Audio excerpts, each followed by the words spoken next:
S&P 500 right now poised to open more or less flat, though slight greenery potentially here for the NASDAQ. We'll take a look as well here at the DIA. Dow also looking pretty flat. So after a really strong session for all of these major averages yesterday to start the week, bit of a cooling off it seems like, though USO is certainly continuing to sell. If I'll pull that up for you guys here, we gapped down yesterday, gapping down yet again today, as it does appear that maybe tensions for now have subsided in the region as we await a signing of the Memorandum of Understanding between the U.S. and Iran, set to take place on Friday. Some housekeeping here, guys. At 8:30 a.m., we do have a handful of economic numbers, import and export prices, as well as housing starts and building permits. So at 8:30 a.m., we'll have those ready for you. In the meantime, let's talk a couple other stocks to be aware of here. SpaceX gapping up yet again after that blockbuster IPO and a very strong day two performance yesterday for the Elon Musk-led company. They have some news headlines as well, which we'll get into in a bit, I am sure. Dave & Buster's with earnings. You have some analyst notes in the likes of TSM, Palantir, and Tesla. Yet again, shaking up to be another big exciting day with tech and focus, Street. Absolutely, and Qualcomm with a headline, Adara, looking at getting into the wearables game, positing that, AI is just going to replace all these apps, and that's kind of what they're going for there. They're gapping up nicely here to the tune of 4 3/4. SpaceX, as Adair mentioned, looking for another positive day as they announced the possible acquisition of Cursor, something that we had already known was on their target list prior to going public.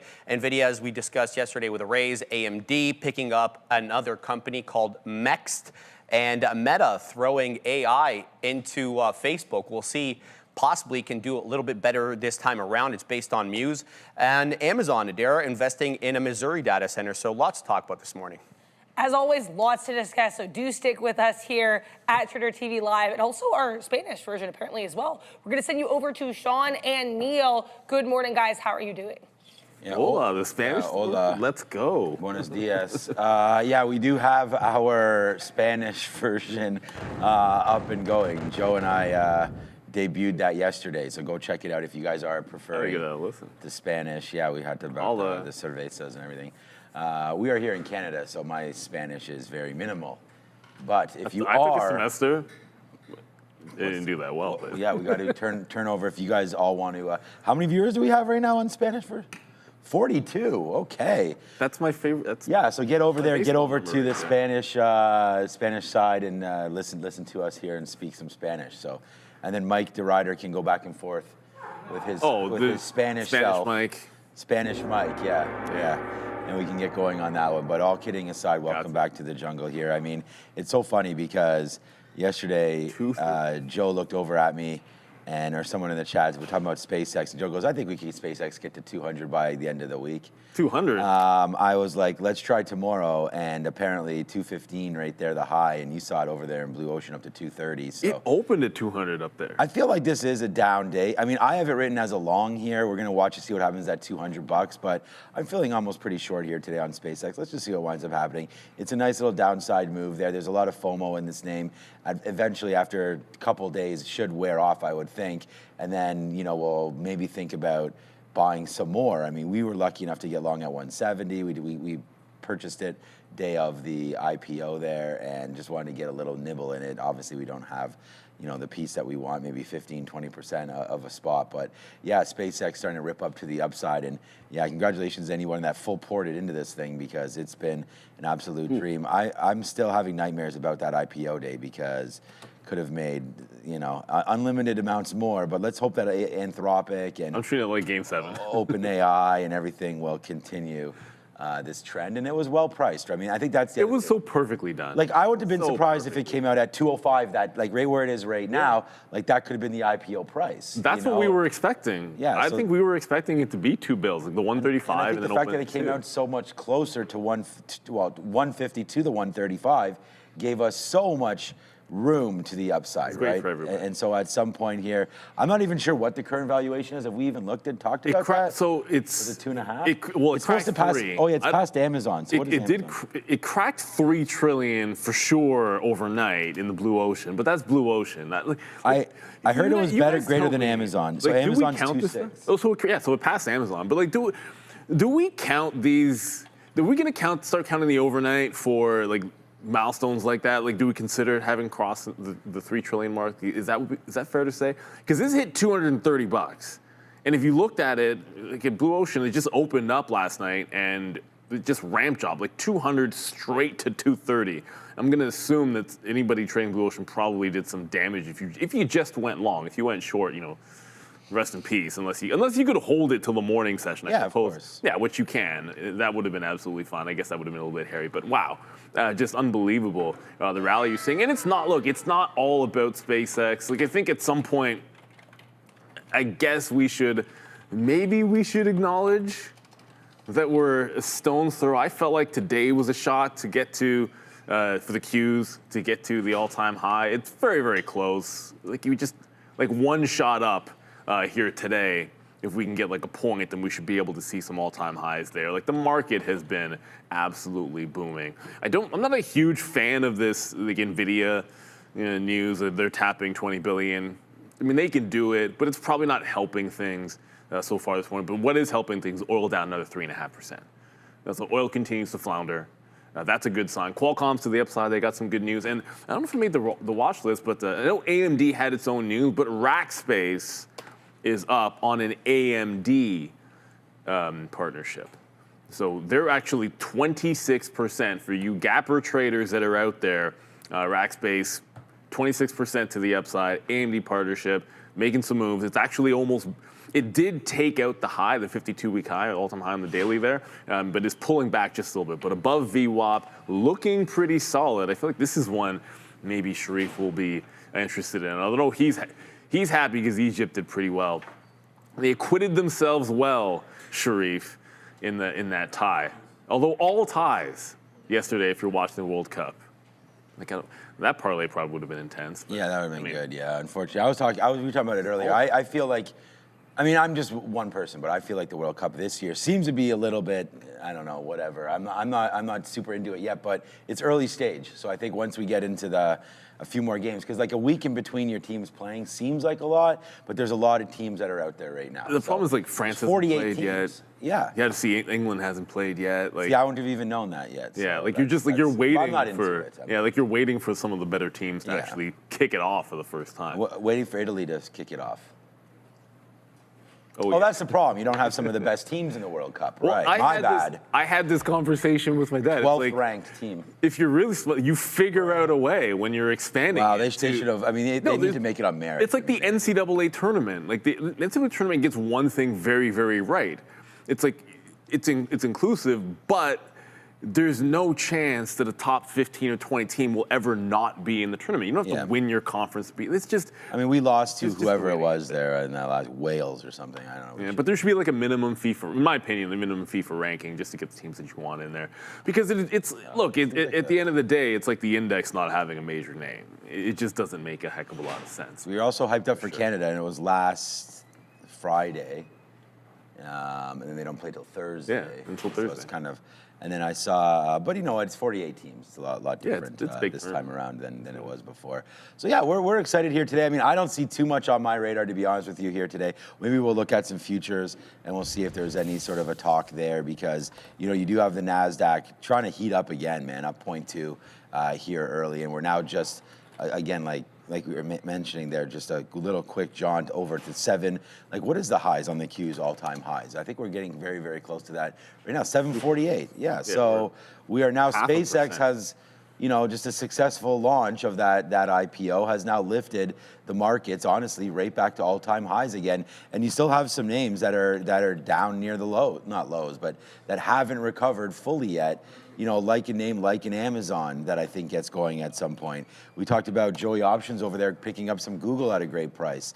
I mean, there's been some, you know, assets that have been depreciated here that are on sale. You now have the longest losing streak of the year in oil coming back in. So maybe there's some sort of a value to pick up right around here for USO, that coming off of 150 down to 116 right now.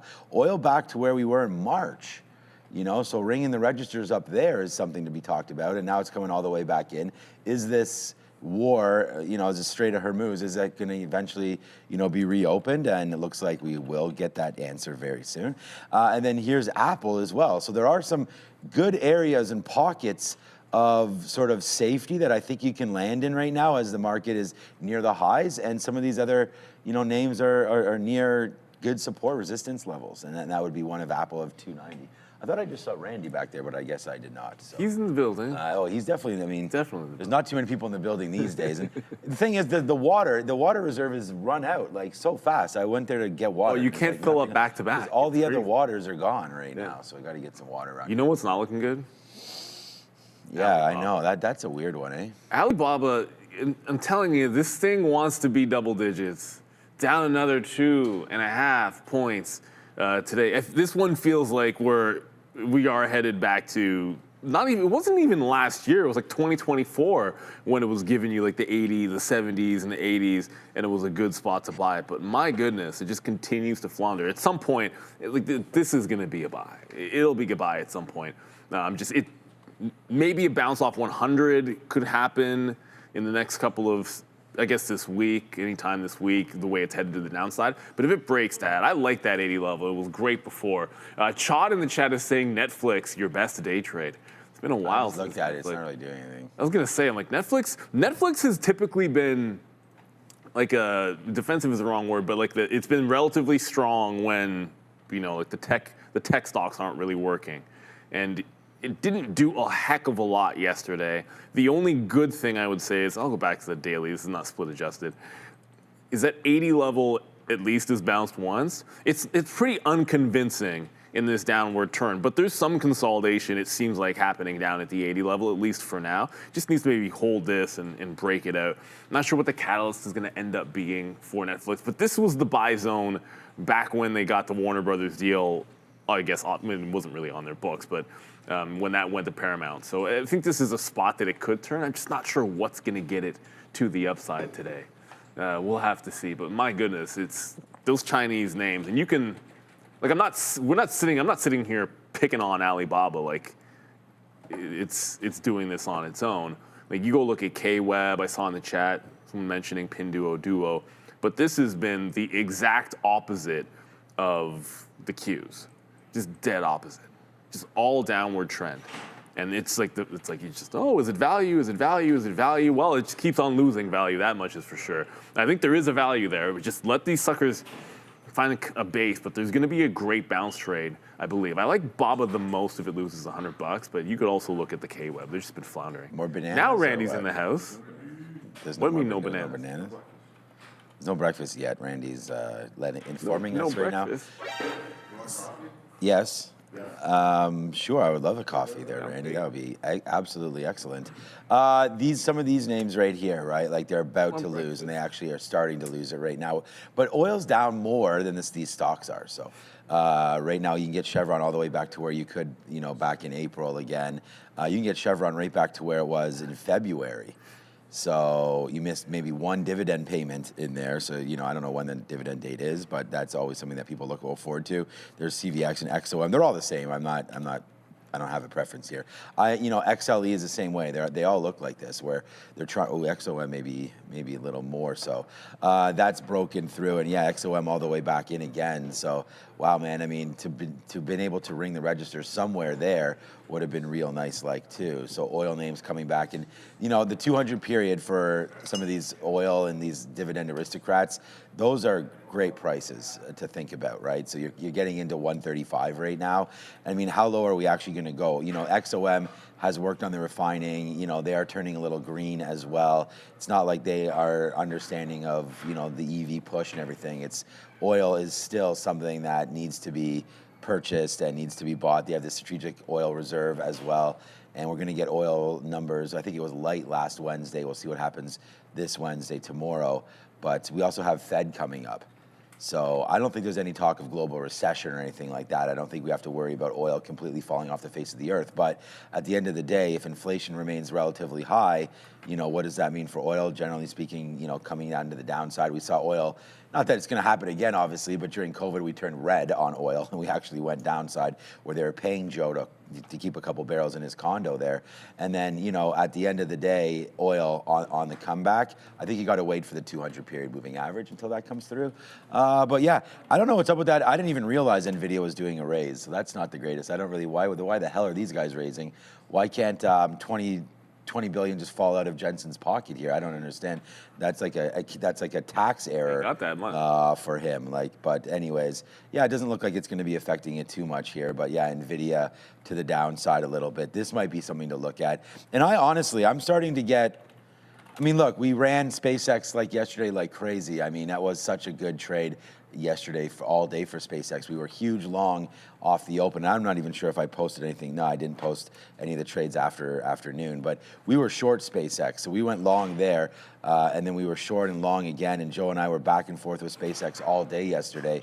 So I actually didn't post any of the charts. But we made good money short. So I've already paid for the short right now. We want to see if 200 holds. I don't think it will right off the open. I think there is going to be a little bit of a sell side action coming in there. And then I wrote down 215 as the top, but right there it's been 211, 212. Yeah, I had 212. Yeah, 212 or And, so. and for other traders out maybe I have there, to fix that. you don't have to trade. You can actually trade SSPC, which is the 2x short. For SpaceX. Yeah, there's so many now. There's already multiple. This has done 7 million shares pre-market. It traded all day yesterday. Obviously, I mean, for most of the day, this would have been a loser because it's short of SpaceX. And then one of them is SPCH. That's it.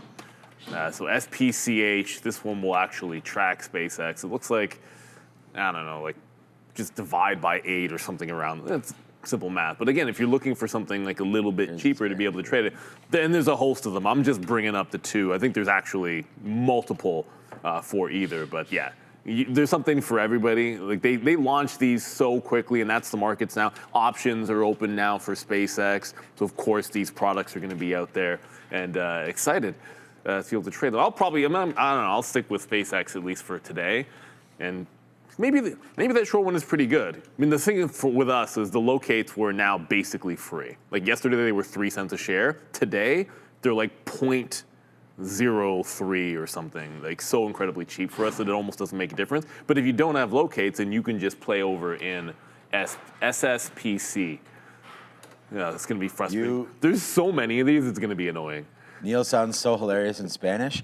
You guys should come over here. 7 likes. Oh, there's me. Oh, I sound even worse. I'm like, see, right here. But 8 watching. I got to refresh this. This is just hilarious. You guys got to go over here and find this out right now immediately. This is whatever this is. It's hey, muchos. This and that's going back and forth. This is crazy. So, come over here, check out the Spanish version right now. I'm going to tag this. Put this in the chat. You got to just go over and listen to it if you get an opportunity to do that. I'll keep posting. Mucho gracias. How many times do I say mucho gracias in this stream? But there it is. Go find it out. Thank you Randy, for saying it often. Our Spanish is up now. You can go watch Trader TV Live Spanish version.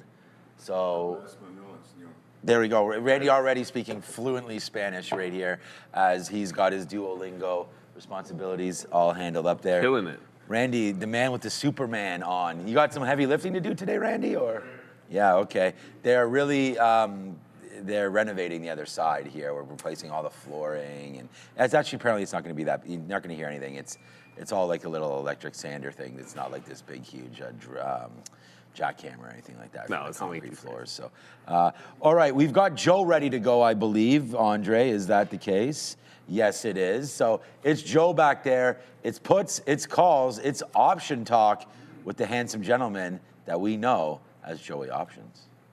All right, guys, welcome and good morning. Let's take a look at some of the activity from yesterday's session. We're going to kick things off with Virgin Galactic here, guys, SPCE. Don't forget, we're going to be coming around the midday or even a little bit after with some options data on SpaceX, but we're going to look at Virgin Galactic first. $6 strike price, guys, 39,000 contracts still currently open at that specific level, going to be expiring this Thursday. Don't forget, no session on Friday, so you have an early expiration. Now, as for volume, 3,300 contracts open and closed on yesterday's session. Now we have ASTS as well. We're going to go through a couple of the space plays here today. Strike price $120, expiring this Thursday. At that specific zone, we have 15,300 contracts at that specific strike price. Now, as for the volume, open and close around 11,500. Now we have SATS, EchoStar here, guys. Strike price 120.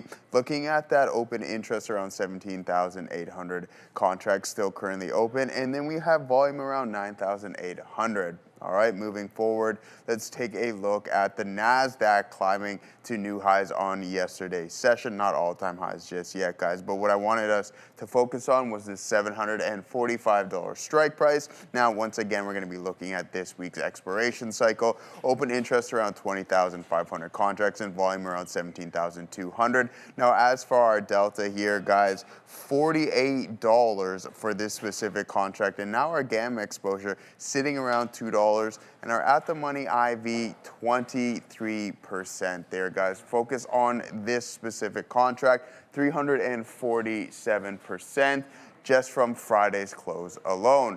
Moving forward, let's take a look at some of the put activity. Now, what I did here with these specific names is I wasn't looking for potential targets, but I was looking for floors where we can find levels of support, all right, for potential writings. If you're an options writer, this is what we're looking for, is these specific underlyings to not trade below these levels. So what we want to do is look for max pain within the open interest, and we're going to fall into some of these here momentarily. Now, IBIT $35 strike price. We're going to be looking at 52,000 contracts at that level. We are trading north, and we're going to look for this to hold, okay? Now, same thing with NVDA here, guys. $200 has been acting as solid support. We are north of that, around $212, but 66,000 contracts at that specific level. I believe this is going to be a solid support system. Now, as for Microsoft, $400 marker, 17,240, and don't forget, these are for options writing purposes. We believe that these specific underlying assets are not going to close below these strike prices, okay? So that's $400 on Microsoft, $200 on NVDA, and $35 on IBIT. Moving forward, guys, let's take a look at some of the analyst actions here this morning. At the top of the list on the downgrade side, bio potential here, guys, positive to neutral. Is Roku, is that specific name, and the ticker ROKU, $160 that target. Then we also have Hudson Pacific, guys, going from a neutral way to underperform, and a $14 price target by B of A. Dave & Buster's reporting yesterday after the bell, down 15+%, going from a buy to a hold. No specific target on that one by benchmark. And then we also have MGM Resorts getting the downgrade, guys, holding on to positivity, up about 0.5%, going from a buy to a hold, but a dollar increase, $49, and that is coming down from $48. All right, sorry, coming up from $48. Now, Rocket Lab is going to be getting the nod here today. Price target $135. We're up 1.6% here today. A couple of the space names here, and then we also have Firefly getting the nod here, up 1.4% with a $50 price target. KeyBank giving them both the nods. ExxonMobil here, guys, you're up about 0.5%, neutral to buy, and no specific target. And then Palantir, maybe this name can finally get rolling, going from an underperform to a peer perform by Wolf Research. You're down about 0.9%. Let's send it back to Neil and Sean. All right, I'm riding with SpaceX short already, so I'm now short through $200. Let's wait to see what winds up happening. I mean, I did punch this short. I mean, it's traded 17 million shares. The stock might as well be open. I'm not worried about liquidity or anything right here. I'm going to try to run this thing down. I mean, I don't know. I put 202, just if we broke 202, like more of a psychological level there. The 50-period moving average is actually Oh man, I got to clear up some of these wicks. That's like 202.50. Maybe we can go all the way up there. We're not really playing with a huge amount of shares here or anything like that. So we'll just wait to see what winds up happening here with SpaceX. But I'm going to go short for now. And maybe this 200 level is a buy. I mean, we've dipped it. This is why we're not going to be here for long. I mean, this dipped in now twice into this level. We came back in through around 8 o'clock, and then we're doing it again right now after a nice little run up, and it failed on VWAP. And I just don't want to hold it that high.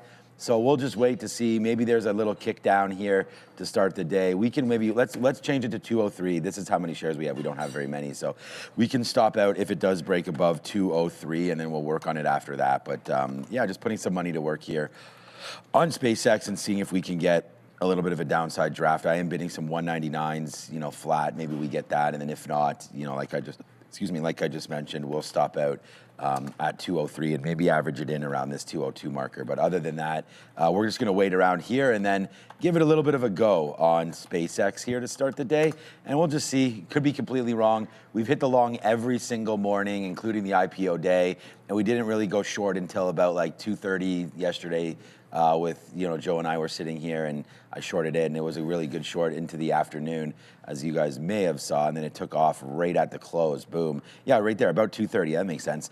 So remember, we saw this little move up to 188, 189, and then we started shorting into there, which was captured profit back to 182, and then there's the ramp up, and just right into the close. And as Neil mentioned, it did print some 230s or whatever on Blue Ocean. So there's going to be something going on here for sure. Yeah, the markets. The NASDAQ just went red. I was saying, I was thinking short. I'm not hearing anything. I'm not really seeing anything. No, I'm not hearing anything. But I mean, obviously, anyone that's paying attention, you see the market just went red on the NASDAQ, and the SPY just lost VWAP. So. We're hell going to clean those wicks up. It could be a sell day. I don't know. I mean, the NASDAQ's at all-time highs again. So, I mean, if we take the high, I think it makes sense that you can get a pullback. Talk about some stuff coming back. And then Dave & Buster's, although my family was there just last weekend on after a hockey tournament. I wasn't there. I haven't been there. That's when I took my kid to back room. So, but yeah, there it is, man. Dave & Buster's getting ready to break that low of 980. So, I don't know. I'm not sure what's going on with this name. I mean, I guess people just... Their report was nasty. Yeah, just people aren't going out to these places anymore, I guess, and sitting at home and maybe not watching. It's funny because, they should be really reaping the benefit. We just had 2 Game 7s. We have the World Cup. And I just thought people might be going out, having some beers, playing some games, whatever. But I guess not. They're on Dave & Buster's. Now, I got to review the earnings report, but I just looked at it and I was like, oh my God, down 18%. So we're already SSR, and now you're going to start to watch out for this move down into 970 here. So yeah, watch out for Dave & Buster's trying to. Their comps, their same-store sales dropped by 5%, which is absolutely nasty. Yeah, that's not the greatest for them. situation. Adam James abroad. Always fun. Morning all. OBAI, oh boy. Beam, SUGP, which I believe you brought to us yesterday. TDIC as well, but OBAI. The Obia man is here. That's like I don't know, the West Indian culture, but I guess also like African culture. It's like a phantom or like a goog.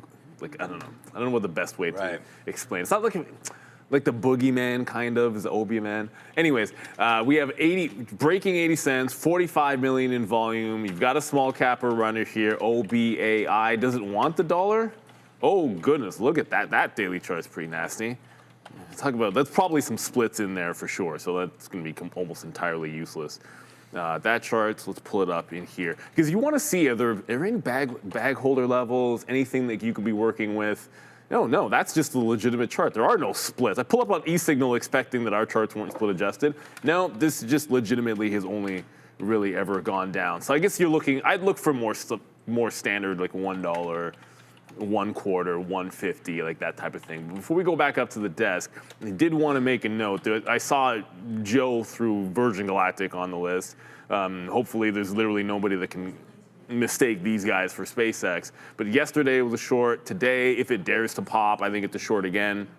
At the 370 level is the one that'll stick out. Kind of like the morning support level at 370. So any move up, I want to be fading this one. It popped up at the open and then gave you like a 10% drop in the morning and then even fell even further. So now I'm sort of thinking this one, any chance you get is still a sell until proven otherwise. Like at some point, it'll stop going down. Just not really thinking that today is going to be that day. But Adam James, he's abroad, and he is still looking at those runners. So hope that one gets to $1 for you. OBAI. Our Bond Inc. Interesting name. All right, get some bonds in your portfolio. Yeah, there. you got to diversify your bonds. Trump is saying that the strait's going to be open by Friday. So we're going to go over to Adair. We've got some numbers, and we'll start talking more about some oil. Yeah, Trump speaking here on camera, as far as I can tell here, during the G7 event. I have that stream on. If there's anything massive, I'll let you know. Keeping an eye on X as well. But in just a few seconds now, 24 seconds, we're going to get some economic data, building permits, housing starts, and import and export prices. So we're going to have to wait and see here. 16 seconds. Housing starts, we're looking for 1.43 million. Import prices, 1% here. Building permits, 1.418 million, and housing starts change month over month here, negative 2%. Building permits change, negative 0.9%. We're going to have to wait and see here what these numbers are. We should be getting these at any moment now. So here you guys can see them populating on your screen. Housing starts 1.177 million. That is going to be below estimates of 1.43 million. Building permits 1.413 million versus estimates here of 1.418 million. So it's lower than expected here for both building permits and housing starts. Export prices month over month, 1.3% here for export versus 0.9% expected. Import prices also higher than expected. So some higher than expected import and export data, lower than expected housing starts and building permits data. So that's the economic data, 8:30, only number we had today. Trump continues to speak. But before we send it back to the guys, I'm going to talk about this again during the rundown, but I think SpaceX really worth discussing because we have quite a few catalysts for them today. You're absolutely right, Adara. This is a big acquisition here, but one that was telegraphed prior to the IPO. We're talking, of course, about the $60 billion acquisition of AnySpace. That happens to be, AnySphere, excuse me. That happens to be the parent company of the vibe coding app Cursor, or the site Cursor. We'll get to some of the details on the rundown, but it's not going to be held directly by SpaceX. They're going to open a new subsidiary called X67 Inc.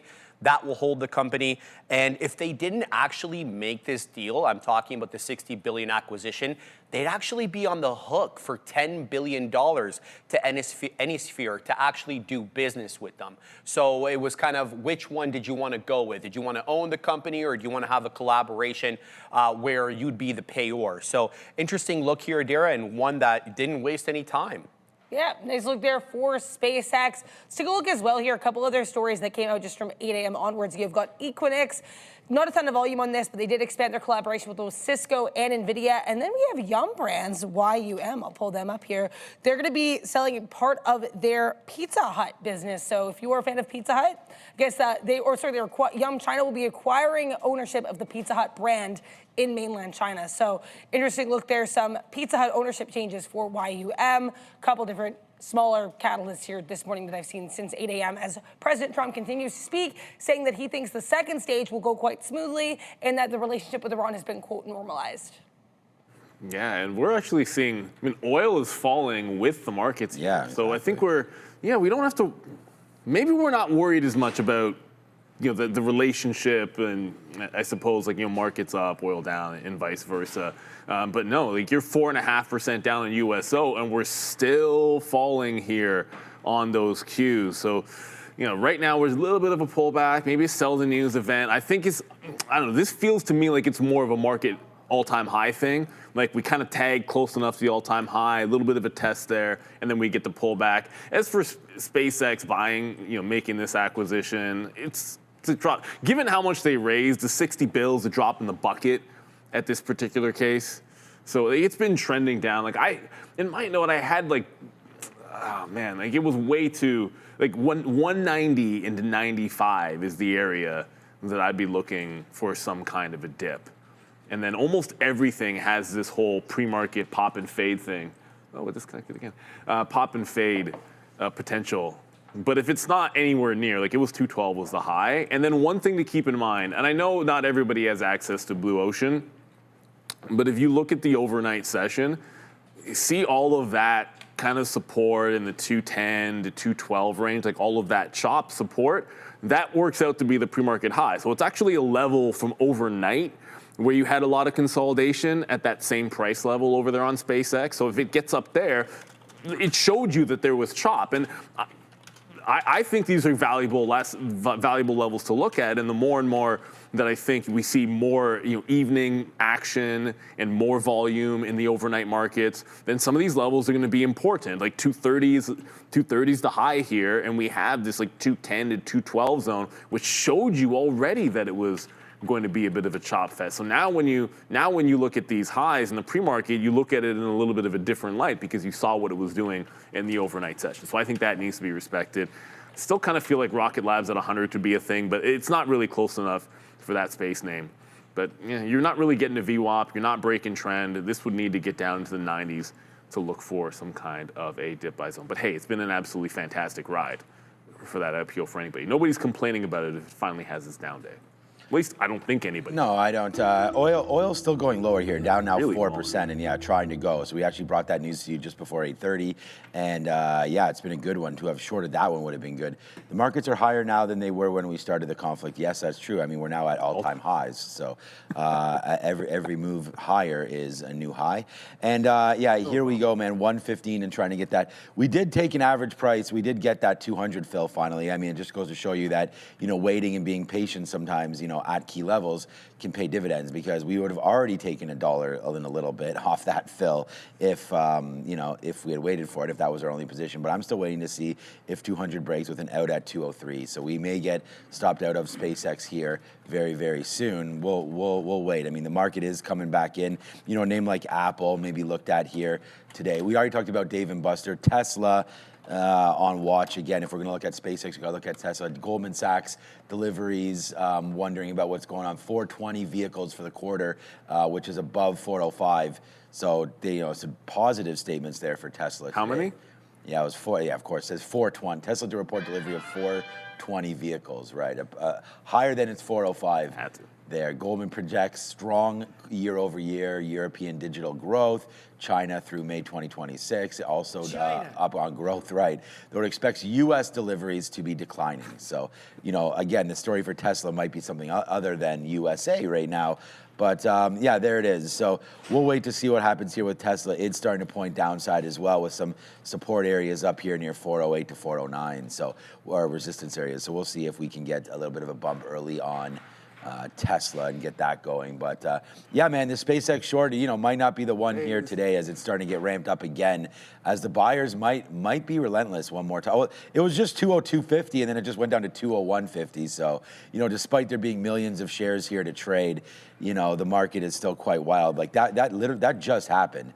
We were just looking at it. It was 202.30, and then it just wiped right back down into 201.30. So I don't know, man. We're just keep our, eyes closed, nose plugged, and hands on the keyboard here. I already have some bids down near 199, so if that hits, great. I will take a little bit off at 200, give us 50 cents to start with, but hoping for a decent break here on SpaceX. But I don't know, man. Is it going to keep going up? We did pay for short stay. It's like 1 or 2 cents super cheap per 100 shares there, so you're paying like less than $1 here to try to trade this short. So here's one we remember. I know some people are looking at Lay's because that was a trade last week. It was probably a runner there, but Laser Photonics enters data center supply chain with delivery of first robotic laser cleaning cell to Vanderbend Manufacturing. Somehow that sounds like a Seinfeld company, but it doesn't matter. Up 18. Vanderbilt. Yeah, I know. I heard. Come on, man. Whatever. I'm sure it's a legit. Of course it is. It just is what it is. No, this was maybe it was 2 weeks ago. I thought this was maybe last week, but I guess it was a couple of weeks ago. But Lay's trying to get back, hold some of these prior levels. It's about 230 or so. With the last couple of sessions, you've had some resistance. So it needs to hold on to this, and then maybe you can get a secondary push back into the 3. So add this to the list if you're a small cap trader. Then Lay's is on the list, in addition to, of course, Rackspace, which we were just talking about. So already a couple for you, Sharif. Oldie but a goodie here, LASE, in addition to Rackspace. And it's got good volume on it, so maybe it's got some legs for you. Yes, absolutely, Neil. We'll have to keep an eye on this one for the midday. 15 2/3, though, not the biggest mover, of course. Let's take a quick look on the scanner here to see what is moving. I'm liking the look of SUGP's jib over here into 3, fails 3, coming back into the volume weighted average price. It's got to hold up here, but that's looking like a Christmas tree retracement. OBAI, that's the one that Adam James pointed out. This one is ripping through 90 pennies and can see the dollar quite soon. Better structure on OBAI, certainly on SUGP, Adara. Yeah, well, a couple different stocks to talk about. I think both of these stories we alluded to earlier, but let's start with Robinhood because HOOD, yes, giving up some of this early strength. Nice push higher, though. Some business updates and a workforce reduction announcement. Yeah, sadly, we never really want to kind of champion this kind of announcement, but 10% reduction, about 290 roles are going to be slashed alongside the closure of remaining job opening requisitions. Let's talk, though, about how this all works out. So, typically a 10% workforce reduction signals financial distress or an emergency cash preservation move. That's not where this company is coming from. They're coming from all-time highs, essentially not price-wise, but fundamentally. They had the all-time highs in the June quarter for their basically volumes across equities, options, and new prediction market segments. And let's talk about that prediction market segment because that specifically has a lot to do with these layoffs. What do I mean by that? Well, their first quarter revenue jumped about 15% year over year, and that was driven by prediction markets. But when you look at how prediction markets operate, they need a lot less manpower. So it's basically automated here, and that's why they'd feel they may not need the kind of staffing that they would go into the future. Now, this is going to cost them some money. It's going to be about $28 million. You're going to have $20 million here cash outlay, which is going to be allocated for severance and basic benefits. But you also got $8 million, which are going to be tied to stock-based compensation, which they've had to accelerate now with these layoffs. So tough story here, Adara. You have another story that shouldn't sound too tough, but it certainly seems to be tough for whatever reason for the stock, and that is Alibaba. They announced some new AI for robots, but it's not being received well by the market. No, it's not. Unveiling their new Qwen robot suite, which is going to be a family of AI models specifically designed to help robots understand their environments, navigate real world settings, and follow natural language instructions. We've been seeing a lot more of this where humans are being used to train these robotic models. Specifically, we've talked about some of the factories out in Asia where workers are having to wear cameras on their heads so that they can see how the hand motions are, so they can train robotics on real-world designs, Adara. So kind of, a tough look here, but Alibaba basically doing what all the other tech companies are doing. Yeah, both Alibaba and Robinhood on watch. Before we send it back to the guys, I also want to mention here, USO dropping further. Looks like President Trump is done speaking for now at G7, at least in this on-camera appearance. But he did make some comments about oil and Iran before stepping off the podium, saying that at the appropriate time, they'll, quote, destroy Iran nuclear material and that they will, quote, get oil down further. So just be aware, guys, those comments just came through. Well, right about the latter part. I mean, obviously, you're seeing oil futures continue to drop. Like, there is no end in sight. I feel like with oil, maybe you just, first available pops, you look for some fading opportunities because the trend has been your friend. With Robinhood, I know we talked, it was Robinhood, Alibaba. We kind of already went over Alibaba. I'm not sure where I even see the bottom yet until you test 100 or maybe a little bit underneath it. But Robinhood did a pretty decent job holding on. It wasn't exactly 98 like I would have liked yesterday, but it definitely, like 97.5 into 98, showed good support. We closed there, ended up holding the prior day high, which is nice. It has been just trend down, however, all pre-market. And you have to respect the fact that this got to the 200 period moving average on Hood, and then throw in the fact that, hey, it's been able to disconnect from Bitcoin. But if we don't get another push up, like you get the gap up and hold, if you don't get that strong push breaking out of the highs, I do wonder how far we're going to be able to go here in Robinhood. So I think you got to be really patient. I do like it for a gap up day two play, but it really has to, if it's just going to do this trend, it's like let it trend right back into the support down in here 97.5 or so, or just break the trend line. Like all morning long. From the high, it is just straight trend down. So that speaks for itself. It breaks this trend and I'm going long, but man, they've been selling this for like 40 minutes. Well, I think 40 minutes, this is a 15-minute chart. All the way back for the last couple of hours has just been sliding and the market's sliding down too. So it's gonna require a little bit more patience than yesterday in Robinhood for me.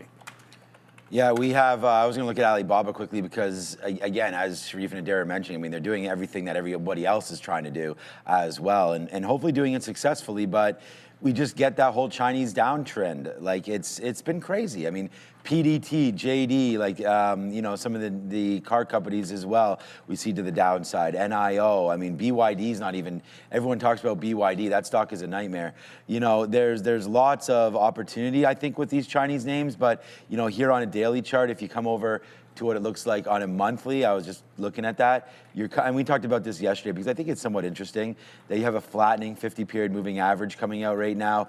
Maybe $100 is right where we're sitting on that. You've spent a couple minutes underneath 100. I mean, these are monthly bars, so you've spent quite a while under 100 before it finally started to go. That's in 2022. We didn't really break through. I mean, I guess if we're cherry picking, that's 109. So you kind of went from basically that's January of 22 all the way right there to that most recent break of 25. So you spent 3 years here accumulating shares underneath before eventually popping back up and not even getting halfway back. So yeah, I don't know. I still feel like it's an investable name, but you might as well wait down here and see if you can get it at 100. And I mean, we're not that far away now. You're 10% away from $100. So, exactly. A couple more downgrades or, missteps, and, next thing you know, Alibaba will be down there. So, I mean, just looking at FXI, it's not something, that's why dropping shade on all the names. It's not just Alibaba that's getting hit to the downside. There's the FXI as well. Obviously, it's not going to be as dramatic as Alibaba, but that's looking like it wants to break lower back into the downside there. Tencent, other names like that continue to TCEHY. You can grab, TCEHY, did I say? Yeah, there it is. Yeah, so Tencent Holdings, this was a name that I really liked. I mean, I thought this was something that Elon was sort of trying to mimic with his X and try to get everything. They have, Tencent Pay and chat and all that kind of stuff. I think it's WeChat, all that's all wrapped up there. But Tencent, again, another name where if you look at the PEs of some of these things, you'd be like 10 or something. It's really low. I mean, before I say that, because I was looking to invest in these things and I never did. I know Bob is TCEHY. There it is, Tencent. Let me see what this one is right into here at this point. The PE, 13 right there for forward PE of a tech name. So, we'll have to wait to see how, exactly what's going on with that. 185 billion in revenues, revenue growth 13%, gross margin 57%. I mean, it's not like these guys are falling all over themselves. This is what is a good business in the wrong space. So if that was an American company, it would be like 2.5 times the price. Yeah, oh God, look at these wicks again. What? I didn't get filled at 160? What these wicks are, it's old. Yeah, so not great there. Alibaba, and I wish I could zoom in a little bit more on this, but it's been holding now 201. So, tried to break 200, didn't. Tried to break 201, didn't. My stop is 203, and we're not going to average in. We have like a third of a unit here. Pretty small position to start with, but we're short SpaceX. All right, 845. Redbook retail sales there, 9%, 9.2% there year over year. Some of these numbers just hitting the wire I'm seeing here on Benzinga. But let's go back over the desk. I'm going to try to fix up some of these wicks, and there's lots to talk about. USO's still dropping, by the way. Oh, yeah, USO. Almost 5% lower. This might need to get on the list today to trade some oil. Like, why not? The way it's moving, I mean, it's a lot better than yesterday's trade. Like, look at all the sideways action. Like, at the end of the day, I suppose it rallied, but this is distinct direction. Like, we can get trend break, maybe pull back into VWAP, fade VWAP. I'm really thinking USO is going to be a thing. On the flip side of that, I know we're going back up to the desk in a second. On the flip side of that, I'm going to have a look at CCL as I just went to Blue Ocean. Probably not that big still volume. See, when you're trading Blue Ocean, you got to make sure you're trading something with volume. See, CCL doesn't have any. CCL could be in play as well. With the straight opening back up, with hopefully oil now dropping as you see, this did a breakout above 30. Not the best candle in terms of the topping tail, but look at the afternoon hold on to the 30 level. If we keep trending down on USO and 30 holds, I think there's going to be a spot for CCL on the list for me as well. So let's throw it back up to the desk. Maybe oil is going to do some kind of a bounce at some point if you're trying to get into the short, but wow, 5% lower and continuing to drop. And it's not helping the futures. We have this disconnect now. It doesn't really matter. We're not driving off of the oil futures anymore. And we have one sector here that's both still really strong, and actually a lot of the components within it are poised to trade at or near all-time highs. You've got SanDisk, WDC, MU, Seagate looking similar as well. It's the memory names yet again trying to stay strong today. Absolutely, Adara. And we've got Micron on top for earnings next week. The 24th of June is when we're expecting that. A huge 10.8% surge yesterday for Micron, hitting that intraday high, an all-time high, mind you, of 1,097.47. I haven't quite looked at, see what it is this morning, but it does clear that $1.2 trillion market cap milestone. Let's talk about some interesting aspects before the earnings report. So the DRAM upcycle, or sorry, memory cycle, is stretching into its 12th quarter. All right, now that's unprecedented because when you look back, specifically 2014 and 2018, when they had a huge upcycle as well, it lasted 8 to 9 quarters. So they're in uncharted territory here. But we've been talking a lot about this. We need to look at the memory business from a new lens, right? We're not getting that glut of inventory and then not enough supply. There seems to be the removing of the cyclicality, at least for now, especially with the AI. But this huge demand for HBM, specifically for NVIDIA's chips, is having a corollary effect on other parts of the market. What am I talking about? I'm talking about PCs. I'm talking about cell phones, obviously mobile phones. It's really hurting that area because Micron and other memory players are shifting their production from DDR5, which is what's used in the PC and the mobile business, and they're really looking at HBM, whether you're looking at HBM3E or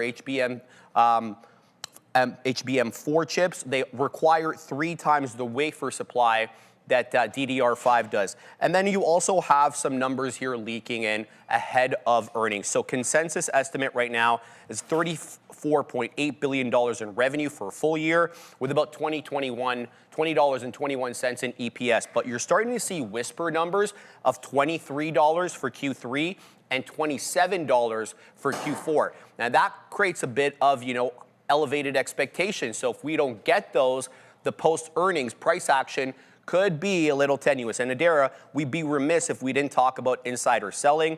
Secure regulatory disclosures reveal that in the 90 days trailing to this next week's earnings report, Micron insiders sold about $92.5 million worth of their own shares. That was on the open market. It wasn't planned. So I just wanted to disclose that. You absolutely going to be on watch here along with that whole sector leading up to the report. Couple headlines to go over for you guys here. EOSE is rocketing to the upside. EOS Energy Enterprises launching commercial production at their second manufacturing facility. Saw some people in the chat asking about this one, so I wanted to let you guys know. Also, seeing some comments here. This is coming from the Hezbollah Media Relations Office. Apparently, they've received promises from Iran that they will not sign the final nuclear deal with the U.S. unless Israel withdraws from Lebanon. So now, more forces being added for extra tension and pressure ahead of this deal between the U.S. and Iran. I'm going to put this EOS headline on the screen for you all. In the meantime, though, how do you guys feel about these memory plays and or EOS today? Before we get to memory stocks, the EOS, 31% short flow for that EOS. 31% short flow. Yeah, like that is and it's been, it's been a mover before. So that one could get some juice behind it. We always talk about, how you really got to pay attention to these squeeze plays ever since the PDT rule. Well, it's gone for almost everybody. I know some people are saying that, not just yet, but for most brokers it is. Look, yesterday you saw DRAM make the all-time high break. Obviously, it's a relatively new ETF, but the momentum is still here. Everything seems to be pulling back right now, but if you look back into the prior close was about the 71, so this feels like a standard dip into prior highs kind of play until proven otherwise, and you look over it. It was Micron that was making its fresh high break, and it'll be basically the same chart, right? Like if you're looking at Micron, some people might prefer DRAM and get cross exposure for an investment, but the charts are almost identical. So it's like the all-time high breakout, pull back into prior high. If it can't hold, then you have a bit of a reversal day. And this market doesn't seem to want to buy up just yet. So I think you just got to be a little bit patient, but yeah, you got to look for support here. I'd probably prefer DRAM if I'm going to trade one as opposed to Micron, which still needs to split as far as I'm concerned. But the momentum has been fantastic here. And we've been saying it over and over again. Every single time these memory chip names pull back 15, 20, 25%, catch any kind of a bid, it's just been a go zone. Eventually, when you have parabolic moves like this, it won't just always be a, buy the dip kind of situation. Like you look from when it went sort of parabolic from like structure to really starting to open up, and it's been holding this trend line. At some point, this probably breaks. That's just how markets work, but it hasn't broken yet. So the next time it pulls in to the trend, does like 10, 15, 20%, whatever it might be, they've just been by the dips, and whether you like it or not. Like it's been breaking backs left, right, and center, anyone trying to call a top in this. Let it make its top. Let it break some kind of a trend line. Like these things have been absolutely flying. I could do the same thing with DRAM. Like I think it moves very, very closely. So you can just trade that as a proxy with the same principle. Yeah, I was going to say that I feel like Micron is going to have a great report, but I mean, we've seen names come back off the report. I mean, the most disappointing, I mean, Broadcom didn't have a fantastic report, but we did see, a pullback in Broadcom quite aggressively. Like this has been, Broadcom and Marvell are not the same. Like this has really been hit. And I was wondering actually, because it was hit so much, maybe do I rotate out of some Marvell and back into some Broadcom? So I just want to show everybody like, the chips names were super hot, and not to equate, Broadcom is not Marvell. I mean, it's not memory. There's, there's pieces that go into chips that, Micron has, which is why the story could continue to go. But this is 1, 2, 3. Like this was a great opportunity, and floundered to the downside there as we, get back into the 200 period moving average. So not that that's going to happen for Micron, but I just wanted to show everybody that those are the type of things, that could wind up happening. And you don't want to see a 200 period moving average on Micron, I wouldn't think. That would be down here to $400. So that's something like that's not going to happen. But, it just looks to me, reminding me of something similar where we had to move down, then we battled all the way back only to get earnings. So, NVIDIA had one of the best earnings reports of all time, and they went to the downside. So I don't know what to expect with Micron, other than if it does dip into this like 900 area and the report seems to be pretty good, I'm certain this thing will get bought back up. So we always talk about, and we could talk about this with Joe maybe a little bit later, but buying options, you might be a little too late. Like what is the report? Monday, did you say? Next Wednesday? Okay, so you still, not tomorrow Wednesday. Next Wednesday. No, next Wednesday, okay, I was gonna say. So you still have a week then to look at something. I would say maybe let it settle down, and then, I don't know, man, protect your position with a put or something like that. There could be something to look at there, or write against your current, you write some calls against whatever you have. But I think that Micron is vulnerable to a move down just because it's reporting, and I think that that's something that we've seen happen in the past. So let's not look at everything with rose-colored glasses all the time. But yeah, DRAM still working, SNDK still working. I mean, WDC, it's like what was working previously is still working.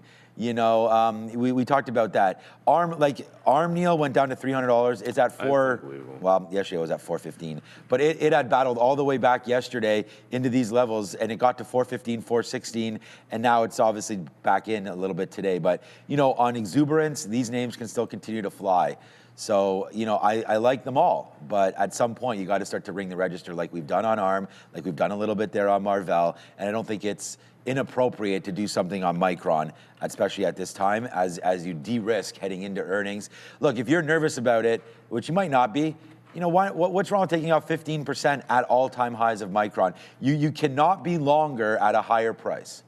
You cannot own this at a higher price. So I would say, this is not a horrible opportunity to take something off. But yeah, WWJD, that's hilarious. What's up, Sports and Stonks right there? What would Jensen do?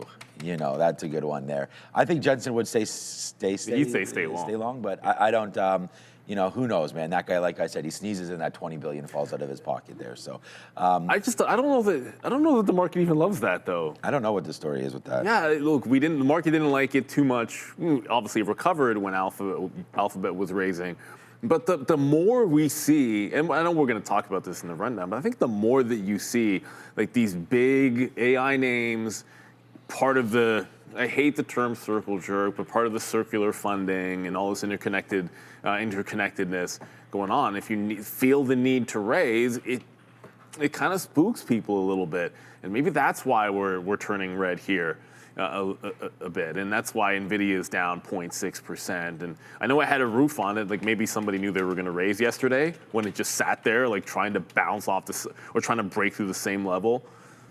Who knows? Maybe somebody did, maybe somebody didn't. But there's selling up there anyways on NVIDIA 212.5. And it has been a little bit of a disappointing name, and I don't think this is the best news overall.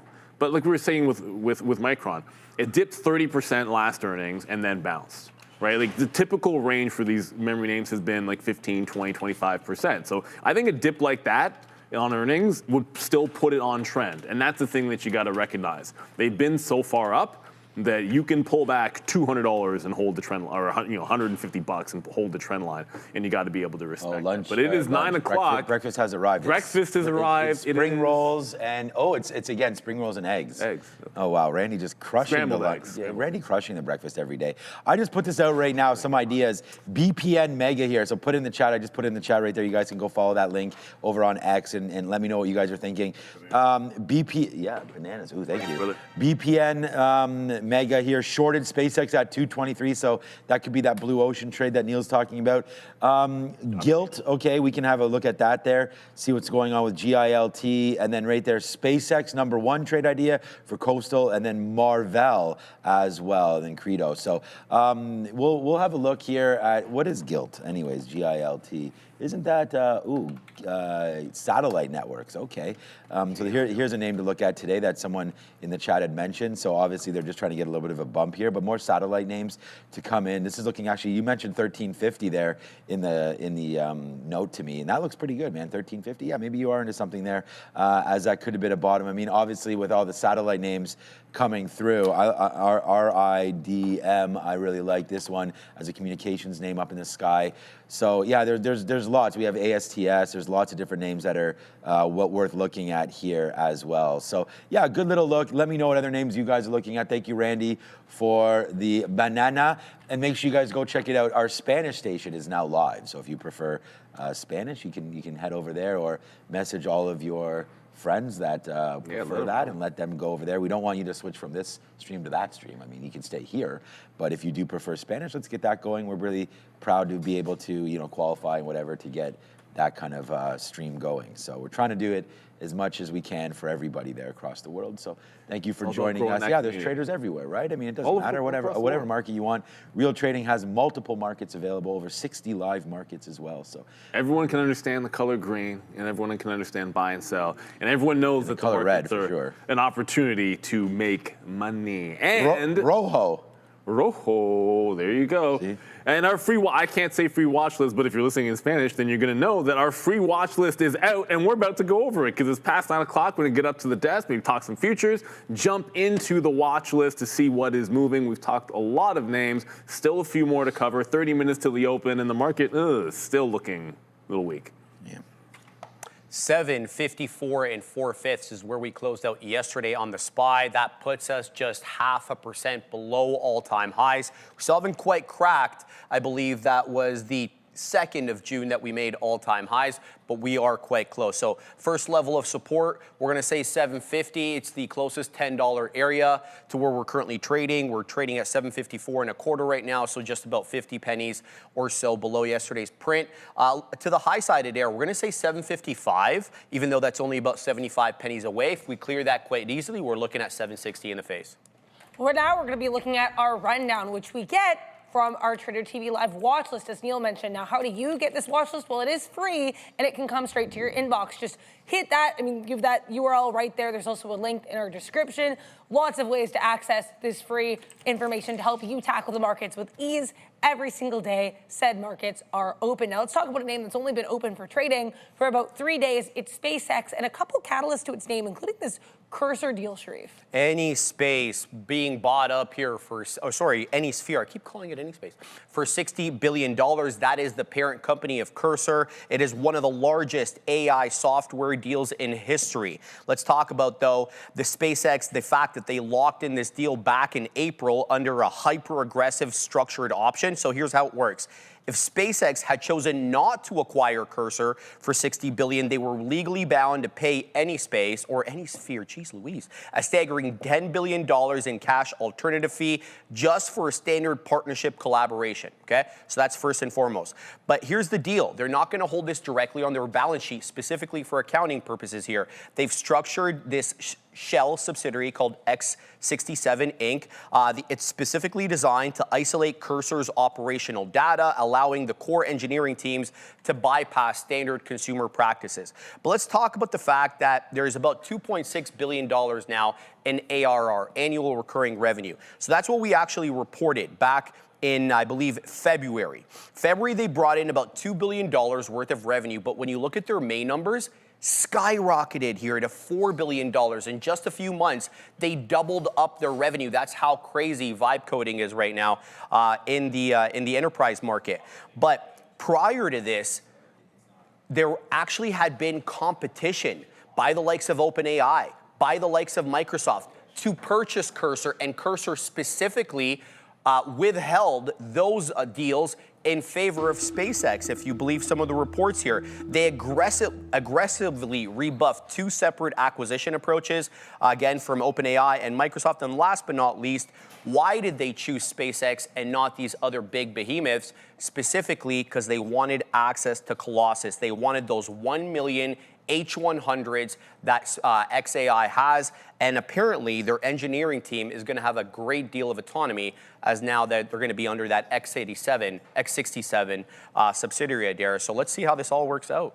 Yeah, interesting look there for SPCX. They also announced they're going to be doing all of their major filings and company updates, not through wires, like the traditional way that we have these announcements made. It's going to be only on investor relations and on their X account. I also want to mention, this headline was on the screen, AMKR. This thing jumped at most by $9 after announcing a long-term partnership with TSMC, so Taiwan Semi and AMKR partnering up here to accelerate their advanced packaging in the U.S. Apparently, this is a 10-year deal. Back to you, Neil. Thank you, Adair. We showed you guys overnight the blue ocean. The pre-market highs today were this morning, the 212 or so. That was a good support level in the overnight session. It's got all the way to $230. So like that's sort of an obvious place. If it cannot get back above there, that you're getting profit taking. Right now, there is somebody dumping shares at 202, and they have been for the last 30 minutes. So that becomes an area of interest right away at 9:30. I don't like the long until I put in the note like 190 to 95 zone, but it's really diddling in the middle. 202's, because there's a seller there, it's holding, but 205 and VWAP would seem like the place. If you're going to trend down, if there's a pop at the open that topping tails, I think a play down into 190 to 95, because that's the zone I'm looking for to buy today, which means it's all sell until it gets there. And I really doubt you get that pre-market high again. It's not seeming like it wants to go. Shout out to Blinky Spears, top of the morning to you, and appreciate the super chat. And I know you've sent a few over the last little bit, and we appreciate all our viewers. You don't have to send a super chat, but as long as you're here, make sure you are in the chat in the first place, because it's a subs-only chat. So hit that subscribe button, jump in while the waters are warm. Somewhat related, before I'll throw over to Sean, if we get another pop up into space, Virgin Galactic, I still want to be like short till this isn't a short. So 370 is the level I'm looking for a pop and fade. It did the same thing at the open. Popped at the open, put in a high, put in that lower high, just couldn't go through resistance, and then dumped it. I just feel like more of the same. Another super chat, Adara. Got to get a raise. Start of the show. Sure. Shout out to Adara. There we go. For sure. Yeah, we agree with that one. Here we go, man. SpaceX long $200 area. We wrote that down, and now I'm short $200 area. It's been holding it, but I think that the 190 is possible if that's available. That's maybe where we'll start to think about going long after all of this. The 200 period SMA on a 1-minute chart has been pretty good for us. I got to keep fixing these wicks, man. But right now that's 198. So I'm going to go short here to start the day. I wrote this down earlier. 215 possible top fade for sure. USO and TQ is also on here, but the sticky note is now out. You guys can go read about it. There's a couple names on there. And then, you know, just to go back to what we were talking about here, we have our own little list that's been started on the day here when we're looking at, Dane is looking at SpaceX and Hood as well. Good job there. I'll comment on some of these as we go. SpaceX options are today, so that's something that could be pretty juicy as well. What's up, Mike Peter Ryder's talking about this as well. Going to be a gorgeous day, apparently. Shorting pops. I really like this one, Brian. I've added this to the list as well. Shorting the TQQ. So I really like that one. I think SNDK is a chance. Okay, here we go. Now we're starting to fall back in right now on SpaceX. So we will take a fill there at 200. We'll take 50 cents. And here we go. Let's go, gang. It's a nice little move to the downside right now on SpaceX. And what just happened there? Oh, we got a bad wick. Oh, so we got taken out right there of, that's twice that's happened to me on SpaceX, you know, where we get taken out of our short based on a bad wick. So there's a bad wick to the top side executing me out of the short. What a joke that is. We'll see if we can get back. That's too bad, guys. Well, you have your stop orders in, and when these wicks start to happen, it wicks you out. So we were hoping for, we'll go back short now. I don't even know what price we got taken out at, man. That's really sucks. We got taken out at 80s for a profit on that, but all right, well, there goes that story. But we're still short SpaceX. We're in the money. It's been a good start to the day on SpaceX. We'd have much rather been short up where we were, but I'm just going to have to get this all fixed out. Maybe it's not really worth trading in the pre-market with all these crazy wicks happening everywhere, but we're going to edit them and go short on that. But we were just short. You guys saw that. It was a good one until this happened, so we'll just keep on fixing these wicks. You know what's worth looking at here? Stopped out. The 2X ETF Holy don't shit, have that's these too wicks bad. on them. That's too bad. I might actually trade these instead.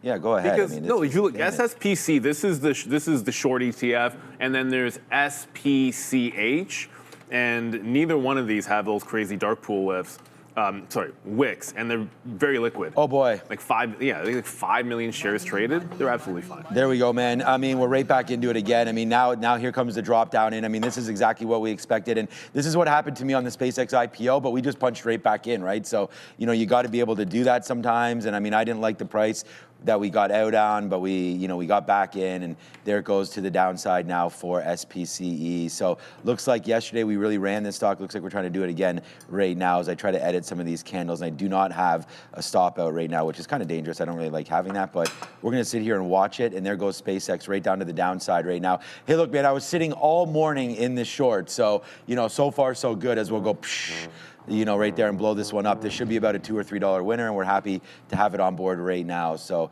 welcome to the jungle, SpaceX. We've just been crushing this name for the last 3 days. Let's go back over to the desk. I'm talking about another big tech name that we've been discussing a lot as of late. The story actually from yesterday, but as the developments continue to unfold, worth discussing again, because NVIDIA looking to raise money to the tune of $20 to $25 billion. Tapping, I should say, the corporate debt market for the first time in 5 years. They're upsizing their bond offering from 20 to 25 billion.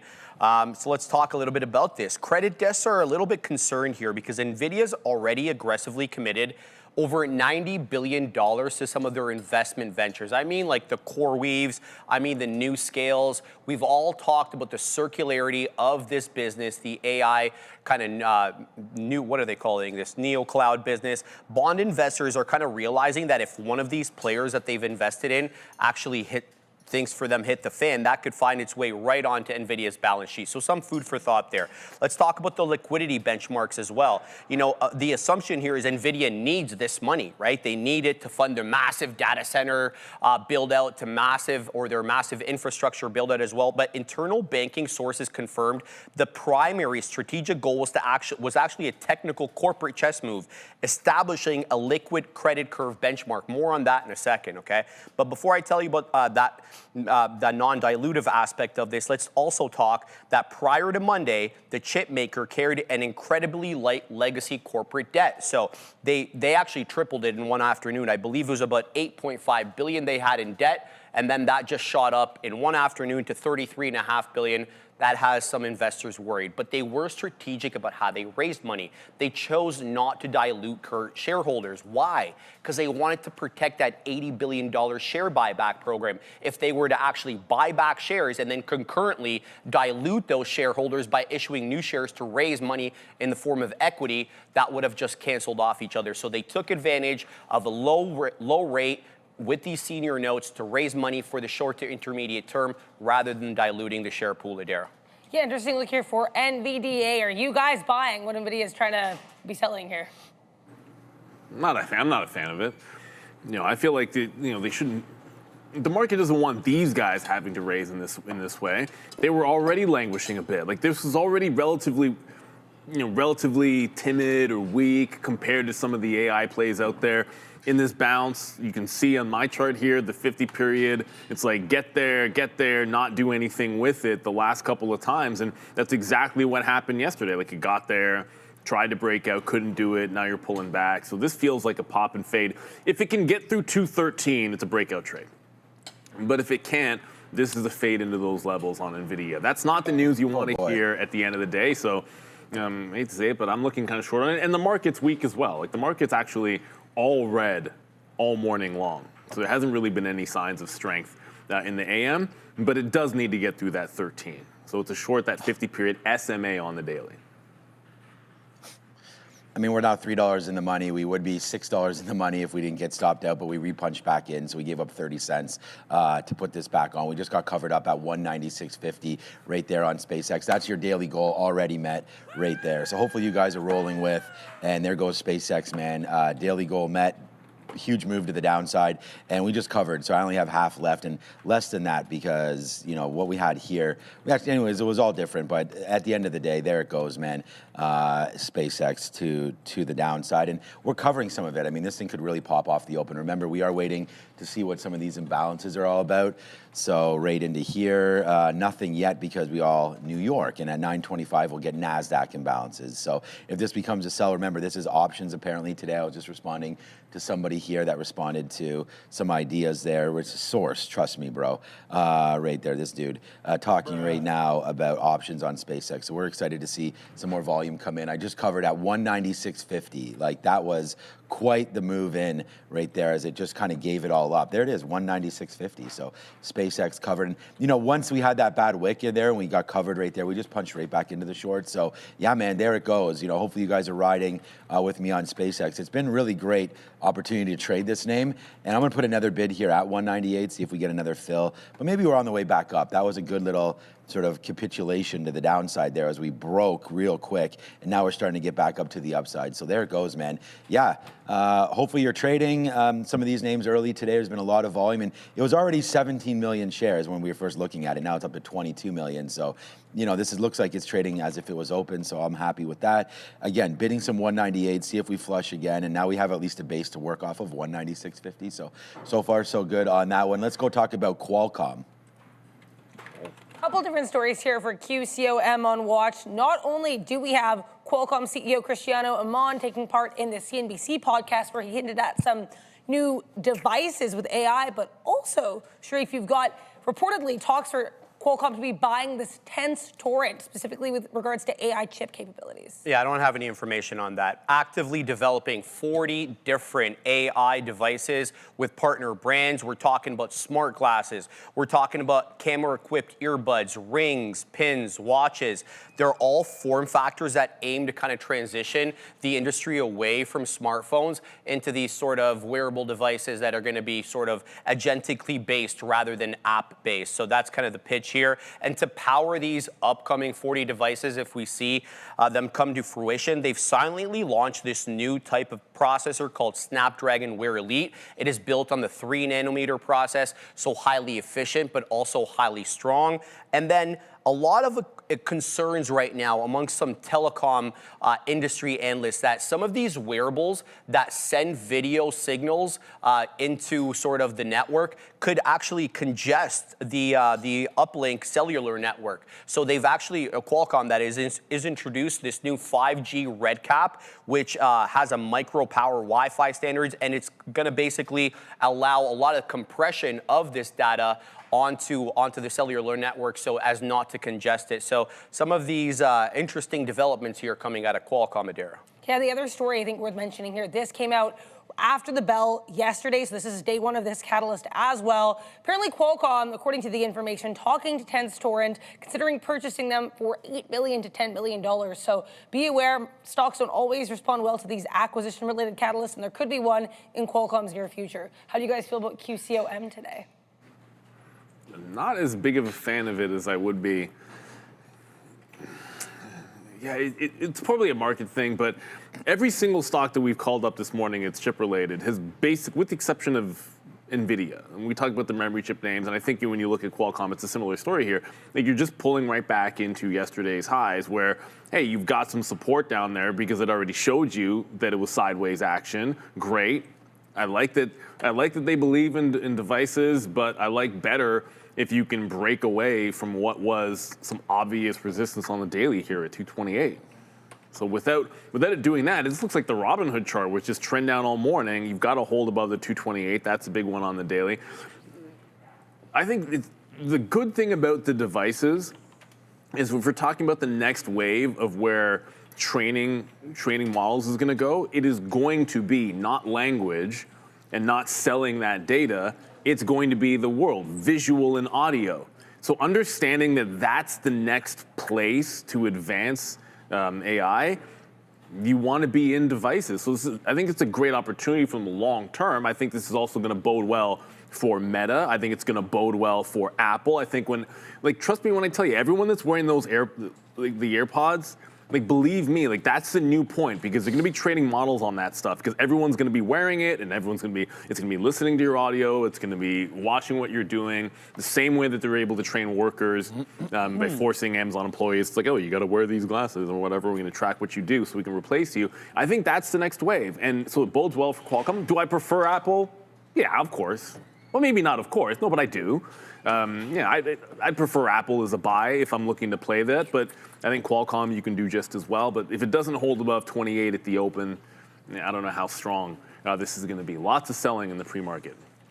All right, we covered a little bit more here on SpaceX, obviously, as it came back and gave us 198. We take another short right there at 201. So let's now put honestly, this has just been a wild ride here this afternoon, or this morning. We just shorted it again at 201, and now we're getting basically a marketed move all the way down. And I don't know if it's going to hold 200 or not. I really feel that there's going to be a buy imbalance on this thing. So let's just start to cover more and more of this trade as we come back in, right? We're lighter on it now, obviously, but a lot of volume and a lot of jumpiness here happening. Options open for the first time now. Yeah, exactly. So SpaceX should be a lot of fun here as people will start to, hedge their positions or possibly take shots. And again, if people are buying calls, because there's a lot of FOMO in this name, there's a lot of people that were waiting for, possibly a couple-day pullback here in SpaceX, only to wake up today and see it, another 10% up at some points here, if not more than that.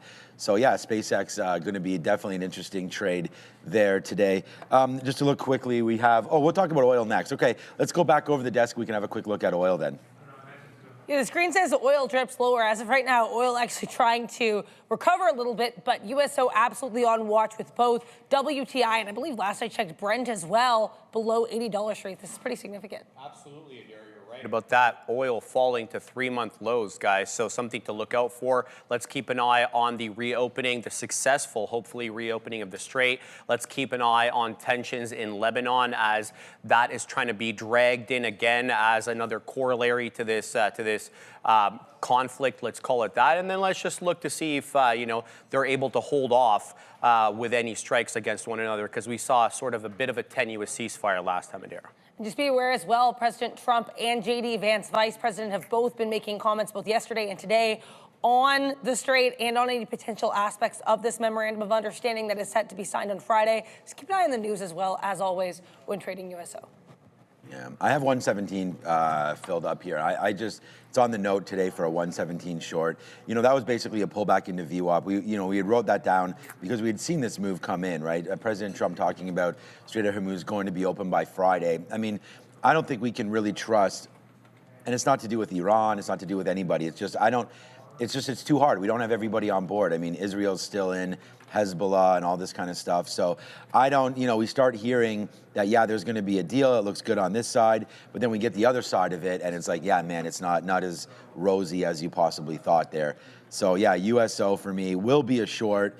I was hoping that VWAP would try to hold, so we're at that rate now. We had written down 117. We always look at the 200 period moving average, and that's 118 right now. So for me, I think it's definitely worth a look to see. That's 119 right there. So a little bit of a pullback up to the upside. We'll keep our ears, as Adair just mentioned, sort of glued to everything we can today as far as more news, but it really hasn't been a news bomb situation.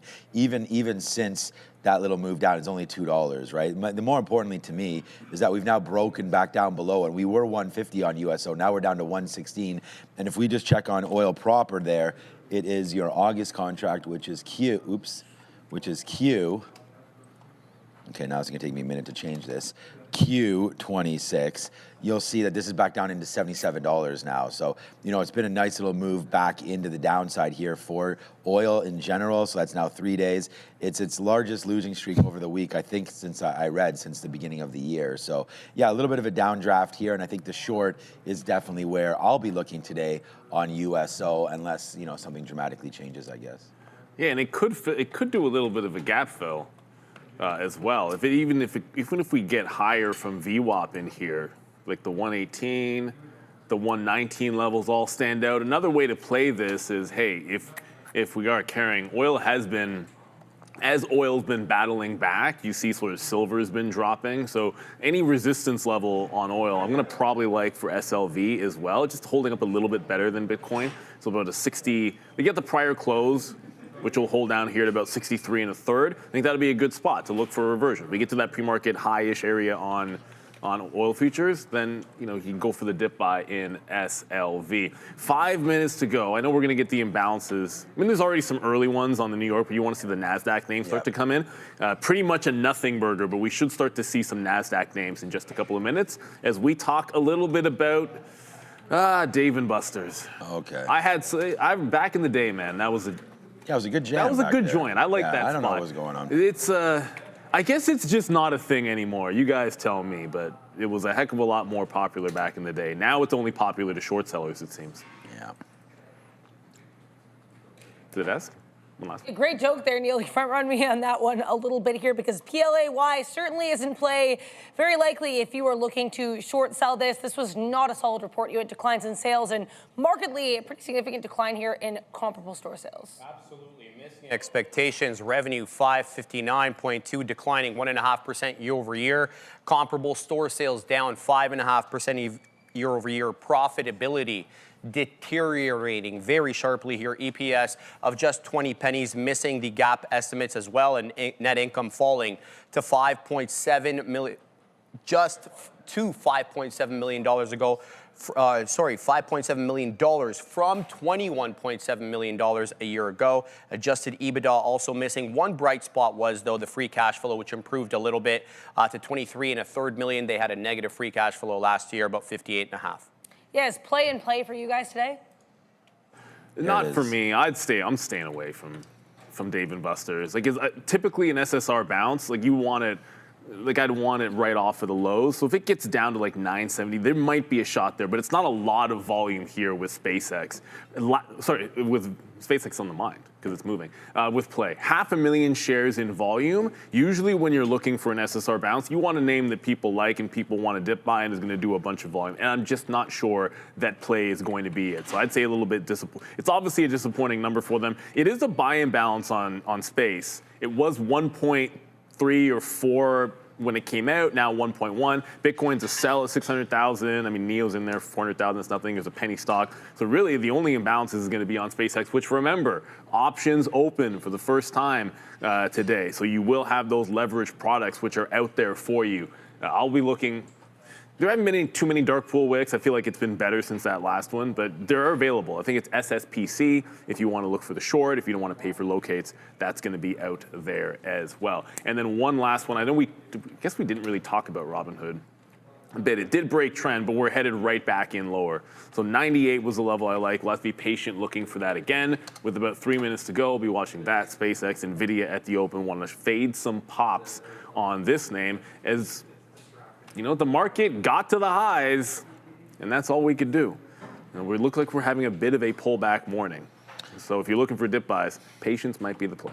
Yeah, we wrote down the TQQs as a short. So we got oil short, we've got SpaceX both ways, and we've got the market on the short side of things. We just got, I don't know, 20, that went to 201. We're going to sit there at the 50-period moving average, just capture some more profits here. All we've been doing is shorting SpaceX all morning, and yeah, it could blow up in our face. I mean, definitely. We're going to wait to see 206, 207 up here to see if that's sort of where we may get blown out of this trade at some point. But we're just taking All right. Now we're $1 and change in. Let's just punch them out there at 50 as here it comes right back in for SpaceX. So, we're doing it again and we're doing it live one more time here at Trader TV Live, and SpaceX has been like, you know, it's been worth everything for me so far. This quarter, obviously, as we just said, it was an absolute rocket ship of a day. We actually, yesterday, we didn't want to show you the numbers, but, you know, we obviously made, you know, the top trade list there yesterday.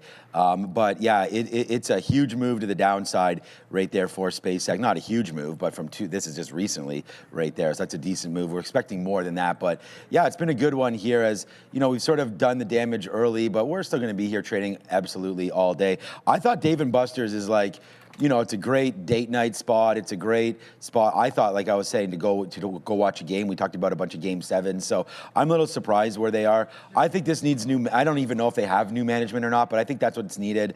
You know, some sort of an activism or something to come in here. I'm not sure how many locations they have nationwide, but it should be a popular joint to go to, and just someone else working it out should be worth a little something. We just got 199.50s, by the way, on SpaceX. So there we go, man. Like that's crazy. So we just shorted 204. We just got 199. That's a 5-bagger right there. 1, 2, 3, 4, 5. $5, not a 5-bagger, I wish it was, on that one. And we'll see if SpaceX today has a little bit of give up to it down to the downside as we just start to cover. I mean, there could be some buyers coming. I'm going to take a little bit more here. There we go. Take some more at 50. There could be a buyer that obviously shoots their, their shot here early again on SpaceX. So let's just keep getting out. Maybe we'll just punch out at 204 if it breaks that level early, and then we don't have to worry about it. So 205 will be our out now on SpaceX as we wait to see where this name goes with only 15 seconds left. I'm going to put my stop order in. Yeah, 15 seconds until the open. The opening bell brought to you by VinFast, ticker VFS. Shout out to that EV company. Yeah. Want to thank them for sponsoring the opening bell. The market is down, oil is down, but they can always try a little bit of a rebound. So, I mean, right away, a bit of a volume spike to the downside here on NVIDIA. That's immediately, not a bit of, it's more like a massive one to the downside here. NVIDIA losing the bid very, very quickly, so you're not going to get a short to pop in that name. Oh, Rackspace. So remember Rackspace, RXT. They were a small capper that got a play with AMD, and I can't charts. Okay, that's not working. I can't flip symbol. Rackspace headed to trying to get back above VWAP. If it can clear VWAP, I'm going to try to get into that name. I'll do this because I couldn't flip my charts at the open. Just need this one to hold above the volume weighted average price, and we want to try play in this small capper, but an AMD partnership. Looking good for them. All right, so here we go, man. Just sort of like we thought there. There goes SpaceX. So, right up through 205. So, we'll make sure we capture that profit. But there it comes up. I just held it small a little bit to see what was going on. But there it goes, man. There's that 205 break. So, short. We said about that 207, 208 area. Definitely seems like it's pretty ramped right now, back to the upside. So there it is, man. Fifth most valuable company right now is our boy Elon Musk and company now with SpaceX, the fifth largest company now in the world after its third day in the open market. Here comes that 212. Yeah, here we go, man. 212. Yeah, I initially wrote down 215 top, but it looks like 212. Well, might be the play. It's a range. If you look at it in Blue Ocean. Last night, then you'll see it was about 210 to 215. What a stock. 210 to 215 was the range where it consolidated. So I think that's the area to look for any kind of a pop and fail, but it is getting heavy to the upside. Tesla was going down, the market's going down, Nvidia's going down, like almost everything else I was looking at is headed to the downside. Maybe. As it is now coming into that pre-market high. And as I said, we showed you guys Blue Ocean. I'm not going to flip charts again because every time I do that, it's like a death sentence. So I'm just going to leave it on SpaceX. I think we can get a topping tail candle in here. And you can trade SSPC if you want to just go long, like a 2X, whatever they call those. Levered. Yeah, the levered ones. Yeah, for sure. Okay, so, we just missed that 212. I wasn't even really sitting there. I was just kind of trying to pay attention to some of the price action there. And I had written down 215, but here we come right back in the downside. We're short now at 207.70s. Let's wait to see what winds up happening here with SpaceX. I still think you got to give it a little bit of room to see if it does retest that 212 area, which was the top earlier. We actually just got right into that and then fell down a little bit here for SPCX. So, definitely looking looking at that level. What did I just get filled on? Oh, 18s. Sorry, 208 18s. All right, so here we go. Right back now into the money on SpaceX, obviously, as here we go. Nice little move back in. We'll see. Okay, now we're really starting to. I see you got it too. That's good. But here we go, man. Nice little move to the downside right now. Look at that. As we've made it all back now, and that was a good one there. So let's see how low we can go now on SPCX, man. Making our day early on this one. We just got 205s. We just got 206. We got 205 13s there, by the way. So I mean, talk about a fill. And sometimes you just got to put the bids out and grab them. But there it goes right now, SpaceX. Let's see how low we can go now. We got a 205 fill. Will we break below that? We shall one time see. Rigetti, we will have thoughts on that, I am sure about it. But right now, SpaceX, nice move back into the downside, capturing profits all over the place now on SPCX. And yeah, I think Quantum's a play, right? I mean, yesterday QBTS was in play. They got. Come on, Rigetti. What's trying to remember. D-Wave had news yesterday. I remember that being a big time runner. We'll get that in a quick little second. As long as they buy off VWAP, you know my play, the way I look at it, it is a pop and fade into the volume weighted average price. So I'd sort of take it and run. It was about a $2 stop, so we'll be happy to get VWAP in there at 204. We're going to go up to Adara for the first time today as we've got some news. Yes, to make you guys all aware, in case you missed it, SpaceX with this rally, as the guys mentioned, very significant. It's also the 5th most valuable company in the world. It did overtake Amazon with that spike. So SPCX, big way to start its 3rd session ever. Yeah, as we were talking about, now the 5th largest company there, we had mentioned that. There's Rigetti to the downside, now down 3%. Oh, so, shoot. No, yeah. I mean, they were down. Yeah, Rigetti's down. Yeah, down 3% today.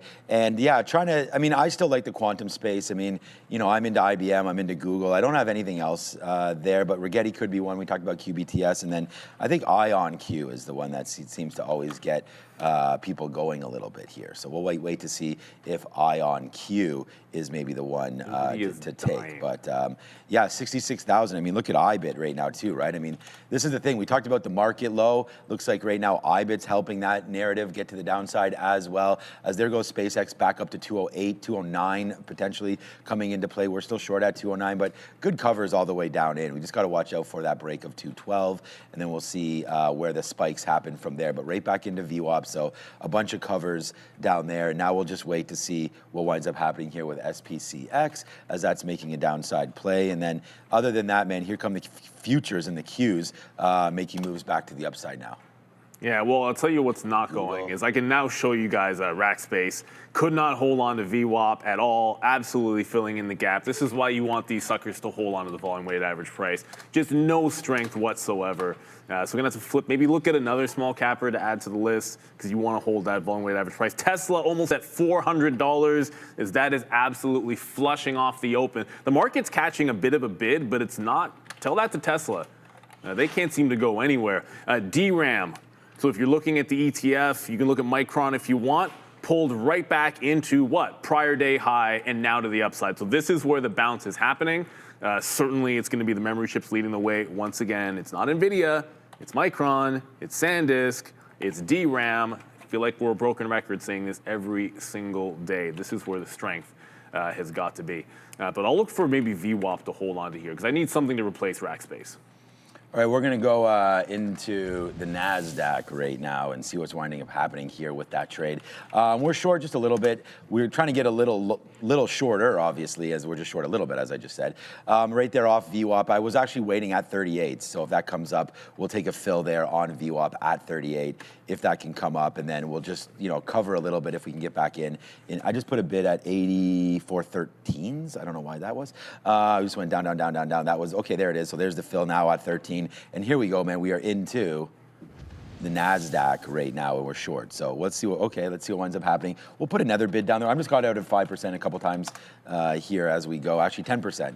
We'll get out at 10% twice if we can. Here comes a move back in. Let's see if we can get that fill near $84 on the NASDAQ. And this is, of course, triple levered product there as we talk more. There, yes, sir. So far, so good as we short that market and we wait to see what's the next move in the space. And Amazon, that's making a move down too. That's now down 0.3, up 0.3, but down a couple bucks here off the open. Got its high as 248 and change. Amazon to the downside. We saw NVIDIA trying to raise money as well. That's I don't know, that was surprising to me. And there it goes, down $2. So yeah, we'll have to wait on that one. But so far, so good. Here comes SpaceX again, man. Put a bid down there, see if we can get that around 206 again, as we are same short on SpaceX, but we got to take advantage of when it moves down like this, because it could easily run that top. We've seen this name get super aggressive, and next thing you know, it's $2 or $3 against you at a blink of an eye, right? And so you got to see, like, you're trying to avoid those market orders coming through. Did I just get? Oh, I did get filled there. Yeah, so there it is. So we just took a 206.70 fill, and that's why you put the bids out there, right? You never know where those fills are going to be coming from. So that was a good one there on SpaceX. As we're getting lighter and lighter on this name, I think we might be wrong on the narrative here again today. I thought there was going to be a potential sell day on SpaceX. Could still be, but let's take some profit just in case it's not the ultimate short today, and we do wind up taking out that 215 area. So very comfortable in the position that we have right now. If it does rip higher, then we'll stop out at that 215 marker, but let's see if we can come back in just a little bit right now. We're at about $2 in the money and looking lower here on SpaceX. VWAP's held a couple times. Let's put another bid down there at 205.50s, and then we'll wait to see if that fills, and then we'll go on from there. Short the NASDAQ right now as well. We just got that VWAP fill. Yeah, SpaceX is still holding that VWAP. I don't know, maybe another run at the high, but the way I see it, if that one's even looking remotely short, I'm not going to wait till 370 for Virgin Galactic. I think this might be one of the last days that this can significantly pull back in, down 4 points. I'm just trying to short off of the high, and SpaceX is going to have to wait, I think, for maybe a trend break, retest of the high, break of the VWAP, something along those lines that can make a little bit more sense. As USO just continues to go, whoops, that's USA. USO just continues to go higher here. So I think that's not going to bode all that well. It can't hold up forever. Like, the market's been battling off of the lows despite this, but I feel like that can't hold forever. You're about to trend into that pre-market high. That was the area that I liked. So you get up to 117.5. I'd look potentially long silver, or maybe just a trend reversion over in USO. You're just gliding higher despite being weak all morning long. All right, here comes DRAM as well. I wanted to replace something for rack space. DRAM's pulling back into the volume weighted average price. Look for it to hold there. Once I see a bounce, we'll take this one to the long side, as long as it can hold on to VWAP. If not there, then we're waiting down closer to the prior day high. Micron leading the way today. Seems like it just always does. Not NVIDIA, everybody. It's Micron. It's you-know-who, SanDisk. These guys are just way too strong. Hey, man, always great to get these sort of congratulations from you guys there in the chat. I mean, yeah, we do have it. There's the TQs, so thank you so much, Kofe Kid there. Good, I hope you guys were following it a little bit, and it's just a short off VWAP, and we've been starting to cover again. Like, we've seen this market just very, very jumpy. So yeah, just make sure you cover. And I always quote Kramer and everything like that, and especially when we're here with Joe and whatnot. Pay yourself first a little bit. If we can get some money out of it, we'll do that. And there it goes to the downside, and here it comes right back upside. So that's part of it, right? You gotta. That's as a trader, it's kind of like, okay, here the OBAI just halted. So it went up to 130. I was just called it up. I was just going to talk about it. It just went into the halt state. So there it is, halted now at 107 on a very dramatic move down there. It was just at 125, now backing into 107 right now is OBAI. So we got to watch out for that one now. I mean, it's nice that it broke $1. Let's see if it can hold that on open. The tap right now is 103. Still a little early to base that on anything. So we'll wait to see. Now it's 101. So yeah, just halted now. Should be 5 minutes, 10-minute halt. We'll double check it back when it does reopen. But there it is, man. OBAI, a name that you guys talked about, and I saw some of you, traders talking. Now you're talking about warrants and everything happening right there. So yeah, there it goes. Well, man. you can trade the warrants during halts if they don't halt. That's an right. That's a hedge if you happen to be caught. Yeah, that's actually a good point. Right there, you can do that. Go ahead and trade the warrants if so see fit. If they're there. Yeah, but OBAI. So there it goes, man. A name that I just recently bought some more of the other day. It's not really doing anything. This is Eli Lilly right here. So yeah, potentially. pull back. It was actually smoking to the upside today at 11.45, the price, and then it's all the way back down into 11.30. Now bouncing off your 200 period moving average. Okay, sound the alarms, because here comes SpaceX all the way up into that 315 area. This is the spot that we were thinking about, maybe there was going to be some love or something up here near that 315. Of course, if we do break it, then we got to get out right now, as we ran it one time a couple times to the downside. Now we're getting run back there to the upside. So this is what happens on this name, man. I mean, we've been trading it for quite a while now off the IPO, and definitely aware of the trials and tribulations here with SpaceX. The short was always going to be dangerous, and now we wait to see where this prints us to the downside now. And we just took a little bit of a short there at 214, and you can see my average price isn't, okay, well, there's an out. My average price isn't changing that much, because I don't really want to be layered into this thing and then get absolutely smoked. But here it comes right back in. So yeah, about getting smoked. Yeah, no more, as that just pulled back. But we're still now in the money here on SpaceX. Let's ring the register for $1 now at 211.20s, and that's what we just did. So a couple outs here on a most recent refresh. So it looks like the hit will be a couple bucks if it does break down up through 215. We took a shot there today. I definitely understand that this is a risky proposition, and there it goes, SpaceX back to the upside. So yeah, congratulations to anybody that was buying dips. I feel like that's a better trade than these shorts. So that's a good one. And hey, man, I couldn't be happier. Props up. We're long at 170. So, that's been a great one. I'm not sure when we'll empty it out in the account. Maybe we'll take some out today. If we get back up to that 220, 230 area, I'll probably empty a little bit there, and then, pay for some of this hockey, and we'll go on from there. But there goes SpaceX right now to the upside. There's only a starter in that, because the CDR is available and open, and it's absolutely fantastic that we can do that in Canada. But I'll tell you right now, I don't have enough to want to sell in SpaceX. I didn't buy enough shares on day one. I just put a stink bid to be involved. I think at some point there is going to be a turnaround, and you're going to be able to buy the dip. That's historically been good for IPOs and the way to play it. But this one has been built differently. At some point, we got to get a poll up for whether we think this is like the largest company in the world, or it gets back down underneath the trillion. Because I think it was that one firm that was like, yeah, it's only worth 700 million. So we'll get that poll up at some point. I am in that Virgin Galactic. It'll be similar to yesterday. It's just like the pop, not very big of a pop like it did yesterday, just a little bit into the pre-market high. Play into the low, look for reloads on VWAP, same thing. I just think they're a dog and a sell. A few people have put Open Door into the chat.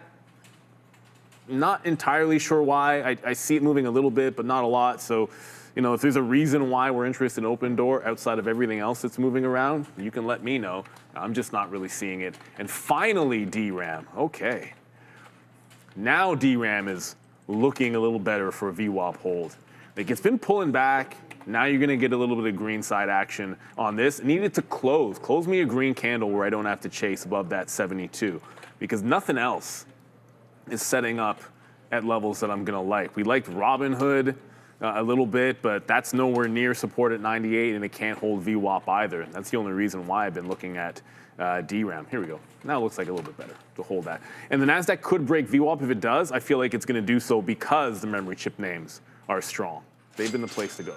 Now you tell me here, this is actually a dilemma that I'm having right now in our house. Do we go for the Model Y, the new Juniper model? Wow. We're test driving that tomorrow. Or do we go with the Rivian R2 and wait a little while? You guys let me know if anybody's taking delivery of a Rivian. What's June 16th? They started on June 9th, but I don't know. There's a lot of reviews you can read, but most of those are paid for. So we'll just wait to see what winds up happening with real world owners. And yeah, so that should be fun. Let me know what you guys are thinking. Shout out to Create Utopia over there as well. I mean, the new Model Y is really sweet. Okay, so that's SpaceX moving around. We can have a quick look at Tesla as we continue to talk about that name, of course. Oh, I just took some more outs, by the way, on SpaceX for $2. We just came into 210 again, so another $2 on SpaceX. I mean, what we've taken out of this name over the last couple of days is almost criminal. Wait for the Scout. Oh yeah, okay, yeah. There are some new names. There's like a Range Rover, like a Land Rover there coming through. so we could definitely look at that. All right, so the TQs. So we do have obviously some good trades there on SpaceX. And look, if you're nervous, start to cover. I mean, I've covered some positions off there as well on SpaceX. But here comes the TQs, right back upside. Maybe I'll take a little bit more short here. The problem is sometimes I take shares a little too early against the plan. So I was trying to wait for 80, basically 84.80. So I'm here at 84.75 right now, waiting for the 200 period moving average, because then when I get stopped out at 85 bucks, at least the damage is under control, because we were able to, okay, there it is. There goes SpaceX, by the way. Just took 215. So there's the stop on that as SpaceX rips through 215. And let's go, man. I mean, this has been huge right now. Like I said, maybe that 220 is a spot where we start to cover some SpaceX in our own account as we just start to rip upside right now on SPCX. So fail on obviously that last reload, we just talked about it. But yeah, good outs all the way down. This is the first time we took something out above where we were at, so that's not great. And now we'll wait to see if we can get the market short now. I don't know, man. Adara's going to bring some news here. Market's going upside now, and we just got back to Greensville here. So Adara, what you got for us? Lionsgate trading sharply higher here. Nice spark to the upside. Semaphore released a takeover note suggesting that Netflix could be looking to acquire LION. Again, guys, Lionsgate on watch. Possible takeover target here by Netflix, according to this note from Semaphore. Okay, I mean, they already have a studio, Netflix, so I'm not really sure what's up with that. But Lionsgate obviously must have some movies that they're looking at, some properties right there. But that's too bad, man. We're at 74, it went to 71s. So hopefully it pops up and gives it to us. I mean, we're not too far away now, so we'll take short-term pain here for hopefully long-term gain as we wait for 85s to come in, and that would be our stop zone there. And wow, man, now 218. Yeah, just touched 218 on the high side there. We had really... It cannot be stopped. No, exactly, and that's the whole thing, right? That's why we did. This brings me. No, I'm going to do this poll right now before it gets out of hand. And I was going to say I'm going to leave it at 4 trillion because I can't bring myself to put 5 trillion. If you're in the chat right now, will SpaceX see 4 trillion or fall all the way back to 1 trillion valuation next? So type 1 for 4T and type 2 for 1 trillion. I feel like at this point everyone's just going to be typing ones. The way this thing is absolutely rock shipping. It should be above 3 trillion now. Oh yeah. No, I don't know. Actually, maybe not. But I think it may be at the highs in the aftermarket. It got there, but it's at 2.8. So that's why I'll throw up 4 trillion instead of 3. There's no point putting 3. You're almost $100 in the money on the allocation. It's complete insanity how much people are up if they took that allocation, and some people weren't interested in the allocation. And if you can get it, congratulations to everyone that did. So you're not really getting a push through the high. Like SpaceX is breaking the highs, but DRAM is not. We bounced VWAP, kind of got halfway to breaking, but we're not really following through just yet. So I like it. It's holding the trend, but if it loses the trend line, that's going to be an easy out under VWAP if we lose the trend line. And then looking for the high a day, Virgin Galactic is still doing normal, boring fall to the downside Virgin Galactic things. It's about halfway to the low of the day. And then I'll just keep reloading this alongside VWAP if it can even get there again. And my goodness, Melissa just said Marvell short. No, say it ain't so. Market's strong. Like this is literally the well, I mean, I don't know if it's the strongest name out there today, but I just showed you DRAM. So that Micron, they're not really breaking out, and you are seeing a breakout here in Marvell. And it's not even at the all-time high yet. So you're not at a monster level. Relative strength to the market. And as I said, some of the other places which have had some leadership, like you look at like an MU here, like MU's kind of struggling with VWAP, which is partially the reason why DRAM's not going, because MU just can't seem to break. But that said, like short to short, a trade to trade, I don't know if I'd be wanting to step in front of that one today. It's looking incredibly strong. There is I should have put it at 5 trillion. I feel like 4 trillion is almost like it's too close. That's still 40% from here. Like I think it would need to be close to. I think it needs to be at $300 to be 4 trillion. This is why we love SpaceX, man. I mean, it needs to be $300. There's so much FOMO in it because there's so many people that aren't in, and it's just like that's creating just a huge FOMO aspect to this. Like there's so many. I'm in. Yeah. What I consider to be 7% of what I would want to own of the stock. Right. That's what I'm in. So I have FOMO right now. Yeah, exactly. So I think that's the whole point is that most people aren't even in anything. So, you know, there it goes, man. 218 and change now for SpaceX as it just continues to climb higher and higher and higher. We're still short the market right now with the TQs right here, basically at 60s. So, you know, trying to give this a little bit of love to the upside now is the market. I don't know if that's going to be temporary or not. I'll try a little bit more here at the 200 period moving average. I mean, I didn't think the market was due for a run today, but looks like it is. I thought we were a little tired in this market. We wrote down USO at 117. That's exactly where it is right now. But the question is, do I want to go short the market and short USO at the same time? That's not necessarily a great idea. I mean, if the market's going to tank, might be on the back of USO. That's hilarious. I have a new chair here, and I just hit the down button, so we went to the elevator. What chair? What the heck chair is that? Elevator down. I think this is Hugo's chair. So I got to get this all figured out. Fancy chair there. Yeah, let me get this figured out. No, it's all good. Breaking the highs and going higher is also the dead one. Sharif's not here. Apple just went into the green as this is blasting higher. Remember, it was Qualcomm that had the actual device news. It's trying to go. It's finally back above that 228. That was the key level that needed to hold from the daily chart. So Apple looking good, QCOM looking good, SpaceX, my goodness, it's almost impossible not to look here. Look, it gave a pop and fade into the volume weighted average price, and since then, it's like the trend is your friend, and every time it makes a new bar, I got to redraw this. The trend is your friend to the end. Like now, all it's doing is holding these higher lows over and over again. So maybe. Look, it would be a trend break back through 215, but this one's going to take some convincing to the downside for sure. So I'm going to stick with DRAM at least for now. I think with Micron not even going yet, this is still holding VWAP. If Micron can just get going, I think this is just a little bit stronger. I may look for one more reload in here on DRAM and hold on to that Virgin Galactic. But SpaceX, Night Eye just said 222.22. Maybe. The irony of that is the most, I'm not making this up, this is the most recent price that I actually bought Tesla shares at, was $222.22. And that was a while ago. Maybe SpaceX does want to go there. But that's my lucky number, not Elon's. Yep, exactly. All right, so, you know, we just did take a little bit of a profit there on the Qs, right? I mean, we fell back in. Again, like, little surprised that the market's doing this. I thought we could be a little tired at all-time highs now, but, you know, potentially not at all, as the market's still trying to go back up to the upside. Let's take a look at Elon's other company right now, Tesla. That's up to 410 and maybe bouncing a little bit off of that as well. So Tesla right now. I think the trade that I'm really looking at, though, would be USO.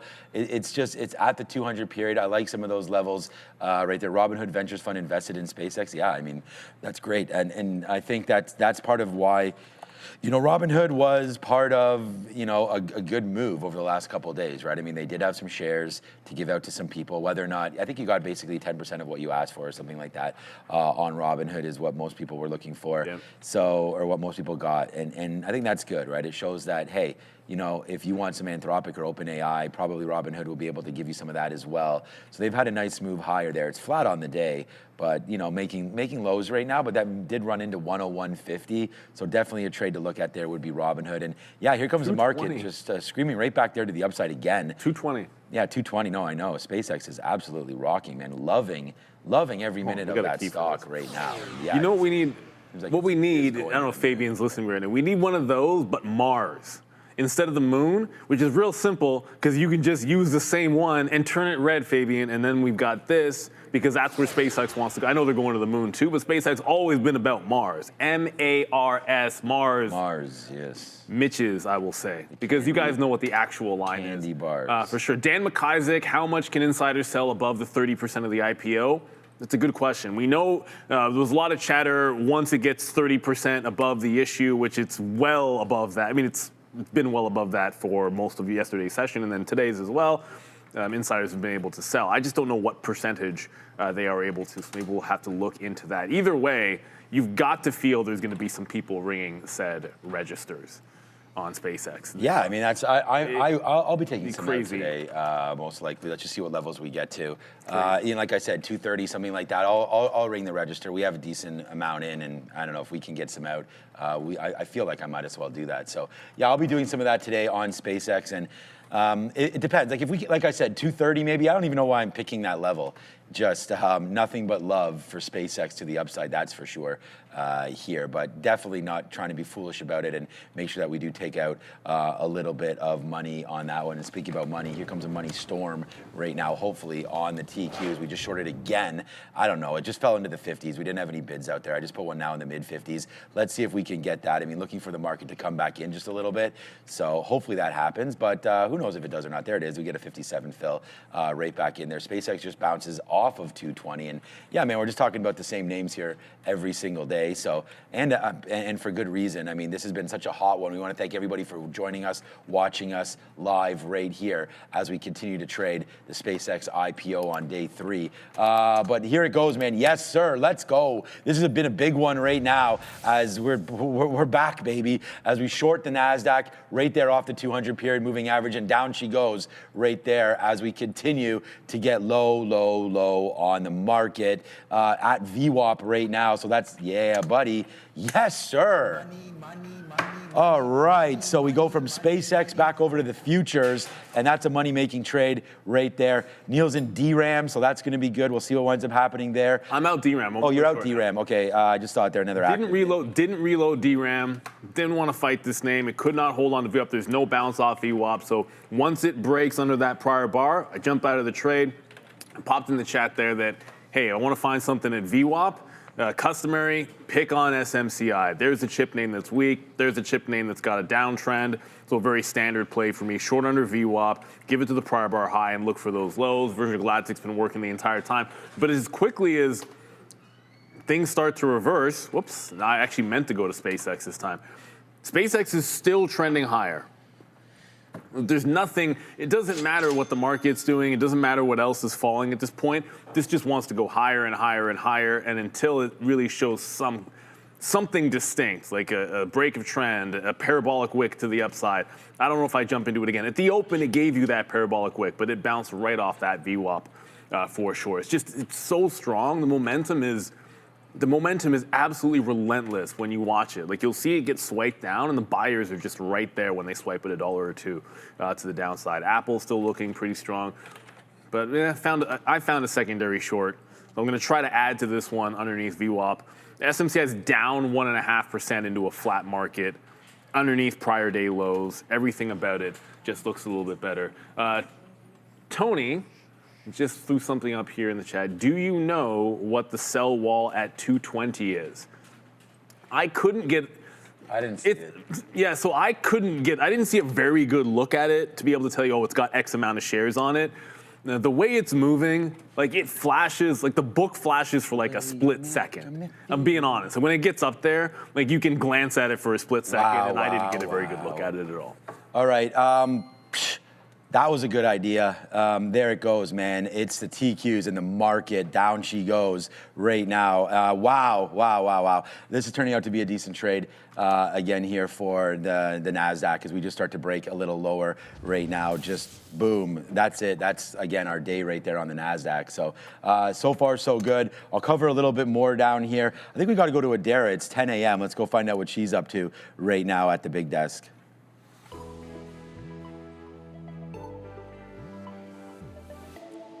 Market certainly not up to breaking these pre-market highs as of right now. SPY in its first 250-minute candles of the day, rejecting that 755.30s area twice. Right now, we're back at that opening range low. Let's take a look here at the NASDAQ. NASDAQ making an even more notable spike to the upside, pushing lower and nowhere near that pre-market high. But NASDAQ still looking potentially like it's trying a little bit harder than the SPY to break higher here. USO pushing lower. We'll get to that in a minute. But be aware, guys, this deal between the U.S. and Iran still very much in focus. SpaceX also in focus. The thing just broke 220s all the way up to 222. So the guys talk about this in a second. But they announced a $60 billion acquisition here of AnySphere for that Cursor AI code editor. USO did not have a good morning. Tried to push higher here at the open. Pushing back lower here now, we have Switzerland and their foreign ministry announcing that they do have tentative plans here to host the signing of the U.S. and Iran Memorandum of Understanding to end their conflict. Last but not least, keep an eye on all these names in the memory sector. WDC getting a nice price target increase by Morgan Stanley, so they were by far the strongest. Other names to watch here for SNDK, MU, STX. Looks like all of these pulling back here, so we send you back over to the guys. Trader. I mean, you and I, this is why I think it's worth ringing the register a little bit. You're up 85 grand right there, so kaboom. The fourth biggest company now by market value is now SpaceX. And climbing. Yeah, very much so, right? It was just the fifth. So there it goes, man. Nice move up, and congratulations to you. Hi, trader. Send me some money. I'll send you my Venmo. If you want, but there we go, man. Congratulations to you. That's an absolutely huge trade, and I'm with you, man. It's been a good one for sure on these longs, and what we had done on day one was something special, and then we've done it on day two, and now again on day three. So this is pretty good. But traders, here's an offer that even your broker isn't going to give to you. From June 8th to June 25th, Trade the Pool is giving first-time users an exclusive second chance opportunity. If this is your first time joining Trade the Pool and you don't pass the evaluation, Trade the Pool will give you another evaluation account completely free. That's right, a real second chance to come back stronger and prove yourself. This is a one-time exclusive promotion available only during the Trading World Championship event. Once it's gone, it's gone. Make sure you do, SpaceX is $225. Make sure you do scan the QR code on your screen right now. Join Trade the Pool today and take advantage of this exclusive second chance offer before it disappears. And I can't run fast enough to my broker to get some out on SpaceX, and we'll be doing that very, very soon. As I said, I mean, I'm pretty happy with the exuberance now today, up another 17%. Oh boy, we see as that continues to make millionaires and billionaires, and SpaceX, man, just and wow. Trillionaire. One trillionaire, but many, many millionaires. And I guess now Elon probably has the two of the top 3 or 4 companies right now that have made the employees and other investors the richest possible. That would be Tesla, and now here with SpaceX. I mean, people that have worked for this gentleman for that long got crazy options and got really low on the price. Not only that, they also got long at 135 as well. So here we go, man. I mean, congratulations to everybody that's been riding this to the high side and anybody that's been making money on that one. As I said, we've made our year right now on SpaceX, and it's June, and we've only traded it for 3 days. So far so good there. Watch out for TQQs coming back in. We're doing a little bit of covering here as we're bouncing near some of these lows of the day. We just got an 84.10, 84.07 fill down there as well. So I'm gonna take a little bit more off the table here as the market is just not slowing down, and SpaceX just bouncing off of 225. Congratulations. Yeah, I mean, that stock it's getting ludicrous mode. And even SpaceX is able to today drag up Virgin Galactic. I might jump back into this, but it's a little bit stronger. Once it ran that prior bar, I get out, look for another chance. I like shorting it on the lower high or in the topping tail, not on the way to the upside. Don't want to give back yesterday on it. It was good yesterday. We'll give it another shot. SMCI did go down, almost broke the low, but that's trending lower, so this feels pretty good. Like, it's under VWAP, it's giving everything that you want, so we'll see what the market can hold back up. Even if it does, this feels weak, so I want to respect that. You would think that Tesla would have a little bit more juice than what we're seeing here. Great bounce off 400. SpaceX, like, maybe you think there'd be some sympathy with it, but this just doesn't want to seem to get going. And what I wouldn't like is for SpaceX to lose trend, because I think Tesla might turn into a bit of a sell under 407. But we just saw 225, and this might be SpaceX's moment. Yeah, I mean, I said I couldn't run into the account fast enough to get every single time I type SPCE, and then just like too quick, and the next thing I'm on Virgin Galactic. No, we just hit that 225. There's a $5 pullback. That's the most significant dip since the open here on SpaceX. So very close to a potential trend break here. I'd rather reload something weaker, though, in SMCI if I had to. And for all those looking out there, I know we haven't done the visualizer, and we've been a bit, if you wonder what the top of the visualizer is, spoiler alert, it's SpaceX, and it's not close. 200 mentions on our visualizer for SpaceX. Next is OBAI. 38, Tesla 27, SoFi, SoFi's up 3% for 23. CoreWeave had positive news today. They're up 9% today, 22 out there. NVIDIA, Rackspace, which lost a bit. IREN's going to make the list as well. Hey, SoFi's having a really good day. Oh, good. Get it, SoFi. Those are some of the last two we bought, man. IREN, SoFi. We bought some Eli Lilly. I like we like that one. And then, of course, Robinhood flat on the day, so that's a good one too at $99. We got 99 problems, but right now trading is not one of those as we continue to watch out for this market and what a pop it's seen over the last little while, obviously, due to SpaceX. And now, I mean, like we wrote it down here today, and we wrote down some crazy levels on SpaceX. I mean, not knowing, where anything would eventually fill, but on the sticky note today, and, it's free every single day, obviously, and will always be because it's not worth anything. But there's SPCX right there. There's a QQ short at 85 area. So that's exactly what we have. And we talked initially the long at 200. Obviously, we got carried away and went short there, back and forth a little bit on SpaceX. But it's the TQQs, the short. I don't know what USO is doing. We looked at 117. We didn't really. Okay, well, the high of the USO is 117. So right there, if you look at this at the note today, we have SpaceX on there. Like I said, man, we've made our year trading-wise on SpaceX over the last 3 days.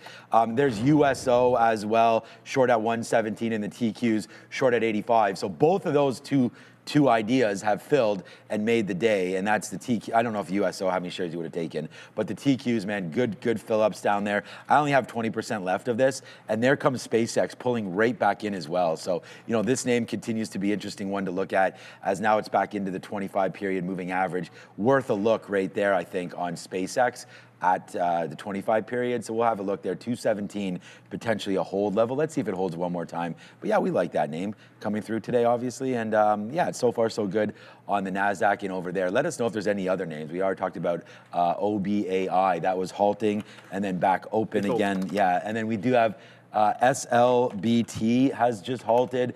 SL Sciences, this might be a good one. This is $10 right now. It's already done 13 million shares. So SLBT on watch right now for potential halts all the way through. This looks like a relatively new name, so I don't know if this was a SPAC that is just de-SPACed or what, but SLBT, SLGB. What? Why are so many SLs going on here? Slinger. Right there. That just showed up for me, but that's not even in our system. So we're going to pass on that one. And then CC. SLBG? Yeah, SLGB.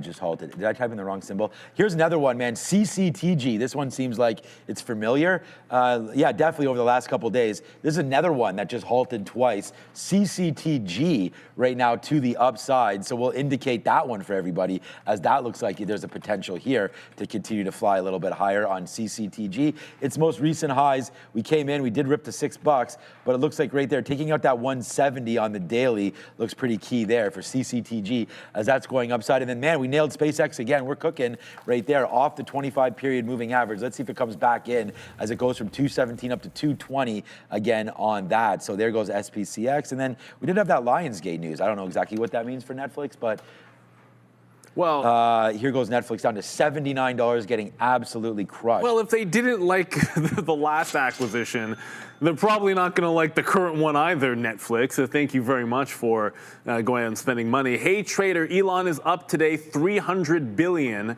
so far from SpaceX. Yeah, we're up. He's a little rich. shy of that. You know what? A little shy. I mean, let's be real. Like at this point, the richest man in the world, and he deserves it. Doesn't even.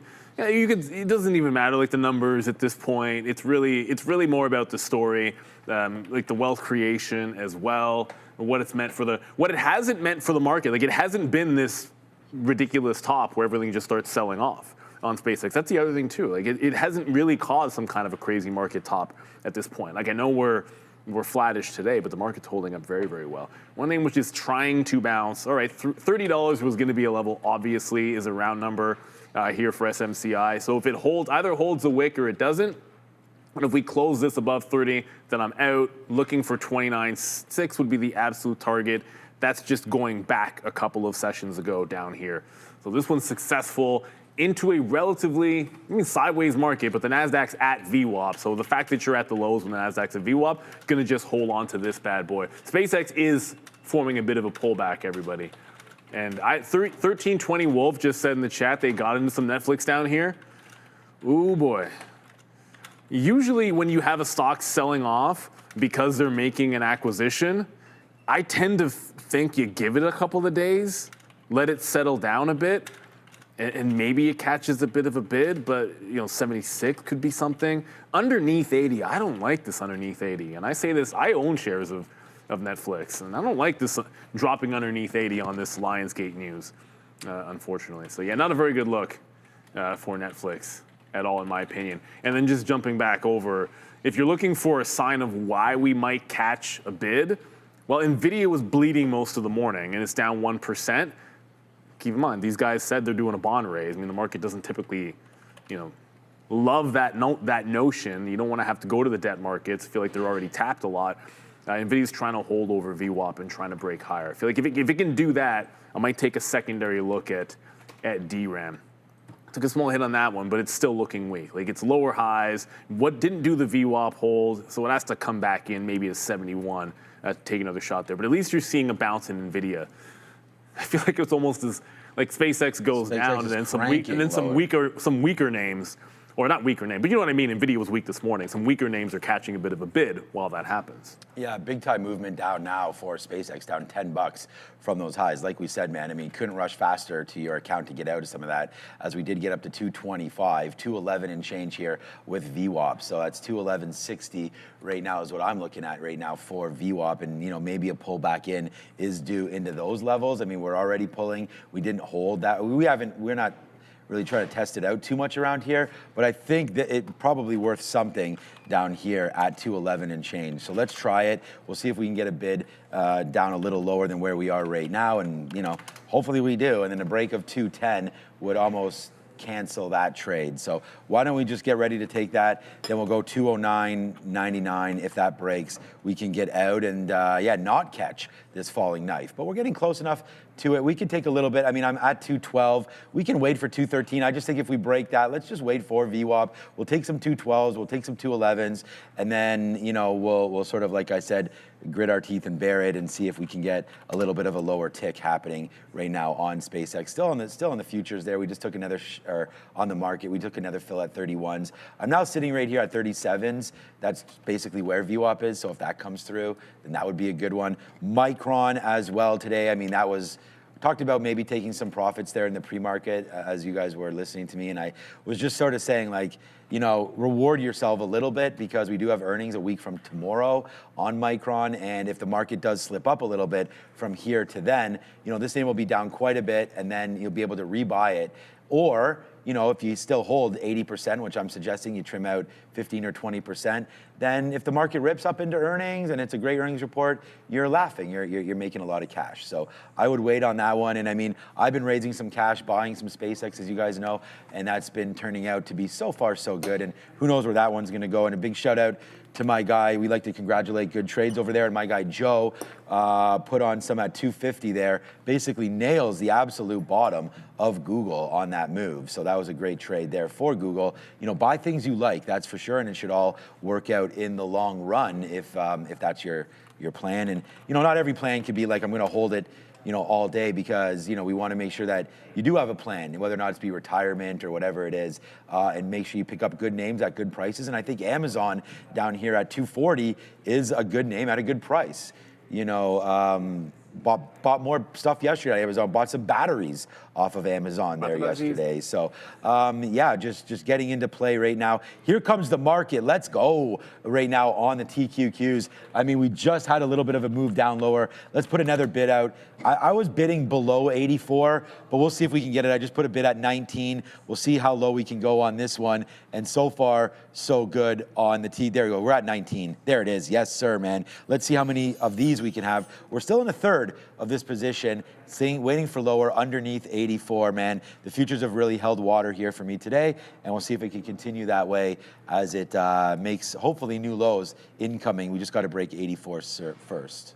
Yeah, well, the futures are certainly looking, it's a lot better in the NASDAQ than it is in the ES, because you actually have some strength in the ES. Like, they're holding above VWAP, holding the range. It's the NASDAQ that's off the lows, and I know some of the memory names are going to be a bit of a culprit in there, and I know we'll probably talk a few more about these, the small cappers.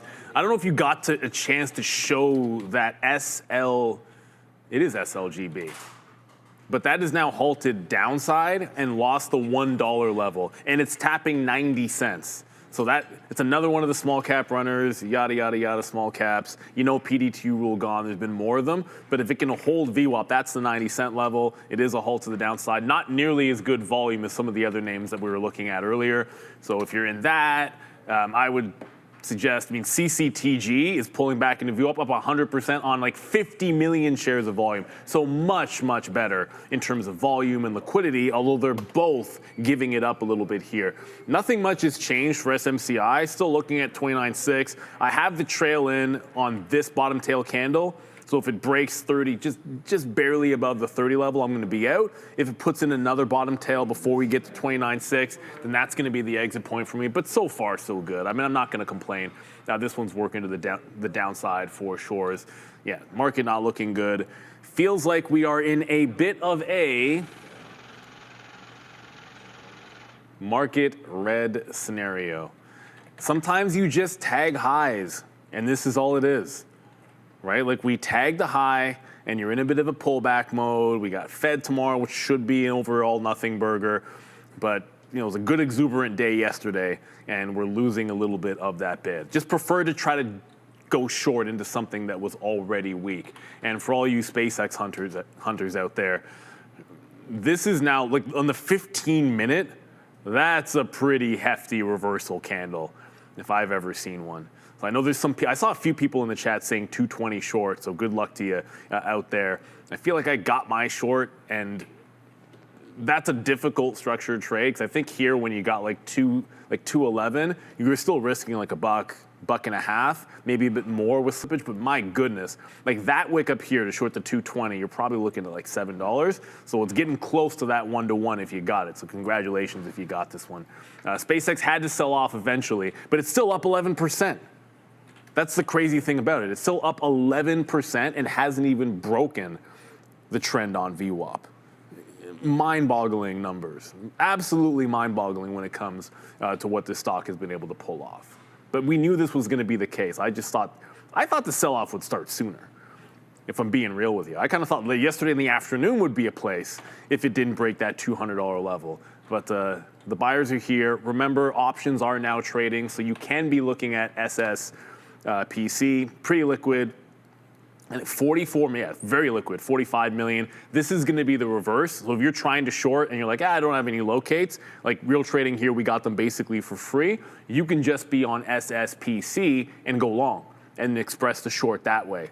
Of course, this will be at VWAP to the upside when SpaceX is pulling back in to the downside. So it's a 2x daily leverage short. There is also a 2x daily leverage long that you can play into as well. I know there's a couple of other, I'm just showing you guys the ones that we pulled up in our system that look like they have the best volume to me. There are multiple leveraged ETFs for SpaceX. Another thing which is incredibly unique about it is the fact that they have, like right away, these leveraged products out there. I wish I could tell you Tesla was catching bid, but it's not. We're just continuing to go lower. Tesla not looking very strong. I mean, the whole market's giving it up right in here. So I feel like at this point, we're going to get target. I'm moving the trail again on SMCI, and this is sort of the thing. Like, I'll play it into the range. Probably should have held that a little bit longer, but the opening candle bounced off to 20, so that's where we got it to. But now I've got a very sharp trend line. If it breaks any of these prior bars, I just keep moving the trend line all the way into the target. So this is what we got to do.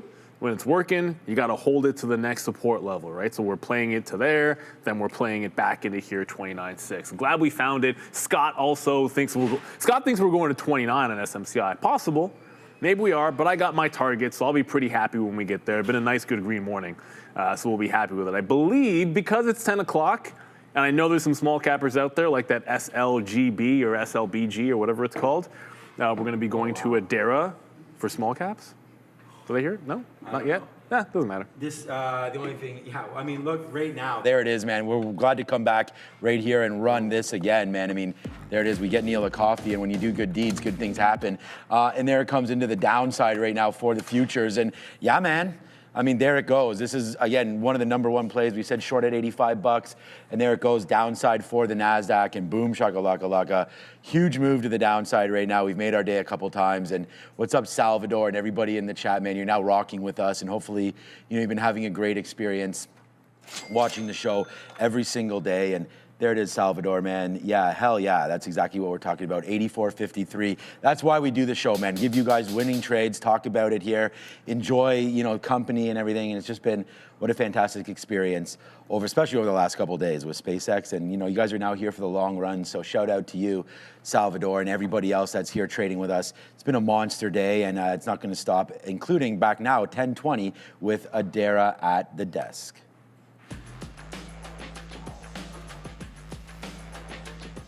Small cap time, guys. Let's start with RXT. And before we get into any of these small caps, please make sure to hit the like and the subscribe if you were enjoying the content that we've brought to you over the last couple days and that we bring to you every single day. RXT on Warsh here. This one had a pretty strong move pre-market. Main story was this one you see on the bottom, AMD and Rackspace entering into an agreement for phased deployment of starting with 30 MW here, 30 megawatts footprint for AMD-based compute deployments. This is going to go from late 2026 all the way to 2028. Furthermore, Rackspace announcing that their board approved a workplace realignment strategy. This does include, unfortunately, some workplace cuts. They do have $1.73 billion here for market cap, so definitely a larger market cap play compared to some of the other ones we're going to be talking about. They've got a short float here, about 16%. OBAI is up next. Our Bond is the name of the company. This thing right now back below the $1 level, $25 million market cap. They're on watch here after announcing that an investor in the company exchanged roughly $3.3 million of outstanding debt for convertible preferred equity. Last but not least, SU Group, SUGP. This one was on our watch list this morning. They also have a day one catalyst climbing after announcing a distribution agreement with a building giant by the name of GEZE. Market cap here just under $3 million right now. Float, 470,000 shares, so small float, and 48% short float for SUGP. Make sure to like, make sure to subscribe. Stay tuned as we send you back over to the guys. I'm gonna try some SpaceX here. We did try some 208s and got 210s and got stopped out there immediately. Where'd the sound go? But right now.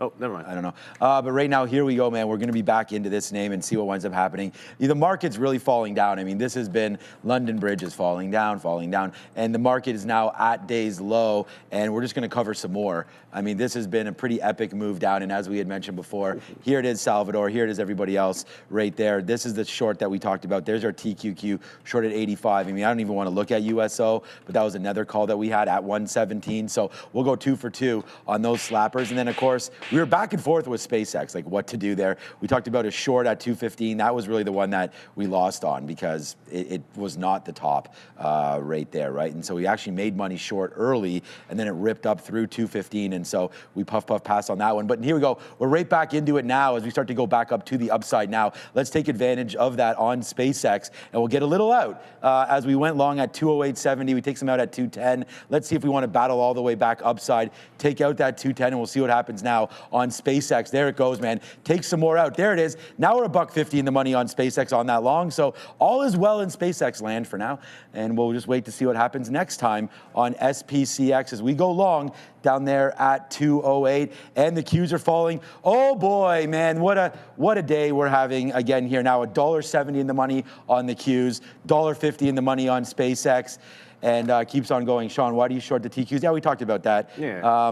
It's just because I like to go short on a long product, so it shows red in the account, and we don't have any borrowing fees here or anything like that for that. So you could trade either one, but for me, the TQs just makes it more simple. Like I'm trying to go short, so I just short the market, and that's why that. And as opposed to, it's not, the SQQs is never a thing for me. It's more about the Qs, right? I mean, I could also be shorting this one, but again, a triple levered name and just something that's a little bit more affordable. That's kind of why I chose to go with the TQQs. We have so many viewers that are watching that don't have like $1 million accounts like we have here.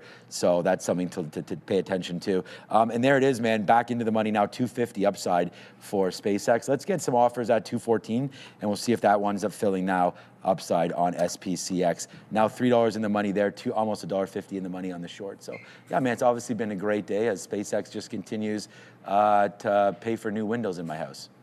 That's right, you are replacing them. Yeah, great day, obviously, and look, it's been a clean one. I'm surprised at how far some of these names have pulled back in. Look, we got it at SMCI when it hit the target, it bounced off that 60, but then continued lower. So I know some viewers were saying it could go to 29. It's down 4 points today. I know there was a joke about it being potentially delisted, but no, they're not going anywhere. It's just a relatively weak stock that can't seem to catch any kind of a bid. But you know what might be catching a bid? I don't want to sleep on that rack space. Oh yeah, that was a story earlier. This is the AMD story. Well, okay, AMD actually had its own story, so I shouldn't say the AMD story. AMD had its own news, but they got the partnership with AMD. All day long trend from the pre-market is trying to get tested here and would be a VWAP break. So I'm looking for something specific that's next. All day trend break, hold a VWAP on RXT is likely to be the next thing in here for me. So, traded some SpaceX. Obviously that was good. SMCI as well. Virgin Galactic was small, and then same thing with DRAM. But I do like that rack space. Want to see this one breaking trend. I said VWAP on my note. The first chance it's going to get to hold VWAP should be here if it can break out that top. What else we got going on? Some people saying Intel. Oh, Intel. Yeah, some of these names like that SMCI was a Intel. good one there. That was... See, now look at this on Intel. Yeah, that looks like a problem to me. That look like a problem to anybody else? Double top, double U pattern. W pattern's probably a thing. I'm not a charter market technician, but I'm sure it's something. It's not a head and shoulders, but it's a very similar kind of notion where you have found a 130 high. I don't see why this stock isn't heading back to 105. This could be next. Well, you know what? It has to bounce to get me in, though. Yeah, Intel, that's a problem. That daily chart does not look good at all. If I hadn't already trimmed a few times on the way up, I probably would be selling some after this 125 break on Intel. I don't see why this couldn't be headed down to 105 at all. It looks pretty legit to me. Yeah, good look on SMCI. I mean, as the market gets weaker, we want to pick on weak names, and I think Intel right there off that top of 125, yeah, that looks possibly bad. Another weak name to look at there, and I'm glad that we're doing that. Yeah, I took some more. I mean, I hate to talk about the same thing over and over again, not really, but there it is. We've taken more profit on this one, and we're just going to let SpaceX. Just so you guys know, I'm going to start talking about other names, but I'm just going to let SpaceX ride. If it breaks 205, we're out. We'll take another bid here at 206 and change, 207 and change actually, if that comes in. So we're going to let that ride. I do have an offer at 214, so if that hits, we just got to 213. We'll see if that winds up hitting now on SpaceX. Hopefully it does. All right, man. Okay, this came up again. SLGB. Did I type it in wrong? No, okay. No, I must have typed it in wrong. Smart logistics. Yeah, I had to have typed it in wrong. So there it is, man. We are now halting and back and forth a little bit. We did break through that dollar right there on this logistics name, and just another mover and shaker again. I don't know. I'm trying to cover names that are potentially trade ideas. CCTG, we had talked about that short at least, and that level right there was 161 that we had sort of closed and opened at that one day. So, 165, I guess, and that sort of coincides with some of these other tops. We have run that before, and when we have, we didn't really break 3. So I think getting short at 165, holding to 3 doesn't make any sense, because that's literally the risk to reward means you have to go to 0 to make that work, but that's not something. So we'll wait to see 165 there. I think if you were to look at it short, that's not horrible. Maybe average it up. The wick today looks like it's 210. When did that happen? That happened right after the halt. So that's interesting. We got exhausted up there after that halt. So I think that's a reasonable short in and around here, 170 or so, and then wait to see what happens up there at 210. Still risky. There's everything you do in these small cap names are going to be coming with a little bit of risk, right?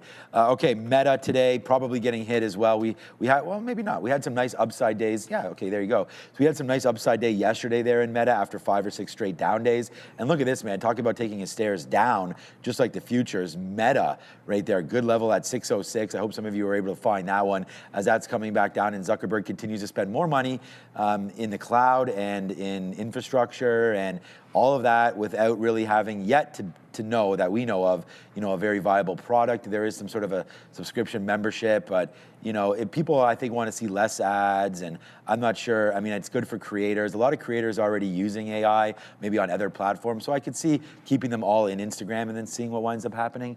But wow, they have extra competition now.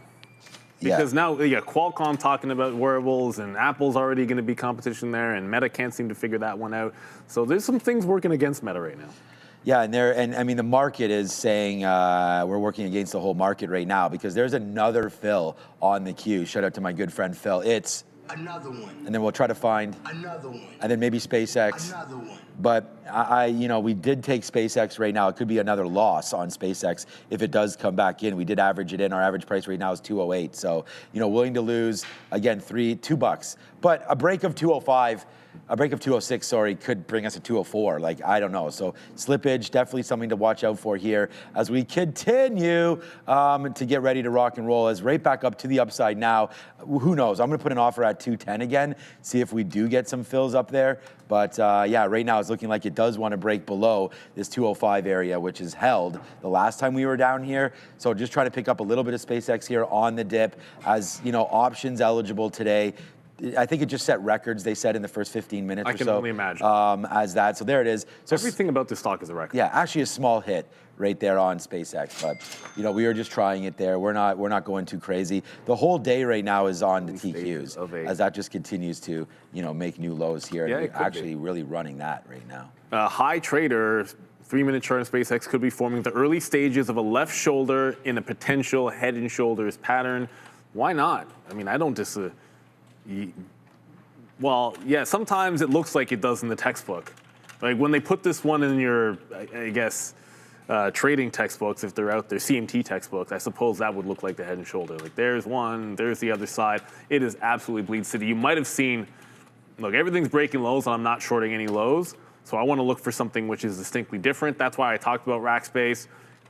As USO goes back down, I kind of said there's a couple of things to look for, either silver or even the travel names. CCL is holding up much better than the overall market, and this could break trend. So USO down, this holding up better than the market, and an all-morning trend break here coming in CCL. So just looking for that next opportunity. Rackspace is similar, but it's not breaking out. It's going right into that trend line and then holding lower. At least you're getting a shot to break higher here in CCL. And the theme works. Right? Like you can have rotation out of tech that goes into travel. You can have oil going down that is good for travel. At least there's something here to try to get into a long without having to fight anything to the downside. And if SMCI pops again, that might be a short, but holding on to that would have been the better course of action. Guys, this is hilarious. Like we're just having a blast here with SpaceX, honestly. Like this is just going up and no pun not intended there, but we're blasting. I was about here. To say, I'm yeah, like, that was kind of what you don't want to happen on the pad. No, we're just having, you don't want that, but we're having a lot of fun here with it. Let's put it that way. As we just bought some more dips, and it's been because we're not trading huge. Like I basically only ever had half a unit on this stock, but with the way this thing is moving, like dollars at a time, this is not something that's definitely for huge amount of shares. I don't think, unless you somehow. Unless you can somehow catch some kind of a lightning in a bottle, and you are so confident that this 200 period would hold. So I'm just going to play off of it because we've gotten stopped out a couple times at the 200 period moving average, only to see it wind up being fine. So let's just wait now as it goes back up to the upside. I'm going to offer 209.70. Okay, I was offered 209.75. Maybe we'll get it, maybe we won't. I'm just going to offer a little bit out. There you go. Now I'm going to cancel my 75 offer and put it back up to 210, but with lesser shares. So here we go, man. We're now $4 in the money and starting to rip higher on SpaceX. And I'm at the highest spot I've been at all day net-wise. Part of that's obviously this trade on SpaceX, but it's also this, man. The futures are now making that huge move to the downside like we had predicted. And it was just, we talked about the market being tired. We actually said that on our first tweet that we put out. And we just lost our way a little bit here with SpaceX trying to find out where those bottoms were. But yeah, so far so good. And there it is, man. There's our 209.75 fill on SpaceX. So yeah, all is well on this name as we continue to battle with the demons that are SPCX. Hi, Sia just showed up. So that's great to have her. She'll be on the show very, very soon. And yeah, it's SpaceX time upside. Oh, that's hilarious. Look, I just got into CCL. Keystroke the stop, ended up punching out, got all the way back on the bid, and look how quick. Whatever, it's a small hit. We'll be up. We've been up all morning because SpaceX was like 5x any loss that I would normally take because it gave you such a big monster move off of the open. But that's the thing about risk reward. Like every time I go to type SpaceX, it's like sometimes the muscle memory goes to Virgin Galactic. Like to me, the VWAP retrace on an upward move, like if you're going to be able to get a $5 or $6 move when risking $1.50, that's always going to be a good one for sure. This could also be, hey, that's a potential trend break as well. But that's what I like to see. Like it's all about just finding that next time. I got to cancel these bids because when you already see that trend break and then it goes higher, I'm not chasing it because that's just FOMO silliness. But if it comes back and retests, that's not what you'd want. You want it making higher lows to continue the trade. So what do? I go to the next one that's going to do something similar. And that's going to be Rackspace. Show me what's next. Rackspace has an all-day trend as well. It's got a positive news story. And it's just hanging out here looking for that little jaunt off. So once we break out this, I'm looking for about 685, 690, into about 720, then into about 750 as well. And then we can go higher and higher. Logic, 195, huh? That was the level I was looking at for longs. You just said SpaceX will close at 195 today. I wasn't looking long till 190 to 195 on SpaceX. So if we get that far down, I'll be looking for a bounce play. That's basically yesterday's close on SpaceX, was 190. I think it was 92 and a half. Yeah, that's why I put 190 to 195. I figure it's like $5 ranges are going to be the key prices on SpaceX. So I'd be right in the middle. But it has to get there first. There's just too much of a sell-off happening. The market went red, like everything about it. I'd rather a small cap or something that's a little inverse to the market to try longs. I mean, SpaceX is down 20%, 10% off its highs.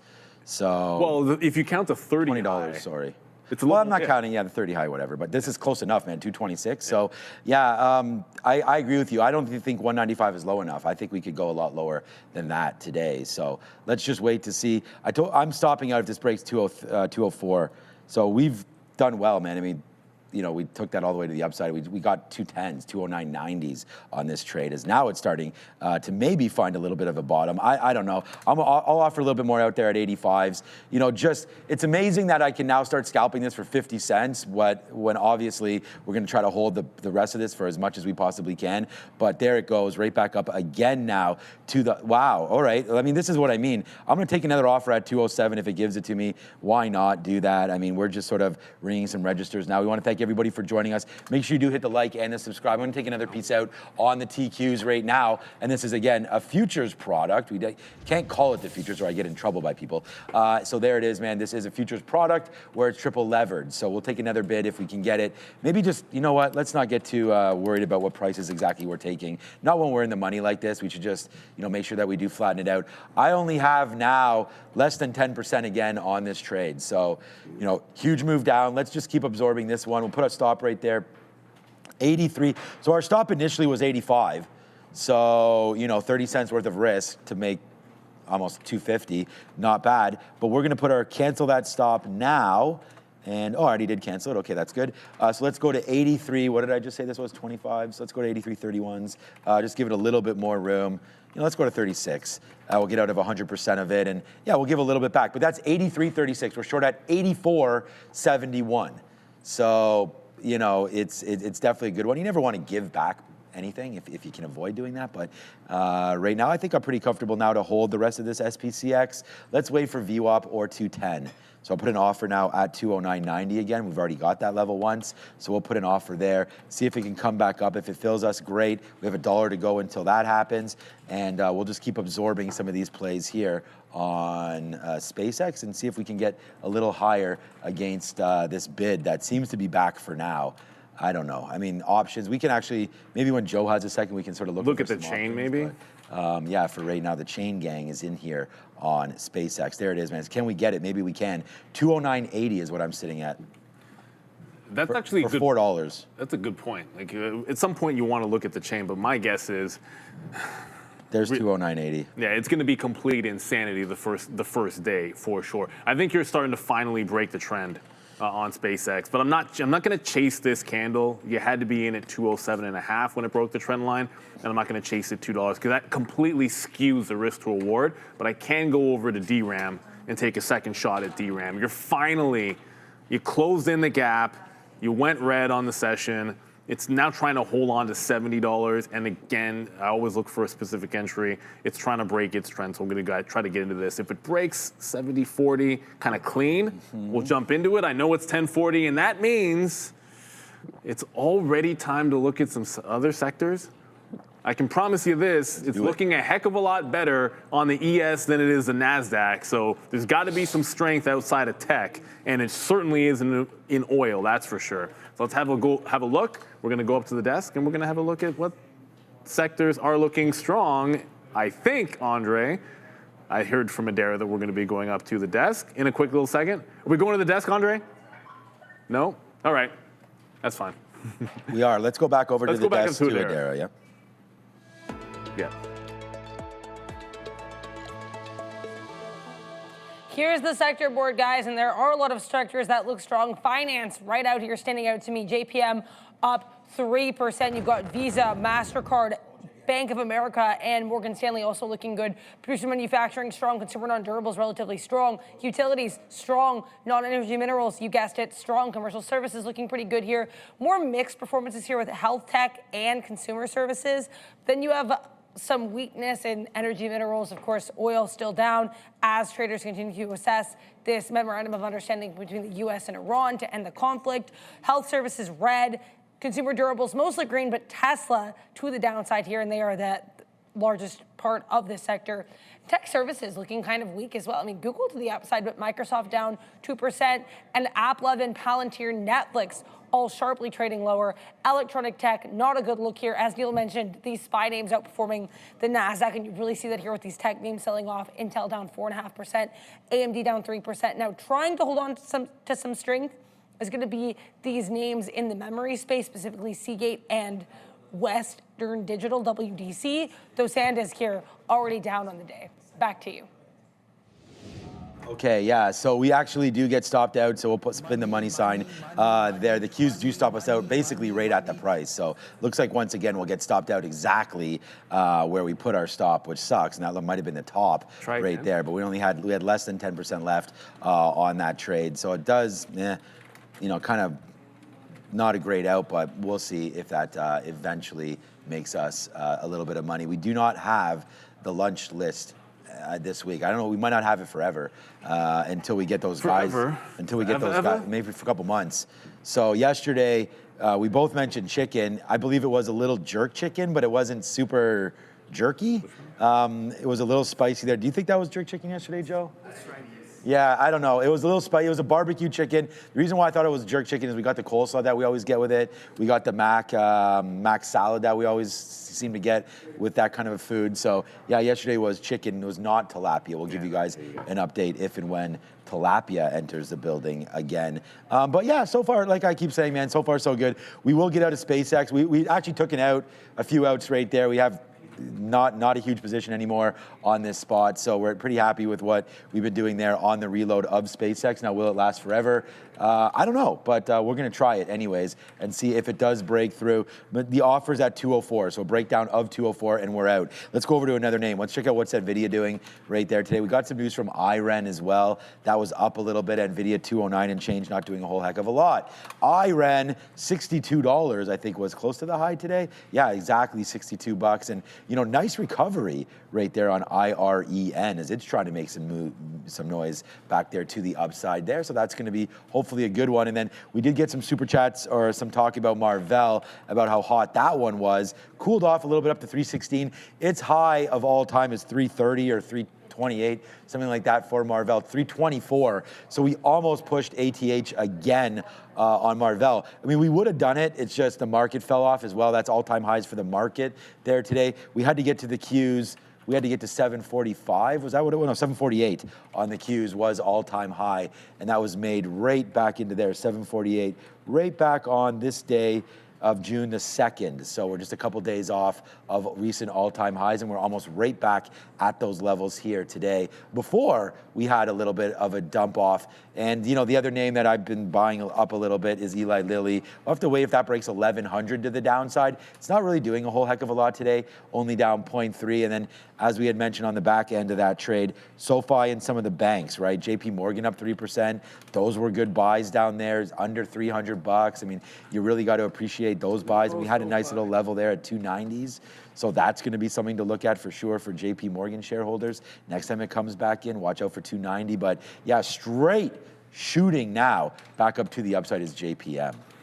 Yeah, back into the upside. Well, back to the downside. SoFi, all those gains that we were excited about in the morning are gone. So bye-bye to your gains in SoFi. It's still up 1%, but under VWAP, retracing with the rest of the market. I'm going to jump back to another name with S on it. Well, it was the first available pop. So the first available pop ends up being at 29.5. So we exit the trade at 29.65. We re-enter it at 29.45 as we'll go back into the short at SMCI. Look for the even dollar. I know we had viewers saying 29. Well, you're probably ending up right, and I guess I was wrong to get out of it in the first place. And then DRAM, we took a second shot at DRAM. Little tighter stop this time. Damn you, market. Gave it way less room. Why? Because the market's going down. So I gave it a little bit of extra space. I think I risked about 25 pennies the first time. This time, I don't know, I'll give it like 10 cents to be able to work. Because if I'm fighting the trend, then I do not want to be dying on that sword. Doesn't make a heck of a lot of sense to do so. Wow. And then Magoo in the chat saying, why are we not looking at IBIT? That's going down.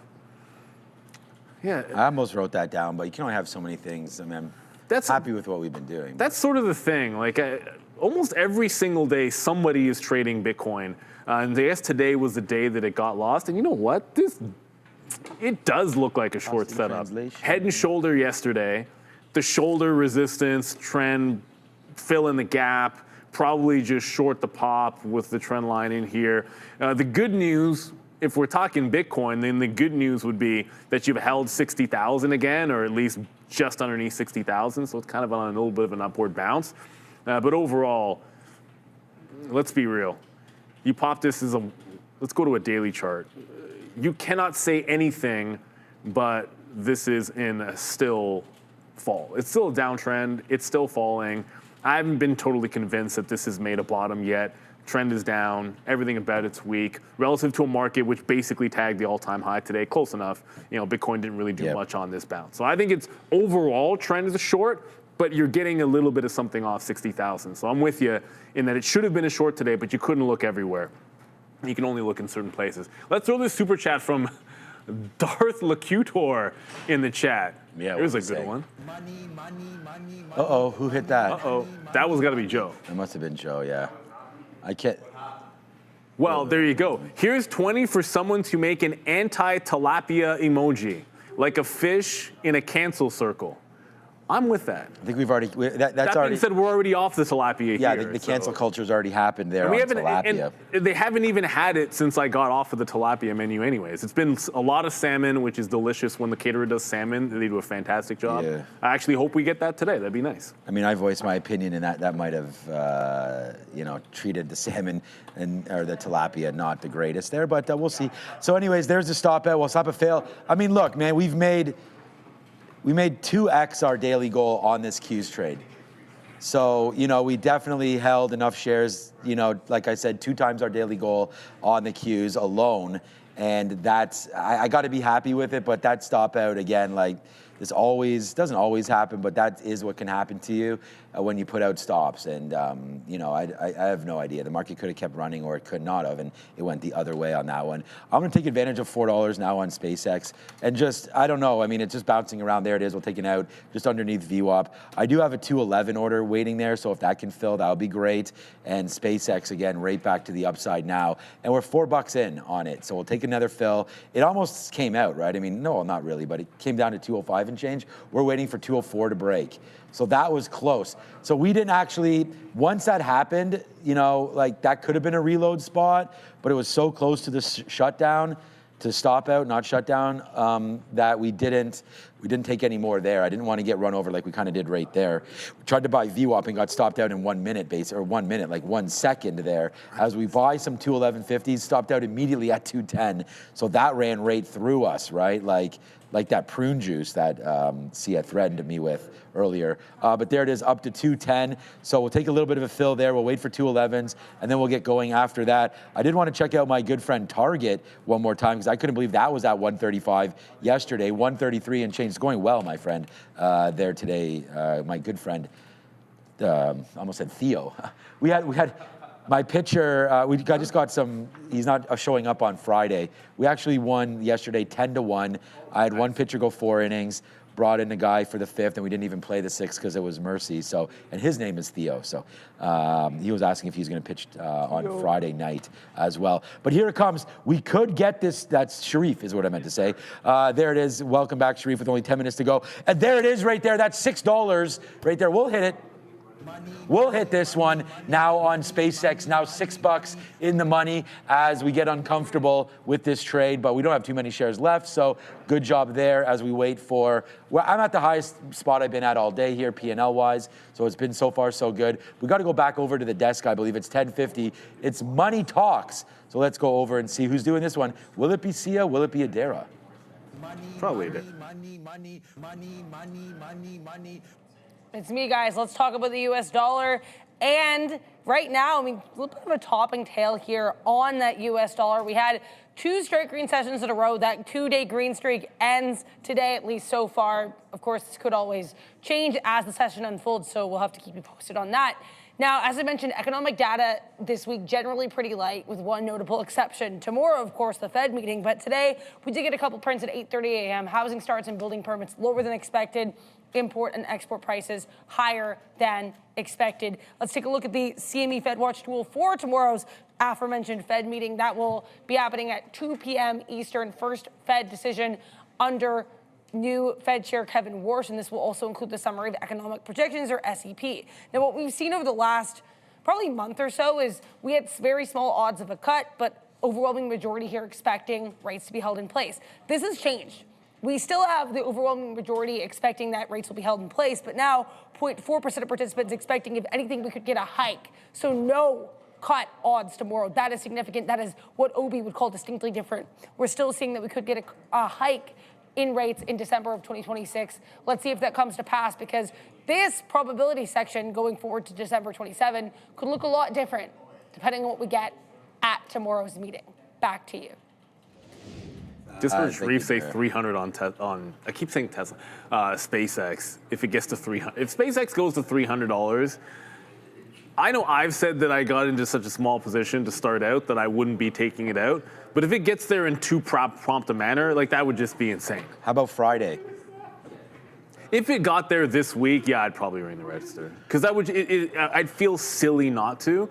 But either way, it doesn't make a difference. As long as when you take your wins relative to your losses, you're good to go. And I don't think anybody long this thing has been losing any money. But I got to jump out of SpaceX. Nope. We took our first shot outside of VWAP down here. But once it breaks contain, you want your winners to look like that. You want your losers to look relatively tight stops just to be able to stay green. I still like rack space.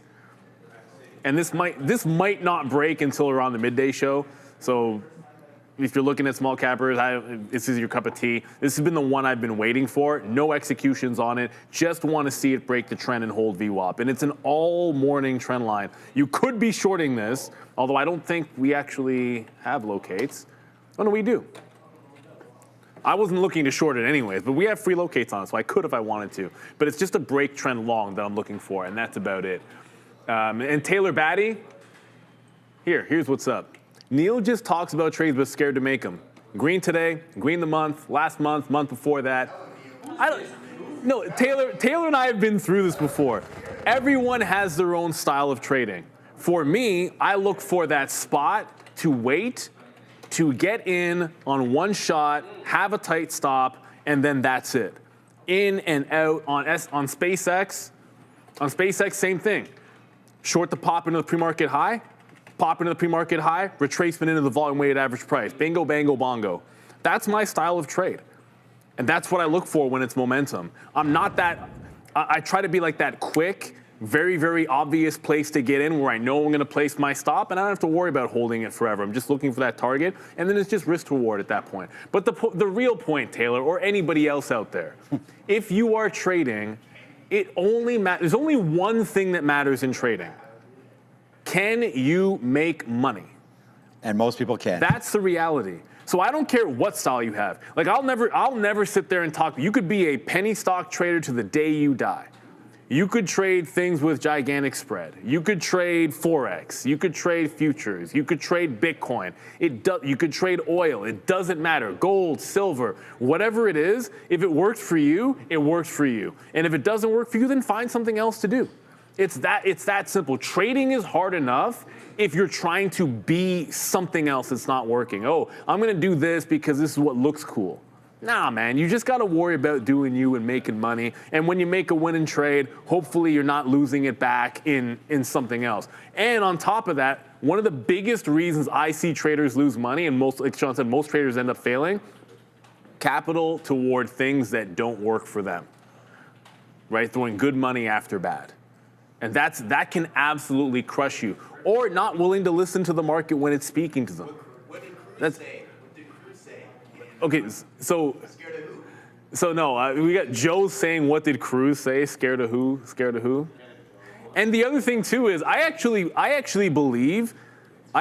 strongly believe that one of the best human emotions out there is fear. I think fear sharpens you. I mean, look, I think I'll be straight up. I think fear sharpens you. Remember how scared we were of the SpaceX IPO? Because of SpaceX, I'm telling you, I was like this. I was going to say, you're on the keys, you're focused.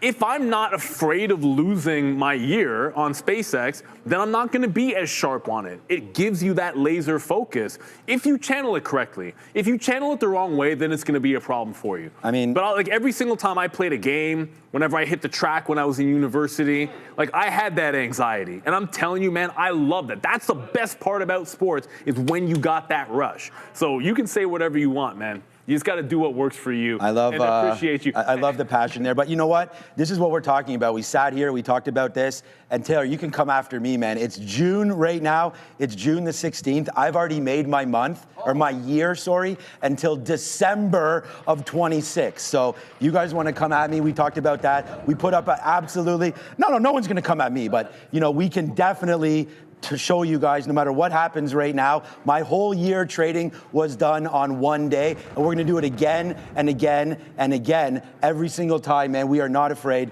to put on shares, and that's what happens. So, you know, I'm here, Neil's here, we're all here, and if you wanna ask people what they make, they may or may not tell you, but at the end of the day, just get positive, get green, and then start ramping it up. But we're here, and you guys know, what we've been doing, so I hope I don't have anything to prove. Neither do all of us. You guys are here to hopefully enjoy a show, and I love the passion, man. Come at Neil, and the tiger awakens. No, but it's not. It ain't about. I could care less about you coming at me. I'll be real with you.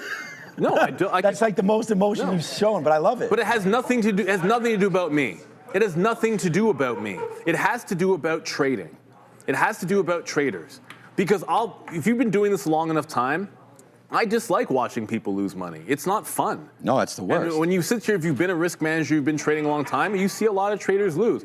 And that's why I'm being real with you. You've got to have a perspective and you've got to have a plan, because plenty of traders will sit there and they'll do the same thing over again and like lose this month, lose next month, lose next month, lose next month, over and over, trying to do something which isn't working. So like, that's why I preach consistency. Like that's my bag. I don't want to see anybody lose. I don't want to see you guys lose money. I don't see anybody lose money. That's why you're not going to see me be like, oh, sell the dream. Hell no to that nonsense. Let's go back over to Adair. We got 1 more minute to go. I love it. Talk about USO, because we have some comments coming through from Kalabaf of Iran saying that in a call with Nabi Berri of Lebanon, the war must end on all fronts, including Lebanon. So once again here, guys, just be aware. More commentary coming from Iran. They're saying, like we've already heard from Iran and also Hezbollah, that they want the conflict to end everywhere, not just in Iran and the US. They also want Israel and Lebanon to cease. So if I get any more details here, I will let you know. Furthermore, this top negotiator, Kalabaf of Iran, saying that that Israel must withdraw from the occupied areas in Lebanon, which includes the people of southern Lebanon returning to their homes. Back to you.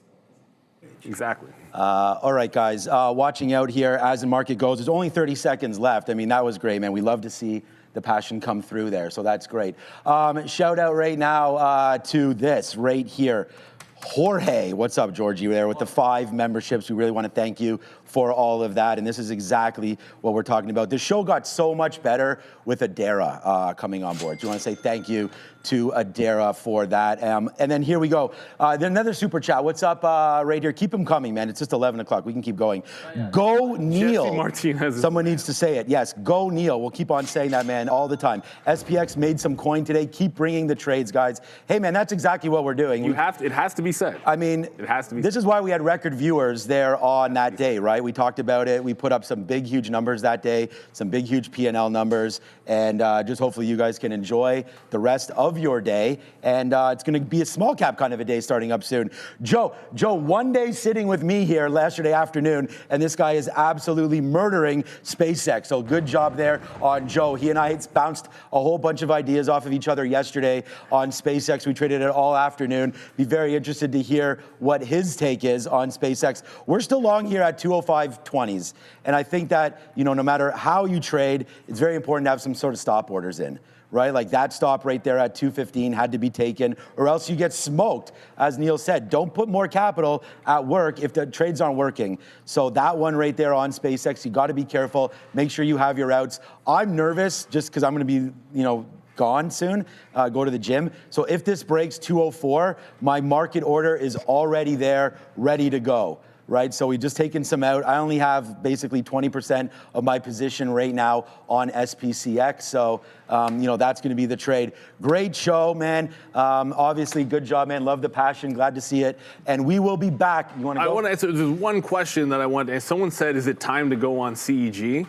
Oh, I already bought that. Look, these names, I'm telling you, we all know power is not going anywhere. Okay. I think a safer place to buy dips in the AI trade is going to be power, but my litmus test for CEG has been show me when G Renova catches a bid and shows a little bit of strength. I love these guys. I think they're fantastic, and they've caught a huge monster buy. I got punked because I'm not sitting here at the 200. I'm sitting here at the 200 period moving average and didn't catch it. But I feel like this is at a resistance spot, so I'm not pulling the trigger yet because GV's at resistance. I want this either at the lows or breaking back out of this trend. And I think at that moment, then you're going to get CEG going as well. There's also Vistra out there, but a pretty safe way to play this AI play is going to be power. It's going to be good for the long haul.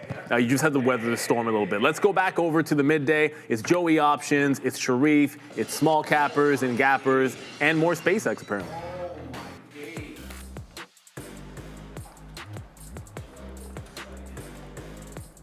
There goes CRVO into the high. We're ripping right now. This is going to halt up. I can't quite see what limit up is. A 483. Just got a glimpse of CRVO limit up 483. We were in at 393. Best out there 455. Greetings and salutations, beautiful people. I had to get a little bit of, tension out there. Welcome to the Midday Show. That's your boy Joey Options. I'm Sharif.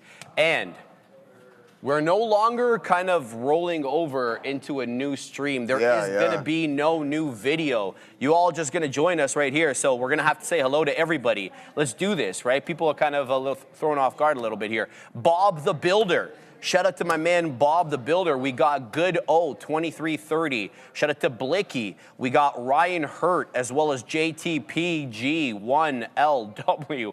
Echo Trader Pro. Tinus. We got Oleg. What's going on, Oleg? ABC Premium. Sheriff. Slow Motion Joe. Dave. We got Yannick. We got YK Chicago and the OG Bovin. My man Luis Suarez. What happened in Uruguay yesterday, Luis? Oh. Y'all can't even get through a run, man. I'm just playing. I'm just over there. Come on, Arsenal, Ed of the Woods. Who else, man? We got Manifest Codes Now, Paul Newman, that's Neil. Roberts in the house, D-Loaf, Custom ATH, baby. We got Hangry Wife. One more, Joey. Holly, New York City, I lied. Big E. What's going on, Big E? I hope you're having a great morning, I see what they did there. All right, man. What are you looking at, We're Joey? going to pull up the old screen here. I have to give a shout out to this individual.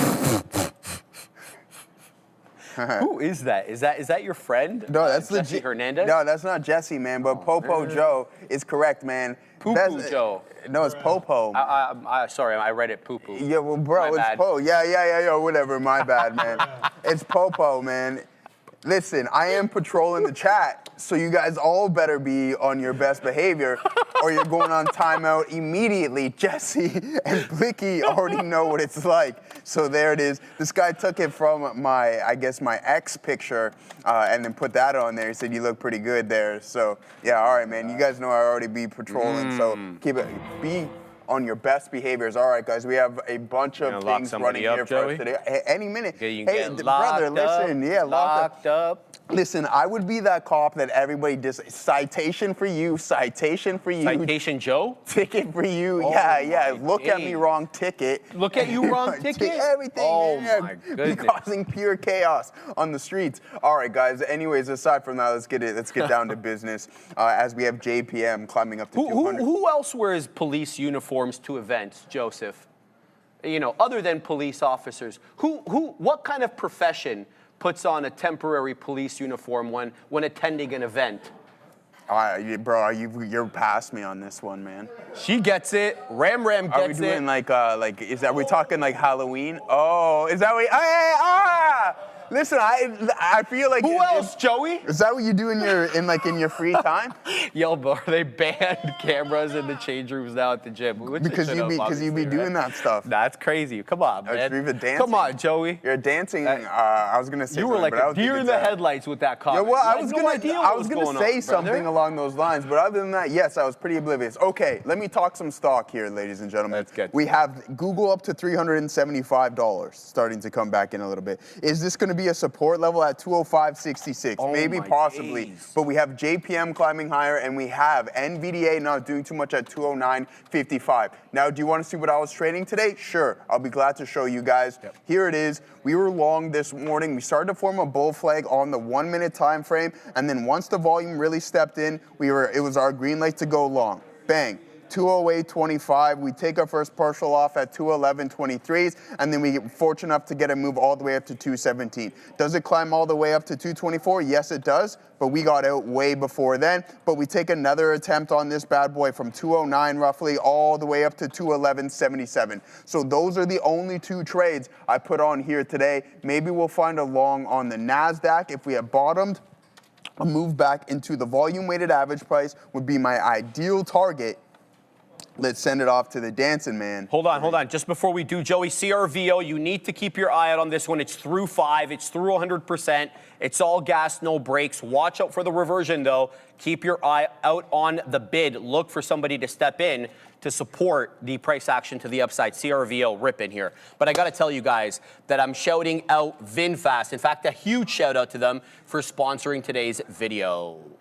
They just announced a massive partnership with AutoBrains and NVIDIA to bring you guys level 4 agentic AI autonomous driving to actual real life. We're talking about next-gen intelligent tech that is completely redefining how we hit the road. If you want to see what the actual future of driving looks like, then you need to click the link in the description and check out VinFast today. Shout out to the great folks at VFS. Just before we go to see you guys, we're still watching a $5 defend here. And there goes 5 below the level. Guys, I got to give you the levels on this before we go. Current bar low right now, 459. Current bar high, the high of the day, 543. Kill him with kindness. See ya. Much, definitely. Today's pick is RXT. So, as we did here today, AMD and RXT have signed a definitive agreement for a planned deployment of 30 megawatts of agentic AI. But let's take a deeper dive into RXT. RXT went public on the NASDAQ on the 5th of August in 2020, where the initial price for the stock was $21. Now, this is a good start, right? You might think so. Today, the stock is currently trading at $6 in the region. What happened to the stock? That's almost a 90% pullback from the IPO. So the stock this company has over $3 billion in debt, and the all-time lows that it experienced was around 39 cents on the 11th of February this year. That's right. But it was a Hail Mary when Palantir also had an agreement earlier with the company this year that did cause the stock to go up a bit. So it did sign that definitive agreement today with AMD, earlier in the year in February with Palantir. And we're seeing somewhat of a bullish trend today. Hopefully that carries on into the future and seems to be more revenue bringing for the company. Today as well, coming in, they're laying more than 15% off of their global workforce to complete and improve the margins and come to line with their current expenses. They're also going to incur approximately $15 to $19 million in severance costs. And finally, they did see a market resurgence today. The stock is up almost 12% on the day. It's pulling up still. Hopefully it does touch around the 15%, 16% mark, hoping for that. Hopefully it shoots past the $6 region. And that's what we can expect for this stock. I just hope that the deals coming in prove to be fruitful for this stock. Sending it back to you. All right, let's get right down to work because we had the mother of all topping tails manifest here on CRVO.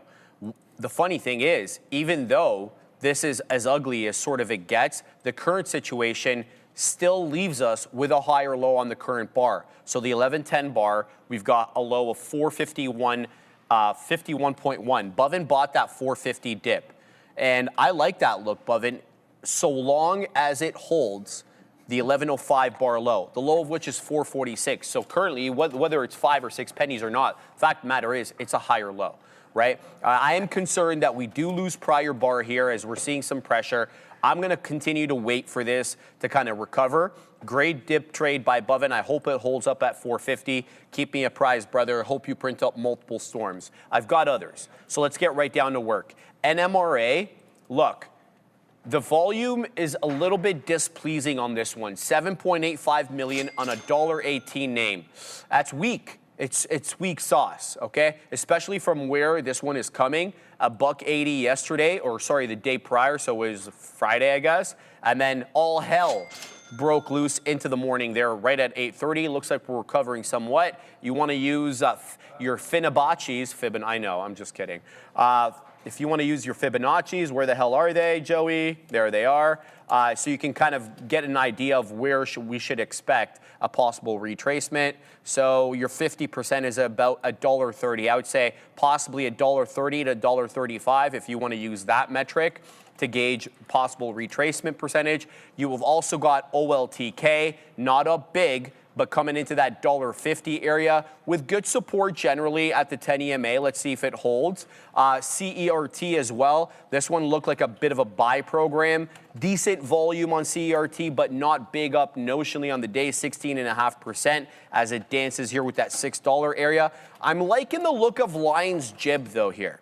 Now, a bit more expensive of a name than we typically trade. Double digits, high double digits, 16.5. Current high day, 16.58. 10 EMA on the 5 comes into 16.20.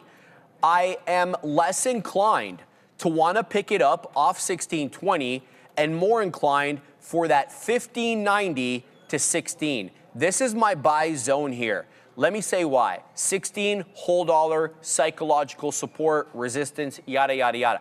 But take a quick gander at that 955 bar into 1580. So to me, this is the price action top. 16 only features here because it's psychological area of support and resistance being the whole dollar. So that's why I say zone, right? In between that 85, let's say, and 16. That's all predicated upon, of course, if it losing the 10 EMA and the 5, which it hasn't.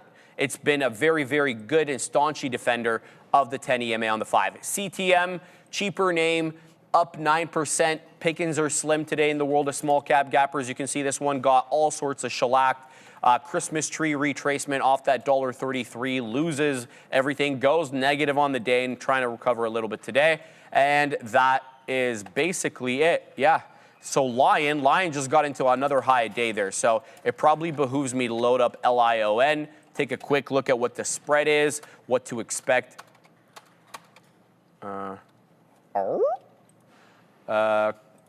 Is there a new way to type in these tickers? Oh, yeah, Neil was saying. Is there a new way that I don't know? Neil was saying, yo, Gizmo, How? what's up, everyone? Obviously messing around here. Guys are having fun. I don't know. Can I get some help? Sorry. He just looks at me and looks away. I can't even type in the ticker. No, yeah, dude, I don't know what's going on. We've upgraded I have to no, a new system. Yeah, I have guys. no idea what's going on there, man. I only have SpaceX. Oh my Neil was days. mentioning that. Where the hell is Neil? Easy on the keyboard, No. man. Yeah. Oh, you might have to hit tab, to be honest with you, and then And then I know how. Yeah, you hit tap to go to the gateway. Yeah. And then you hit enter, and then it doesn't work. And then it, right? exactly. Yeah. I know that. In that precise order, yeah. All right, we got to go to these supers. Yeah, we got a lot of super chats here. Smash Bros. Yeah. No Salah. Oh my God, that's crazy. And What? Timo, you said no Salah. No Salah. Does he know what the score was yesterday? 1-1. Yeah? Yeah. Do you understand where Belgium is in the world ranking? They're up there. Up there. Are they Try number like one? top 20. All right, but that's up there. And we were leading for the majority of the game. Don't shoot the messenger, man. You're getting mad at me. This You guy- were so happy to read it out He loud. said, well, no Salah. I told you Mo Salah, one of my guys. How long ago I tell you that? I'm like, I like Mo Salah. What team does he play for? I have no idea, man. Come on, man. We're gonna get out of here. Egypt, obviously. He's one of his guys. Yeah, I was. But not anymore, because I don't know what team he plays for. Anyways, Liverpool, aside brother. from that, man, yeah, thank you for that. And Timo Football, much love, man. I got you covered any day of the week. I know we have a couple more super chats. News on Tesla as JPM climbs up to $330. So yeah, not too bad of a look. And then we also have $2.79 Canadian coming from Olivia INC. Why is Micron down today? Is this an entry point? Let's pull it up. Now listen, I've been grabbing some Google Micron. Let's see, man, $1,000. $1,064. We'll head over here and see what we got. I just honestly don't think it's down that much. This was the dip buy, in my opinion, when you were down 21% off of the high. Now you punch through and you establish a new one here today to $1,100, but then now you're starting to come back in. I believe this gap is going to get filled, and I don't know how much more, but you can see that we're in a super cycle, and this is a massive bull run within this name. Now, are they going to be micro pullbacks? Possibly, and I think that's going to be the narrative for the foreseeable future, especially into 2030. I just think this is going to be a multi-year bull market within that specific storage space, so that's my opinion. Never buy everything all at once, as we typically say, but down a couple of percentage points, I would wait for a little bit more. All right, pay attention, Joe. Yeah, no, I can't focus on everything here, man. We got some SPCX, and we're looking to engage in it one more time. I did like 208.10s, and then we can take a break maybe of 213, but we don't want to get too ahead of ourselves on that position. Also looking for the potential long on the NASDAQ off of the lows. There's a couple of things correlating. I've been looking for Gorv and Los Pollos. I haven't seen Gorv in the chat in quite some time, so if you're in there, tag me. But we have a nice little signal. If we continue to hold $82, and then we get some participation from the larger names, more or less Google and NVDA, which Google is moving towards the top side, but this thing doesn't. But the market doesn't seem to want to participate in that movement. And so, with that being said, I have to see how Apple's performing, and it's not horrible today. So we have to find some form of a laggard or the names that are lagging, and then maybe we can figure out what's wrong with the NASDAQ today. All right, man. I can't load up any tickers at the moment, so we're not gonna be able to trade. I've loaded up these NMRA. They worked fine. CRVO as well. You can put the screen on. CRVOs worked fine as well, but it's not letting me load up the next one. So what we did was we have a new update for our system, and this is kind of how we were putting it in, and it's not working. So we'll hang out until Neil gets back, and then hopefully he'll help us kind of fix this situation. But these are the ones I'm still looking at right here. You guys pointed out CRE to me, and I did see this one making a move into 6 and about to reclaim the volume weighted average price, but I believe it is it halted down?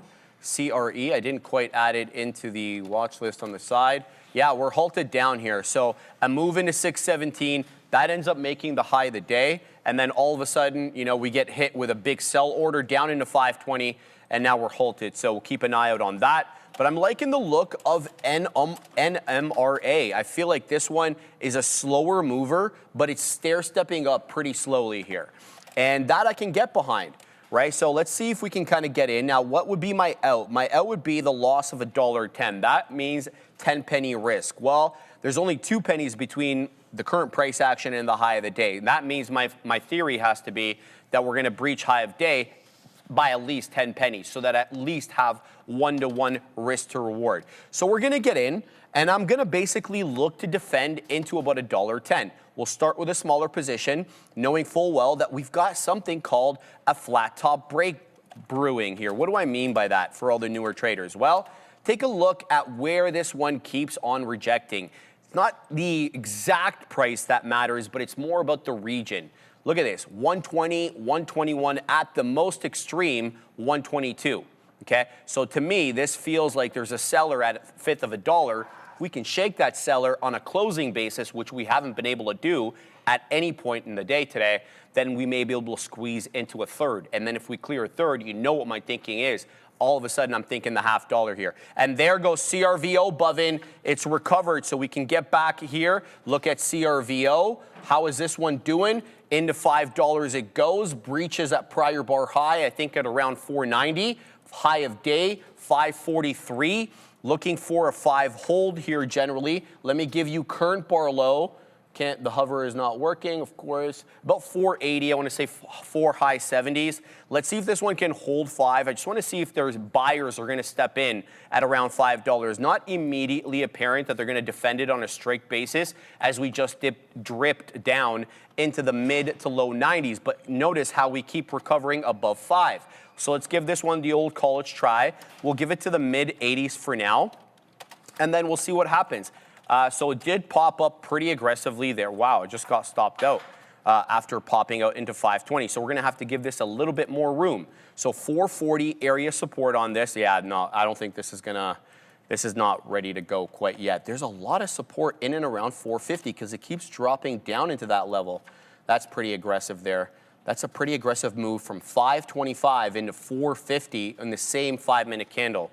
Yeah, I'm going to have to let this one calm the hell down or claim 5 pretty aggressively here because it's certainly not. But there goes NMRA through the high of the day. We'll take 124 there, up 35%. Let's see if this one wants to run into a third of a dollar. I don't mind adding into this one near highs. Okay, I'll probably wait for a bit of a pullback, but now that it's taken out the high of the day, we can kind of keep a close eye on this one. Thank you very much, Nico Peter Sang, for saying hello. TikTok viewer, get it, my man. Hope you're having a great day and you print up several storms. What are you looking at, Joe? Yeah, absolutely. I feel like we've been neglecting our boy here, Bravely. So we're going to give a couple of shout-outs, even though nothing. All right, yeah, he's got some things posted. So let's see what he has, guys. A couple of names. We obviously want to recognize everyone who's been watching us on TikTok as that continues to grow. Looks like 200 individuals watching us right now.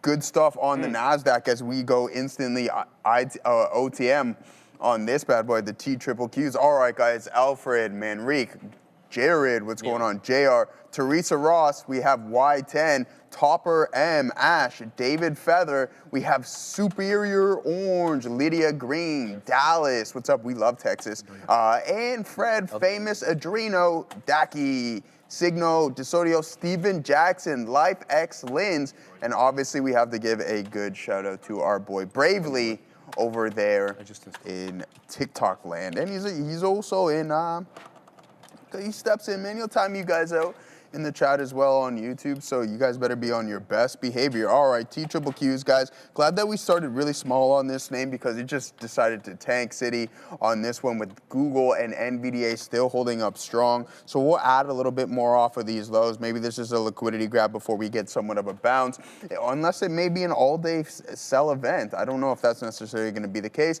but we do have some strong underlyings, and that's Apple, right? Apple holding above the VWAP. Look how high Google is, 374, but it's this bad boy. If we put in a new low of the day on NVDA, then it could be absolutely disastrous for the NASDAQ. With that being said, let's find out where the actual weakness is coming from in these bad boys.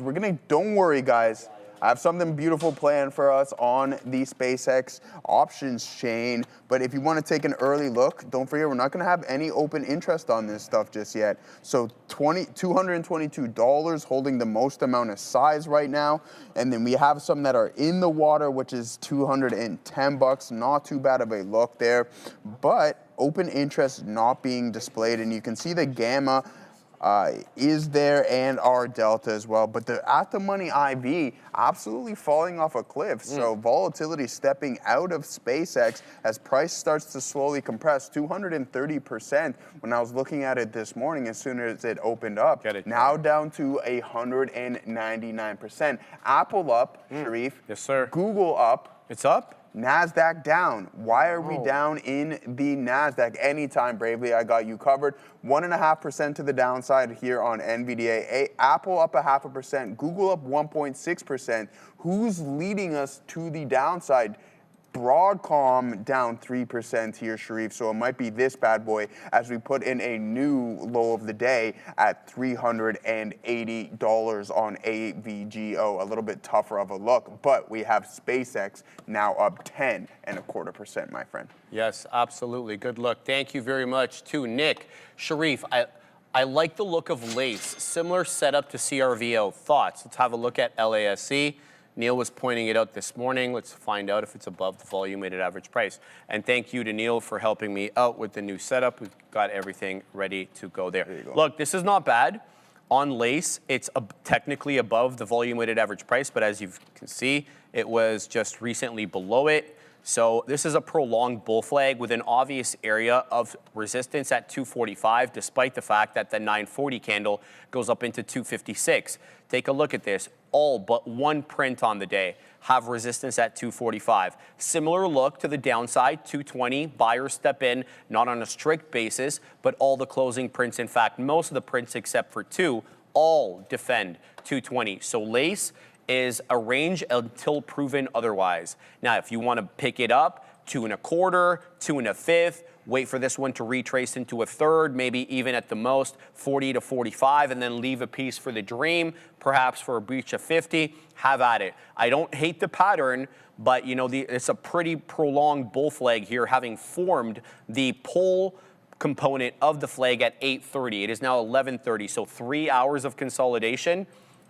You know, I know these patterns are fractal, which is cool and all, but we're here in the intraday, right? We're not swinging these positions. So the bull flag has to have some sort of reasonable length here. So anyway, continuing to watch NMRA doing well on this one, looking for 127 next. That is a high of the day. Displeased with CRVO, initially good with it, then got stopped out quick as I got in. So that's cost of doing business. It is now losing 4.5. It is on the way to 4.25. Now this 4.25 area could be interesting. It is the 10 EMA on the 5, where CRVO has found support prior on the day at least. So could be a pickup there, but I need to bring your attention as well to that $4 level, because even though it is below that 10 EMA on the 5, it is overlapping almost strictly with that $4 area, which is the whole dollar psychological support. And here it goes again, about to breach prior bar low, which is 430, current bar low, also 429. So technically a breach there, and it looks like it did breach, but it just took my system a little bit of time to update. I'm also liking the look of OTLK, right? Especially this looks like a bull flag, but with a bit of an upward tilt, almost like an upward channel sort of bull flag. So I could take this through 1.5, showing 145 right now. My goal would initially be 150 with a view to even carrying it higher than that, right? A bit of a slower mover, and also it needs to be pointed out, a declining volume profile. In fact, with OTLK, what you're getting is price action volume divergence, where the price is making higher highs and higher lows, all the while the volume bars are making lower highs. That is something to account for there. It's not the end all and be all, but needs to factor into your consideration. So those are the ones that I'm most interested in right now. I know some of you guys have been saying OBAI. I'm not interested in OBAI basically with the way that it's setting up at the moment, but should that change, my interest also will change. So we'll keep tabs on those, Joey. Let's see exactly what we're getting here on NMRA, coming back down now into about 1.25. Look, I'm gonna add here because I didn't get a big position at 121. In fact, I have better than 121. I have 120.5. It shows 121 though on the position board. What I'm gonna do is I'm gonna look to pick up more at 23, okay? So we'll see if we can get some there. I would have got the fill had I had that out, but I did not. So we'll keep tabs on that. There's news, says Byron. I'm looking, brother. Let's just have a look over here. Trump invokes Defense Production Act over systemic constraints in the munitions industry. That's a presidential memo. Not quite seeing exactly what you're talking about. Byron, let me know specifically what you're looking at. I'm looking at my blotter here, nothing really all that pressing at the moment. So let me know what you're seeing there, Byron. What do you got, Joey? Good stuff, man. I mean, this is what I was talking about. We're starting small. So at this point, we're just waiting for somewhat of a bounce and then we'll just get out break even on the NASDAQ and find something else to trade. I don't really feel like trading the TQs today because the chips are just getting absolutely destroyed. We have AMD down 4.5%. We have Oracle down 1.4%. Intel is down over 6% here today, and then Taiwan Semi down 2.5%. So NVDA, the one holding on strong, 1.5%.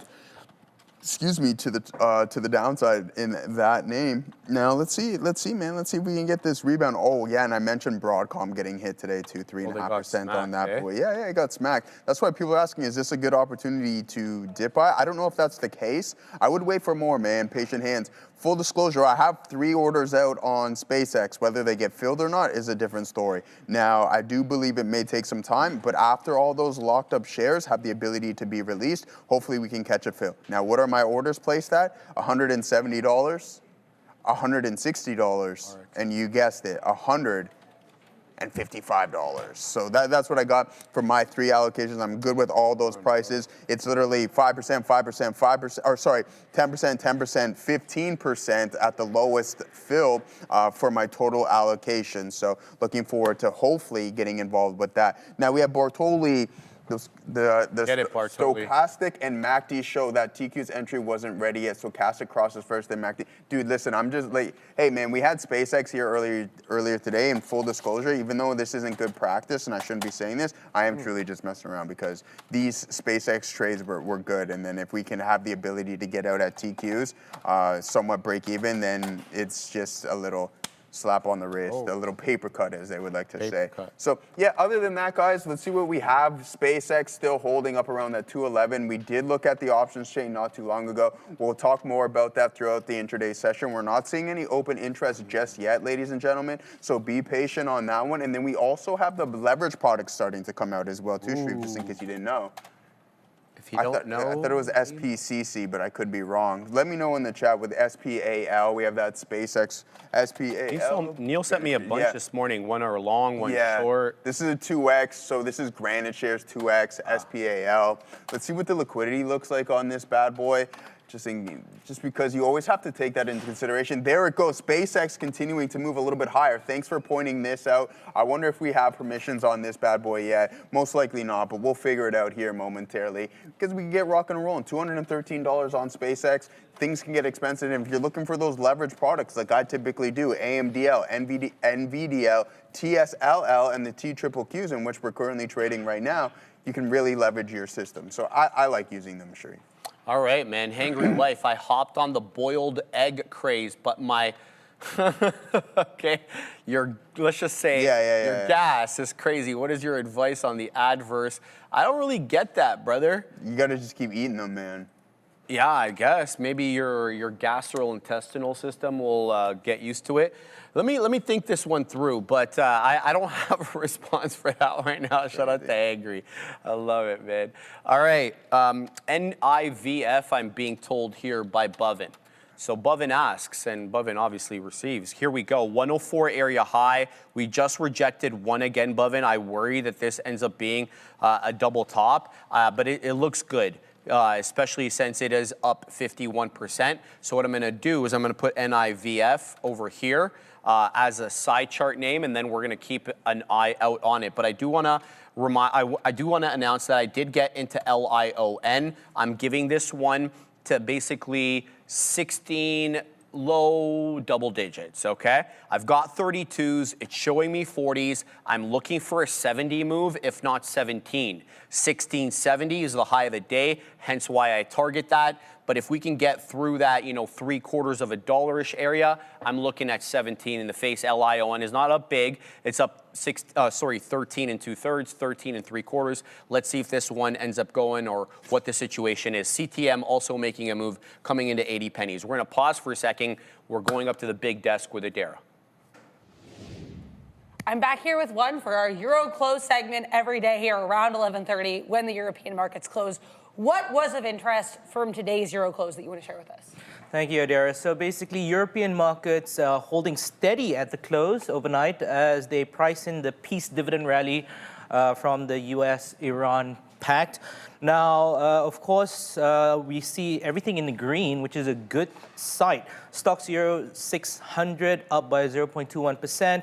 Euro Stocks 50 futures up by 0.18%. And those were closing off basically record ceiling highs as well. And even in Germany, they briefly crossed about the 25,000 mark before, of course, flattening out near yesterday's close. But one thing to note is in the UK, they basically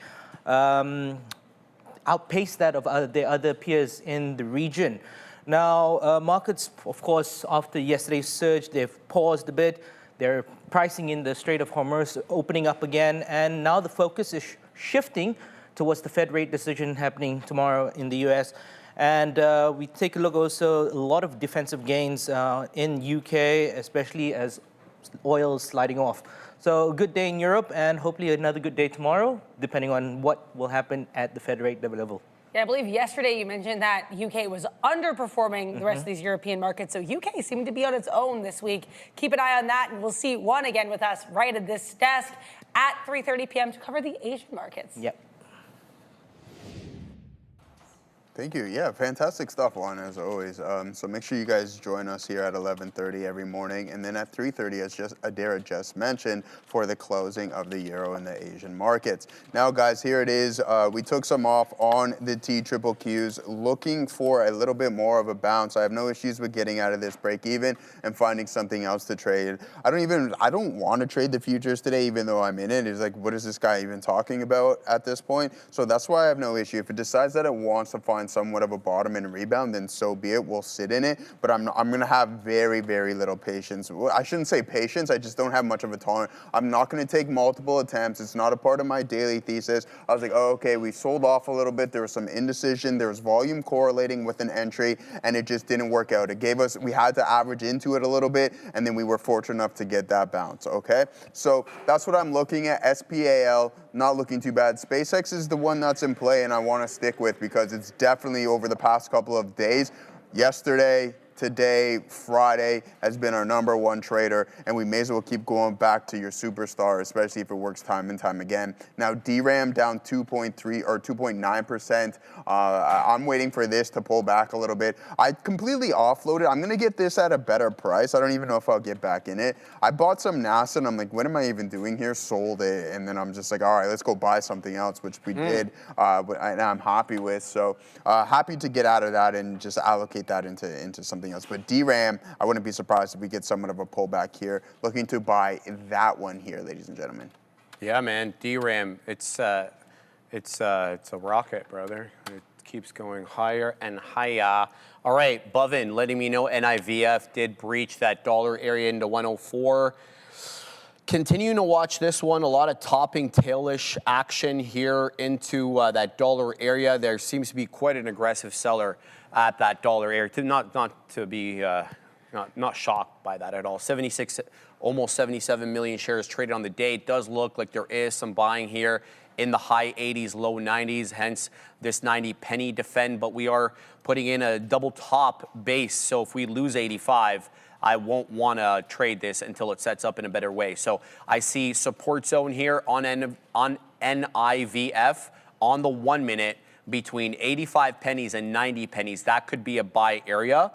If it is, fantastic. We'll keep a close eye on this one. Let's watch as the price action develops here. I'm looking for an aggressive move either into the mid 80s, like right above 85, or a clean defend of 9, then a retaking of 95. Let's see how this one ends up trading. But there are buyers stepping in and around that 90 penny area again here on NIVF. 85 pennies also happens to be the volume weighted average price, hence why we maybe danced with it a little bit here as resistance level, because that's what VWAP does. Obviously resistance coming from the south side, support coming from the north side. We could get in here and then give it to just below 85 pennies. That's a possibility as well. Keep your eye on CRVO as well. Where did I put my CRVO? Because I mentioned this one because it's trying to make another move here into 475. Good 425 buyer here on CRVO. But I also want to mention there was a good 450 buyer previously. So watch out for this one. It's got lower highs, right? And what I mean by the lower high setup is this. So area high into 540, area high into 520, and now we're kind of rejecting that 4 2/3, 4 3/4. Some food for thought there. Holding lie-in here, I've got 32s. It's showing me 31s. I've only taken one profit taker on this one. If this one loses the area low, which I've earmarked here as about 611, so 6 low single digits, I'm gone, okay? Pardon me. I don't want to deal with this one into 16. It will have to hold up area low. And then I did add into my position here on NMRA, got 23s, showing 25s, looking for a bigger move into a third of a dollar. But NIVF, back to this one. Sorry, I got to keep going between the rest. This one feels like it might have the juice. Here comes 95. We were talking about 95 getting taken out. Here we go. So now we're going to have to give it to 85. So that means a 1-to-1 for me has to be above into $1.05 or so. Big seller at 98.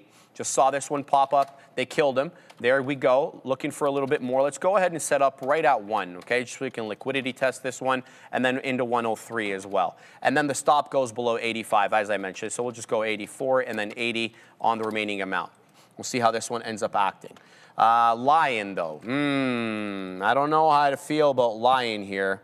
You know, I got into this one for the reclaim of the 10 EMA, but it's starting to show me a lot of lower highs. And that has me suspicious of this trade. So we're break even on it now, but for how long, Joey? That's the question. So I worry about this Lion trade. We'll see how this one does. Bigger position on Lion than I do have in NIVF, so more important that I get that one right, man. What are you looking at, Joey? Good stuff, man.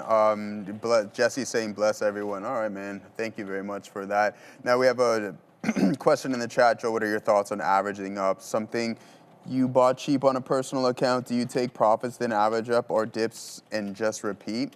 It's a good question. To be honest with you, what I'll do specifically is I more or less call it free roll. If I'm averaging up, that means I'm just using my unrealized gains to add more shares. And with that being said, you have to be prepared to get out and give those up. Now, adding more shares obviously can equal more profits, but then if the stock pulls back, then it can really, really wipe away your unrealized gains before you know it. So what I do is, as I just mentioned, using the unrealized gains to add more shares. But what does that do? That trails your stop, okay? So you have to hold it. If it comes back to your break even, there's no point in taking a loss in a trade that was already a winner, all right? So that's my thinking, and that's how I operate. Now, as for SpaceX, we're going to wait for a bottom. The NASDAQ really selling. SPY at some key support levels. If 752 breaks, then it's see you later to that. And the same thing here with NVDA. If this level breaks, then I believe that we're going to see some more downside. 208.76. Man, oh man, the chip's really bleeding. I'm glad that we got out of TQs. It is what it is on that trade. We weren't putting on too much size, but you still take a little bit of a hit. The first thing I said to Sharif is like, all right, I'm up X amount here today, up a showdown, full disclosure. And then I'm like, yeah, I don't even really need to trade, but we decided to put something up on the NASDAQ for you guys, and it didn't work. So just follow the trend. If it's to the downside, my boy Gorev talking about gaps being filled. I mean, yeah, there's a lot. You're so right, my dude. As we just enter that gap here, there's a lot of room to run to the downside, 78.13. We can look at the NASDAQ from a daily and see what we got going on. I just think we're a little overextended, and just wait for those pullbacks. Fortunate enough to get Google on a 13% pullback. I think you're going to have the ability to catch some good names, and some sideways movement isn't horrible. If we hold this range at 695, then you put up some orders, and that's what Michael Noss was saying the other day as well too, right, guys? Is that, hey, we can consolidate, form a flag maybe to the top side here, and then take an additional leg higher. And I think that's going to be the narrative. I have no issues with buying these names. I like seeing this pullback. Why? Because it's healthy. Even though it's not even deep, it's just a day of selling. You had 3 days of selling here on Micron, and then it's like, oh, okay, yeah, cool. That was fun, right? New all-time high. And I think that's going to be the same narrative. Micron really tanking, helping drag the market down. $1,000.56. $1,056 right there, now entering that gap. You can go all the way down to 1K, I believe, in this name, Sharif. Yeah, absolutely. Maybe even more, Joey. Yeah, I think that's totally healthy, man. You want to see that. You want to see that form of a pullback. Why? Because it's going to give all those dip buyers stepping in, which has been the narrative for the past couple of years, anyways. At this point. Yeah, man. Absolutely. Okay, continuing to watch here, NIVF. I don't know how I feel about this. It's got a range here. It's 90 pennies to the south side, $1 to the north side. There's no continuation. And locally, we haven't even tested the dollar. How do I know that? Well, because I can see it on the chart, and I also put a liquidity tester order right at the dollar just to see if it weasels into that level. It is really not at the moment. And here comes 85. The sell is aggressive here on NIVF. Let's see if we can pick some up here at this level. Yep, we're going to pick up some here at 85, which is in the VWAP. Right back up into 88. Let's see if it can kind of continue. Got 92 cost basis now. Let's put something up at around 94 to see if we can kind of grab that. We'll see what we get on that. Right back into 89. No continuation, though, through 90 on NIVF. So not liking this look. I need a reclaim here of 90 so we can kind of get back into that range. $1 to the north side and then 90 to the south side. I'm also starting to run out of patience here with LION. Not that I'm like lacking in patience, I just don't like the chart pattern that this one's putting in. A lot of lower highs, in fact, unbroken. I think I'm just gonna take the hit on this one and we'll lose about, oh, wow, perfect out there as it just flushed into the teens. So LION out on that one. That one will be a loser. We only ended up getting one profit taker on that, but there goes NIVF right above 90. Now let's see if we can kind of test that 95 penny area. Let's see if we can get back above there. Into 92 we go. So break even on this trade. I don't know how you feel about this one, Bovin, with that 85 dip trade. It's great that it held above VWAP, and VWAP and the 10 EMA are now overlapping both at 85 pennies. Problem is, it's lower highs, right? And a lot of lower highs. Let's go back to CRVO as well, because that one is reawakening. Bovin says CRVO about to take out 5. It's taking out prior bar high. It's on its horse here. And if it closes, which got another 4 minutes to close on this candle, but if it was to close here, that would be the highest closing print on the day. But it still is a symphony of lower highs, right? Like, look at this. This is what I mean by that. Right, so this trend has to get broken. Now, obviously, waiting for the 1120 bar to get taken out, which is at around 523, 5.25. You're obviously going to miss a lot of the possible profits, and that's part of the decision you have to make there as a trader is do you wait for confirmation or do you just punch in? CRVO coming a little bit down now into 480. Could be a buying opportunity here as it accumulates into 5. So I'm going to keep a close eye on this one, Joey. What do you got, my man? Good stuff, man. 305. I don't know. Like, I understand what you're getting at here with Tesla. It's holding up, right? You're definitely not wrong on that front. Oops, what did we do here? Didn't want to hit that. Let's go over here. Let's make it a little bit bigger for show.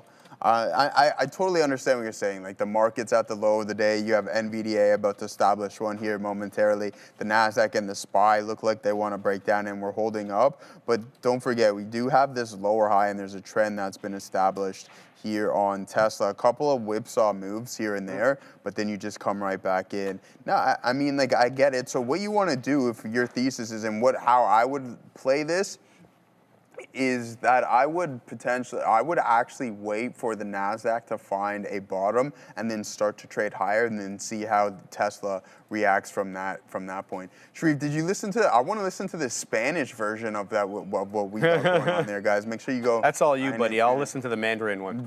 I don't know if we got that yet, my boy. I asked him. He said it was coming. Is it? Yeah, right. That's crazy. That's pretty cool. I don't even know where to find it. But anyways, aside from that. Oh, it's More Trader TV. So we rebranded the More Trader TV channel into Trader TV en Español. Yeah, More Trader TV. Let's see if we can find this. Yeah. Espanol here, baby. And see they what just we got rebranded it, Joey. I think it's just called Trader TV Español. No, yeah, go back. I got it. You got it? Yeah. Okay, anyways, aside from that, we'll listen to that here. But we have Apple starting to move a little bit higher, and then now we have the SPY and the NASDAQ putting in new lows of the days. Is this going to be the bottoming signal? Gaurav and I happen to sit in the same boat and just don't think it's going to be one of those days where they work overly well. Why? Because he was pointing this out, a gap fill to potentially 725, which I think is doable. But what we do have is Apple moving to the top side, 298. Where do we stand from an all-time high perspective? Let's see. I don't think we're too far away from it. And did you miss this dip buy? It's honestly looking like 10% to the downside on AAPL. you come back and retest this previous all-time high, which stocks typically do, and then you run and you continue and establish a new one. So let's see if this support level holds up. I like AAPL. We're going to be grabbing some of that. But what I do want to pick up here slowly is gold, as gold is up 7% off of that low. I'll grab a little bit of gold here just in case this trend line breaks. And then we're positioned relatively well. We're right back at some October of 2025 levels, especially after that big time run that we've seen in some of these precious metals. All right, man. Got a couple of prints here through the breach of 5 on CRVO. Still no continuation yet or closing prints above 5. So we're still putting in lower highs here for anybody who wants to get in. Know both sides of the equation. We're putting in lower highs. That's bearish. We are finding support at the 10 EMA.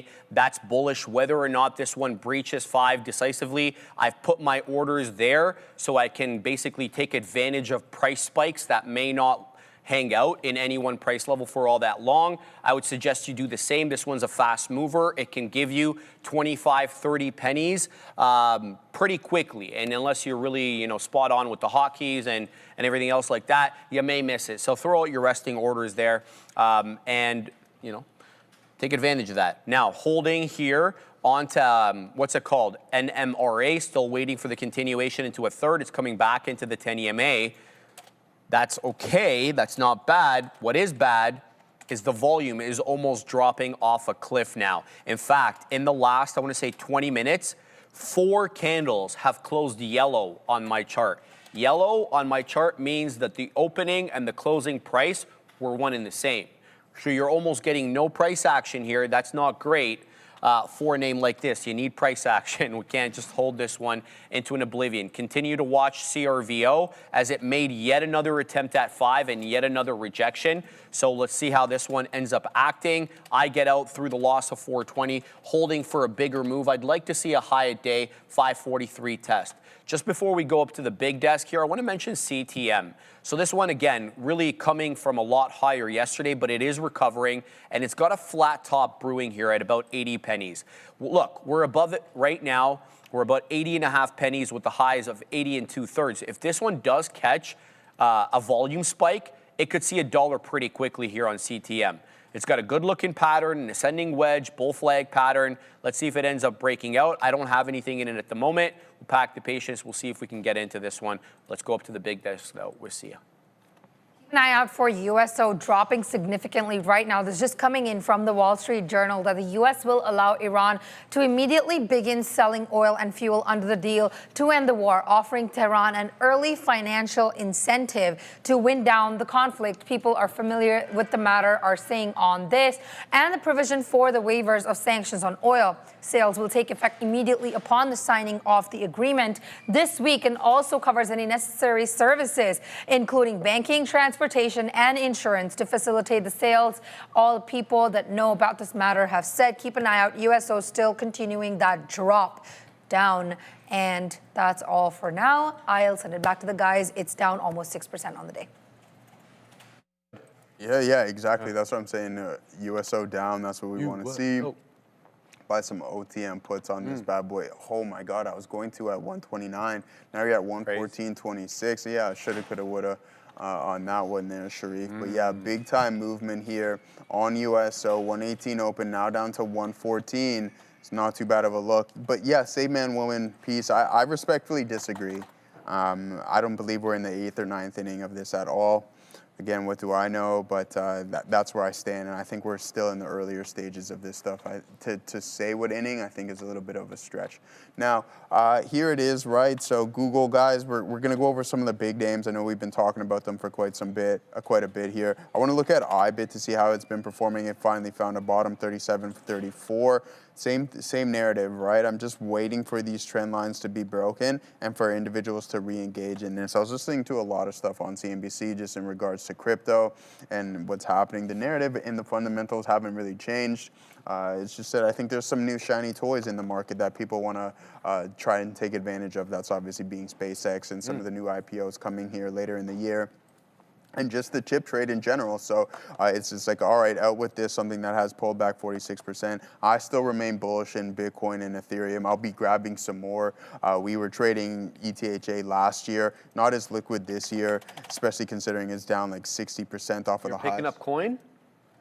Like I'll always buy more, man. Yeah, I'll always buy more, dude. No, when the time is right. We were talking yesterday. You were reducing your exposure. So I did. I know you did. Yeah. I just thought you were bearish for the foreseeable future. No. I was a little disappointed. No, man. My outlook on this stuff doesn't change. You're the one that got me into this. It's listen.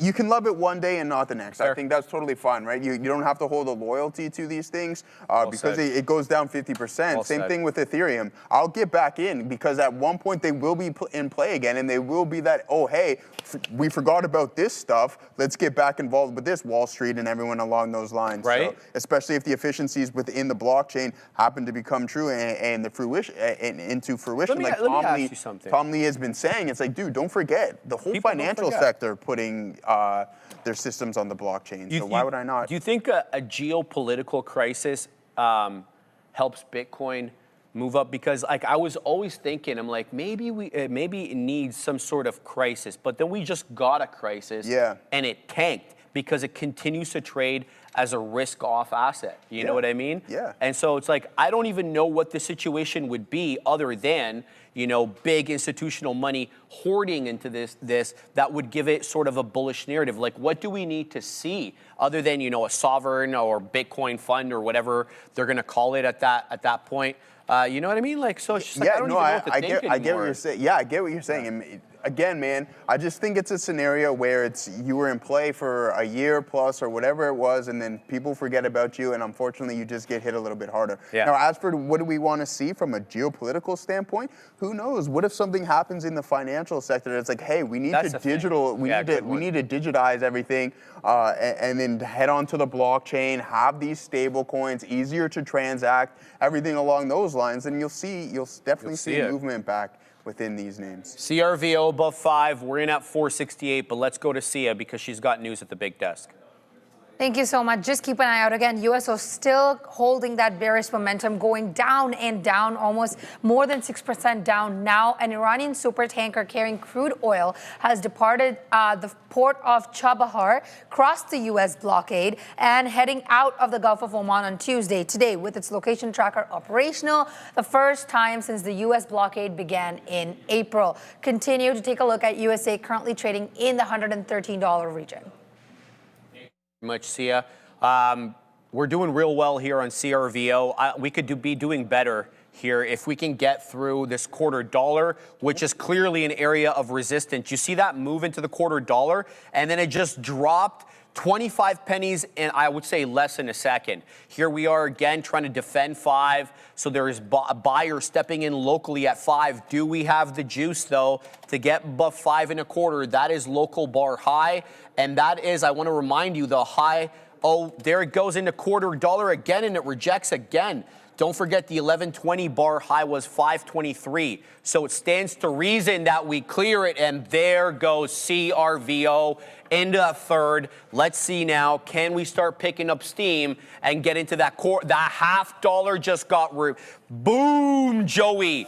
$1 in the money on this one. If I had the dollar animation, I'd be doing it, but we don't have it anymore. I don't know where it went, man, but that's okay. Continue to watch here, Joey. Let's see what limit up is. We have a new high a day into 5.75 right now on CRVO. Let's continue to watch here. Let's see if we can weasel up into 6. Not readily apparent, yes, whether the buyers are stepping in at the $0.0025. We know the high of the day is 73 on the dot. But we are rejecting right now the 2/3 at around 66 to 69. Continuing to watch here. Nothing for me to do other than wait for a breach of 6, and then we can start talking about a possible move back down to 5, where we may be able to add more. I mean, that may happen without a 6 touch though. So continuing to watch here on CRVO. But I want to mention some of the comments. I'm just going to keep my eye on the price action here. Some of the comments there in the chat with respect to Bitcoin. JL82 brings a good point. He's like, Sharif, you're talking about this like as a carry trade, man. I was like, yeah, you know what? You're not wrong in the way that I characterized that, looking for some sort of global catastrophe to kind of boost this one, but that's what I was thinking, genuinely. 582 area high now on CRVO. Bovin, this one is taken off. Bovin, need your opinion on this one, but also the OGJ Lee brings in Sharif. All the world's money is fiat, so some form of crypto coin holds value if they can't print more money, but gold really is best. Spoken like a true investor. Shout out to my man Jay Lee. Shout out to also my man Jesse Martinez there in the chat. I just saw you, brother. What Jesse's going on saying? there? We also got AM Sosa 72, Sia, Joe, Sharif. I'm from Argentina. I've been watching the Spanish version. It's not bad, but I prefer listening to you guys live. It's like it lets me practice and improve my English. We'll have to hear that, man. I will. I'm going to send that over, Brendo. But yeah, that's great. Shout out to my man AM Sosa there.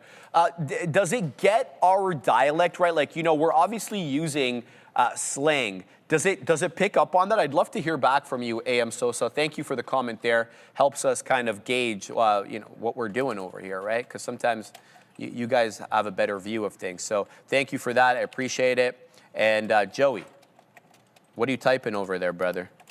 Yeah, it'd be a lot easier if I just said it to my boy because you know, yeah, I know it takes so long. It takes so long. So a guy from work says, "Hey, Joe."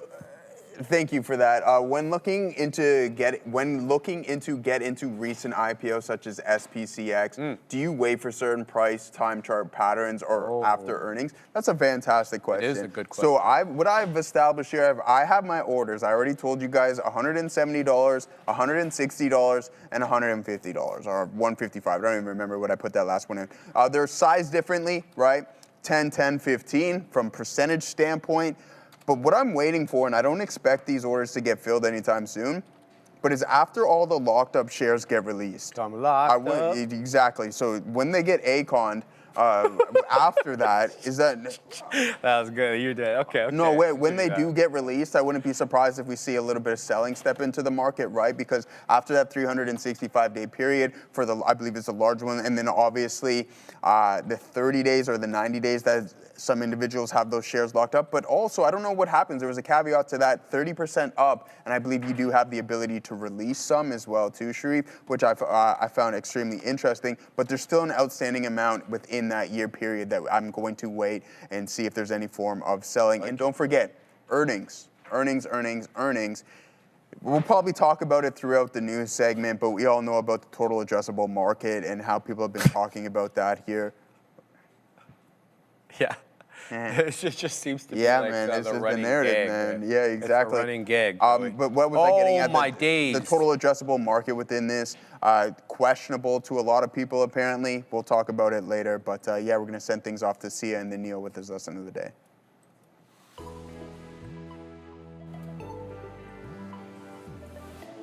Let's start by taking a look at the three major averages. The SPY and the triple Qs are in the red. Triple Qs down just over 1%, and the SPY trading red 0.16%. The Dow, however, in the green, up almost 1%.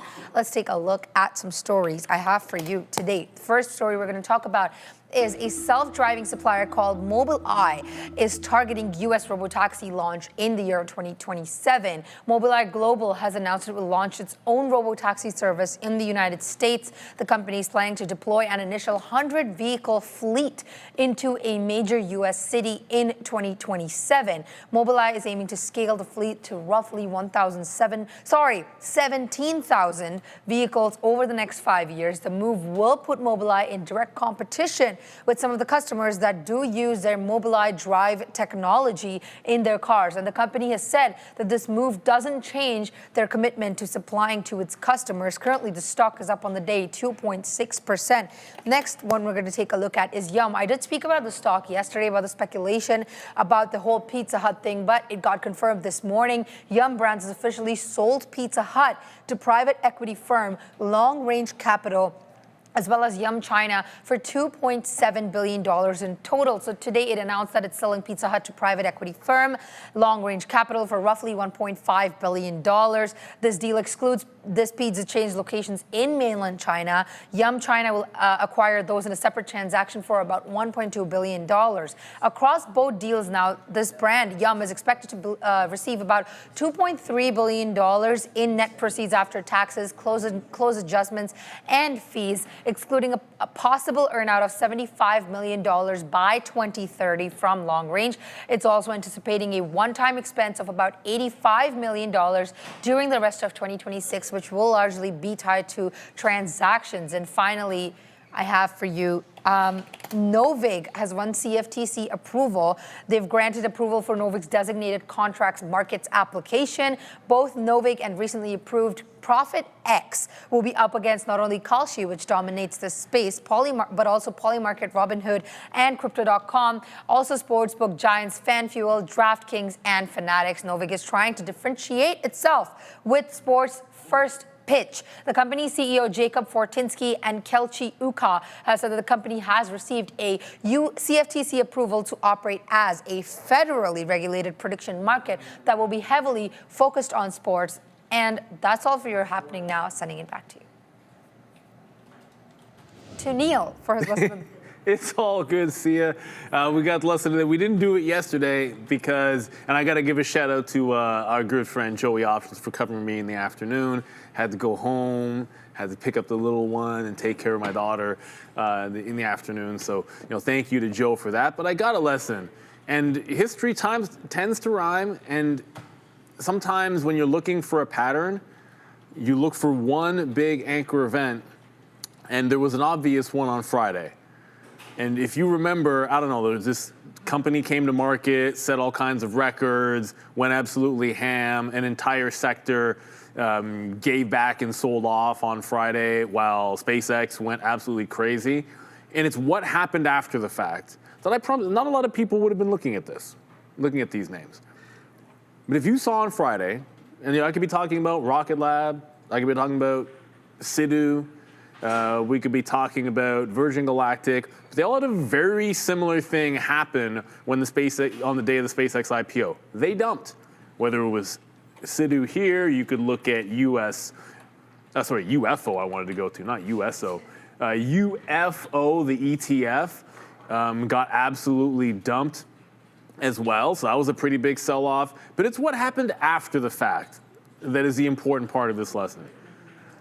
So look at UFO, typical sell the news type of event. When the hype, you run up into the hype and then you find a little bit of weakness. What happens the next day? At the open, dump. What happened today? At the open, consolidation, dump. It's a simple continuation play. Like you have an anchoring type of event, which was SpaceX's IPO, and then all of a sudden, you just look at these related names that did the dump, and what happens? Sidhu, into a resistance, falls.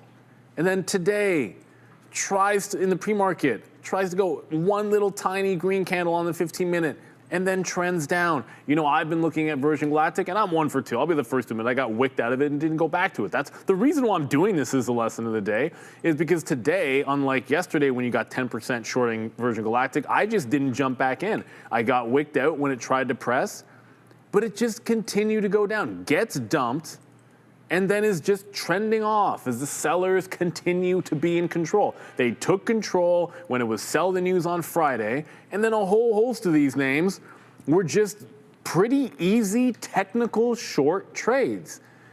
And it's not, look, I get it. There's a million things out there that you could look at. That's not Sidhu, that's not UFO, that's not Virgin Galactic, that's not NASA. You could trade the future, you could trade whatever it might be. But all of these names, and NASA probably stronger than the others, but even the strongest name, look at it, holds support from Friday. And what does it do? It just sells off at the same level. Sell here at 32.75, sell here at 32.75, sell here at 32.75. At the open, what does it do? Stop me if you heard this. Pops, tries to go to 32.75 and then drops. oftentimes as traders, it's like you want to be on, okay, what's the hottest thing? What's the sexiest name out there? But you know what? What you're really looking for is the most simplistic pattern to take advantage of. You're just looking for an edge. And when you've got something which is trending off of an event, that can be a simple edge for you, where it doesn't have to be the craziest or the sexiest. It's adjacent, it's in the right space because SpaceX made it go. That's what made it move down on Friday, and this is what's given the continuations for 2 days in a row. And you could pick any one of those. Like if you're in NASA, that's 3275 to 3150. That's a 4% move. And it does it 2 days in a row at pretty obvious ranges. SpaceX was 10% 2 days in a row. And if you can't find a way to make money with those kind of percentage moves, I mean, SpaceX to go 4%, that's $8. Are you happy with an $8 trade on SpaceX?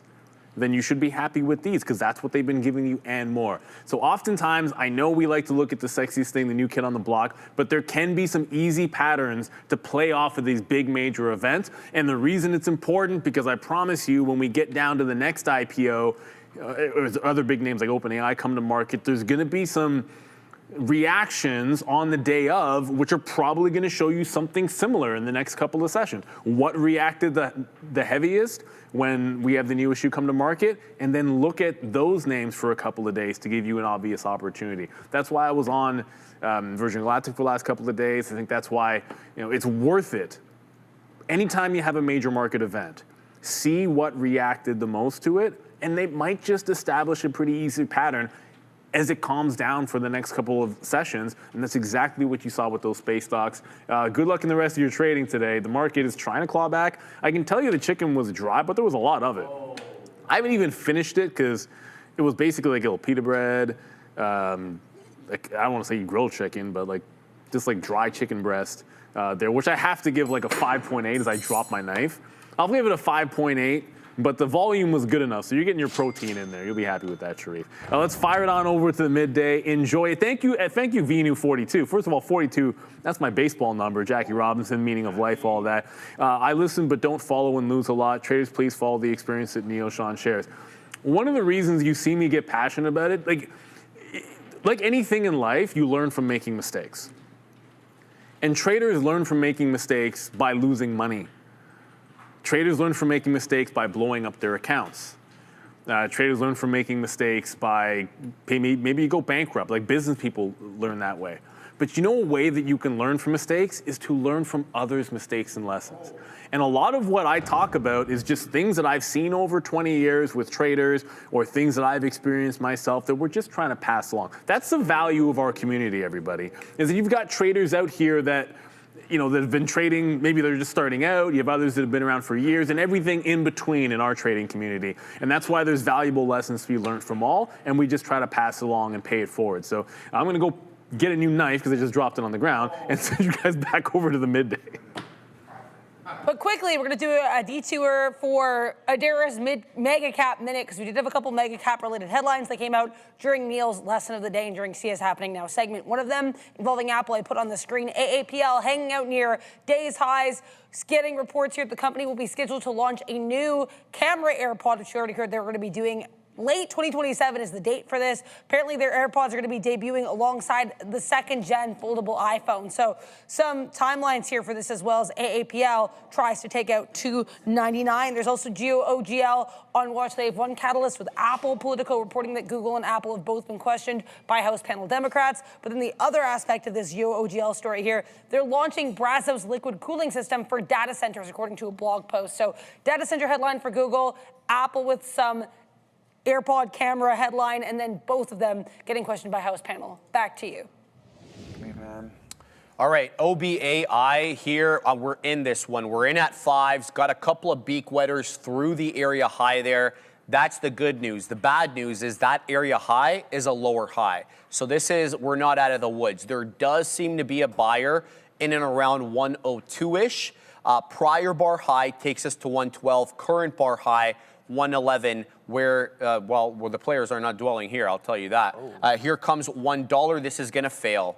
This looks, unless somebody buys this aggressively at the dollar, it looks like we are headed down. This is a lower high now breaching prior bar low. There's the dollar now, and there it goes through the area low. We will get stopped out on OBAI. So we'll give back. In fact, we'll go negative on OBAI because we did add into this position at the low, which put us in a really good position, but it ended up failing that level as well. Finding a little bit of support here at the volume weighted average price. I don't want to write off OBAI here because it is putting in a bit of a rounded bottom pattern. So it's finding support at the volume weighted average price.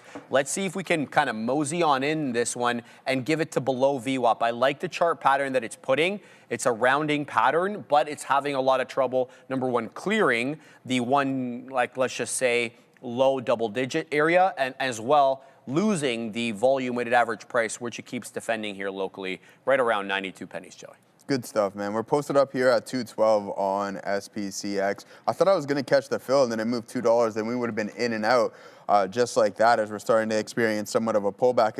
If the selling gets a little too aggressive, we can always just remove the order and post up at a different level if we still feel for the long. Now, we traded the TQQs. We took the L on it, but we go 2 for 2 here on this bad boy, helping us give us a little bit of a cushion. That's why I have no issues with just posting up right here, right above the volume weighted average price, and then maybe we can take an additional leg higher.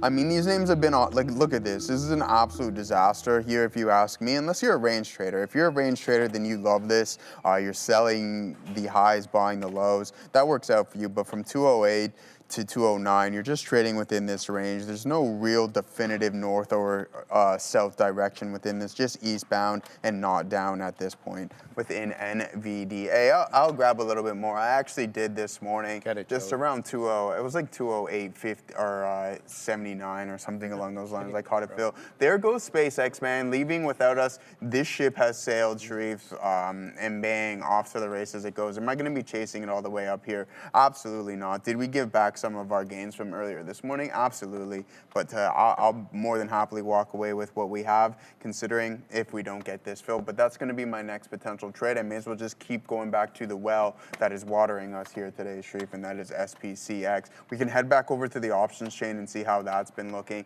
There's a lot of activity. We've seen an uptick in implied volatility as well, too. Now, if that's starting to cool, think about it. We were at 199% at the money IV. Things can change pretty quick, especially as price starts to really compress within the underlying asset. Now, SPCE, see, we're already down 9%, and I was documenting this earlier this morning at 230%, so you're down 40% in implied volatility. And what does that mean, Joseph, you may be asking? Is, well, think about it. You're paying an extended premium within the implied volatility on actually buying these contracts now that you're down 40%. So if you happen to grab this name in the underlying asset right out of the gate, you're paying an extended premium, a lot of demand for them, and then you know that the average true range is actually expanding. Ooh. But now what we have here is that it's really starting to compress to the tune of 40%. So you've already lost money on implied volatility if you're not an options writer. If you're an options writer, that is a positive sign for you. Why? Because if day by day, when it does really start to decay, then you're going to be able to collect premium, and you don't have to worry about a wide range in which the underlying asset is going to be trading within, and that's going to give you more conviction within your trade specifically. So, yeah, down 40% off of the implied volatility high street. All right, man. Cats and dogs wants me to look at AMKR, but I asked you what time frame you'd like me to look at. So just tag me back there, but let's load it up while I await your response. AMKR is a ticker. What is this? Amcor Technologies. Okay, cool. What do we got on this bad boy? We got a 6 2/3% move. So this is a $22.5 billion market cap.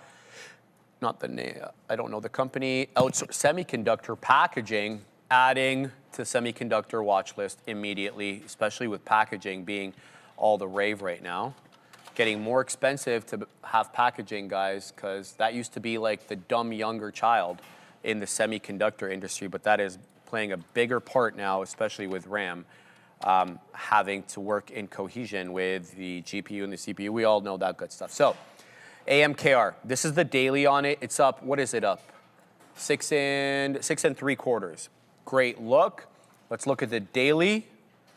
Daily looks even better. Oh, I did know about this. Somebody asked me about this back in December. Okay. Because the only reason I know that is because the ticker is there. It's a good look, man, especially with that $80 decisive break.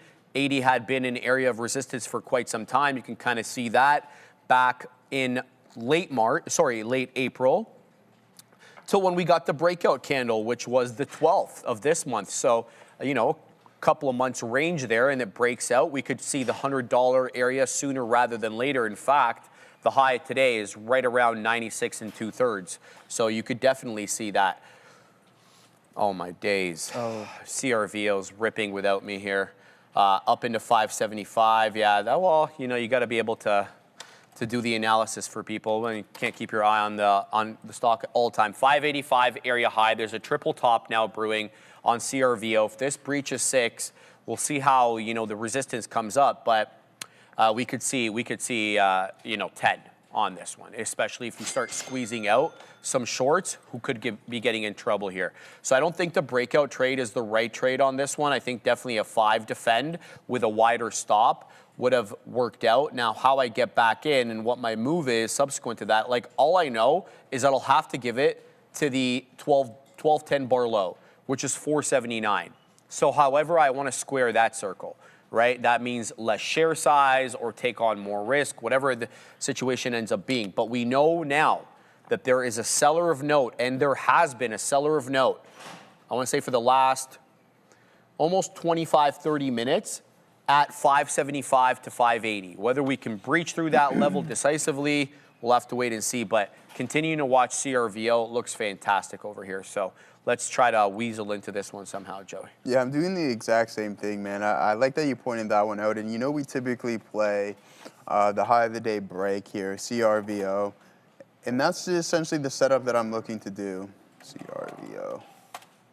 Oh, okay, yeah, I'm running C. I'm going to work my way into this one. So small entry position, we'll look to add on dips. Yeah, I like this, right? So look for the break of that 560 level. I'll pull back here. As long as it holds $5, in my opinion, then I think we have the ability to kind of get this ball. Whoa, whoa, whoa, what just happened? I just caught a fill on SpaceX. Okay, I didn't even know I posted up there, but we'll take it.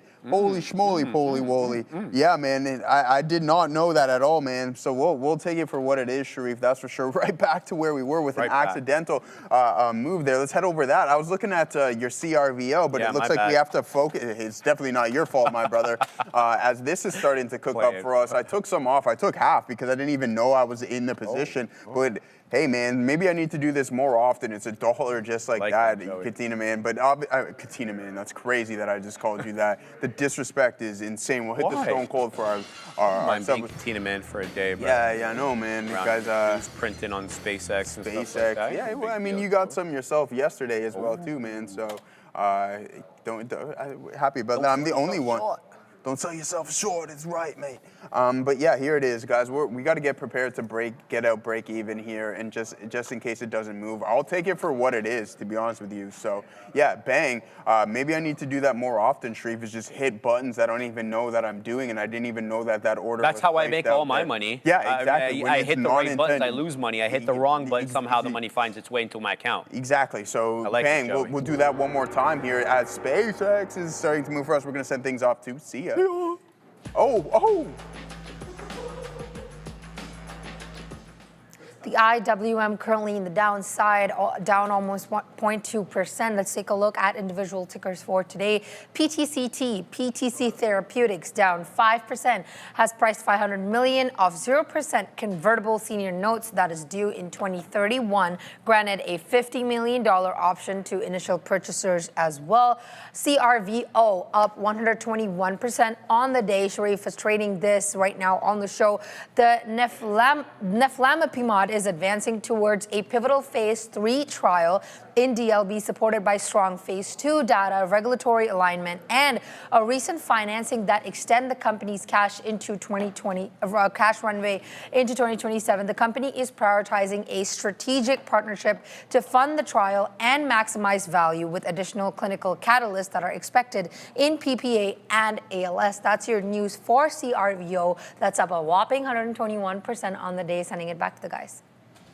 Thank you very much for Boy. that. See ya. Yeah, I Get it, mean, see ya. listen, Sharif, I don't know. I didn't really happened, give Joey? you too much context on the story, but you know about my UFC bet, right, the other day? Yeah. Okay, so it obviously didn't go as planned, but there was okay. controversy into me actually purchasing the tickets. Is that You right? know why? Because OLG wants to babysit you and your money. The government does usually like to babysit They like you, to Joey. babysit They know it. better. I was like, you guys are lucky that you're babysitting me right now. But what happened? I was kind of frustrated. What happened, so what did Joey? I do? What'd you do? I purchased which one is it? I don't know. Lotto Max ticket for today. Okay. 20 schmilly. Schwimp.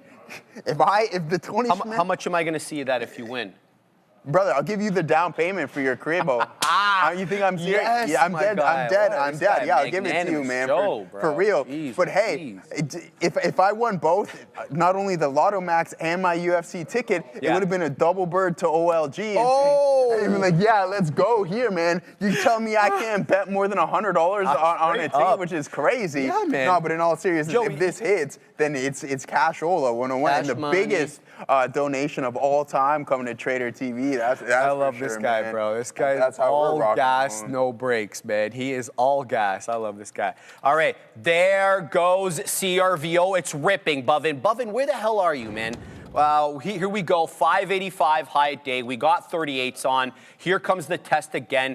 This one has been staunchy at this $0.75 area, guys. I need to point that out. A lot of resistance. This is going to be a quadruple top if we don't get through this freaking area. Let's go ahead, Joey. We're going to post that double eight. I'm in it. Let's go. Oh, big move up into another 585 touch. what a Down tank, man. goes What a joke. Frazier.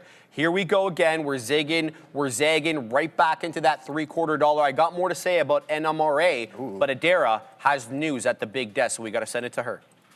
More clarifications here on the sale of oil by Iran, according to the U.S.-Iran deal. Wall Street Journal reported about 35 minutes ago here that the U.S.-Iran deal would allow Tehran to immediately sell oil, but there is some clarification coming through here. U.S. officials saying that Iran can only sell oil if they abide by all of the points agreed to. This includes not interfering with the free flow of navigation in the Strait of Hormuz. It also includes, as we expected here, not obtaining a nuclear weapon. Again, comments here made by U.S. officials off of this report that the U.S.-Iran deal will allow Tehran to sell oil. That's true, but there are quite a few caveats. Back to you.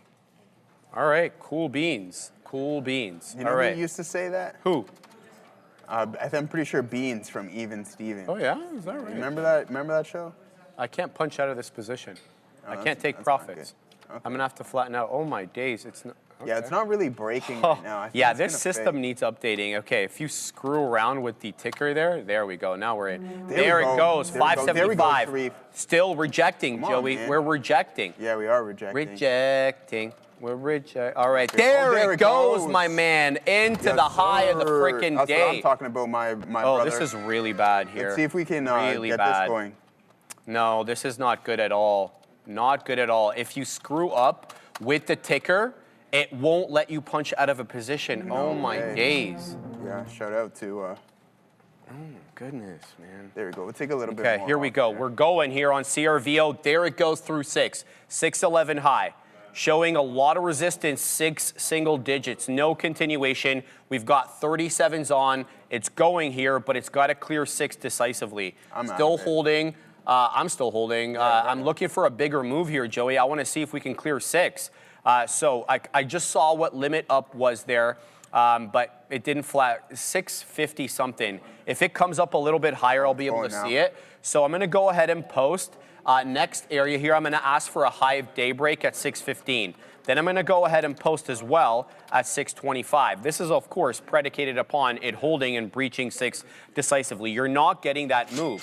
The shorts are very aggressive here at this whole dollar level in the same way that they were aggressive at the $5 level. Into 8 it goes. No continuation, sadly, through 11. And I've got to get out of my OBAI trade. This one is failing. I got this one wrong. We're going to give back a little bit on OBAI, but that's okay. We'll it's continue to going watch. up. That's 611, still high, Joey. Rejected 10s, and there it goes through 15s. Yeah, Do we get the $0.25? Still holding. 620 now, high a day. So I don't even think we've decisively taken 620 or not. Quite frankly, looking for the $0.25, and then we're going to hold. We'll see where this one ends up going. 15 showing up, 16.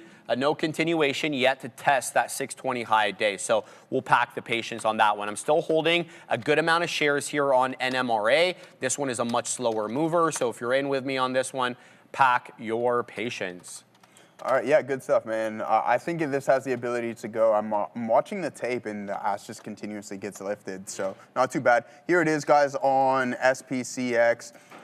We got that ghost fill that's been working out for us, putting us at the highest point of the day, and then a nice little scalp city on CRVO, which we'll head over to momentarily. 214.47. I have no idea why I caught the fill on that one. Yeah, there it goes, 625. I've seen the ass continuously getting lifted, and I'm like, it's only a matter of time. So good thing we Devin Haney hand. Oh, Joey. Yeah, I know. Good thing we Devin Haney hand this one, Sharif. But we'll take it for the scalp city. You're not always going to catch the top of it. 580 we were in at. We take some off at 93 and around $6.10. So not too bad of a look and a play there. Sharif still holding on to the bulk of his position. SpaceX coming in aggressively here. So I'm going to get out of everything. It's been a good one. Hands off for the remainder. I know we got an hour and a half left. We're going to be talking about the news here momentarily. A lot going on there. But there's CRVO. We happen to go 3 for 3. It looks like the trading gods were on SpaceX. The trading gods were looking up for your boy today because once again I just caught this ghost fill. I look over. I'm in this position. I have no idea why. I didn't have an order put out or anything along those lines.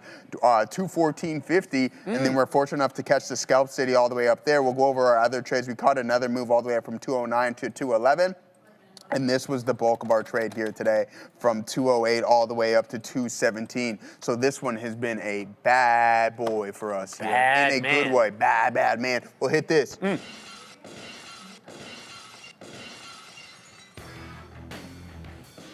I just see beer flying around, everywhere. Expletives. You know what I mean? Like just like anger, straight up anger. Exactly. Double birds at everybody. Exactly. So it's but just you ever notice how he flipped the bird? Yeah. He'd never do it like this. He'd always go like this. Is that how he did it? Yeah. You know in England what the bird is, right? No. What is it? The word peace? It's peace. Oh. So in England, if you go like this, that's the bird. So you got to make sure that you're pointing forward and not backward. Did you know? The bird is the word? The bird is the word. Yeah. Explain. The bird. The bird is the word. You never heard that? What is happening, guys? You never heard that, man? Let's send it to somebody who is taking it seriously at the moment, at Daryl Page. Let's take a moment here to look at a couple stocks. We'll start here with Microsoft. MSFT on watch here. Axios reporting that Microsoft is considering using DeepSeek for its Copilot co-work. Again, Axios reporting that Microsoft is considering the use of DeepSeek, which we know trying to raise money right now, for its Copilot co-work. Another story on watch involving a stock that we've all been looking at and an aspect of the market we know Joe watches closely, options. SPCX, I'm seeing here that apparently more than 1 million SpaceX options contract have been traded in the debut session. Good look here for SPCX, lots of involvement, or so it seems. Brits call it the V's. Well, that absolutely makes sense because of the shape of the bird in that context. I had no idea that they actually called it that, but interesting. I didn't know, man. Bro, the chat's loving the bird. Dude, when I got to England, they made me watch this hooliganism 80s movie. It was essentially about how crazy soccer, football had gotten in the 1980s and how they had to revoke people's passports because they were going to other European cities and just causing riots. Yeah, right? I love that. It was all soccer related, right? And it was like gang related. There'd be like scraps on the subway. Man. Anyway, so very interesting British culture there. But we have to go back. You have to watch the movie Hooligans. I'm pretty sure is there's that a the couple. one is it British? Yeah. So that's it's probably all the one, dog. It's all about probably hooliganism, man. I don't remember the name of it, of course. But anyway, thank you for the super chat. HPE. We're going to get to you right when we get back from Adair at the big desk. We have to talk HPE, guys. They're having their HPE Discover event, and it is currently discovering a little bit of a pullback here. They did announce closer collaboration with NVIDIA with working on AI servers. Also, some other comments here coming from this event. Again, NVIDIA boosts token throughput by up to 20%. The HPE AI Factory with NVIDIA is adding NVIDIA Vera CPUs, NVIDIA Agent Toolkit. So just lots of collaboration here with NVDA. Be aware, guys, it looks like they're still speaking. Furthermore, HPE Data Fabric software broadening their data availability for agentic workflows. That's going to be available come October 2026. And then confidential computing will be available here through NVIDIA with the HPE AI Factory in Q4 2026. HPE on watch, guys. Back to you. Green Street Yeah, Hooligans. that's the movie I was We're telling pulling you it up immediately. Sick. Yeah, let's find out if this is the one. Man, this was a movie, man. Like I was taken off guard by it. Like you got to understand, I wasn't like aware of the hooliganism culture at this age. So I'm assuming it's about the 1980s because it obviously wasn't made in the 1980s. 2005 movie plot. Looking at the plot for a year. You're not seeing it. Manchester United. You see that? You see this movie, Sia? Oh, there goes It's called CRVO, my boy. Green Street. That's the name of the movie. Called. Have you? Yeah. I guess it's about the hooligans there. Yeah. Man, can I say something to you? The hooliganism or the trolling in soccer is undefeated. Okay, so sadly, Manchester United had an entire team wiped out. It's okay. Just 1 second. All right, they died in a plane crash. It was no laughing matter. I think it was the 1950s. Oh, really? Okay, I went to a Villa United game. The Villa fans were doing this to the United fans. Yeah, it's crazy, man. That's so disrespectful. It's just next level stuff, man. I'll never forget that. Tell them bird up, man. There you go, man. It's a plane. Shout out to Noonlood.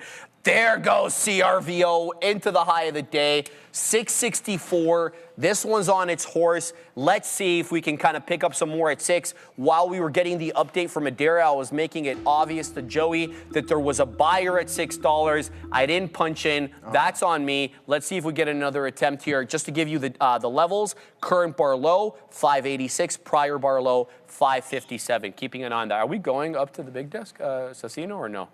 Yeah, we're going to see him, man. We're going to see it? Oh, I unplugged because I had to do the airplane you had to thing do the there, airplane. Assassino. Bird up. So let's go up. Okay, we're gonna do sector watch. The SPY currently down 0.3%. Let's take a look at the sectors. Electric tech, mixed sentiment, but we're seeing quite a lot of red, maroon, you could say. Electric tech, we have NVIDIA. HPE announces this closer collaboration with NVIDIA on AI servers. AMD acquisition of the memory optimization company MEXT. We have in tech services, we have Google currently up by almost 1%, and Meta trading flat at the moment, but Meta unveiled its AI mode inside Facebook search, replacing search results with answers powered by its MuseSpark model. Microsoft currently down 2%, considering using, like Adara broke it to us just a couple minutes ago, considering using DeepSeek for its Copilot co-work. Oracle down almost 2%. Netflix down 3.5% on the day. Palantir also down 3%. Finance, bit of a mixed sentiment, but quite a lot of green across that sector. L3 Harris missile arm is set to tap banks for its massive $2 billion IPO. And L3 Harris's AXYW, that's going to be the ticker, is said to pick JP Morgan, Morgan Stanley for the IPO. JPM currently up 4%. Morgan Stanley is currently up 1.3%. Retail trade looking strong. Amazon, Costco, Walmart, HD, all in the green. Consumer durables, Tesla, a little bit of a weaker sentiment, down almost 2% on the day. Consumer non-durables, again, a mixed sentiment. We have health tech, really flat. Quite a lot of gray I'm seeing there. Yesterday was a lot of red. Gray is not bad. Hopefully they all get into the green today. Energy minerals also looking a bit mixed. Consumer services, process industries, all the other sectors, bit mixed. Communication, all in the red. Sending it to Adara. I put it on the screen. It's actually starting to move a bit now and actually maybe looking to break a new day low. This is Rivian, RIVN on watch. Wall Street Journal reporting that the company has laid off hundreds of employees. The cuts are specifically going to be impacting its service and customer organization. This includes sales staff and marketing. Apparently, this is going to be less than 2% of Rivian's workforce, so not a massive workforce reduction, but a 25-cent move here, which for a stock like RIVN, not necessarily insignificant. Just be aware, Rivian at day's lows. Back to you. Thank you very much for that. It's never a good thing when anybody's getting laid off, obviously. But my first thinking there, are we getting layoffs from the factory floor production line? I'm thinking Georgia, right? Because we're going to live and die by this Georgia plant for the R2, right? So I didn't want to see layoffs there. There goes CRVO, Joey frickin' options into another high, into the 80s. We added into the 30s, and boom, into $7 we go. CRVO ripping up here, 185%.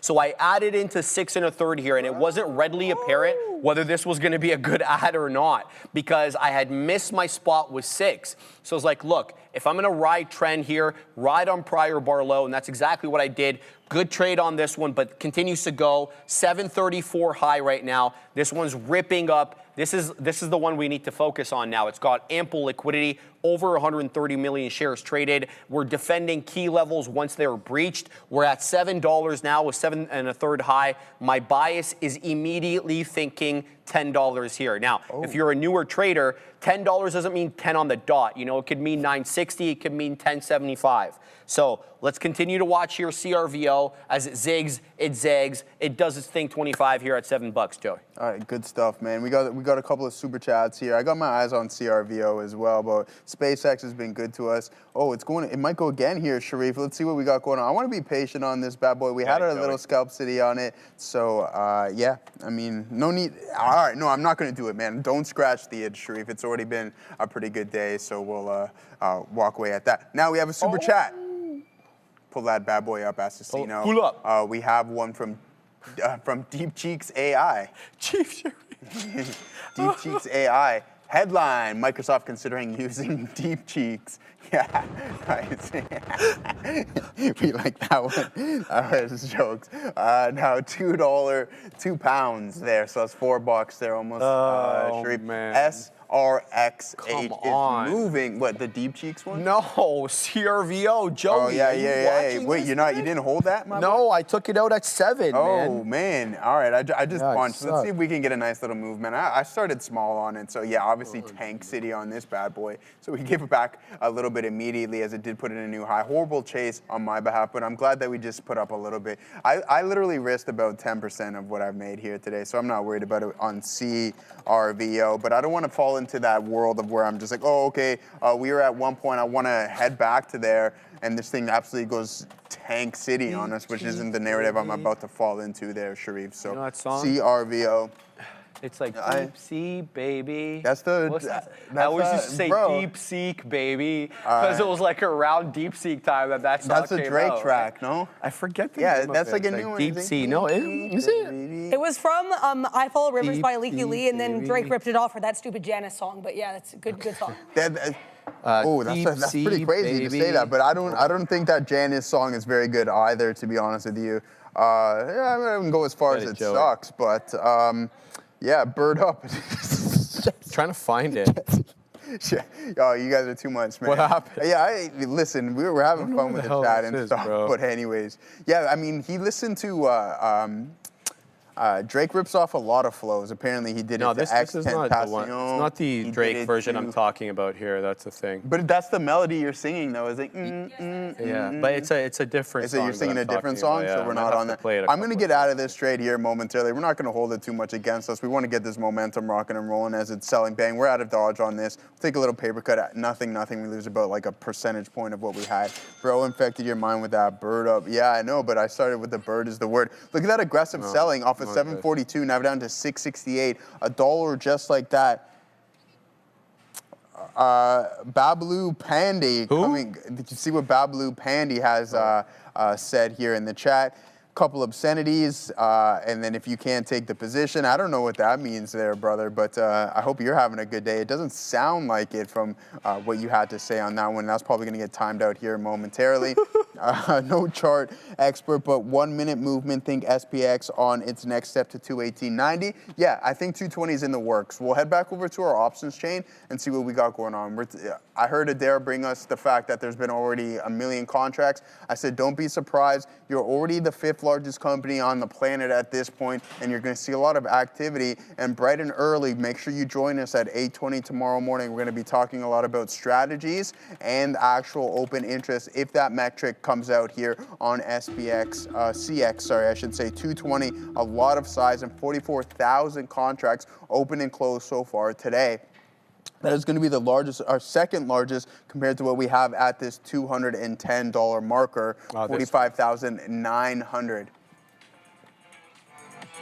Be careful, we might get dinged. Yeah. 5 seconds. All right, man. Yeah, that's the one. I follow Da, da, da, da, da, Yeah, that's the deep yeah, sea, Jake. baby. Oh, yeah, Drake Drake, did that one as well? Yeah, so this dipped it. one is by a different artist. It's not Drake. It is Tiesto. I should have Tiesto? known that. All right, Oaks all right. and Tiesto, featuring Oaks, so it's Tiesto's song. Okay, shut up. Tiesto. I Follow Rivers is what it's called. I follow the didn't know river there or was something like that. All right, good stuff, man. Yeah, other than that, please don't swear in the chat. And there goes, let's head over to SpaceX, the new hot toy of the stock market. And I mean, I wouldn't be surprised New if it's hot in toy, play. eh, Yeah, John? exactly. Is it well, it's is 3 it days available old for now. all ages, or is it, you know? I don't know, what time, how old do you have to be to open up a trading account? 18? No, it's a new toy, because you know how on the toy it says 6 and up, 9 and up. But that's what I'm saying. How old? Yeah. What is Actually a the? good question, how bro. old I is, don't know. Would you, maybe with parents' permission, 16 maybe. or something like Probably that? Like I something don't along even those know. lines, Yeah, I have no yeah. idea. Probably 18, but because you know the government's got to babysit. Exactly. Well, that's why you can only bid $100 per ticket on OLG. Like, This guy's not gonna let that one down. So just go into the prediction markets. Why are you not into the prediction markets? I thought that would have been. hold on? Let me ask you this. Do you think I need to have any more of a gambling addiction, even though we're not going to classify it as that? Even though I don't I gamble don't that even much. think you have a gambling I don't. addiction. I So don't. then You're right. The premise is. But I could get one if I were to. I don't think you get one. I think you got good Oh, self-control let me tell there. you this, Sharif. So on There. Thread, so during that UFC event, it was Poly Market. So right before the main event, a headline on Threads pops up: Poly Market, 150,000 put on Justin Gaethje to win 776,000. But Okay. anyways, the way that they phrased it is more or less, hey, this trade pays $176,000 with a $150,000 wager. Okay, and did a lot of people take it? Well, that was just one individual who put the $150K I on, understand, right? So I understand. they were phrasing it as a trade. This trade pays $776,000. So is that, so you're talking about the characterization of it, like the yeah, fact they're that like they're trading- calling it a trade now, right? That's interesting. That's interesting. Let's take the super chat. 5 Canadian. Thank you very much. Career Crawlers. Love the name. When day trading small caps, does daily time frame matter or just the 5 or 1 charts? I'm looking to trade stocks between $2 to $10. Thoughts? No, I think it does matter on the daily. Or if you know, the reason I say that is because you can encounter an area of resistance. So you need to be alive to the fact of, you know, where am I expected to really find resistance? Let's just take a case in point here. Maybe CRVO gives us something. Let's check this out, Assassino. Let's go to the daily on this. This is CRVO, so this is the 5-minute. All right, so right here, 745. Does this level feature at all? Well, a little bit, not much. But what I would be looking for, the case that I'm trying to make to you is why you should look at the daily on small caps, is areas like this. Like I bet if we were to get into $10, that would be likely as good as it gets on the day. That's not a hard and fast rule, and I've been proven wrong many times thinking that the top was in. But you need to be alive to the fact that we've gotten into 10 before and we rejected, and not just on a day basis, but 1, 2, 3, 4, 5, almost 6 days in and around that 10 area, right? So if we do breach 745 on CRVO, I was just thinking 10 because it's a whole dollar level and often an area of psychological resistance as well as support. But now you have the price action to sort of back that thesis up.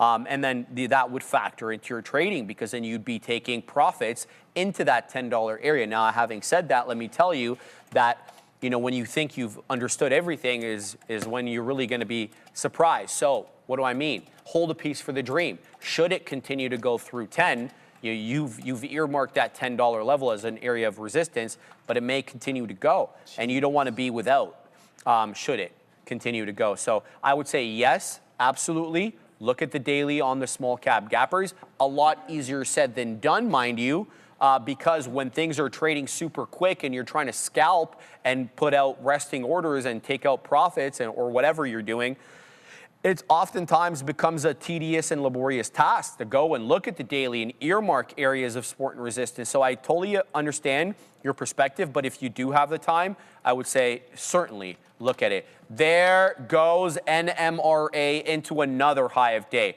We're an entire 10 pennies in the money on this one. No, but that is good because this is $1.33. So we've got 123 on. We just took out 33. That is the high of the day. We're going to pack the patience here to see if the third of a dollar presents us with an area of resistance or whether we're likely on the way to the half dollar. There it goes again into another high of day into 34. So NMRA here closing up on 50%. Another high of day, Joseph options. Into 35 it goes where I'm going to wet the beak. So we're going to take off into 39 it goes. Joey, 40. The breakout right now is on NMRA. Get it, Bovin. I know you're long at 25, so I know Bovin's printing as well. Shout out to my man Bovin. There he is. He's so good. I love it. He's talking to Zion Lala. Shout out to my man Zion. How's Zion doing, man? I haven't heard from you in a minute, Zion. He was taking me the other day, man. Was he? What's he yeah. up to, He's Joe? just chilling, man. He's doing his thing, making cashola. He's cashola. I like that. You know, your boy Gorev's printing cashola as well. Yeah. They're all doing their thing. 25. All right. Here's the deal. I'm keeping an eye here on CRVO, and ironically enough, despite that very red bar we just got on the 5-minute, we're still holding prior bar low. So the details are as follows. Oh, God, this thing again. All right, we'll have to switch screens, CRVO. Sorry, guys, give me 1 sec. So the prior bar low on the 5 is 637. Current bar low, 643. We're holding prior bar low, but we're not exactly rocketing up. So I am a little bit interested in getting into CRVO here for another attempt at that 7.5. So far, so good on this one. And there goes NMRA, Joseph, into 42. This one's on headed to the $1.50 area or so, it seems. Big breakout candle here, manifesting on the 5 on NMRA, blowing through 130 where we had a lot of resistance and into 43. Good look here. Get it, Bovin. Bovin's printing. So that is a good trade on NMRA, but my intention immediately shifts to whether or not I should be working in here to CRVO. We've opened up a new bar now, so prior bar to give you 643, current bar low 664. So the bid is on right now on CRVO, up 169%. Good. Are you're done? You got. Sorry, Blicky Spears. Over? Get it to my man Blicky. What's Blicky saying? He said the analysis helped him. Shout out to my man Blicky. Shut up, Blick. Pathic. Boys, what's SoFi's breakout level? Is it 18? Say less, Pathic. We're gonna have a look right now. Let's look at SoFi. You still on that SoFi train, Joey? I was never on that. You were never on the train, my bad. I would say 20, brother. Just a lot of resistance here at the 20. Case in point, your mid-April area high into 20 reject. Then again, late May, in fact, exactly May 29th, area reject and drop. Now, I would say 20 is an interesting area, but I also want to point out the fact that the 200 exponential moving average on the daily is in and around that 20 area. I do really happen to like that 15 buy area on SoFi. So if you do get an opportunity, Pathic, to pick up some in that 15, let's say 16-ish area, my suggestion would be that you do, because we're defending that area multiple times, Joseph options. Now, if you do get that 20 break, Pathic, I think a good area to wet the beak would be 25. Take a look at this area support. A lot of 25 touches and bounces there. So I would expect resistance at 25 should SoFi make it back up there. As I always hope for all our viewers, I hope you print up multiple storms. Sharif, Blick is a gun. What did I say, Blick? Yeah, you didn't know what a Blicky is? No, I didn't. So you're just saying it the whole time? With that, Blicky Spears, man. Oh, I thought he was trying to Britney Spears. No, oh, I had no idea. I had no clue. You didn't know it's Not Blicky? a clue, brother. That's crazy. Oh no! What was that? Where's Porous? Was that SpaceX there, Assassino? What was that? Hit that one again. Hit that again, Assassino. Yeah, you can test it again. You can't do it again. Oh. But you just did look pretty ready to me, man. That's okay. Well, we have to go to Adair because she's got news. All right, I want to talk about Google here right after we get back from Adair. We talked about the HPE Discover event. There's another conference on watch, and it's the All event from Snapchat. Snap Inc. with its All 2026 event, during which they apparently unveiled their specs, augmented reality glasses. They can actually already be pre-ordered for $2,195 with a $200 refundable deposit. These new glasses will be shipping in the US, UK, and France as of this fall. So new glasses here for SNAP. This thing, massive recovery from the lows and currently trading near intraday highs. Back to you. I follow, bro. I don't know what this this song, girl at the man. gym said to me yesterday? What'd she say? Oh my God. Okay. So she showed me a workout. So I'm like, okay, you know, I'll listen to this. Yeah. Right? It was great. And you know what she said? Yeah. She said, it's teeth, bro. It's teeth. And she went like this. And I was like, what does that mean? It's tea or teeth. I had no idea what the hell she was talking about. And she went like this. So, Sia, when she went like this, I was like expecting her to say to clock it. And then she said, it's tea. What does that mean, Okay, Sia? it's Is it like tea good is like, tea? it's an expression as in like it's tea, like it's amazing, like it's true, like this is it. Is kind of the thing. implication supposed to be that tea is amazing and therefore It's like clock it, but you can also say that's tea. it's tea? And she went like Yeah. this.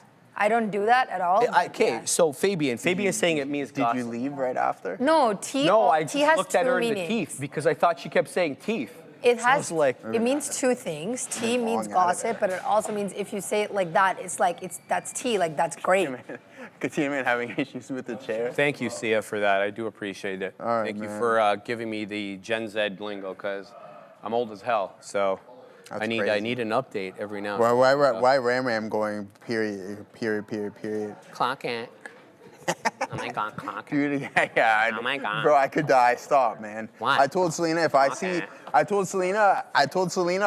see Love Island on the TV one more time, it's going out the window. And be Sharif and me's run away. Yeah, That's it does. hilarious. Oh my day. I wasn't wearing Speedos, boss. What's going on over there, Katina man? The Katina man, you're long or short?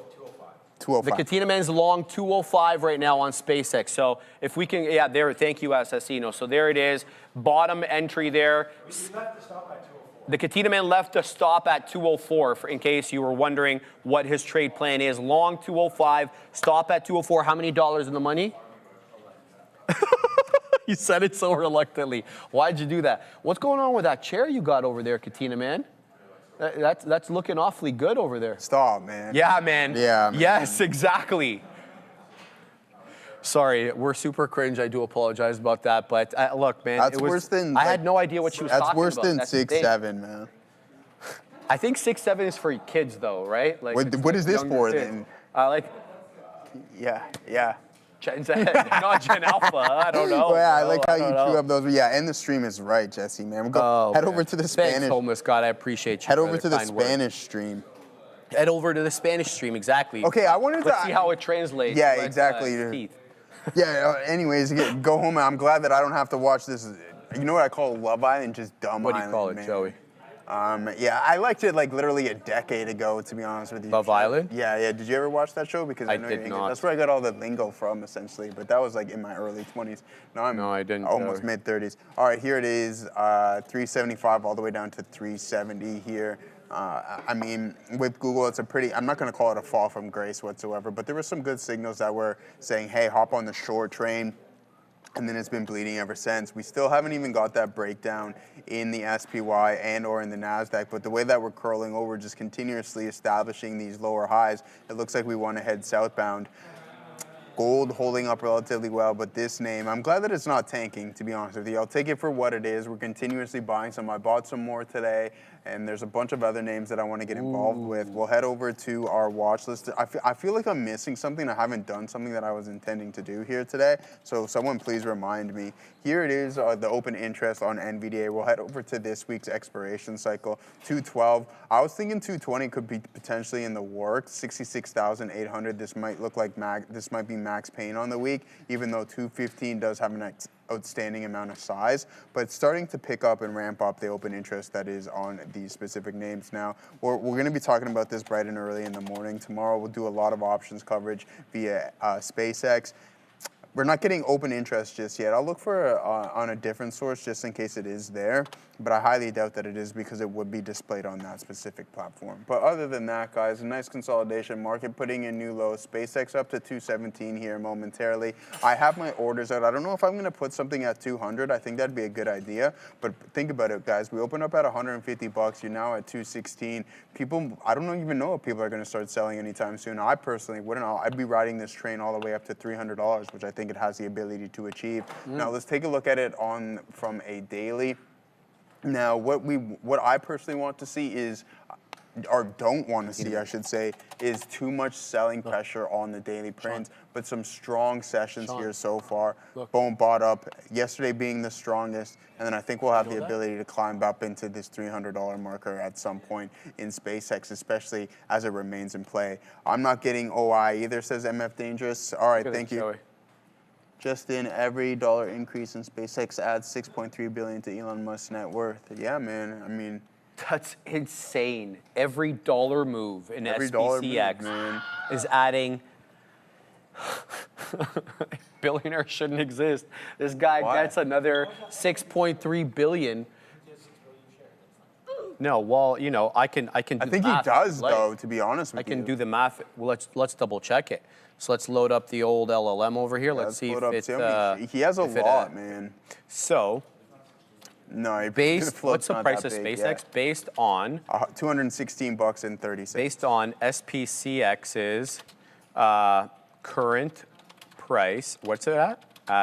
You said 216. Yeah, $216. $216. Is it true that every $1 move in SPCX adds another? Why don't you just ask how many shares Elon has?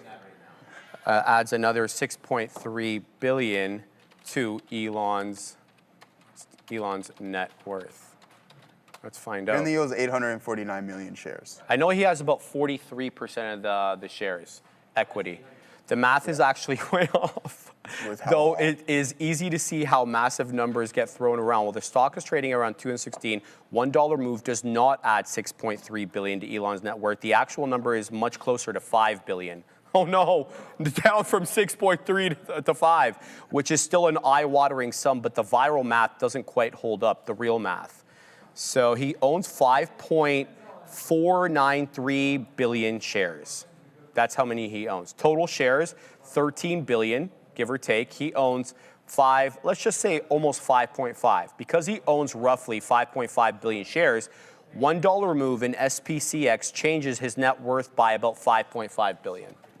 That's insane. So not 6.3, but 5.5. Where did the 6.3 come from? Rumor likely came from someone confusing a dollar move in the stock's price with a 1% move in his total net worth. Or okay, that's fair. I can get behind a $5.5 billion net worth increase on a per dollar move, man. I can get behind that all day, but that's eye-watering there, huh? Is it though at this point? Like it's, the guy's hella rich, man. He's a trillionaire. He is hella rich, brother. He gets hella rich by the dollar.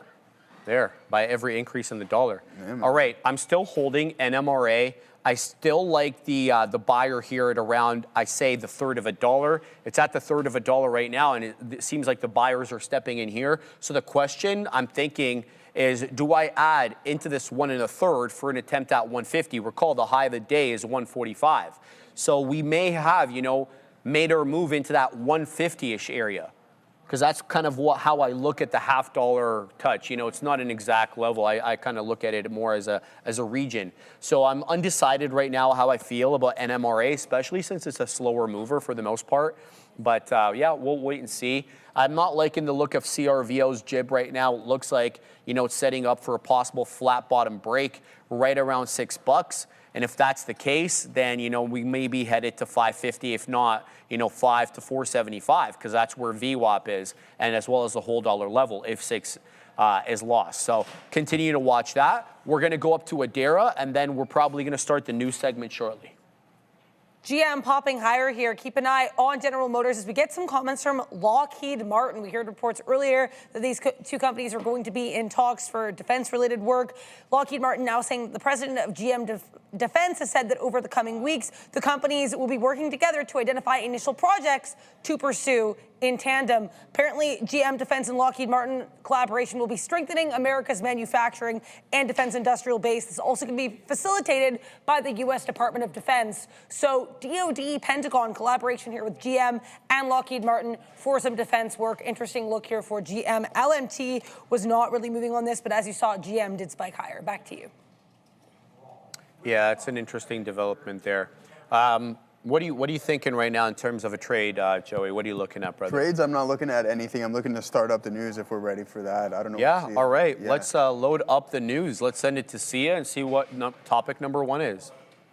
Let's start by talking Qualcomm. Qualcomm CEO Cristiano Amon has said that the company is currently working on 40+ AI device designs spanning smart glasses, earbuds, watches, pins, and other wearable form factors. Management has said that they believe that AI agents are going to and will become the primary interface between users and technology, shifting this value away from certain traditional app-based experiences. Smart glasses continue to remain Qualcomm's highest conviction category, with Amon suggesting that shipments could eventually scale from tens of millions to hundreds of millions eventually. Qualcomm is also seeing AI hardware attracting new competitors, including AI-native companies like, you guessed it, OpenAI, as firms race to control these future consumer endpoints. With that, Qualcomm is trading flat, I would say. Adara, what's your take on Qualcomm? So I think Qualcomm is more just providing another catalyst here that I don't think has been talked about too much. I did mention it this morning, but I think it is of note, and it's also one that I know for a fact we had CNBC covering earlier today as well, and it's the fact that they are in talks to buy a company. Now, this is also significant because we know sometimes the market doesn't always react well in these situations where someone does have an acquisition, so keep an eye. We could be hearing some acquisition updates from Qualcomm in the coming days. The information, which again, not always the most accurate of sources, but I think we're mentioning the story regardless. They're reporting that Qualcomm is in talks to buy Torrent. The goal of this would be to expand Qualcomm's AI chip capabilities. Now, apparently, Qualcomm and Torrent are in active discussion. They're considering a price here of $8 billion to $10 billion for the company. So QCOM potential acquisition news, which also makes sense too. If you're trying to expand into this wearable device-heavy design space, it makes sense you want to have other things happening here as well. So keep an eye on QCOM. Back to you. Yeah, interesting look here. So let's talk a lot about this. So this is a move that we've seen a lot of other companies try to take a shot at. Meta, chief among them. We're talking about other AI-related or AI-enabled, devices other than the smartphone. We're talking about earbuds with cameras, rings, pins, watches, pendants, who knows? The point of this move, though, is to shift from an app-centric system like the one that we have on our cell phones into an AI agentic system. So the theory here is that AI agents will entirely replace the app sort of ecosystem. Whether you believe that or not, I think reasonable people can disagree, but that's kind of the push here that Qualcomm is trying to enfranchise. Now, let's talk about this. So how are they going to do this, though? They've silently launched a new type of processor because they're alive to the fact that these are very energy demanding wearables. So they've created a new Snapdragon Wear Elite sort of chip, and that's supposed to have a lot better battery efficiency. It's built on the 3-nanometer Taiwan semi wafer, and it's going to have about a 20 times smaller power curve than most of their mobile chips. So immediately you're seeing kind of like the logistics of this. It's going to be small, the battery has to be small, therefore the chip has to be much more energy efficient. I like that thinking from Qualcomm. Let's talk about the camera in earbud sort of network congestion possibility. So a lot of the video or a lot of the data that's going to be sent from these wearables are going to be video.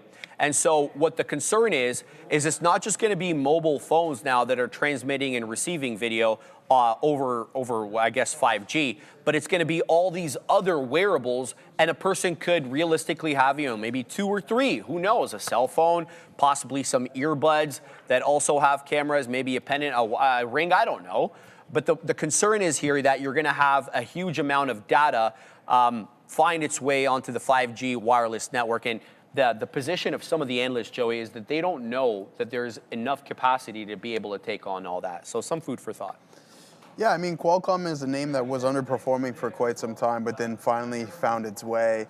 What I find interesting is that the fact that they're looking to buy this company, as Adara was talking about, Tensoren, but what they can recognize is $3 billion worth of data center revenue by the end of 2027, and that's looking to 10x by the end of 2031. So that's some big time growth. And that's what I would look and I would personally want to see within a specific company. Now, as for the technicals, you get the breakout and then it fails a little bit. But when you're looking at data center revenue growing at that clip rate in this stage, that makes me like the stock a little bit more. That's some pretty strong guidance, or at least increasing it anyways. Cool. See ya. Let's talk about SpaceX's $60 billion deal. So we'll acquire AI coding startup Cursor, AnySphere, for $60 billion, one of the largest software AI acquisitions till date. Cursor is a leading AI coding platform competing alongside offerings from OpenAI and Anthropic with a stronger developer adoption. And the acquisition will strengthen SpaceX's AI ecosystem following the earlier Grok integration, and gives the company a larger presence in the enterprise software. Management is expecting this transaction to close in the third quarter of 2026. And as of today, we also saw that SpaceX's skyrocketing share price that briefly pushed SpaceX's market cap past Microsoft's valuation and crossed Amazon's market value, Adara. I know you have some comments about this. So the logistics of this were actually really interesting to me, and this infographic is not yet live. It's going to go live on XTTV Research at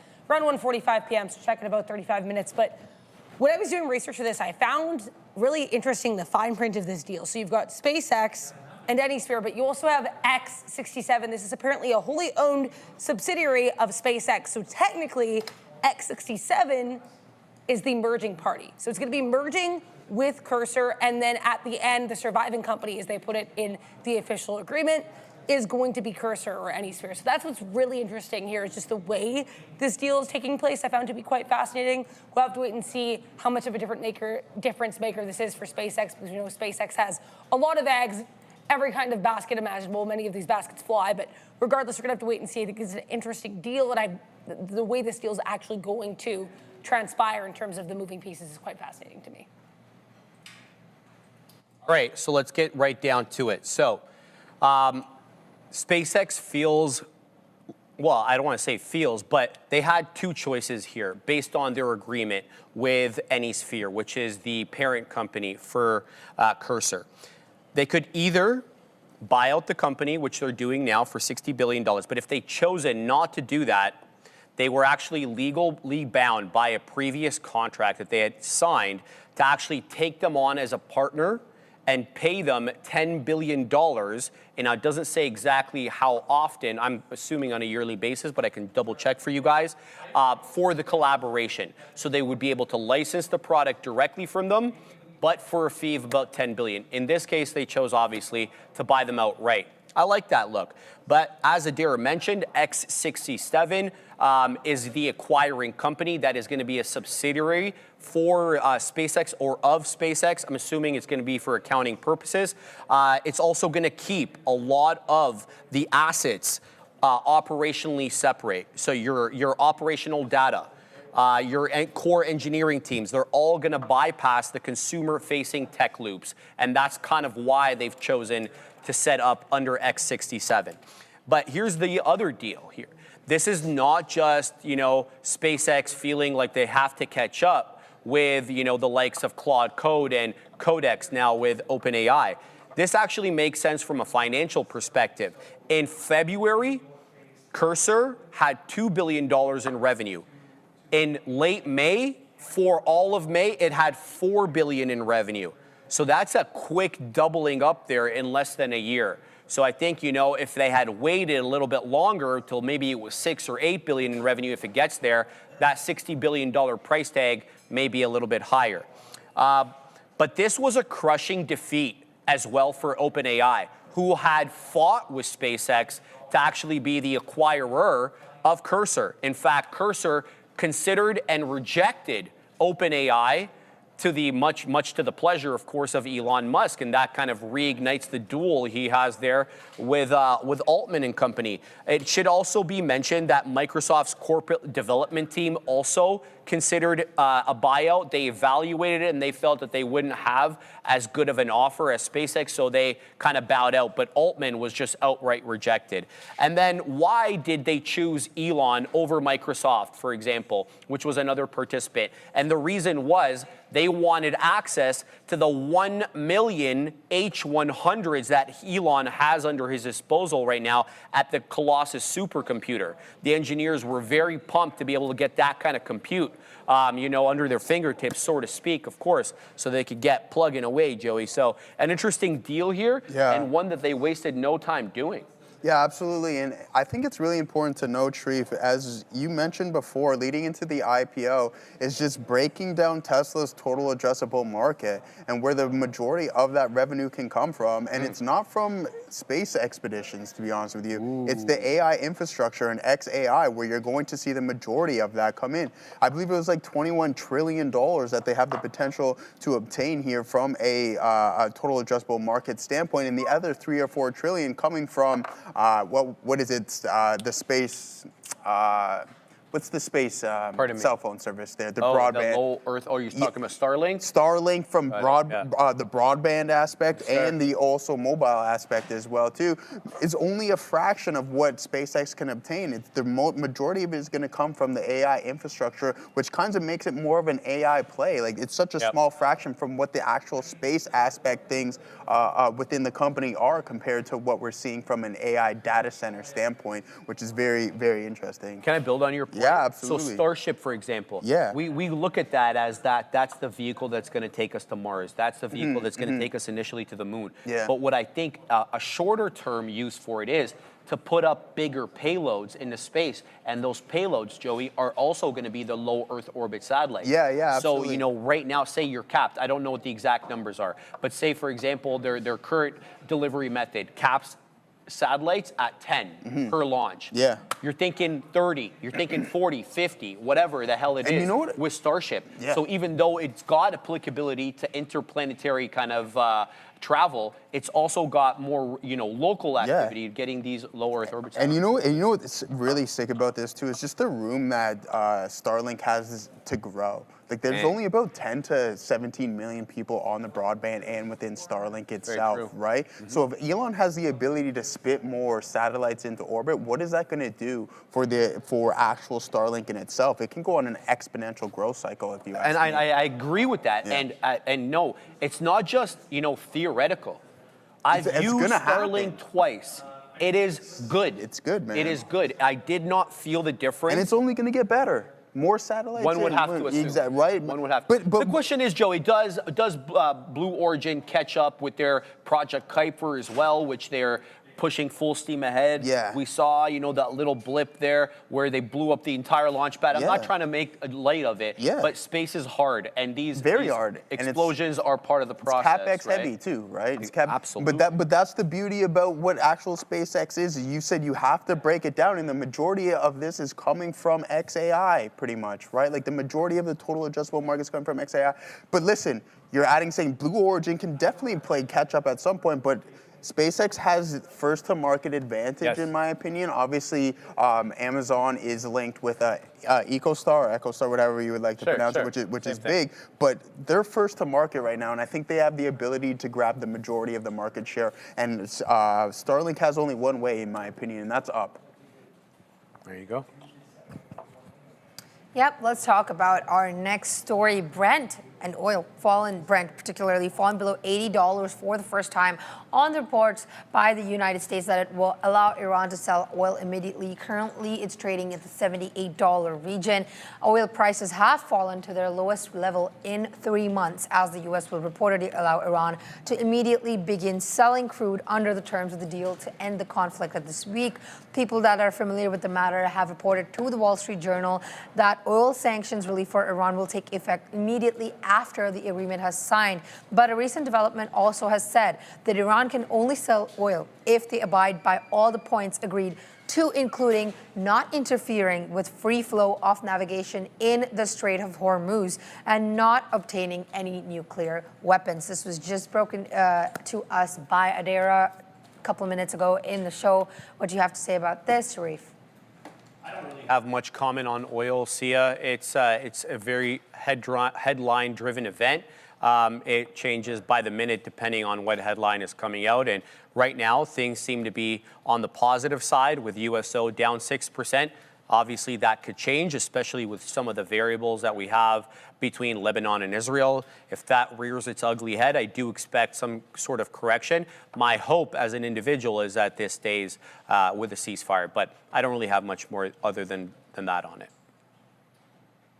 Let's move on to the next story then. NVIDIA, we're going to talk more. NVIDIA today is preparing, sorry about that, for its first major bond offering since the AI boom, targeting at least $20 billion, as much as $25 billion in debt financing. This comes after, despite NVIDIA already generating an enormous cash flow, $49 billion in quarterly free cash flow, and fiscal 2026 revenue reaching the number of $216 billion. Management is saying that proceeds will be used for general corporate transactions and purposes, refinancing existing debt, and future growth initiatives. This money and this move certainly puts NVIDIA alongside all the other AI infrastructure leaders, aggressively tapping capital markets and spending on data centers, AI compute, networking, and cloud infrastructure continues as it continues to accelerate. But this does not appear to be a liquidity-driven raise. I would say NVIDIA currently carries only about $8.5 billion of total debt and recently authorized $80 billion in share repurchases. Yeah, so that's a great point there. It's not a liquidity-driven event or a liquidity-driven need, but let's talk about some of the issues that could arise. So people are worried. Credit desks specifically are worried, and they're raising quiet flags here, red flags, regarding the underlying risk structure. So we already know NVIDIA as a company, they've already committed $90 billion in investments as well as financial guarantees for its own clients. We're talking about CoreWeave, we're talking about NewScale, other companies as well as they've made deals with.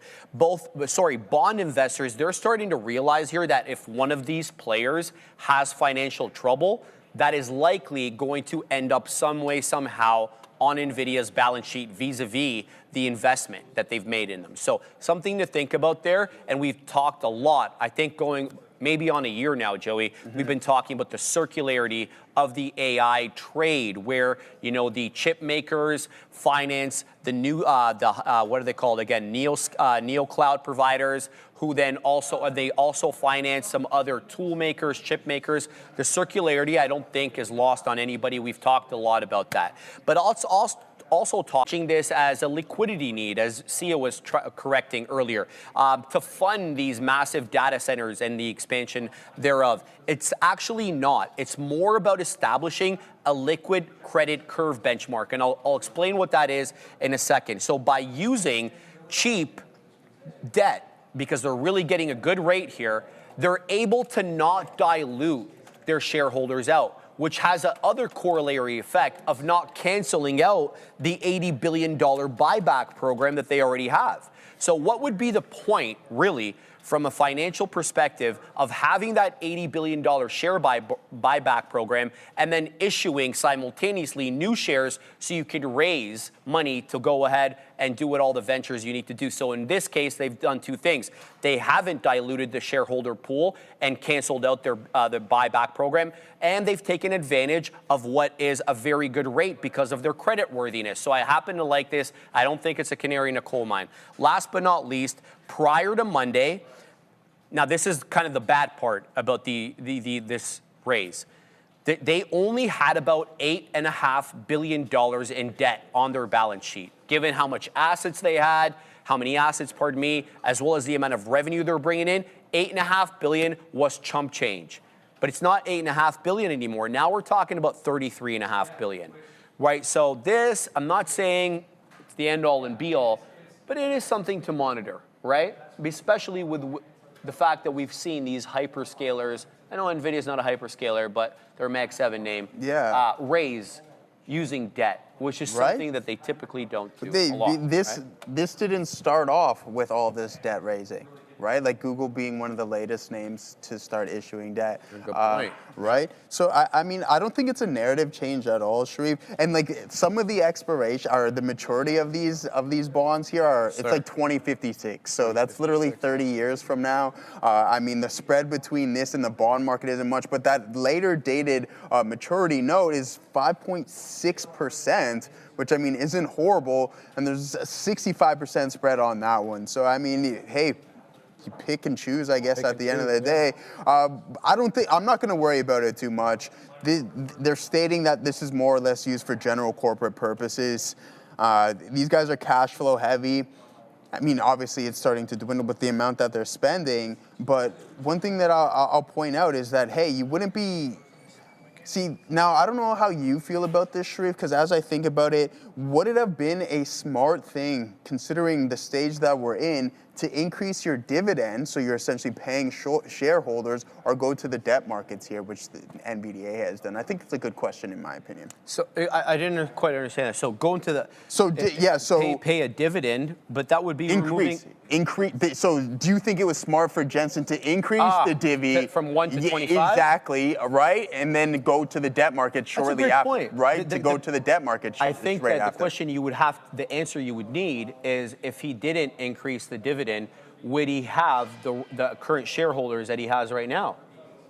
That's okay. Yeah, so that's a great question, right? Which would give him the ability to raise the debt as well, too. No, I think that's a pretty good question. But if you're in this thing, I don't think you're in it for the quarter dividend, to be honest. I don't think. It's nice to get paid. It's nice to get paid. Again, you talked about the increase on it. It went from 1 cent to 25 cents. But like, I don't know how attractive that is to people. I don't think people flock to it, and we've seen that within the earnings report. Remember, I used the example of when Meta increased their dividend or started to issue one. Yep. What happened with that name? We didn't see that necessarily with. No, we didn't. But we saw Meta drop after that by a little bit. But it had nothing to do with that, though. Yeah, it had nothing to do with the fact that they issued a dividend. It had a lot to do with on that report, right? Crap. Yeah. No, I'm saying because this was a while. This was a couple years ago when they. Yeah, when they issued it. Yeah, when they issued that dividend, and it was like, oh, the stock just went absolutely parabolic at that point. Yeah. But we didn't see that necessarily here with NVDA when they increased it, right? All right, see ya. Let's talk AMD's next acquisition. So AMD shares have continued higher after rallying almost 7% Monday, but currently I see that AMD has made a reversal down almost 5% on the day. MEXT, however, MEXT, develops an AI-driven memory technology that is designed to make flash storage behave more like DRAM. That's interesting. Helping data centers access larger memory pools without sacrificing their performance overall. This deal targets a key bottleneck, memory efficiency in the industry. As AI models grow larger, moving and storing this data efficiently, the keyword being efficiently, is becoming almost as important as raw compute power. AMD, however, believes that the technology can improve infrastructure utilization, lower total ownership costs, accelerate AI deployment for enterprise and also hyperscale customers. The acquisition also brings MEXT's engineering talent into AMD's AI and data center organization. And like I said, with that, AMD is down on the day almost 4.9, almost 5%. Yeah, but it was up big yesterday, so you're absolutely right. But it was up I think, about 7% at the highs yesterday. So I want to mention one thing. Sia explained it very well, but I really want to punch this through. This is a software-only design, what this MEXT is doing, MEXT or whatever. So essentially what it's doing is it forces kind of that cheap, non-volatile NAND flash storage to run with what they're saying is near identical latency with premium RAM. So in a live demonstration, what they were able to show was that the software slashed the required physical DRAM footprint by exactly 50% with zero application accuracy or performance loss. If you believe that, that's, this is kind of what is being said. So what would be the motivation, though, for them to want to get into something like this? I get the technical benefits that you reap, but there are also financial. And the reason is because RAM is getting so expensive that analysts are now predicting that it's going to be 30%, just RAM is going to account for 30% of the hyperscaler data center capital expenditure. I find that hard to believe. That's insane. 30%. Here's what it says. Wall Street quantitative desks estimate that memory hardware will consume an unprecedented 30% of total hyperscaler data center capital expenditures. That's a 4 times price explosion than what they were paying in 2023, all within 3 years. So I can totally see what the motivation behind this acquisition is. Yeah, I completely agree, and especially if you're starting to follow the money, right? Where's the money actually going? Increase of costs. AMD also making a deal with Rackspace to deploy 30 megawatts of artificial intelligence computing power. So, I mean, listen, this stock has been on an insane run, and if you just play the trickle-down effect, who's spending the cash? Right, you go through all of the hyperscalers, you're going to be looking at Google, Amazon, Meta, and there's another name out there, right? So these guys are spending immense amounts of cash, and it's just falling right into AMD, NVIDIA's, Broadcom's, and Marvell's pocket. Now Qualcomm getting a part of it, but this is an extremely smart play. And then also AMD starting to deliver more compute power is big-time moves, man. That's why you're seeing these stocks go on these insane runs. So Rackspace stock soaring approximately 18% in the pre-market, so that's a big deal as well, though. But 30 megawatts, that's a great deal for AMD. All right, see ya, let's get it. Meta has unveiled AI mode inside Facebook search, replacing search results with answers powered by its Muse Spark model. So this move marks Meta's most direct challenge yet to Google's search business by turning Facebook into a massive content ecosystem. Groups, reels, posts, comments, all of that, communities into an AI-powered search engine. So AI model is part of a broader strategy that is to embed Meta AI across Facebook, Instagram, WhatsApp, and Messenger, while making AI agents the primary way users discover new information. CEO Mark Zuckerberg's long-term vision is that AI agents eventually will become the main interface level between users and apps, reducing the need to navigate traditional software. And Meta announced AI-powered content creation, which is launching new editing tools for photos and videos alongside this search initiative. With that, Meta, how are you doing today? Flat on the day. How you doing?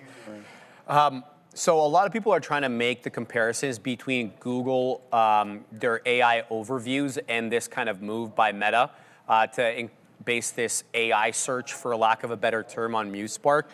But look, I haven't used it yet, so I have no idea whether it's going to be good. We'll find out. Morgan Stanley, though, is thinking that if they can at least get about 1 billion people using this, and they have a lot of monthly active users. I think we're in the 2 or 3 billion, something like that. Fact check me, Chad, I don't remember, okay? But if you can use, or if you can monetize about 10% of users, not directly, of course, but obviously through ads, one of the options here being spoken about by Morgan, they're saying that's gonna add about $10 billion in high margin annual recurring revenue right on Meta's top line. What the bottom line is, we'll have to wait and see. But this is a good move by them. It just has to actually pan out here in a way that's usable. Now, this will be the first time Meta is using something made by the Superintelligence Lab, which is spearheaded by Alexander Wang, right? So this is the first kind of main product that his Superintelligence Lab is putting out there. But it also has a corollary effect, which means that Meta is basically openly dropping their open source model on Llama, right? And it wasn't even really fully open source. We know that there was a cap. But the point of this is, right, there wasn't many North American companies spearheading the open source LLM. The opposite is true in China, where they're dominating the open source models right now. And so this creates a bit of, a tug of war. Who ends up coming on top? Do we continue with the closed source models that the North American kind of blueprint has already championed? Or is the Chinese more open source also going to compete with them? This is interesting. Because you have a lot of names within that open source, right? You obviously have the DeepSeek, you have the Alibabas of the world, and some of those other large corporations. I want to point this out first before we talk about MuseSpark, because I brought this up a while ago. So congratulations, Sharif. Your favorite social media platform, Threads, has now hit 500 million monthly active users, okay? So we're talking about monetization.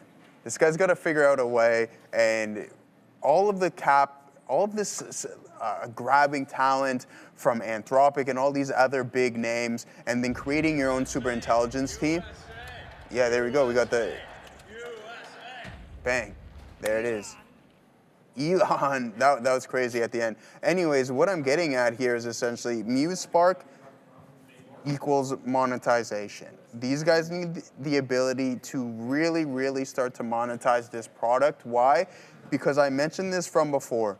We don't want Mark Zuckerberg and company to fall into a Metaverse 2.0. And it was starting to feel like that, Sharif, without being a cloud provider, but being one of the largest names and some of the largest capital expenditure without any real return on investment just yet, outside of your LLM tools, which was extremely, extremely dangerous. And what am I referring to here? You have Microsoft with Azure having the ability to generate revenue. You have Google with Google Cloud, and then you have Amazon Web Service, which is an absolutely insane product, bringing in substantial amounts of revenue. That wasn't necessarily the case here with Meta, and that's what scared the street, in my opinion. So what needs to happen now? We talk about the leapfrog and the ever so changing terrain of this specific sector. We need MuseSpark to become that new tool that everybody wants to use. Right now, that's not necessarily the case, and I'm not saying that it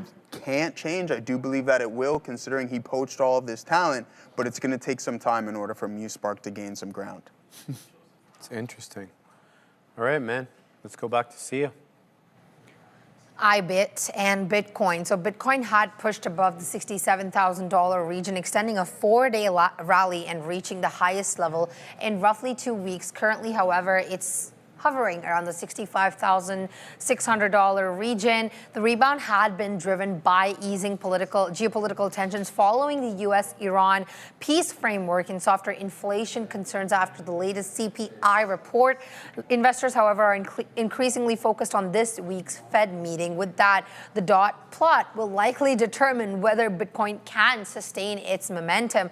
So a dovish Fed outlook would potentially fuel additional risk appetite and potentially trigger a rally towards a move towards $70,000, but a hawkish one would stall the rally. I'm going to put something on here, and I want you to tell me what you see here. What do you see here? Maybe support holding up there on Bitcoin.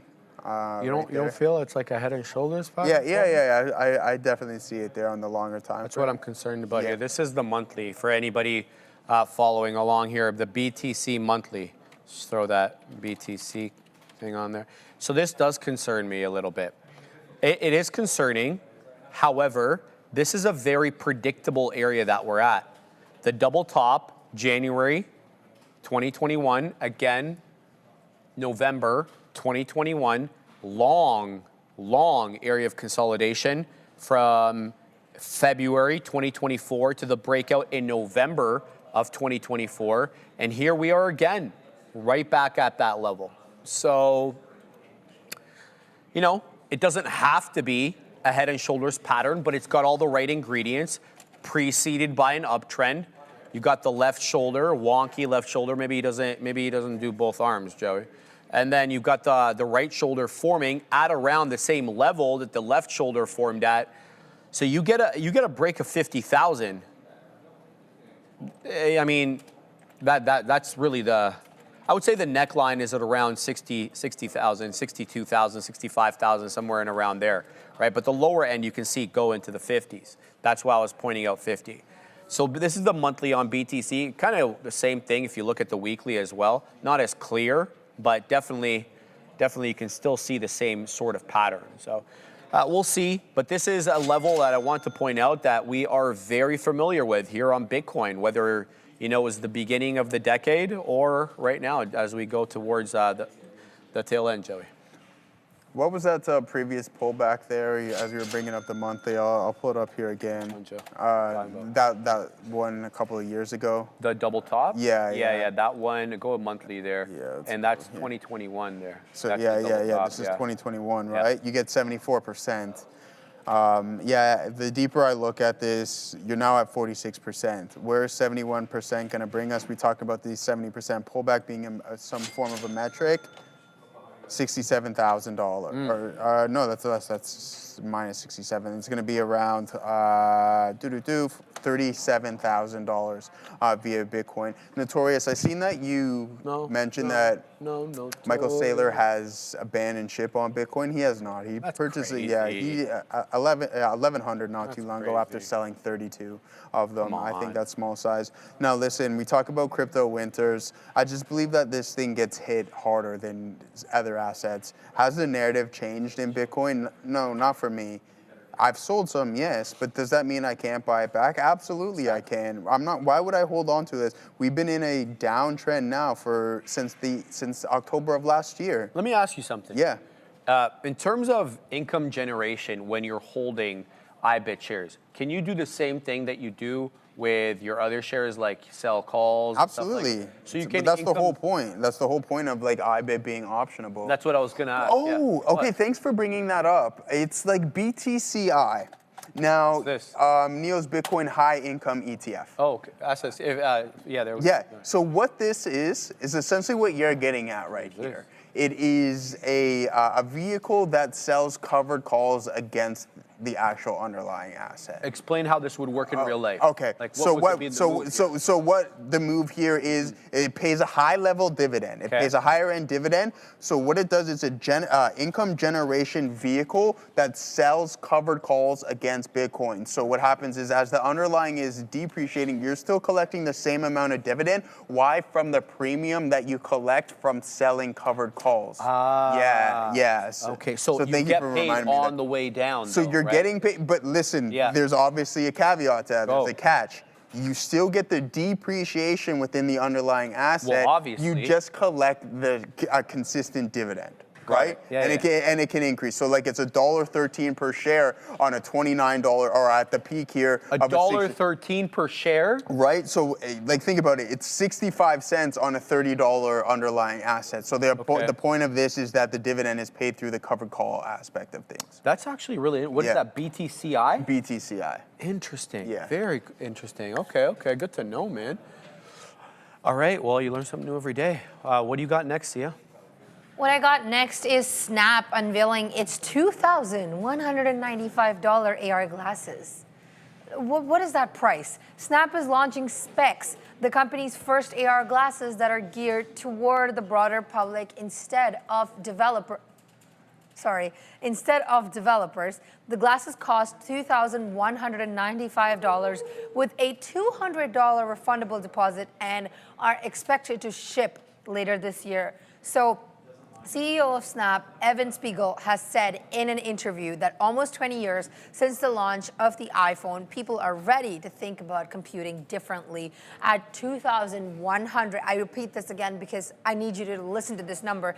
At $2,195 with a $200 refundable deposit, specs are more than 15 times the price of Snap $130 camera-only spectacles that made its debut in 2016 and never became a hit.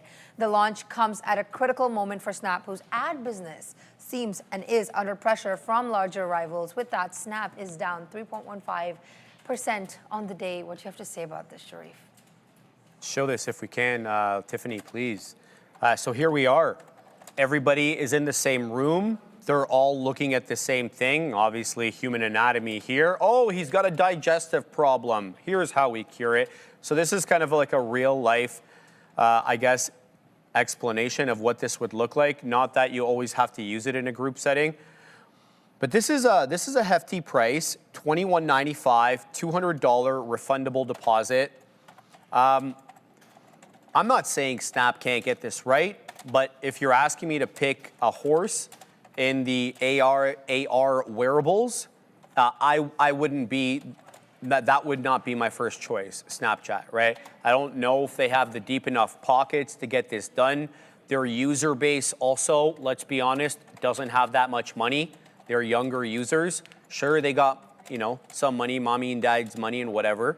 But this is not who I would champion personally if I was choosing a winner in this space. Yeah, What do you think? there's zero chance, but I don't know what. I have to say something to Reason, whatever your name is. What Bro, happened, first of all, Joey? no, listen to what he says. We would never tell anybody to do something. And the fact that I actually posted on X stating that, hey, watch out in this 120,000 area, it feels off, and there might be a crypto winter leading. I literally have the I was telling people to buy the top as well, and I'm going to continue to buy. I would, So, I, you know. But he's saying that I said that. I wouldn't have said that, first of all. And I actually I had this conversation with somebody else, and I showed them, I said, hey, watch out for potential crypto winter in October when we topped. I don't know. Yeah, like I don't know. Does that mean? Yeah. So I don't know. Go do something else, and don't retrace his comments. I want to see what this individual has to say, because I would never say that, and I actually have proof that I didn't. Anyways, let's go over there. Couple different stories for you guys. Let's start with the tech story. Here is SMCI. As you guys can see, nice little spike here in this 3-minute candle. If you take a look at Dell, DELL, so a bit of a spike, but this chart certainly a lot choppier. Semi-analysis, this is a newsletter that we've been talking about a little bit more lately. This newsletter calling for some bottlenecks here for server racks. Name of this article, quote, generation-bound AI workloads could drive more rack-scale server demand. So that would be a good look for some of these server rack plays like Dell and SMCI. Supermicro, guys, still pushing higher. It's back above $30.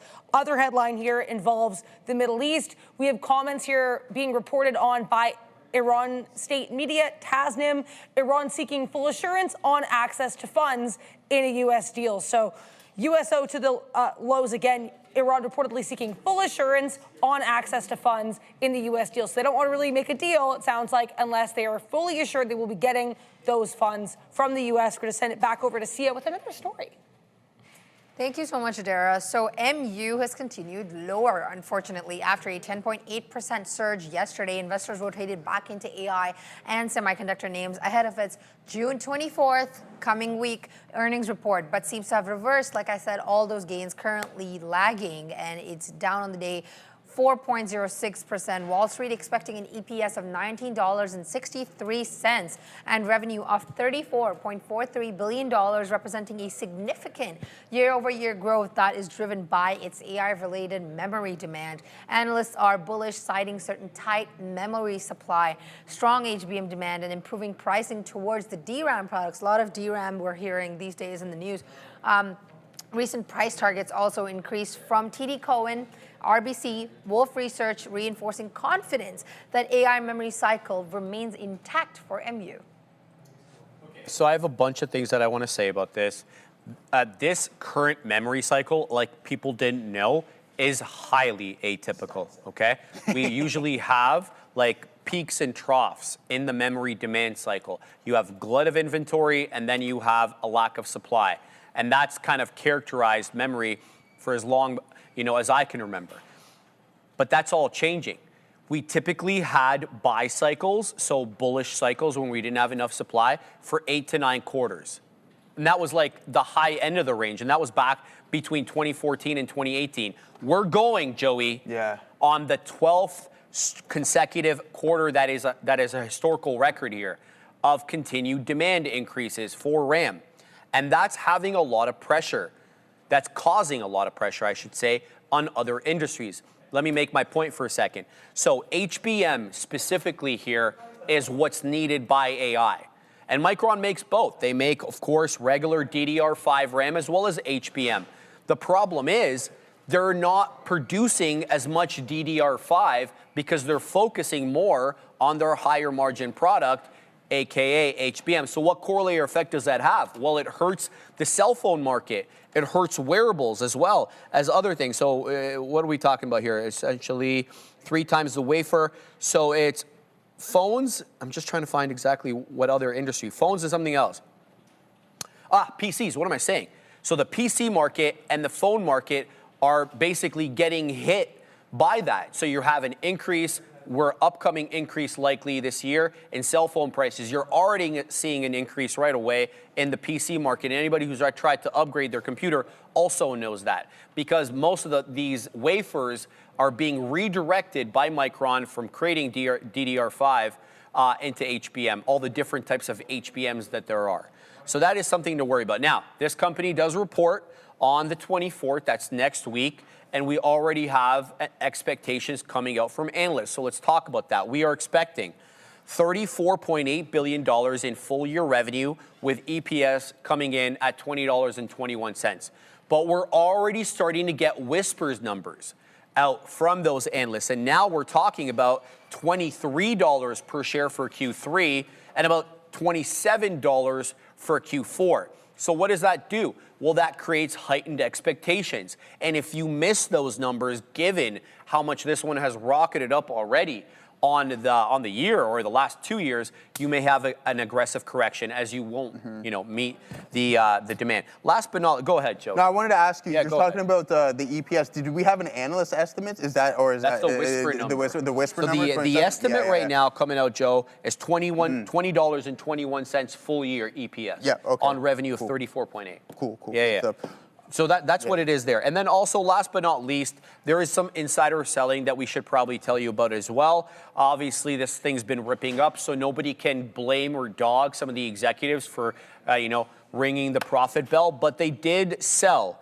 about insiders, Micron insiders, management, $92.5 million in the open market. So they weren't planned sales, according to some of these reports. Just some food for thought. yeah, absolutely, Trevor. I like the fact that you brought up just in PCs and within cell phones. What we do know is that 13% of the actual construction of the iPhone, 13% of that is going to memory. So, I mean, you might see a little bit of that increase, but we know that Apple has those long-term agreements, which allows them to lock that in. Now, I think there's something really important that we need to keep an eye on, and that is going to be at the rate that this company is growing. If we start to see on that report that triple digits start to hit, the market's going to be pricing that in. And it's like when you have NVIDIA report such insane numbers, but the market almost non-reactive, we're forward-looking within this stuff. We're forward-looking. So what happens when MU beats by triple digits? Because they will, right? They will. How is the street going to react to this? Because we've already been on such a big-time run. Yeah, man, bro, there's like a million of those. Whatever, bro. Whatever, bro. All right, let's send things over to technology. I did, very much so. you didn't. I like the braid. Oh. Yeah. All right, Sia. I hear we're talking about the hood. We're talking, yes, about Robinhood's workforce cut. Robinhood has announced it will cut roughly 10% of its workforce, impacting about 290 employees, while also eliminating a very small number of open roles. Management has framed the move as positioning the company for its next phase of growth amidst this record activity across equities, options, and prediction markets. The restructuring is expected to result in roughly $28 million of charges during the second quarter of 2026, including severance, as well as stock-based compensation expenses. The announcement follows a similar reductions across the tech sector, including Snap, Block, Atlassian, and Pinterest. Currently, Hood is down 1.5%. Great question. What app do you use to spot insider selling? I don't know if there's a specific app. Pardon me, but I do have my news blotter, which also gives me insider selling reports, but the company's filings. If you want to do it the old-fashioned way, you got to look with the SEC, you got to look with the company specifically what they're filing with the exchanges, with the SEC. A lot of times those are disclosed in there. So sometimes they'll be planned, sometimes they won't be planned, sometimes they'll be on the open market, sometimes they'll be a bit of a different distribution. So that's what I would say. I don't personally know of any specific app. Perhaps there is, and if you do find one, I'd love to know about it. Thank you for that question, and great question, by the way. Let's talk about some Hood here. 10% workforce reduction. We never want to, celebrate anybody losing their job, but they will also slash roughly 290 roles alongside the closure of remaining job openings as well. Those are going to get the kibosh. So 10% workforce reduction, usually you're thinking the company's in trouble. That's not the case. We saw them do quite well in their June quarter. Average trading volumes for equities was higher, options was higher, and then what the point I want to make next, prediction markets also higher. In fact, prediction markets revenue jumped 15%. Their quarterly revenue jumped 15%, largely due to their prediction markets. But when you look at how the prediction market business operates, you need a lot less human capital. A lot of it is automated.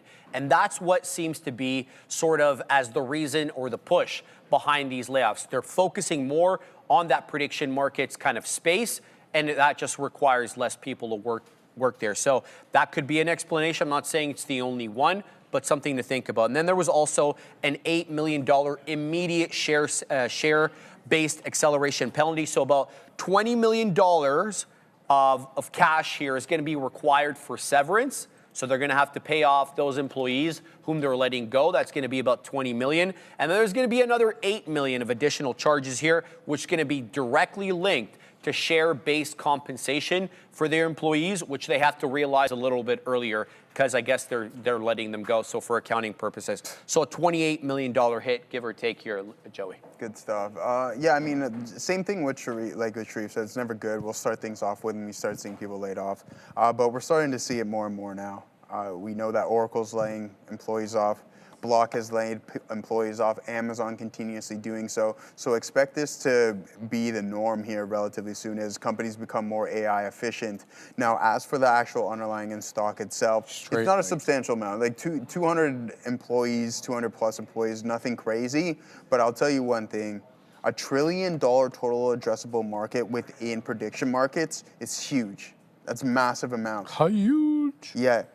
Robinhood right at the forefront. And then we also have the PDT rule. There's multiple tailwinds for this name specifically, and also the decoupling between that and Bitcoin. Extremely big stuff. It's unfortunate that it wasn't, there's something going on with the networking there, Sharif, because it halted trading once again during the SpaceX IPO. You couldn't sell. So there's a little bit bigger of an issue on that front. I didn't even hear about that. Yeah, bro, people couldn't sell. Could? Yeah, on Robinhood. Same thing that happened with GameStop and AMC. Melvin Capital again? Or?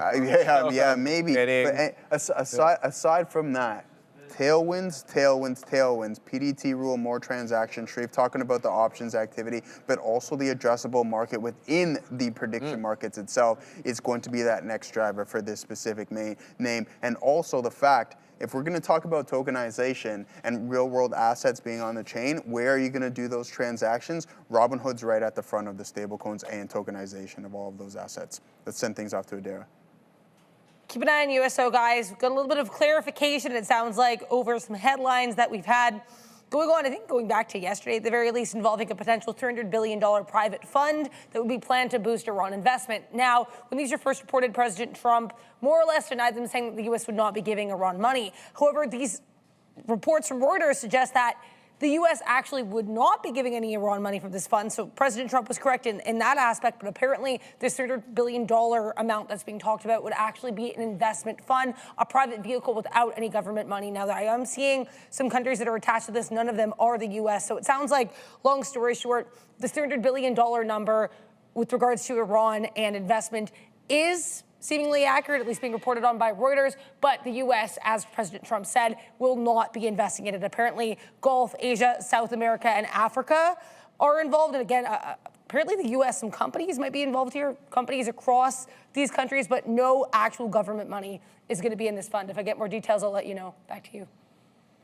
Yeah, that's the exact information that we gave you guys yesterday, that this was not going to be taxpayer money. It was going to be more investments, likely from Gulf countries and big companies. That's one thing he was trying to make very clear, because he's trying his best, President Trump, to distinguish this from the money that President Obama handed to Iran during their sort of negotiations. I think, well, wow, man, it's been a minute, man, almost 15, 16 years ago, or whenever that was, whenever that deal ended up going through. But that's interesting there, because you've seen so many different reports about what's going to compose, what's that $300 million is going to be composed of. I don't mind this too much, Joey. The thing is, you don't really want to put unattached, or what's the word that I'm looking for here? You don't want to put cash in their hands with no strings attached. Like, that money has to go directly into infrastructure, which isn't really readily sellable, so that they could get cash for it. Because you think about this, if you take it to its logical conclusion, if you were to give them assets that are worth a specified amount of money, right? And then they go back and they sell those assets and then they have the cash on hand. What stops them from pursuing whatever sort of military objectives they have? And then that would be sort of defeating the purpose, would it not? Yeah, I hear. So I'm assuming I hear that what that you're saying. 300 million is going to either have a lot of strings attached, or they're just going to be in the form of investment, so that you're not able to liquefy that. I don't know how you feel about that. I agree with you on that one. You don't want to put cash in their hand for those exact reasons, because then they can just fire up another discrete nuclear program or do We'll have something to else see. with that, right? So Yeah, we'll have to see how he ends up doing it. You know, this could work for him. It could not work out for him. He's obviously taking a big risk. In doing this, he took a big risk by starting this whole thing. So, you know, let's see how he comes out of the other side of it. I don't know. That, to be honest with you, it started, but you eliminated. So what is this? The primary objective to eliminate the nuclear program in Iran? That's what he keeps stating, and that's what some of the sticking points were. If you believe some of the reports, that a lot of the sticking points had a lot to do with who was going to extract that nuclear dust or whatever they're calling it, and what was going to be done with that. The initial reports that it was going to be taken to Russia. Now that's not immediately apparent whether Russia's going to have any involvement with this or not. So we'll have to obviously keep our ear, ready and hear what they have to say about this whole thing. All right. I think we're done the news segment because he has gone. So let's do a trade recap here, my guy. Let's go over and take a look at what was moving on the day. OBAI just rocketed up. Is it halted? It is, Joey. OBAI halted to the upside. We're talking at $1.16. Is that the official high day? No, it's not. So we have that triple top still into $1.28. Keep your eye here on OBAI. What makes me really like this potential for that 128, if not more, is the fact that it took out this local area high into 110, 112. That was where I got caught on this. I was thinking, okay, hey, we above that 105 area that we had trouble with, but it ended up dropping back. So let's take a quick look at what OBAI looks like over here on the trading screen. Let me just pull this up here. Joey, do I have OBA on another one? Because I do. Yeah, we got Here it is. Yeah. Oh, Just give me Neil one said, sec. Yeah. Neil said that one's halted up. It is halted, homie. $1.16 halt tap showing 120. So we're already slated to open up. Halt time 1:55:40 current time. Come on. 1:55, 1:59, 1:59:26. Okay, so 1:59:26. This one will be open at the earliest in about a minute or so, minute and 10 seconds. I think we can hold off and let the big boys have a little bit of time there to see what this one opens at. The current time is still showing $1. We're shocked. We're shocked. I have no idea, brother. It's a quick question.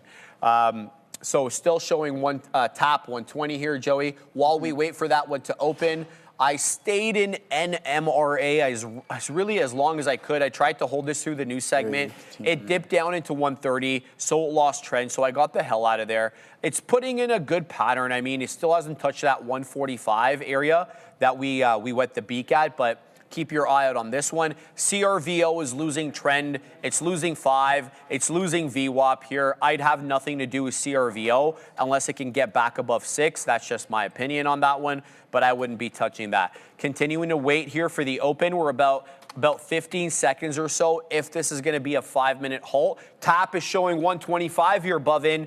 So now we're 9 pennies above the closing print, the halt level of 116. Let's take a quick look at this one. Let's see if it opens up at said 40. There we're open. High a day, 128. Seller at 26 right now. So 27, 30, Joey. Oh no. Here we go. High a day breach. That is a new high a day. 130. Current bar low, 122. Prior area close, 116. So keep that in mind. Current bar low on the 5, 122. Halt level, 116. So hope everybody trades OBAI pretty safely and they print up storms on it. But you know what? These ones are around for a good time. You getting in one of these? Considering I thought we were going to talk about it. Yeah, we didn't talk about that. Yeah, man. Are you gonna hop in one of those? Joey, can I say something to you, brother? Yeah. I'm interested in robotics for practical, real-world uses. I probably won't be interested in them as toys. As toys? Really? Yeah. No, I won't. Are you interested in them as toys? Yeah. Why? Why not, man? You think about where you can go in this suit. Like, think about from the cool terrains and stuff. So am I going to be able to sit in this thing? Yeah, that's the objective of it. I thought that was like a little pig that they were just demonstrating it's a toy. That's No, what but my this is understanding legit. was. Bro, I'm pretty Like sure the you Mech brought some- Warrior? Dude, like the Mech Warrior, like what they have in I take Avatar. everything I said back. Yeah, that's what I'm getting at, dude. Like, with this is like, don't you think that this is the next potential? Like, listen, I'm Brother, not talking if next you can week. get Mech Warrior? Like, you can go on need to different terrains. You can go to multiple different places in this thing that you couldn't as we are right now. Mech? Hold on, Joey. Yeah, pull up the Mech Mech Warrior, man. Here we go. Yeah, just, so look, there it is. this is for war, clearly. Yeah. But the point is very well taken over here. Let's load this up. That That one sucks, absolutely. man. Pull up the Avatar My one. bad, Yeah, that man. thing looks like the same Which thing. one do you want, Joe? Avatar. Go to Avatar. Avatar? Bot thing, whatever it's called. Where am I We don't clicking? know what it's called, man. It's 202. We're Mech at it Warrior here. Avatar. When Robot. There Yeah. we go. Hold on, Joe. Yeah, So this is bad what you're boy. talking about over here? Okay. No, I mean like Avatar the movie. Anyways, that's not it. We're not going to get too complicated into that. I wouldn't stuff, mind but that. Those. Yeah, what do you mean you wouldn't I wouldn't mind that, mind dude? that. You could go But- anywhere at probably 3 times the speed, and then you're just controlling the robot in this suit. Can it fly? Put boosters on it. It's the upgraded version. All right, guys, had a great show today. Hope everybody stayed green. Neil is at the big board. Katina Man's at the desk, and they're ready to take you into the afternoon show. We'll see everybody bright and early tomorrow. Take care. Hey, what's up, everybody? Yeah, good show there, guys. As we continue to watch out for SpaceX, we continue to watch out for all the noise happening today. ES and NASDAQ both down just over 1%, of course. And, as you continue to watch out for this market, you're going to have to make sure that you do take some certain risks in today's market. I mean, that's the thing about trading SpaceX. And I was actually just talking with Neil and Joe, Sharif, everybody. And I think this is trading a lot differently here today than it has been, obviously, the last 2 days. I mean, it's only day 3. And the fact that now there's options available with SpaceX. So even if you just come over quickly to the chart here, I'll show you. I'm still long. So we still have that's still their position board. We'll get that fixed in a couple seconds. But, just before we left, you guys at 11 o'clock, and I said I had a stop order at 204. Well, I mean, we were able to get, and this is off a long 205, so $1 worth of risk. And this is what I mean by it's trading a little differently. Like, even though it's still choppy, you still are getting the upside moves, but then all of a sudden you're watching the options market, and you could see this kind of flush out a little bit sometimes. So, $1.50 worth of risk. There's 214, that's $10. There's 218, that's 14. So it's giving you some options. And right now I was actually debating getting a little bit more here at VWAP, but we have a few things that obviously we need to talk about before we get going now, and that would be sort of our lesson of the day here. And the thing is, stop overloading your charts. You do not need to have a whole bunch of indicators lined up in order to make a successful trade. What you're actually looking to do is simplify your charts. What we have on our charts, something like volume, levels, VWAP, just those 3 points will change your complete look on your chart, and we're about to prove it. Make your charts simpler and the trades will happen easier. And here's Neil to show you exactly how. Only 3 indicators you need on your chart. Keep it clean, and we're going to clean up your charts in just a few minutes here. And very simple, which you want to try to do if you can. And first of all, you've got to understand what you are trying to get away from. Chaos of the mind, chaos with too many things on the charts. There's lines to the left of them, to the right of them. I don't know what to do. You're going to have signal conflicts because what? If you have too many indicators, one's telling you to buy, one's telling you to sell, another one's telling you to hold. You don't even know what's going on. Then on top of that, you will have delayed action. You're not going to be decisive. You can't be decisive if you have way too many things out there telling you what to do. You'll have analysis paralysis, and it'll be impossible to make decision. And visual clarity loss. This is probably the most important one. When you are setting things up for your trade, you want it to be clear. You're about to put money on the line. Do you want to be sitting there like, oh, is this the level? Is it really breaking? Is it not? Well, if you've got way too many things to look at, it's nearly impossible. You can't do that to yourself, everybody. So we got to think about what the setups are that you need to focus on, and we've got a few that are the most important. Hey, everybody, it's the volume-weighted average price. Stop me if you heard this before. This gives you that exact price, and it's like a moving average, where the average buyers and sellers based on volume are getting prints. Now, is it always the be-all end-all? Not necessarily, but what it can give you is when a stock is going explosive up, or a place to pull back into for support. And it works in both directions. You can find yourself with resistance, again on the way upside for support, place to get out of shorts, engineer longs, a place to cover shorts, maybe look for shorts, reversals as it breaks back above. It gives you a nice line in the sand to have a bit of a directional bias where you're gonna trade. Now the next one is super important, volume. Everything is about volume. Where people are trading, how much are they trading? Because I'll tell you right now, the difference between a good breakout and a bad one oftentimes is gonna be volume. Same stock, pre-market break, you can see the huge volume candle with a little bit of follow through and then even less after the fact. Does the break hold? No. Is it a good up day? Yeah, it's okay.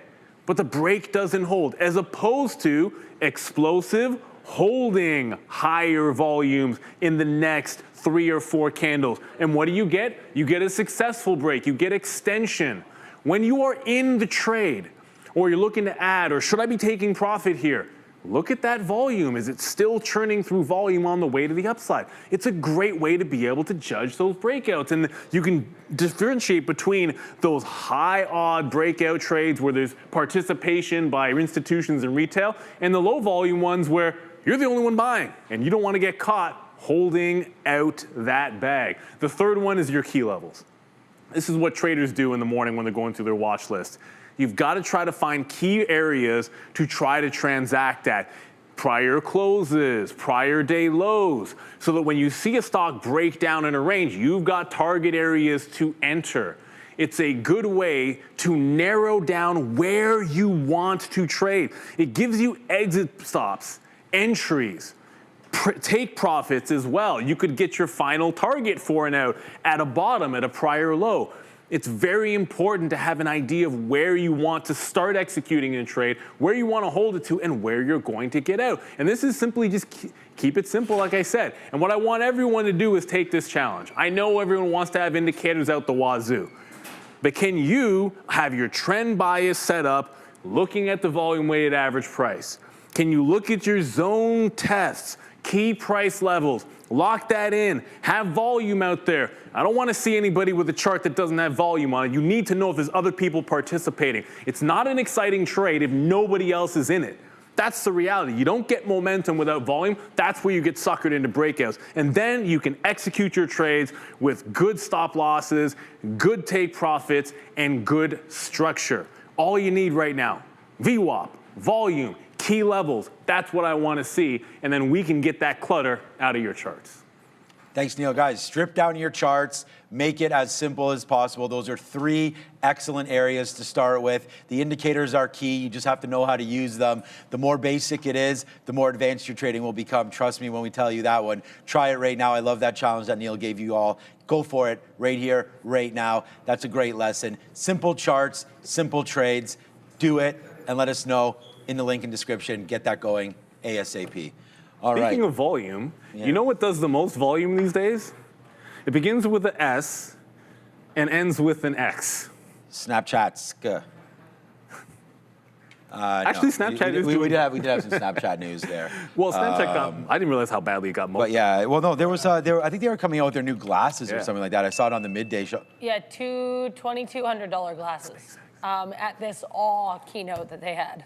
Yeah, so yeah, about that. That seems, I think the glasses, I don't really like the form factor of these whole glasses. I mean, I actually think that like the AirPods that you got in your ears right there with that. I think I was interested to see how Apple was going to put the sort of the cameras in the side of those things. So maybe as you're walking around, it's like seeing what you're seeing, and it can, you know, relay some of the information like that. I think the AirPods are the best chance at something like this. What's up, Adara?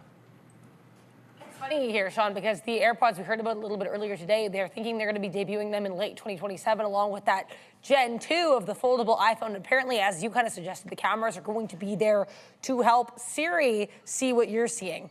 Let's talk about Google, though. GOOGL, this company is getting a little bit of a spike higher, rolling out Wear OS 7 to their eligible Pixel Watch devices. So it sounds like a software update for Pixel Watches.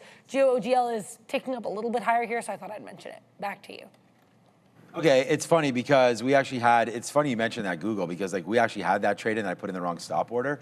And then I was like, oh, let me wait to get a little lower. And you know where I put the bid, 370.15? It went as, because at that time, that's where we were with the 25 period. And then it never came in and I got distracted, you know, working on whatever. And then it just started to take off. So yeah, good look there on Google. We definitely wanted that long down there. And we did have it, but unfortunately I put my stop out, executed almost basically immediately as soon as I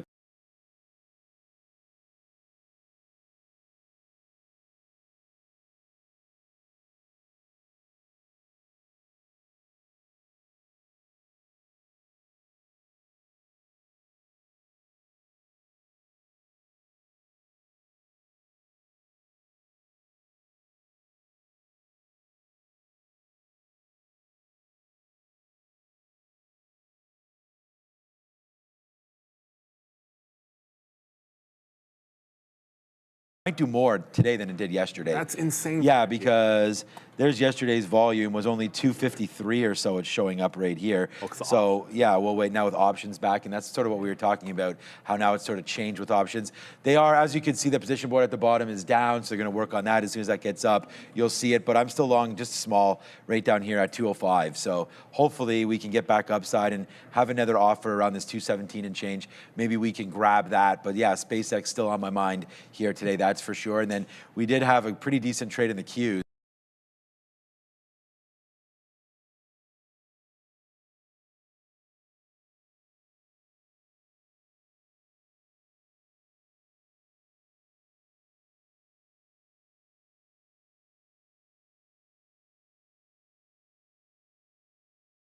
The market, we do have some comments coming from the foreign minister of Iran. Nothing massive, but just some things I think is worth addressing to you guys. Foreign minister of Iran saying that plans are to start negotiations between the U.S. and Iran immediately after signing that MOU. So they're going to start the negotiations as the MOU was signed on Friday, June 19th. Then apparently after the first phase, there's going to be a 60-day negotiation period for a final agreement. The final agreement will have to include ways to address the nuclear issue and the lifting of sanctions. Again, this is coming from Iran, so keep that in mind here. That's all I'm getting here. If I get any more details, I will let you guys know. But again, 60-day negotiation window, nuclear and sanctions will have to be addressed. Back to you. Thank you, as always, Adara. So, well, yeah, the position board's not working. Oh my God, 113 now? I'm out of that. I was just telling people in the chat, we got trailed out of OBAI through 110 on a dollar long. It's not an automatic. Someone's saying, are you going to get back in? Well, we'll see if a dollar holds, right? Like it just put in a top. Like this was more of a. I was telling Joe, like this was kind of like a trend break and then the hold of the dollar level. But on the way back, maybe wait for VWAP or some kind of consolidation sideways. I'm into some IBIT after being short earlier at VWAP. I'm now long VWAP. See, we were just talking about the volume weighted average price, right? And sometimes it's a pivot spot. Try it here when it confirms underneath, doesn't work, but now we go into the long and then trying to play this to the upside. As Bitcoin has a chance to, I mean, it's stronger than the Qs for a change. How's that for flipping things on our heads, right? Like the NASDAQ is trend down and Bitcoin's above VWAP. That's probably the first time in, heck, I don't remember. I don't know, weeks, months? It's probably not months. So let's just say it's been a while since we've had the market at the lows and IBIT or Bitcoin trying to trend higher. So a little bit of a bid coming in, but if it loses VWAP, remember we're still in a weak. Like today, the market is weak. I don't want to say we're in a weak market when we're basically like a hop, skip, and a jump from the all-time highs. But today we're in a weak market, so I don't want to give this past that volume weighted average price. We just had a super chat in here, and I don't know if the thing is up, so, position board's up. Oh, yeah. Maybe it is. Okay, so it's working. There we go. Thank you very much. Luis Suarez. Hey, don't bite us. Can Palantir buy BBAI? No, headbutt, I think it was. Was he? No, it was a bite. Yeah, was it a bite? Suarez bites. Yeah, you might be the Italian guy. He's like the Hannibal Lecter of that's football. right. Can Palantir buy BBAI? Rumor on TikTok. Is that for real? It's not a I mean, rumor. could they? Of course they could. I mean, Palantir's pretty big. They could buy. If that happens, they can buy any small capper they want to. I don't know if I want to go believing TikTok rumors for TikTok all about the rumors for these days? acquisitions.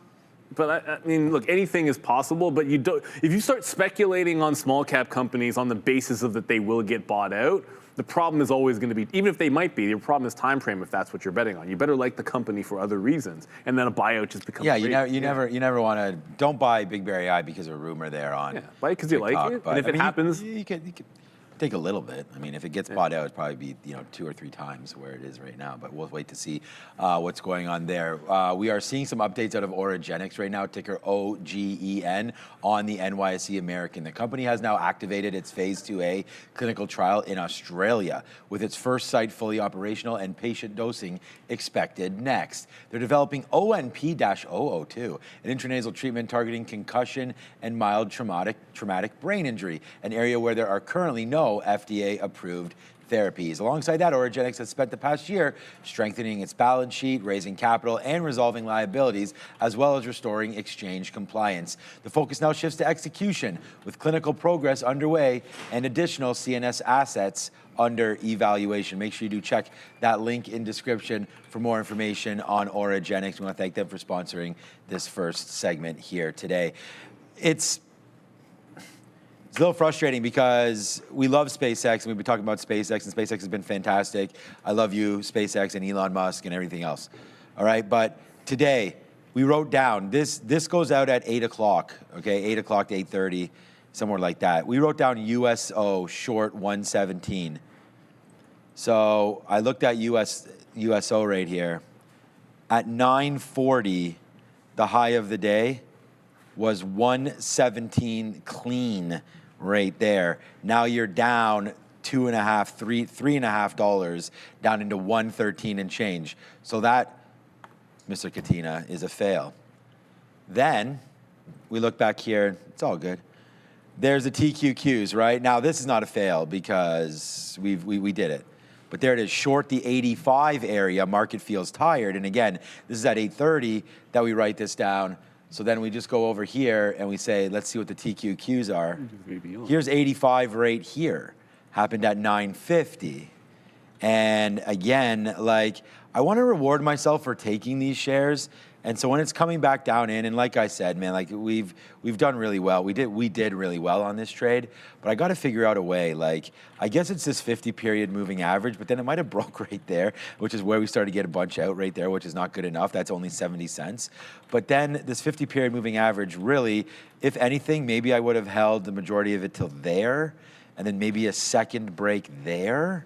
The 200 period is one thing that hasn't even broke yet. The reason why it's tough to use that, and Neil just did a thing about trying to clean up your charts. I mean, this is what I have, basically just moving averages, and that's it, right? One of them is VWAP, which is this purple line right there. Then we have a 50, 200, and a 25.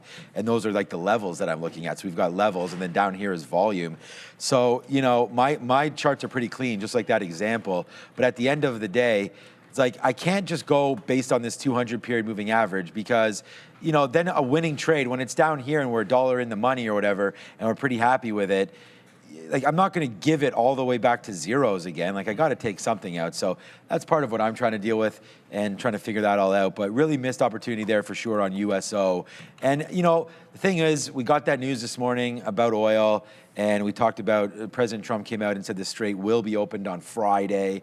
And then there was some back and forth with that. Obviously, there's been more stories since that's happened. But USO right now down 6%, oil down 6%. And you could see we've now, and I just heard this on the way in when I was listening to Bloomberg on the way into work today. And that was, they said that it was the worst week for the whole year. I don't know if that's true. Like, this looks pretty bad, but at the end of the day, if they start up here at 140 and it goes to 114, then that's pretty bad. So maybe it's the worst 7 days that we've seen in the energy market since the start of the year, and that would make sense as we start to calm. Makes sense. Hopefully, we start to calm down in that spot. But yeah, that's what we're doing, and so we're just hanging out right now and trying to. You guys can definitely hit us up right now. Great show, guys. Good job. Yeah, the renovations. Yeah, we've done I guess maybe what's up to Chart Hustle. Maybe you haven't been here in a minute, but Charlie yeah, it's Hustle. been a couple months there. And yeah, it's been great. Shout out to Pete Rose there. Is that Charlie Hustle? Well, it says Chart Hustle, but I see that. I'm like, I Oh, think who's it's that guy? Charlie Hustle. PCA. He's pretty good, on the Cubs. Pete Crow Armstrong. isn't it? Armstrong. Yeah, I think he hit the cycle yesterday. That didn't he, or something dude- like that. Apparently he's fast as hell. He Isn't center plays. fielder. He plays outfield with a football Thoughts? mentality, and which is a pretty perilous if you play in the one park that literally has a brick wall in center field. Yeah, okay. Which he doesn't seem to care about. So you want the Robin Hood Ventures Fund. Is that what so it is? you Okay. still get. Obviously, we just had. We're gonna get open. Is that what that is, RVI? But they've got Databricks, Revolut, Mercor. There's still other things that are private that this has going on with it. What I don't know particularly about this, which we knew with Destiny, was the high premium that you paid. And because you were paying a high premium relative to the private value of the holdings with DXYZ, like when SpaceX came out, that thing just tanked. So I think that's one thing that you have to watch. Like as you get the big issues coming out and going public, you get these like dump offs in these. But it is catching a bit of a bid. It was a huge run up in May and gave up everything on the breakout back. It looks like it's pretty constructive here, like holding 50, breaking that little bit of a downtrend. But what it comes down to, I can talk all the technicals in the world. Like the reason why people like Destiny was because of SpaceX, because they believe in SpaceX. So you got to look at the holdings. Do you like those companies that you believe in, and you want to play the hype, right? And play the hype in those names. That's what it's all about. Sure, it can look technically great for a bounce, but I think that's going to be the more important thing. And then you want to try to identify which future companies that are private do you love? Which IPOs are the ones that you like? It's easy. It's a heck of a lot easier to say I like SpaceX, I like Anthropic, than it is to pick a fund that's probably got a dozen things in it that most people have not yet heard of. That's where you want to do at least a little bit of homework. So I'm not here to tell you that I know a great deal on all of them. I can tell you the technical looks good for that relief rally after the SpaceX bottom, because this bottomed out when SpaceX came to market, and now you made a bit of a constructive bottom there in Robin Hood's venture fund. So yeah, good luck to you. Just always be a little bit wary about the actual net value, which is easy to do now that there's AI. Like it used to be back in the day, it was a little bit of math to try to figure out the fair value of these things relative to their holdings. But now you can literally just ask AI and it'll be good enough for you. But that's one thing you want to keep in mind. I see we're going to be looking at a no change tomorrow. Yeah, but I keep forgetting that we have. Are we going to do Adara? Let's go to Adara. No, I was going to go to you Oh, okay. All right. because you have this up. Yeah, I was just going to show that we didn't talk too much about it here today, but we are now, just under 1 hour, 1 day away from the FOMC. And then, it was sort of this little guy was over on this side before. So now we have 0.5% chance of a rate hike, or otherwise said 99.6% chance of no movement tomorrow. So we'll see what's happening with Mr. Warsh and company. And then it gets 10% chance of a rate hike moving into the next meeting in July. And then we take off August and then it goes pretty much a quarter of a chance that we start going. And then by the time we get to December, that's when we're actually more likely to have one with a small percent chance of 2 rate hikes. So tomorrow should be pretty interesting here in the afternoon. Make sure you do join us here. I promise you it'll be just as fun, if not more fun, than the SpaceX IPO. No, I can't say that with a straight face. It will not be as exciting as the Fed Day? It will not be as exciting as the SpaceX IPO, but it'll be exciting. It's more exciting than a normal day. It'll be cool because we'll get to see what Warsh is saying, right? How that looks, of course. what color his tie is, and things like that. We'll be able to see exactly the new nuances of how Kevin Warsh talks and how, the peanut gallery, sort of how he answers those questions. And that should give us a good indication of what we're thinking about moving forward. How long are the terms? Do you know, Adara, how long a Fed chair term is? Is it 4 years or? 4 years. There is an option of renewal. Powell served 2 4-year terms. That's why we had him through 2 administrations, but they are 4 years each. And then I believe the full governor term is 14 years, which is why you can have the possibility of being a Fed chair, then coming out to serve the remainder of your term. Though to my knowledge, we haven't had anybody do it in quite some time before Powell. Okay. Yeah. So we'll see what Warsh has to say. You got at least 4 years of Kevin Warsh, unless he gets fired or something like that. And I know he can't get fired, Forcibly but you can be threatened to be fired many pressured times. into moving. And yeah, that's funny. President Trump got mad at Powell for the renovations. He got mad at Powell for not decreasing rates. But at the end of the day, Jerome Powell leaves us here with the markets at all-time highs. You know, and you know, so far so good on that one. We'll see. I mean, let us know what you guys think in the chat. Do you think that Warsh is going to be as successful as Powell or not? I mean, let us know what you guys are thinking. And if I'm not like, I haven't made any investment decisions or anything based on a new Fed chair. Nah. You know, I don't know how much you guys are actually looking into that. If you guys are quants out there adjusting based on, you know, what you've seen. But if we do have, I don't know if we're going to have Brian Shannon on later on. But we've scheduled. So, okay, perfect. So we'll wait to see about that one. But for right now, we're excited to talk about, obviously, Robinhood and some of their venture funds. You know, it's kind of funny because if you were excited to own this during SpaceX, I mean, you would have been able to buy it, I guess, last week around $36, $37, and then you popped up into $47 right there on that. You've basically gotten, I think, a very similar return. I mean, that's 150 up to 215, so that's adding $65 onto 150. So a little bit of a better return on SpaceX by itself, but that's a good little move up there for RVI. So I want to thank that super chat there for actually bringing that to our attention, because maybe there's something there about that, you know, moving forward. So there it is. Dave Z. Spend 6 months studying statistics till you live and breathe standard deviations. VWAP, MACD can be tuned. SpaceX, if no rug pull by Friday, meh, strong hold. Look, man, it's definitely defied expectations. I think, do you need to spend 6 months studying statistics? I think it can be valuable. I'm not just saying that because I study statistics in university, but you have to remember, statistics are, they always say, like, statistics are the easiest way to convince yourself of something that's wrong, because they can be very easily manipulated. You have to throw that out there all the time. But I got to tell you, when it comes to SpaceX, I remember the first day, okay? And we were all sitting here. We were all here. All of you were here.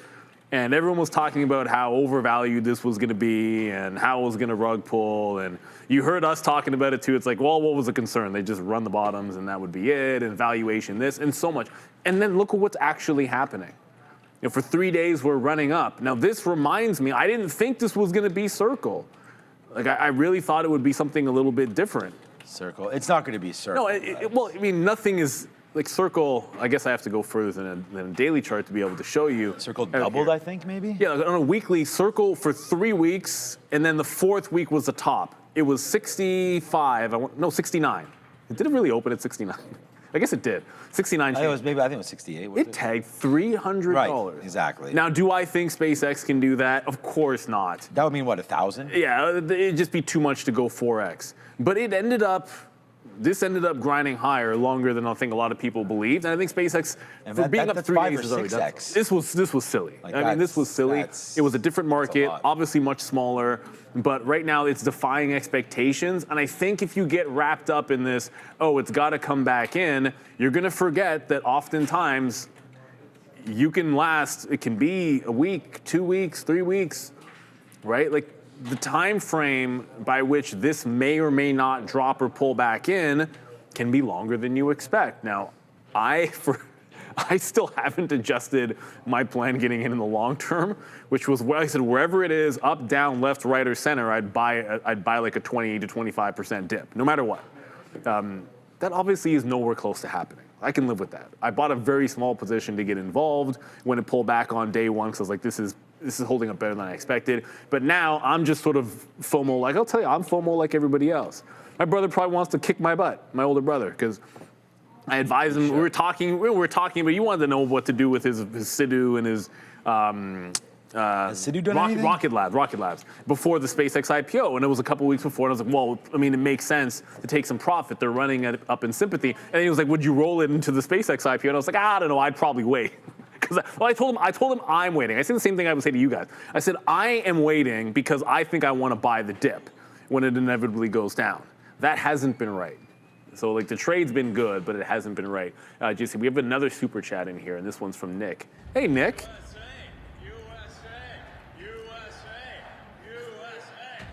So now you can see that's the going to Mars that I asked for. So the only Elon's problem face is the rocket blows up there, which... Well, that's not the goal.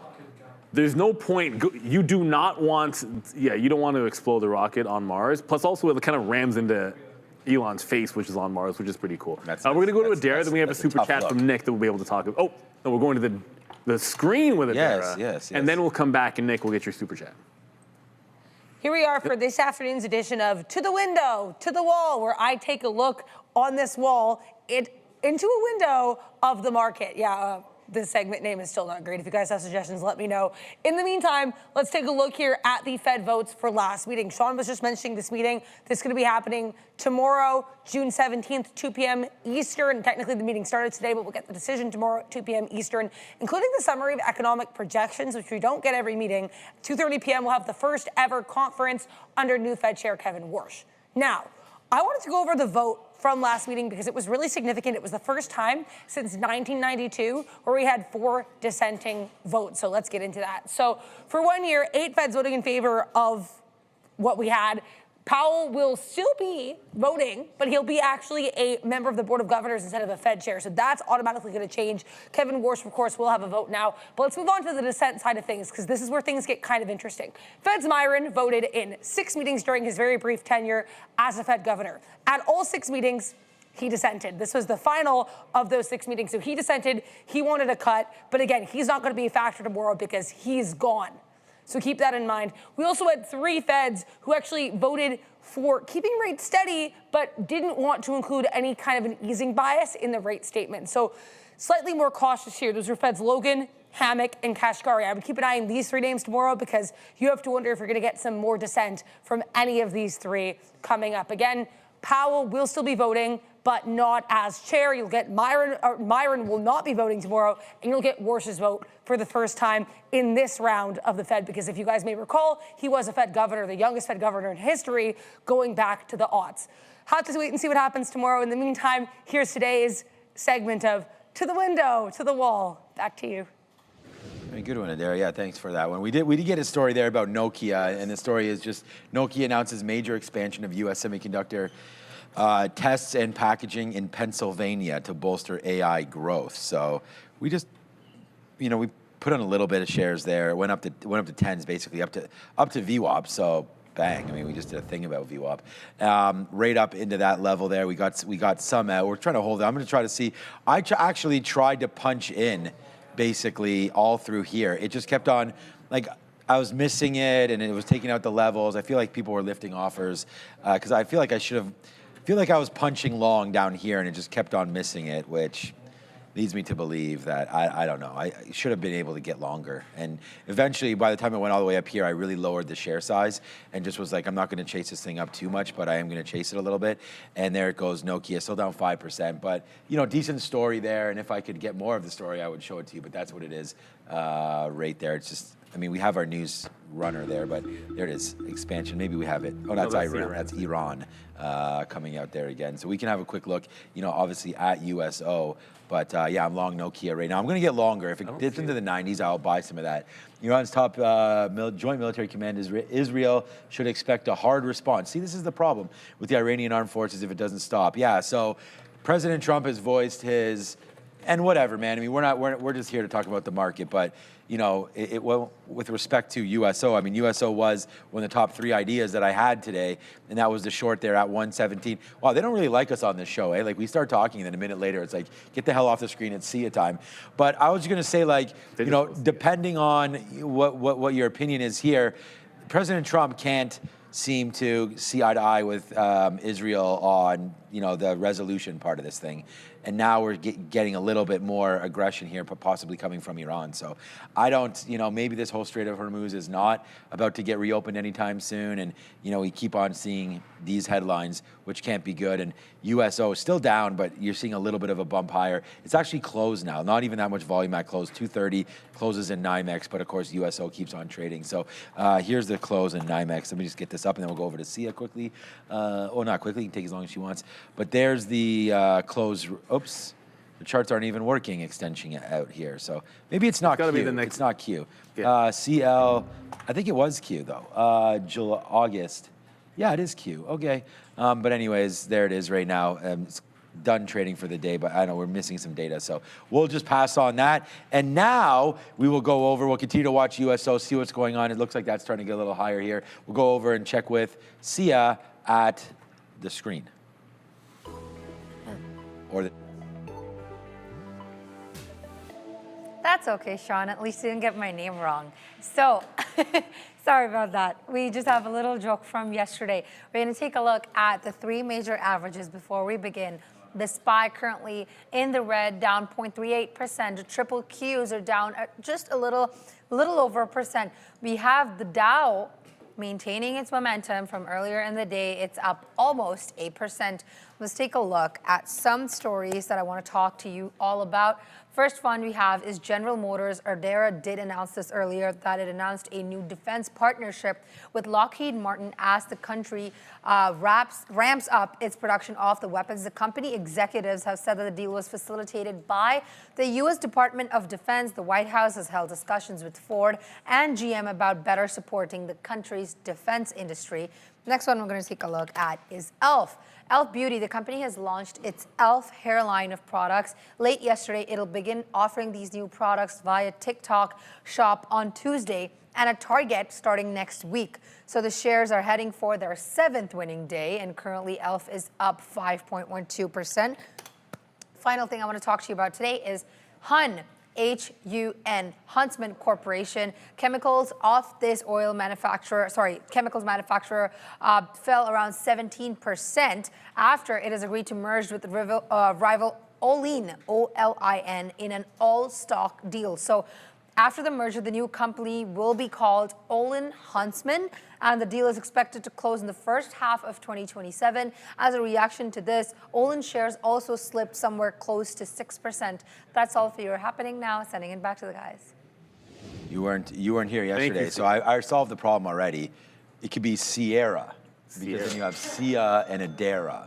And that way, I can't really screw that up. Or some people said in the chat there was another one in there that was pretty good. I'm gonna do like this when you talk about Sierra. Sidera or Sidera, something like that. I don't know. Anyways, doesn't matter. We'll get it right at some point. As long as you ride with the Trader TV Live team, yeah, you'll be fine. Then you know what's up. We'll be aight. We'll be aight.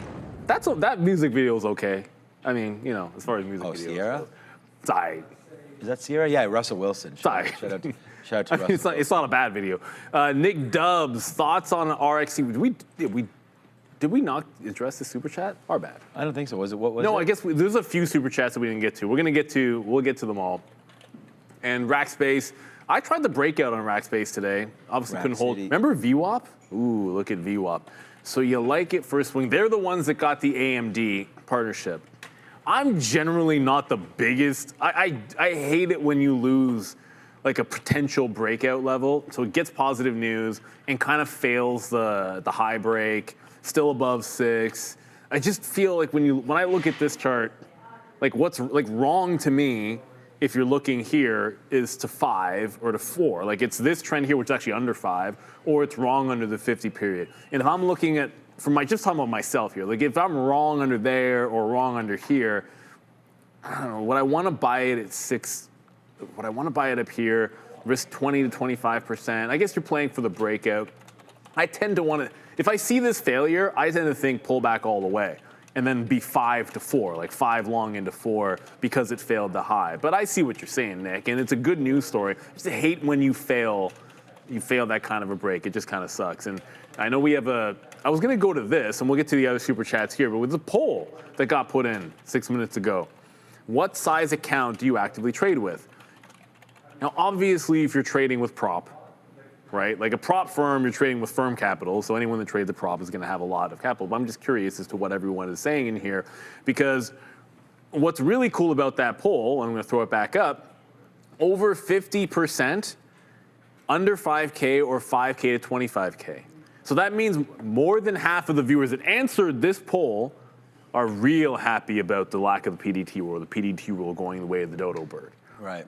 So we're happy with you too, because we don't have to worry about it either.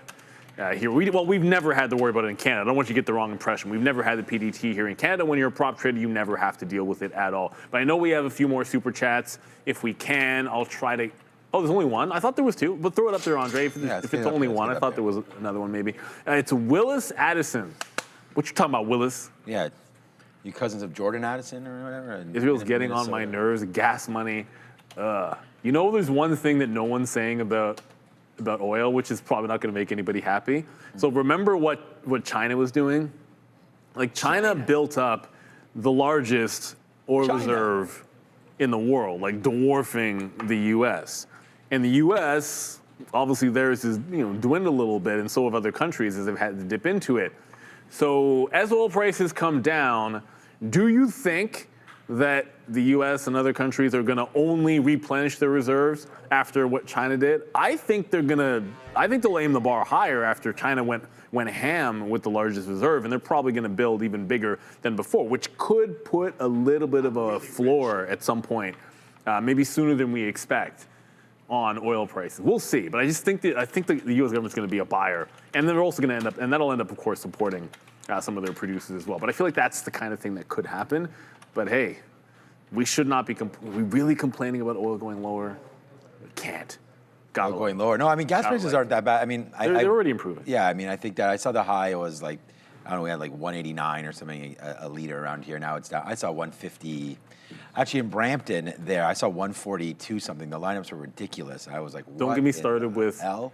So people, I don't, and I did the math. What people do when you're lining up. No, I did the math. Like, I feel like there was 30 cars at least in the lineup, right? And I was just looking at it, wasn't moving at all. And then I was thinking to myself, if you're going to wait a half hour for gas, and you're going to save for us like 15 cents a liter. Engine running. And the engine's running too, I guess, yeah. And then you also, I didn't even think about that one. So that's 15 liters, or you guys can do it in gallons, whatever it is. But all of a sudden, you're saving 15 cents. You have a 60-liter tank or something like that. At the end of the day, it's $8, $9, which still adds up, don't get me wrong. But you've now maybe spent a half hour, 45. If you're by yourself, fine. But you're in your car with your kids or something like that. It's like, are you going to wait that long? To save $8 or $9? Some people would. I know you know this, and I know this. 30 minutes in your evening when most nights you got to go to practice, you got dinner, like you're old, you go to bed. I'm telling you, like there's World Cup on, there's some sports. Maybe like I want that 30 minutes. I need that time. It does. And you could go somewhere else that doesn't have a line. It's a couple cents extra and still be getting a good deal.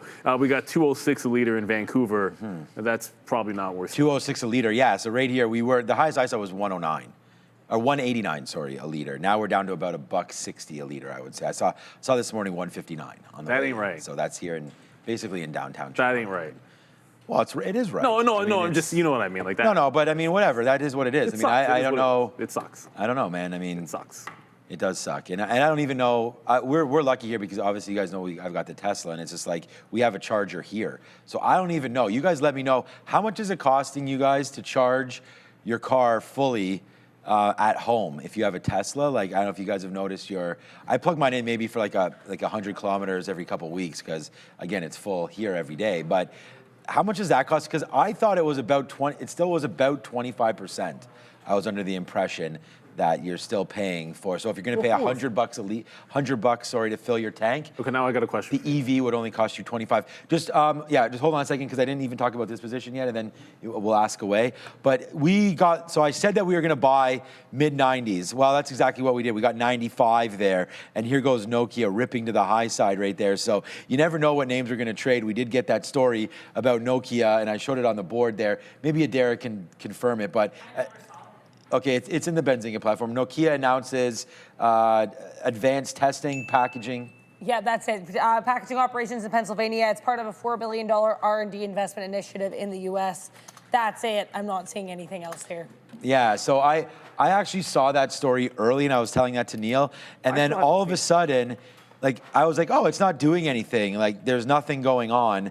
And I could have punched, honestly, well, it doesn't matter how many shares, but could have punched a hell of a lot of shares basically at that level. And all of a sudden, it just kind of like collapsed, went the other way. It just took off. So somebody got word of that story and Rip City this thing to the top end, and we didn't chase it that much. That's why you watch. I did, exactly. I did chase it, and then this was a bid. Remember I said I was trying to buy this thing on the way up? It came back in, filled my bid. I was probably one of the first ones in line because I was punching all the way up. So that filled me there, and then now it's upside for Nokia. And I don't really trade this that often, but that is what that was. So what were you going to ask about the car? No, it was just like you're saying that you're deciding between a Rivian.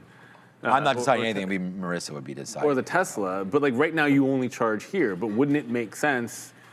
I have a charger at home, but it's just a plug-in one. It only does like 100 kilometers at night. Right, but then couldn't you just get the, like if you have both Teslas, like wouldn't that be logistically more simple?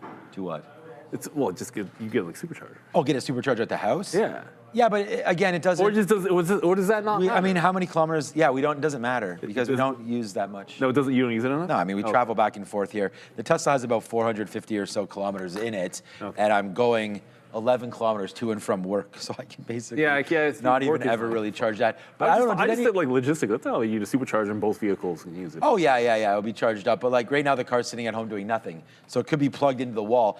Tesla, you can actually charge. I mean, this is for all of EVs. You can charge it in like your normal outlet. Yeah. But you only get 11 kilometers an hour. Right. It's just to be a little bit better. It's way slower. I mean, you can fully charge your car in 30 minutes in a supercharger, if not less than that. So there it is, 12, here it is. $12 full charge at a fast charger next to free at home. So that's from you there. So has anybody else? $40 extra per month. So that's basically nothing for most people there. 50, charge. And that's when I would do it, would be during nighttime. So you pay a little bit less on the billing side of it, right? And you could switch over, at least here in Toronto, you could go with, an anytime rate, or you could lower it during the evening, and that's probably what I would do if that were be the case. But so we're long Nokia right here. That's my only trade other than SpaceX. We still have SpaceX on, but it's been kind of nothing. So we'll have to wait for that to finally move something. It did break lower. We have very, very small amount of shares. We got out all over here. We really should have got out when it broke VWAP. I mean, we talked about how key that is. So that was a level that probably should have been taken a little more seriously. We're going to look for some more trades, right? I mean, ARM was a great one early, and I think it can still be great. Yeah, I mean, ARM took off like crazy. That went from $400 up to $428 and tanked all the way right. Like, this is what I mean about support and resistance levels. This came right back in, like, huge move up. I actually got to do better. Like, I have a whole bunch of alerts set up right here, and they tick off, and we could check Disney, but it's really just VWAP and I think 200 period. You guys know how much I like that level. But something like this, what would you call this? Like, it just rips up there and comes all the way back into pre-market levels. That's the buy, So it's like that doesn't happen every day, but I'm sure it happens at least on one or two symbols that we watch every day, where you have a huge move up, you come right back into the open or whatever, and then it starts to take off again. So I think pre-market low alert. That's all you got. Pre-market low alert. Yeah, I guess so. Then, but that would trigger so much.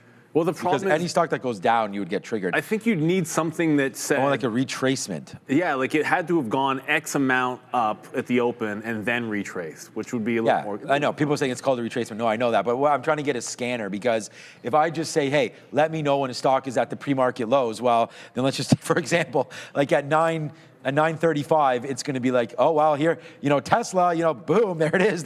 Like, it's always there. And then see, here's another example right here. This is 9:30. This is just as the market opens down here. This is 9:29, 9:30. There's Tesla rips. I just called this up randomly. There's Tesla ripping to the all high heavens there, up $13, and then falls $13. Right? Like, so this is the target that I'm trying to find out. I'm trying to find out, when that happens, and then when that happens, alert me on this one. And then how about this alert right there? How about the double top alert on Tesla? So it's like downside, downside, upside, upside. Pick your poison there for Tesla, whether you're shorting or longing. It gave you double the trade opportunity there. So, but we're all looking for that information. And, of course. And we got grit and grind. Dad, okay. I like that. The pops, dad has to have some grit. Elon Don? If you're a dad, you're a grinder. Any dad's a grinder. Thoughts on Eledon, ELDN, 1212 insulin free. So I guess it's a pharmaceutical of some sort, because I don't know them.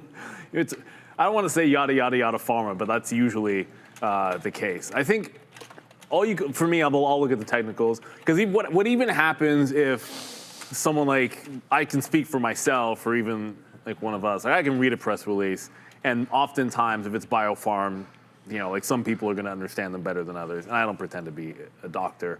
I think you just got to always understand a few things when you're dealing with these. Okay, if you're talking about a specific result or trial, is it the only thing in their pipeline? And understand that the level of risk, if it's the only thing in their pipeline, which for the smaller ones, it almost always is, it can be insane, right? If you've got one thing in your pipeline and something goes wrong, you're losing more than half your value oftentimes, like 70, 80% drops, and it cuts both ways. And then you've also got to be careful that if the expectation was that the trial was going to go well, sometimes it doesn't do anything. And they might even sell that off. I saw that happen on a crazy spike up in Viking Therapeutics. Like it went like 80, 90% in one pre-market, and by the open, the stock was red. And that was on a positive trial because everything was tied up, and there was some expectation that it was going to be good. So you can have that happen. So look, it looks good. It's got a bull flag and all that, but I would always defer to, you can have some technicals with these, but when you've got a positive study, unless you know something fundamentally about it, you've got to be so careful and ensure that you protect those profits, because I've seen so many of them absolutely rug job. I might still get back into OBAI. It's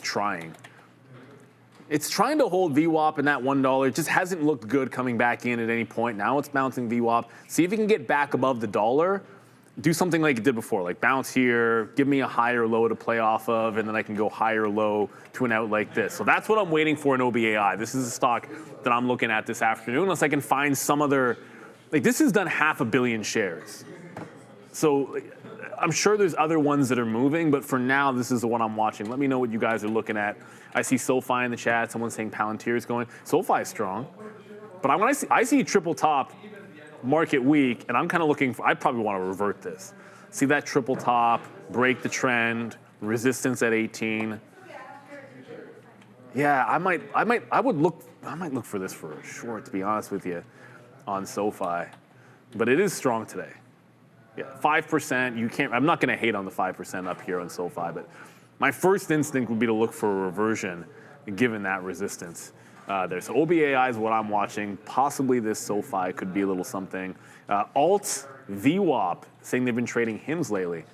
Oh, that's a name that we haven't looked at. We haven't looked at HIMS in quite. Feels like it's been a few weeks since we've been interested in HIMS. When was the last time? It was probably back in April when it was all this volume here. Sounds about right.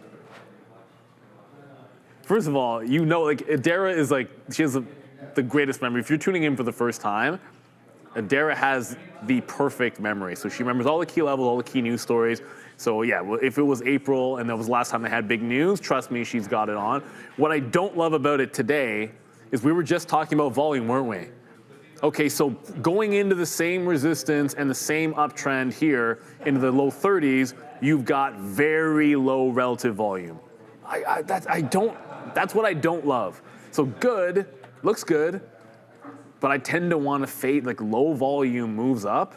I'm always thinking like the fade, not the buy. And SoFi could be giving you that. We'll see. I might actually take a shot at this SoFi, which, hey, you know what? If you're a bull in this stock right now in the afternoon, then when day traders go short, if it breaks the trend and I get in, then getting stopped out when people look for that short can help it get through that top. But for now, it's a triple top with this little upper trend break setting up. Yeah, no, all good with that. Just we're getting ready. We are going to have a guest come through with Adara very soon on the desk, so get ready for that. Yeah, I just actually tweeted this out. Like, that would be pretty cool to find something like this on Tesla every once in a while. So just trying to look out for different opportunities to come out.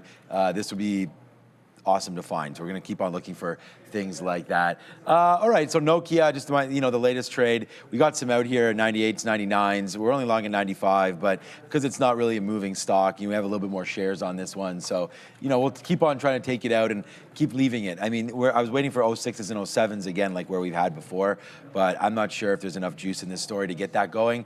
It's been a good little run for DraftKings. Wondering if we've seen its high right now. I mean, I don't know about, maybe I should hold off and say it's high. I don't know if we've seen its high yet, but here's DKNG. It's just bouncing pretty nicely off the 200 period on a daily chart. So something to look forward to there on DKNG. Watch, let the chart load up. It made its way there it is. So it's made its way all the way to 30 bucks, and kind of no surprise because it was like 30 even, but a little bit of a pullback right now into 28, 29. You know, the real pullback I think to buy DraftKings would be around 25 bucks. So that's a good opportunity for DraftKings if you do get a turnaround. And today might be a turnaround day for Uber. Or yesterday maybe it was. You know, back up to $73. This is getting very interesting for me. I'm going to look at it again tonight because I don't want to just throw it out because I was kind of not upset at it, but you know, I feel like we should have got out at 80 when it was there last time. And I sort of thought that if we did have a nice move, especially retracement back to the upside on Uber, maybe it would be worth clearing out a little bit because we just got into those lows of 69, but that also matched with here. So, you know, the last time we got back in and we did make a high into 80 again, and we came back again, made a high basically to 80 again. So just waiting to see. The 50 period hasn't necessarily meant anything to this, so we'll see if it can hold it and get back upside. But yeah, anything 80 would be top. We can get anything here, 78 and change, a couple more decent days in the market, and I think that's possible. So I think there is some possibility here for Uber to get back into this area. So that's something I'm going to be looking to do over the next couple of days. You know, we recently just bought some Eli Lilly. We bought some IREN. Eli Lilly's not really doing anything. And then IREN did have a good day, but I think it fell back below 60 bucks, or it did, but it's back up now, flat on the day for IREN. And we did get a super chat earlier today about CEG Constellation. I'm almost back to flat on this one. We bought some at 260 and then at 300, average price around 280. So that started to go a little bit here today, up 2.5%. So I don't mind CEG with a little bit of a dividend. And then, of course, we're still at $4 in the money on SpaceX. And I actually put an offer at 12s here to see if we got back up. But it looks like right now we are having a problem right in and around here. So I'm going to sort of cancel. Let's just offer in the 40s. I mean, now it looks like someone's trying to stack up a little bit here on the offer and try to, I don't know. It's not like it's not shortable. It is shortable. We have no problem paying for shorts and getting those shares. So right now I'm at 209. Too bad. I'm at 209.40s. So there it is. All right. So now we only have one piece left on this trade. I wanted to get it out. Whoops. Oh, I'm still in the ellipse. Get rid of that. I wanted to get it out because of that level. You know, it's this 25 period, and we finally are re-seeing it. So let's take advantage of that potentially. Oh, and we got a nice little run. Oh, no, not really. We got 98s twice there. I was getting a little lesser on Nokia, but I thought it had to move up. Oh, it did. It went to 01s. Okay. Well, I'm going to put an offer now at 03 on Nokia and see if we're able to get something all the way up there. And maybe if we are, then that'd be good. And we'll clean out a little bit more of NOK on the high side. So almost out of everything there on SpaceX. Just one more trade left. Market's breaking lows. On Nokia. Is it? Which the market? ES. Well, oh yeah, I guess the ES. We're real close on the ES to breaking the lows here. Yeah. Yeah, it's only, it feels like it's about a time. The NASDAQ's getting pretty close. It's not a horrible down day, but I mean, the context is we just got to the highs. I don't know, that OBAI is not really doing it. I thought we found some, let us know if there's other small cappers that are running, because I just don't really see anything popping off on the scanner. And SoFi hasn't broken this trend yet. It's about to. I think at any time in the next couple of minutes, this is probably going to break down. I love that the chat's undefeated. They're like, Hangry Wife was saying there in the chat about the conversation about EVs that, you know, there's only 3 reasons why people don't get that are against EVs. It's like, oh, well, they've never tried it. Maybe they have range anxiety. I forget what the first yeah, one the range anxiety is true. And the response was, or they're like Neil and they're a penny pincher. I'm like, it's true. Oh man, I'm cheap. No, whatever. I've already said the next vehicle, and I said this a couple of years ago. Like, yeah, you know, my next vehicle purchase will be an EV. I'm just waiting a couple more years, and it's just on the timeline. But I am cheap, man. Like, it's weird. Like, I will spend money on things that other people probably would laugh at. It's like I'll spend a bunch of money on some Lego thing, or, you know, Blue Jays tickets and memorabilia, that kind of a thing. But then when it comes to other stuff, yeah, I'm definitely. But not about the EV. I'm just not there yet. It'll be a year or two. As we jump into Power Hour and talk about the power of the market is not here right now. So I'm looking for a short there. There's still a chance for OBAI. It's looking a little bit better. It just can't seem to, it's trying to hold the dollar, and as I say that, it just keeps wicking that dollar level and not holding on at all. So let us know what you happen to be watching. It does seem, yeah, it does feel as if we are more sour hour than power hour here. And like to me, that's the reason why I'm looking for if it's a long, I'm looking for like some kind of small capper that's got power behind it, or momentum behind it to the upside and a lot of volume like OBAI, or looking for a short entry like that SoFi entry, because everything about this looks pretty weak. Walter Ford, ATAI, say no more, ATAI Life Sciences, 6 mil volume. I mean, it could be better. Okay, well, what happened? First question, what happened at 2 o'clock? That's what I want to know. On ATAI, we don't know these. You never really know. Actually, I don't see anything. So maybe just a technical break at $4. I don't see a news story for this at 4, which explains the move. It doesn't necessarily mean anything. Like, you don't have to have a news story. It could just be, hey, decent short float if it has it, and technical break. What's 7% short float? That's it. 300 million float. So the float's actually not that small, and it's only 7% short, and there's no story. That one, it's not really checking all of the boxes. If there was a 30% short float, or if there was a really small float, then it would be easier to get behind a no news move. But if it doesn't have those two things and it doesn't have a news story, I hesitate to want to be joining that party on ATI. Good call out. I just get wary of the ones that don't have something a little extra behind it. I want some confluence if I can get it. We have OBAI, I think, is going to be the leader in volume today, 460 million shares. And you can see right here with OBAI, it's at $1. So, generally speaking, that's been a pretty decent area to look at these things. You're also getting held, looks like, by VWAP right here. So OBAI, definitely worth a look, I would say, moving into the close here today. And, if there's any sort of a movement on it, you have protection down here at 90 cents. So maybe that will wind up holding, but who knows? Earlier on today, of course, we were triple levered short into the NASDAQ, and nice move down in, now 4.2% down on this one as the NASDAQ's near, as Neil just said, near the lows. We did have that short. We didn't hold it, obviously, much. And there it goes to the downside right now for that. Nokia's still not doing anything. Let us know, man. I mean, there's IBIT. I saw you were in IBIT a little bit. That's on Blue Ocean. We don't want that one. Here's IBIT right now. Again, iShares Trust for Bitcoin, now down 1.5%, and looking like it wants to break. So IBIT right there, good little level. It does not hold VWAP. It's now looking a lot lower here. IBIT, I could get behind shorting this now. Some pretty key levels. I don't think we have to hold it for that far. We can hold it all the way to VWAP 3730 right there. Do we have enough? I guess, it's only 3:03. Do we have enough time left? I'm answering my own question. Yes, we do. But would rather it come up a little bit. So if we can get maybe up 4 or 5 cents on IBIT, I know it doesn't sound like that crazy, but if we can get to 37.25-ish, I think that's a decent short, holding it against 30s. So trying to short IBIT in and around this area, I think would work out for a minute, especially if the NASDAQ, and we already indicated that the NASDAQ and the ES are both near day's low. So why shouldn't crypto also be there, which it looks like it is? So that's a decent level, I think, to start shorting, 37.25s or so. So we'll put an offer on IBIT at that level of 25. We'll put a bit of shares there and see if that goes. Well, we are getting a little bit of a,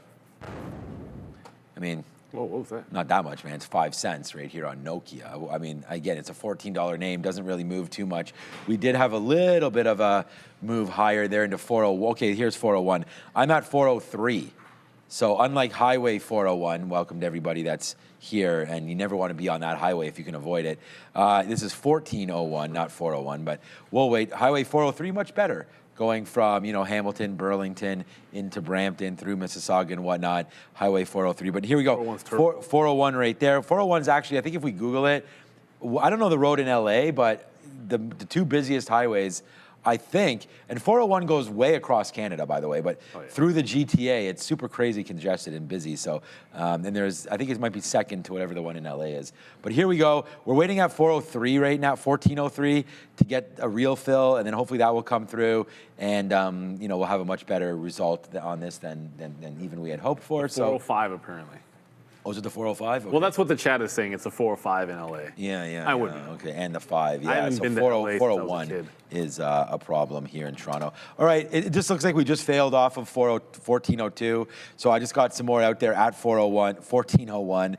So I'm going to wait for 1403 now to see when that comes in. So that's just one trade that I have on board. And then it looks like right here, we just have a little small piece left. I was debating looking at more SpaceX right here at 205. The stop is still in, like we have nothing left, but that stop is 204 break.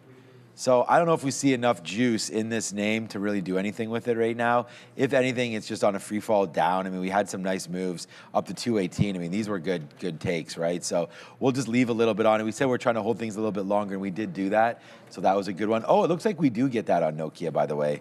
Did we get that? Because I only have one other offer out there. Oh, no, we didn't. We only got our 01s. All right, so we're still waiting for 03s, and then we'll see about that, and we'll go from there. But, yeah, so far so good here this afternoon, and maybe that short an I bid if, patience pays, and I was hoping it was going to be up a couple pennies. You can even short I bid now, but I'm just going to wait for that 25 period, which is at 37.25, so we'll try to follow that around again, and, no more major sporting events. I mean, we have World Cup. What? I was going to say, I'm like, France is playing right now. Yeah, but... I mean, really? I think Adair just nailed it right there with the yawn. I mean, we don't have basketball. We don't have. Yeah, no. I mean, that's a great matchup. Yeah. But as far as like we're waiting for the, the group stages to end. I feel like in soccer. I mean, let's just give me some major upsets. Yeah, exactly. Like you're waiting to watch your team or something to bet on. People are going to bet on. Oh, gambling is forget about it. Or you're waiting to watch like. There's always something to gamble on. You can gamble on like whatever the last digits are in the Dow Jones today. Like if you go to Kalshi, you can literally gamble on anything. Can you though? You can probably bet on what tie Warsh is wearing. What are the last two digits? Just type in stock market. The Dow. You didn't have to do that. Just go to Kalshi and type in stock market. You'll see all these different options that you can do. For these days. So anyways, as you go, there's, I think we just talked about. Actually, that would be cool. I bet you probably could bet on the tie for Warsh or how long he's going to be. Yeah. I mean, there's anything now because, the public are making these markets. And that's why I was saying about DraftKings. I do still think that there is some love for DraftKings out there. I mean, I was betting, like I said, I was betting on the UFC fights. I was betting on the Knicks Spurs. I didn't have anything on the Kane. I didn't have anything on NHL because I had that little stupid bet with Joe. I just like to gamble just for fun. I mean, we're doing enough gambling here every day. So, yeah, I do like DraftKings. I think back into here, 25-26 for DKNG, worth buying as we wait for, more legislation to come through. So you took finance. The first thing that pops up, well, you've got today's close. Obviously, today's close. Yeah, there we go. One, but within 100 points. Yeah, within 100 points here. But I was looking at this one. How rich will Elon get before 2027? More than 1.6 trillion. More than 1.8 trillion. All of those. S&P 4 o'clock. There. How many? What was the other one? Nasdaq 100 by close. So they don't have the Dow. They have the Nasdaq 100. You can bet that one. I mean, who cares about the Dow? S&P price range. There it is. So they probably do have Dow. Yeah, I'm sure the Dow was there. But come on, man. Like, does anybody care about the Dow? I just use that as an example. Best AI this month? Best AI this month? What do you mean best? Oh, when they run the... But how do they judge that? They run the benchmarks, I guess. I don't know. Yeah. But again, if you knew something about that... Oh, that is all Claude. Oh, there it goes. By the way, there's Nokia. So I'll just spin the money there because we did get 03s. So that just came out. Just double checking. Yes, we did get a print there at 03s right there. So it does go up. It looks like it breaks it, goes to 04 and comes right back in. So I am now, honestly, I'm just 25% left on this. That was the big trade. So we had got some out there. We averaged it back in. We took basically we took like 5 or 6 units. Maybe, I mean, the units on this are different. So anyways, we got filled there, came back up. That was a good fill there at 04. We did another big one at 03. These are all just like, I don't want to take a loss. So we did that. But yeah, that's what we're doing right now with Nokia and waiting for it to fall back in now, and we'll be very, very patient with it, and we'll be patient with SpaceX too. Maybe a 205 bid. I don't know. You guys let me know what you guys are thinking about SpaceX here into the close. It's only up 7%. I say only, but when we started the day today in the pre-market, I mean, we were up more than this. Like we were up 211s, and then we talked about that 212 might have been a pretty key area. That fell all the way back into 198, where we were, all these purples are shorts, until eventually it was eat my shorts right there, and then that ripped to the high side. Then we flipped over into the longs, and right now we're just holding on by basically, we sort of said the skin of our teeth. I don't even know. We tried to figure out where that came from. But right down into there, I think it was a Jewish term or something. Is it really? We asked one of the language models there. 204 breaking, that would be that's the area right there right now. So if that breaks, then we'll get out. And it looks like it's coming back in for no reason to hold. So SpaceX probably will break it. Here it comes. And we'll be out. We're not, see, there it goes. Like we're not averaging into this at all. Biblical. So it is biblical, right? Yeah, so there we go. So watch out for this move in. There goes SpaceX. The volume's really, you would think it's picking up when you look at the level 2, and it is, right? And so right there, with this recent move down, there goes SpaceX. The volume is starting to pick up to the oh, there we go. Nice. See, this is why we don't average back in, man. That was a good trade long on SpaceX. There it is. Oh, here we go. We just talked about all these different places launching all these things. Launching options products, pre-IPO stock features, thematic trading. So Coinbase is right now going to launch. Coinbase is launching pre-IPO stock features. So now all of a sudden, see, I think this is maybe a problem for Robinhood. You know, because competition. Yeah, it's like there's more competition now. Now all of a sudden, you know, we just talked about Robinhood Ventures coming through. Now you're going to have probably a Coinbase Ventures, something like that. I mean, look, it's great for us as consumers, right? The more choices you have, hopefully, the more competitive the price. Competition is what it's all about. But when you own shares of something, obviously the free markets, you don't like monopolies. But you want a company that corners the market. There is no doubt about it. I own Robinhood shares. Do I want them to dominate? Of course I do. I don't want to see that from Coinbase, but it is real. Coinbase moved a little bit on that, not much, maybe up like $1 or so. But as the market comes back in, I'll tell you guys, our bond, that OBAI, nowhere near the strength on this last dollar break than it did the first. Look at the difference in volume. Like volume is basically dead on that OBAI. So it got from $1 to about $1.10. And was able to get some out at 9. And I don't know if I'm probably not going to reload this. If it loses $1, I think I just jump out. It just doesn't seem to have the juice. Like it was, when we got it last time, it was increasing volume, big volumes like the breakout. This was a very low volume break that barely went. Like I said, it went that 10 cents up and is already running into resistance. So this could be done for me rather quickly. We'll take what we can. You just talked about, cornering a market, and there's no better time to talk about this right now because Beta Pro by Global X, they have the inverse market cornered, and we're going to go talk about that right now at the big desk with Miss Adara. Indeed, we are. We're pleased to welcome back to the show Eric Sloan, EVP and Head of Distribution over at Beta Pro. Good afternoon. Great to have you here with us. How are you doing? Good afternoon. Doing great. Thank you very much for having me back on the show. Looking forward to it.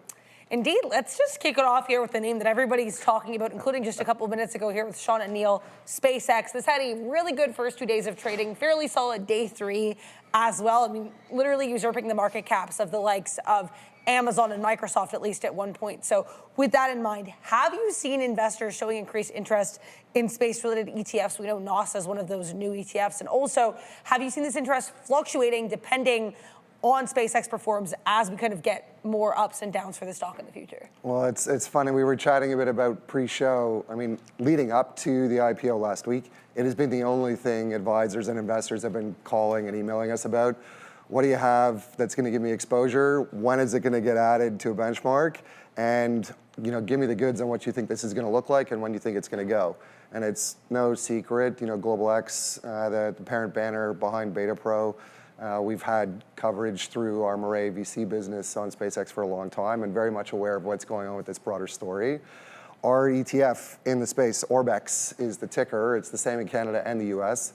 We'll actually get its inclusion early. I think we're shooting for June the 26th, and it's going to be up to 20% allocation. So our advisors have been curious. I think interest in the theme has also been huge. And it's not just how do I get access to SpaceX, but it's what else is in the arena that I can trade. If I've got a client that wants a position in the parts that build the rocket, the technology that deals with the GPS, that's really where the ETF has a place to shine while you have some fun trading the tape in markets with the other desk.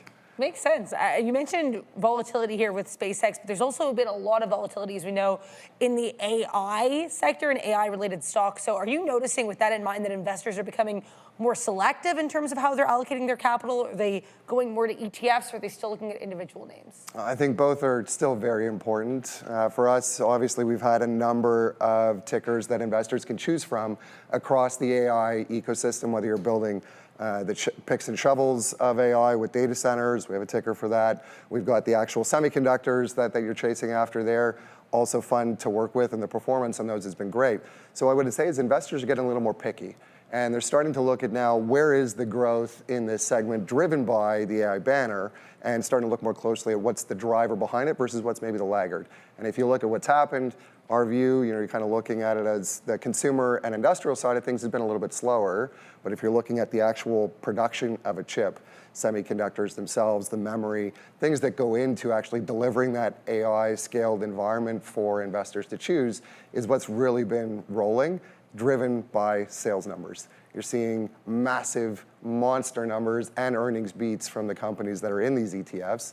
And that's also where Beta Pro can have some fun. We've got a couple ways to slice that one. If you look at just your pure play NASDAQ mandates, you've obviously got the Qs. If you want to keep the trading wheels on, 2 times is there, but we've got triples on NASDAQ also. Semiconductors are also there. Stoxel has been a pretty interesting one to watch, and we did go through a consolidation and split on those to kind of keep the performance rolling, keep the spreads tight.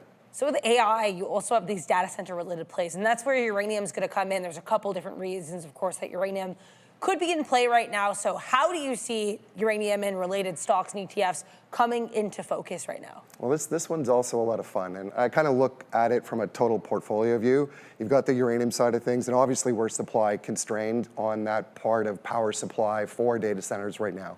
Data centers, AI, hyperscalers, all driving the need for energy. Now, the second part of that, oil and gas, obviously in huge demand while we wait for uranium and ultimately the nuclear production facilities to come online. So you've got ways to play. For oil and gas, we've got the old existing HNU, H&D funds in Canada on Beta Pro. If you want to go into nat gas, those are there. If you're looking for something a little more benchmark oriented, these are 2 ones you may not have seen. NNRG and NRGU are the 2 that you can play on the S&P TSX capped energy benchmark. And that can also be an interesting way just to take a look, play around with a few more names rather than going after a single ticker. Let's talk tokenization, just kind of totally switch tracks a bit here. Do you see tokenization as the next major financial infrastructure theme, and can you provide us with some of your thoughts on well, this one's big, and it's finally catching up, I think, to its moment. You're seeing some of these pilots in the US on tokenization right now. For Global X, we've got a global task force oriented around how is tokenization going to change all of our worlds. And I think the big benefit everyone's chasing, real-time clearing, our ability to get money and shares in and out of the system really fast.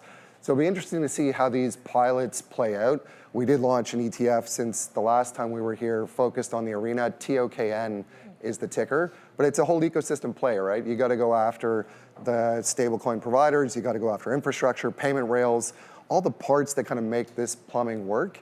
And for us as an ETF issuer, it just means we get to come up with other ways of launching product that we can bring it out to you as an investor sooner than we'd like. Thank you so much for being here with us today. And before we let you go, Eric, do you have any thoughts or closing ideas that you want to leave the people with in terms of sectors, themes, ETFs, et cetera? I love it. Well, the other spot, and Sean, actually, when we were here last time, we were chatting about my favorite parking lot trade, which is cash.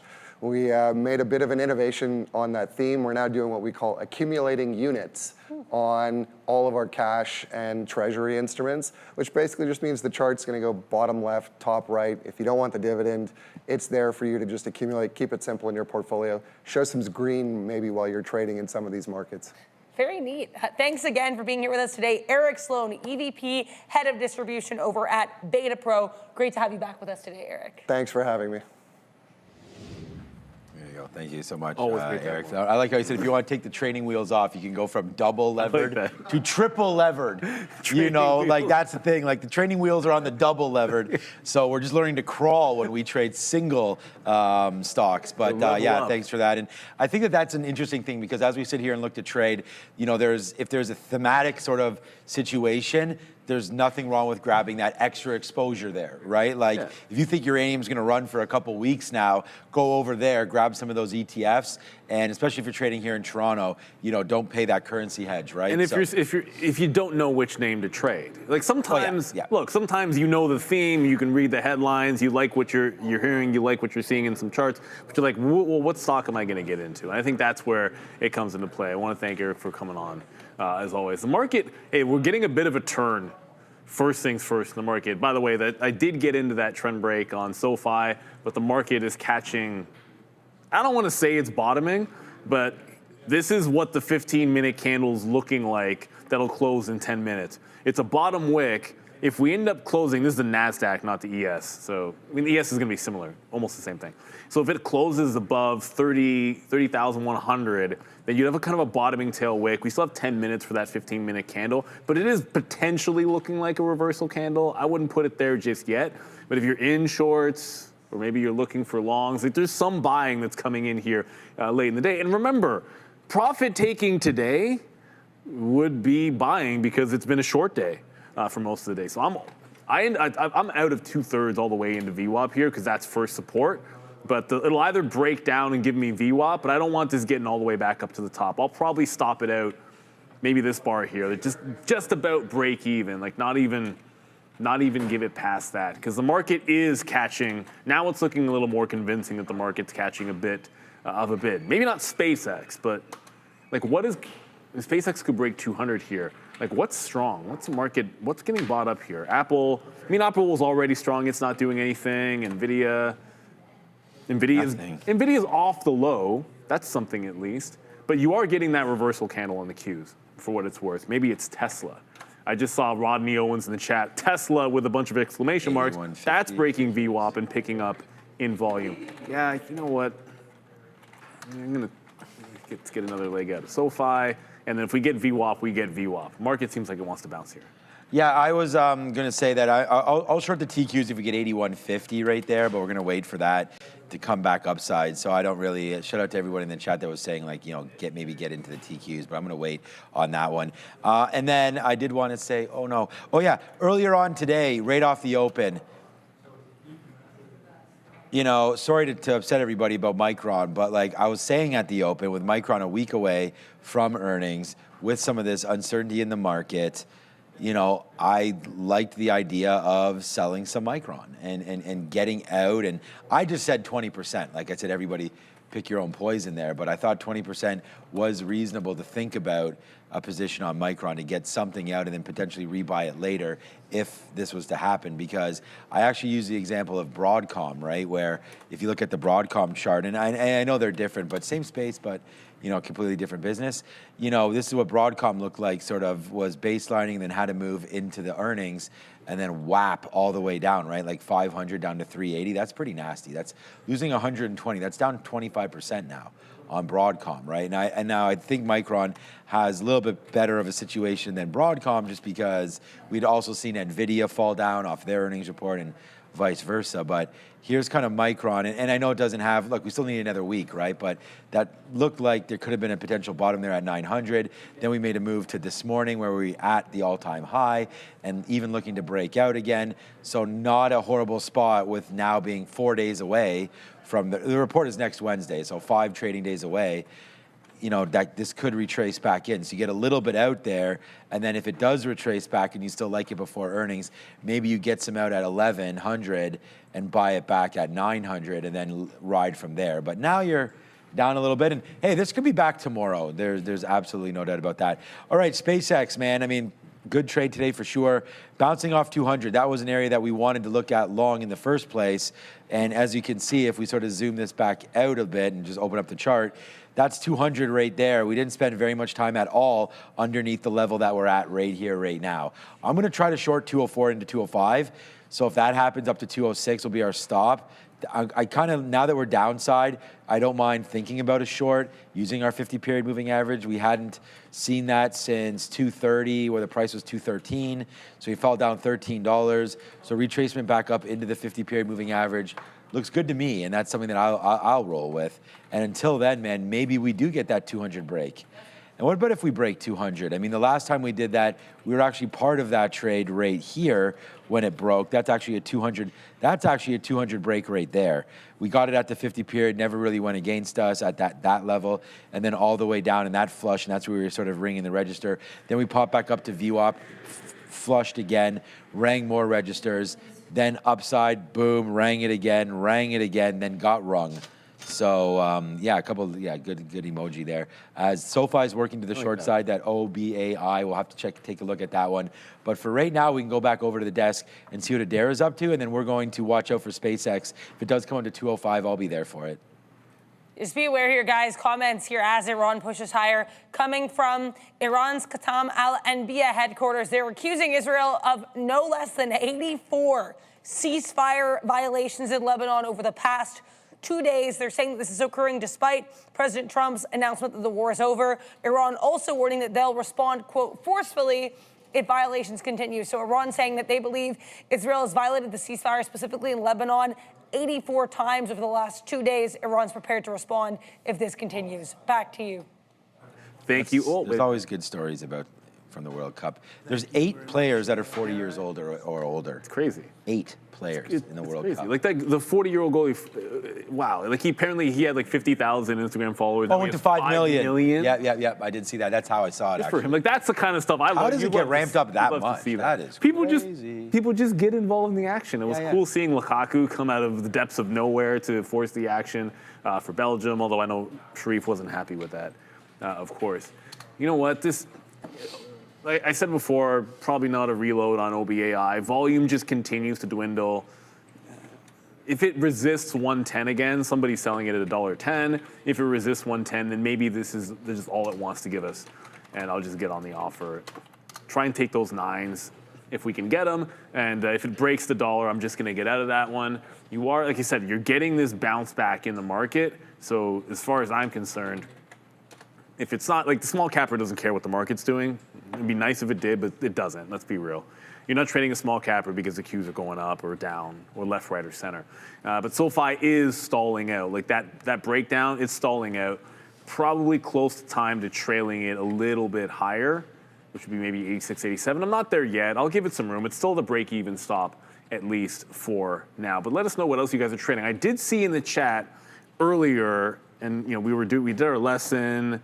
And then we came back, we're having a discussion, and then I think there was some discussion about Palantir being strong in the afternoon, and we did miss it.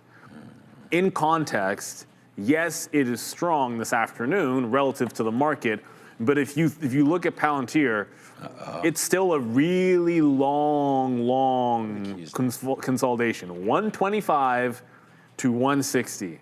125 to 160. Like the 30s, you be long. You get 30s into the tops, but it won't break the 200 period moving average.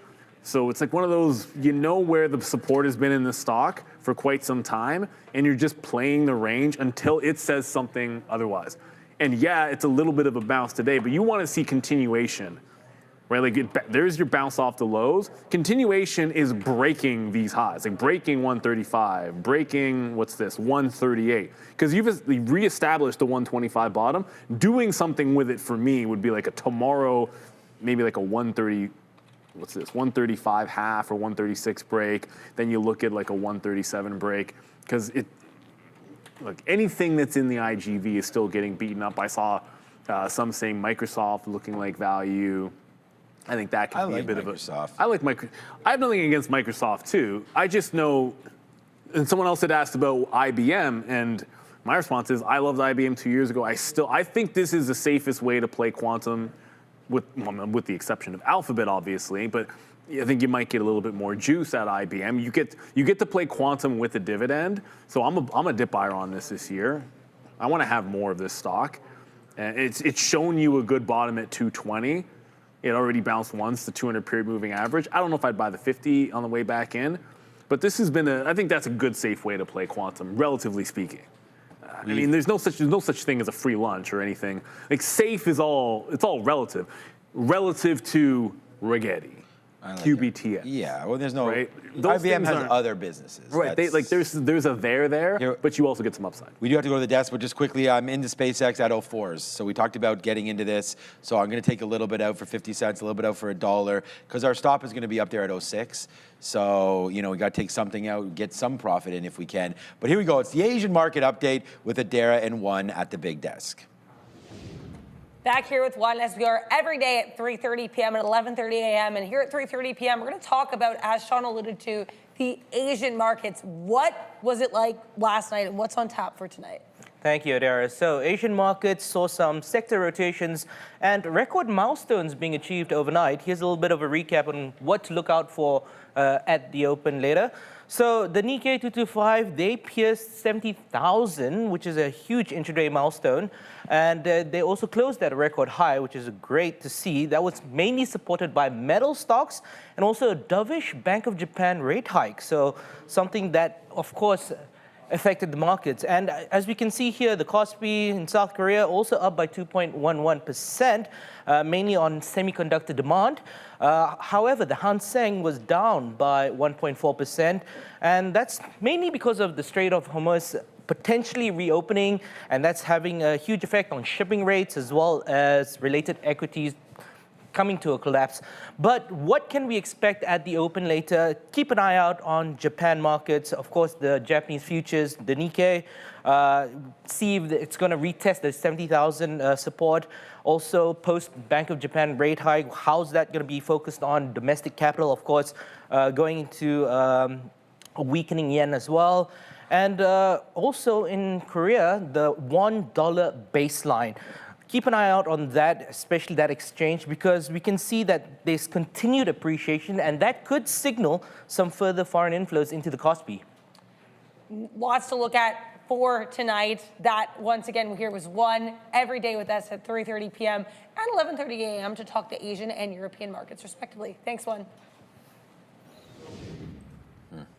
We saw the EWY there, the Korean name. I mean, going with Samsung and SK Hynix and all that. So, you know, lots of opportunities to trade in there. And we also do have ADRs and all that stuff. Well, I think they're going to SK Hynix specifically. They're trying to. They're trying to come to the U.S. markets. I think that'll be huge when they do. Yep. All right, so opportunity to get out of SpaceX came a couple times there, back down into. We're short at 204. And it's come back in a couple times right down into here, into 50s, and I didn't cover it. I do think that we could get lower. I covered some of them right there at 50, but now we've come back in 3 or 4 times since then. Or I guess this will now be the 4th time if it does come back again. And, just want to see if we do hold. I mean, that's 203, but we are sloping down now on the 25 period. So I'm ultimately trying to hold it up against here. That would be 206 break. It'd be a shame if it breaks 206 and then just crashes right back in. But if it does do that, we could be on our way back upside anyways. So we're going to watch out, see if we can be a little careful with that play on SpaceX. Again, like the play, waiting for a little bit more juice on it, to get going. So that's what we'll do right now with SpaceX. See if we can give it a minute. And drone attack hits Iranian opposition camp. It's also that talk about drones. I know that you like that AVAV. I still like AVAV. I know it hasn't performed that well. That's the new thing. I know. But this drones are the new thing right now. Drone attack, what is it, Cam? They are the new thing. Okay, so that's probably east of. I don't want to say it's Israeli drones or anything like that, but I mean that might be what it is, and that's definitely not a good sign. USO may bad guess. Yeah, USO may or may not be moving. Yeah, so there's USO by the way. Yeah, it's big time. There's the chart right now of USO, and yeah, it looks a little more dramatic when I zoom in, but that's a nice move, right? From 113 bottom up to 116. I mean, that's just a real good look there for USO. RK Monk. OBAI feels like a 2 to 3 day play. Buying seems to be relaxed and steady, but also feels like shorts already trapped. Thoughts? Thank you. So what I would tell you is when I started out as a penny stock trader, and one of the things that would be like the patented move is penny stock to dollar. Like what happens to the dollar? You'll probably see like almost. It might be 80 to 90% of the time you see me trade a penny stock or one of these stocks. What's the one price I'm just looking for a trade off of? The $1 one direction of it, like $1 trade, $1 trade. And so anytime one of these, and this is not a very good looking chart, I don't think anyone expects it to be, like this is day one. If it can hold the $1 level, remember you're trying to close multiple days above a buck. That's important. That's what you want to see. That's what you want to see happen. So it could be. The volume is dwindling. That's why I got out at the 109 again. But it absolutely could be. It's a kind of thing where these small cappers, you look for a couple of days out of them. Maybe you get it, maybe you don't. You don't look for a week or 2 weeks out of it. Sometimes you're just looking for a couple of days. And I think the $1 level is pretty key. It's interacting pretty well with it. But I'm pessimistic for the rest of this afternoon because the volume is dying. That's why I just hopped out that last trade when it keeps on rejecting that 110. We gotta have targets for small cappers, man. You can just find yourself hoping too much that this one's gonna go 5x. Sometimes it goes from $1 to $5. Most of the time, you get a day or two and you get what you get, and you better have taken it out. You learn that lesson the hard way. Man, I if can't you try to get greedy. I can't be tired already, man. We got that concert tonight. Should be a lot of fun. Yeah, So Post Malone, son. Yeah, Post Malone, something like that, with jelly rolls. So whatever. But here we go, man. We are ready to go right now on this market. That's for sure. As we start to look, there goes SpaceX. Money. Bang, guys. I mean, look, I put out a post about how SpaceX has just been pretty crazy to trade. And, you know, we just had like an 18 or whatever this was, up to 218, sorry, from 204. That was $14 to the high side. And right now you're sitting in this with me again. I mean, we just talked about shorting this all the way back in. So shorty, we got it right now as that's starting to make a move right here. Thank you for buying a concert shirt for me tonight, I guess, or for Marissa, as we come back in right now on SpaceX. So there's the short at 205. There's the covers at 201 and change. We still have half of this position on, so it still could blow up in my face, that's for sure. So we'll wait to see what winds up happening now with SPCX, as it's nothing but downside, baby, right now, and we're happy to do that. We are at $200.50, so if that can print out, that's great, but maybe that's just a... I'm going to take one more piece here. Okay, well, we just bid it and get out immediately. Now we'll wait to see if we can get that $200.50, and then we'll go from there. Maybe it holds 200, maybe it doesn't. Either way, we're here, man. And, you know, thank you for being here with us every single day on Trader TV Live. There it is, man. We're here. Look, I'm staring at this stock right in the barrel every single day. So I just want to say, you know, keep on coming back. I'm not here tomorrow, though, but come back with Joe, and he'll be here trading this. I'm sure Neil will as well. But I just put this out on Twitter. Joe's right here right now. It's just like, grateful doesn't even begin to cover it, man. SpaceX over the last 3 days has been a great experience. Honestly, it feels like we practically made our year. We talked about that, just navigating this momentum. And then we did it, and then we put this out in the middle of the day, and then since then we put this one on. You know, trying to stay grounded, and that's why we talk like this, is because the market, and Neil actually mentions this, and this is one of the, you know, many things that Neil says, astute things, and that is that, you know, you have to make sure that you're always risk appropriate, right? I mean, I could put on 1,000 shares right now of SpaceX. This thing drops $5, and there goes $5,000, and all of a sudden, now that is starting to, you know, piece into, you know, whatever profits you've made up until this point, and all of a sudden, you know, a winning trade can turn out to be a losing trade quite quickly, and then that momentum's gone. And if you make a keystroke, that's one thing. You know, you can quickly get in and out if you feel like you're using the wrong. The good thing about SpaceX, though, I'm getting more out at making this a little bit unique. SpaceX might not be the regular IPO, because most IPOs, day one, massive volume. Day two, kind of okay to trade. Day three, meh. By day four, Cerebras is a stock that almost no one wants to touch because the spread's too big, there's no volume. SpaceX is gigantic and actually has enough volume to hold up. Oh, wait a minute. Oh, wait, is this so much interest? Is that a new poll? Okay, so this is a new poll. Okay, so you guys got to let us know over here. Yeah, you got to let us know we're doing a poll. I didn't know we're doing a poll. Okay, so everybody in the chat, first of all, if you're not in the chat, jump in the chat. Well, but come on, like, Sean's literally short. You have to vote for under. No, don't vote for anything. No, anyway, so if you're not in the chat, jump in the chat. Subs only chat, so make sure you hop in here and vote by typing 1, 2, or 3. Will SpaceX close above 200? 1. At 200, I mean, probably not. No one's voting that. If it closes exactly 200. There it is. Bang. It's breaking 200 right now. 200. Or below, which would be number 3, which I'm sure is going to win. 50-50. There's no chance that's 50-50, everybody. Come on. And the only reason I have AMC up is because someone else typed it. But SpaceX just had, I didn't see what was on the bid there because I was looking at the poll thing. But it basically, I saw a huge number. Yeah. And no, I think it did break, but it came right back. Like, it was just one of those things where, because I got filled at $200 flat. Or was it $200 flat? Yeah, so huge. Obviously we got filled there. I mean, it does come back in. Let's wait to see what winds up happening right now with SPCX. But is it through? So I don't know if it's... Okay, my... There it goes. Now it's through. Nope. Now it's... Nope. Now, nope. But we're just playing around. But anyways, yeah, there you guys can clearly see it's going to break, man. If someone holds this, fine by me. We're actually out of a decent mark. This is now $1, $2, $3, $4 now in the money. And like I was just saying, man, very grateful to be able to sit here. There it is. Look, so you just have to look up here. It is breaking. You just have to look here. This is the real level one. So as you look up here, I just saw 196.90. But remember what SpaceX did to us on its IPO, where it broke 150 for like 5 seconds, triggered us both out, and then ripped like $30 or 25 bucks. Done it like 5 Up to 175. So watch, here it is. This is what you're looking at right here. This is your level 1. This is a level 1 up here, bid ask. So you're gonna wait to see that level. I think I just saw it break again. That's like and then so it's breaking, and then Elon's coming in and saying no to that and buying more back up. So, if you thought that you were getting, okay, come on, one more time. I might, you know what? Instead of just showing you guys all this, I'm going to put another bid. There we go. I just took a bid there at 30s. So we put another bid out. We took it. So if it bounces now, I only have about 25% left, which is still decent. We'll see if we can make back some cash here that we gave up holding that move on the way down. But we went into the short again.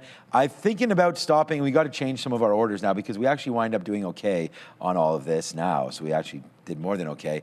Whoa. There's huge size there on that bid. That's 2 million? I don't know what that was. Is that 2 million It might have shares? even been more. I'm going to punch out a little bit here. Are you entertained, everybody, as we go? I saw 2.5 million. I saw a shit ton. There it is right there. There's a whole, you're never going to see. Is that 25 or 2. I don't know, Neil. I don't know what that is. The biggest. You're never, someone's sitting there in the lit market with this there. Sharif, man, cancel your orders, man. You put too many O's in there, Sharif. It's gone. And someone, I don't know if that just happened. Did that fill? No way. It's back. It must have filled. I think that filled. It's gone now. I would say that probably filled in one swoop there. Someone just took 3 million shares out on SpaceX. Almost 100%. Do you see it on the time and sales? Yeah, Joe sees it on the time and sales. So you can scroll down here and try to find it. Good luck doing that right now. But that's not there right now. This is a stuck order. That's not really there because the level 1 is right there. So that unless that's at 50s. Unless he came back. No, but it broke through him though. 51s. Well, then he came back because that might be real. Okay. That might be real. I punched out of a little bit. Wow, that's exciting news there.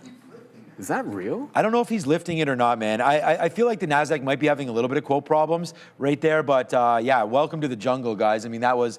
Why are you guys telling Joe to ban you? I did see someone say that there was Popo Joe. Joe sent me something. Oh, bye-bye. Oh, bye-bye. There it is right there. Get in the gates of hell. And it comes right back up. But here we go, man. No, SpaceX. It's yeah, $198.50. Let's go, man. That's $6 now in the money. You thought day one was hyped up. We're getting hyped up again right now. We are at the highest spot we've been at all day right now. It is now $5 plus in the money. Look at that fill we just took out there, $198.50. We were sitting there. We say thank you very much as we fire off the hot dog cannon. And there it goes again, another big trade on SpaceX. And we did it again, man. Ooh. So, hey, you know what? Maybe I'm not taking tomorrow off after all. This is a big move to the downside right now, 198 and change. There goes SpaceX, man. We got it. We got it good. One more time. There goes SpaceX. Oh, my God. I thought that was a real order. I almost punched long. That wasn't real. It was already gone when we were seeing it the second time. I was trying to say that, but... No, but like I kept seeing it and Joe's like, it's there, it's there. I actually had a bid at some point. Popo Joe said that? Why are we calling Joe Popo Joe? Because he bans people. I'm on the bid right there. Yes, sir. Kablamo right there, man. You are now 660 in the money. And like I said, say no to the Popo. Yeah, say no, that's for sure. We can say this right here. We just said this right here. We've basically, forget about that. It's the momentum is what we're talking about. Forget about what we've made. But there it goes, man. We played that momentum. We saw the momentum was to the downside. There goes SpaceX. At what point it was up 17% or something today, up to 225. And there it goes, right back into 195 right now goes SpaceX, man. And oh boy, are we doing it one more time. Joe, Neil, whoever, we're having a lot of fun as we continue to go downside right now. 197 and change. Your boys got it. It's now $7 in the money. We props it up to everybody that's here with us today. Thank you so much. We're doing it live, and we do it live every single day. So there we go, man. Joe's going to time me out. Good luck with that one. As we continue to go on to the downside right now. Down, down, down, down, down as we go, man. What a good afternoon this has been. I hope you guys enjoy the excitement. Kadeem Rashad just said not the gates of hell? Well, I mean, you tell me, man. It's $7 in the money. I'll call it gates of hell. Temporary top. But I'll tell you right now, that probably saved. I had visions of Facebook, and I thought that was real, and I almost punched in front of that thing and would have got rinsed. I think it was real, but just got filled. but the next order. Yeah. So what you were seeing was a lagging quote that it had been filled, but you're seeing like residual, like kind of a residual quote, like a ghost in the market. That if you bought in front of it, it was already at 98, and it still looked like it was there. So about everybody that voted on the poll for higher, above. It's still going to go above. Above where? No, 200. 200. It'll get above 200.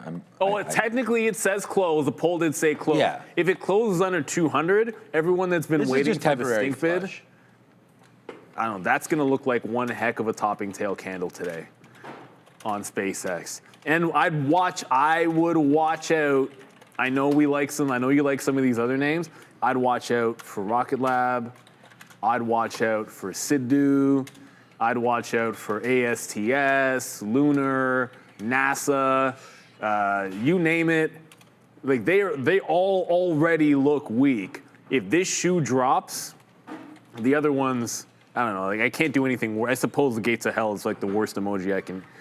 Button that I can hit. Like there's nothing worse than that one. I could hit the flush one. I could do the flat bottom break one. I could do the arrows down, but we already used the gates of hell. Red wire would be an example. There's nothing wrong with these companies. I just feel like if we lose the 200 and then this is a temporary high that got made, then some of these other names could really, like this one's on the cusp at 50 period, they could really lose a bit. Watch out Rocket Lab 100 for sure. We have another super chat up there. Oh, is it 346 already? Oh goodness. Yeah, this is still buying here. I'm gonna get it. 3 minutes until the imbalances. Usually I would have looked at the early look by now, but we got distracted by SpaceX, which is fair. Oscar Gracias. Oscar. SoFi getting loaded. Thanks, guys. Son los mejores. I have no idea if I said that right. Probably terrible. Greetings from Gastonia. I think that was pretty good. No, I probably was terrible. Aaron's learning Spanish in Duolingo now. My daughter is learning Spanish in Duolingo because you can do everything. Whatever. You're not going to need to learn language. She just enjoys it. Yeah, I agree with you on SpaceX. That's all. The bottom 15, hold, back above the 50-period moving average. I would tell you the same thing, and I would say this, and I am saying the same thing about Hood when it made its bottom.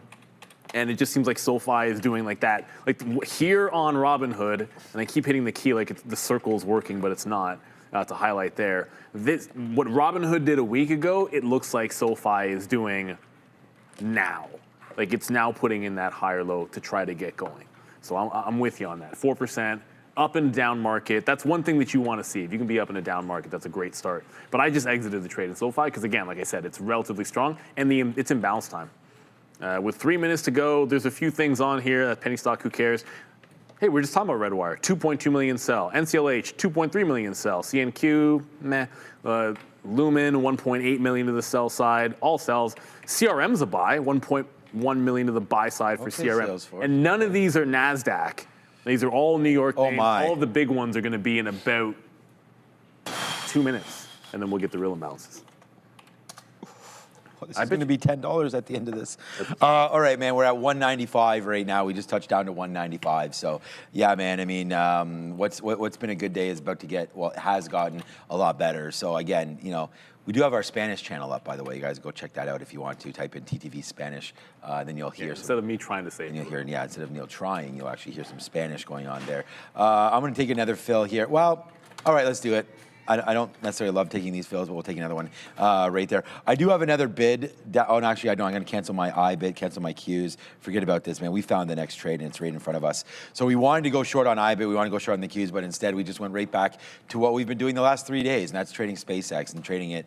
I hope you guys would agree we've been trading this quite well there on SPCX. So again, just to review what we did today, we started the day short, and it was good until it wasn't. It broke that 215. Then we went long, which was fantastic, and we made more money on the long than we did actually on the short right there. And then this came in, and this is actually going to be our biggest position, our biggest trade was off this short there because we had the 50 period, right? And it was only going to be a $2 worth of a loss.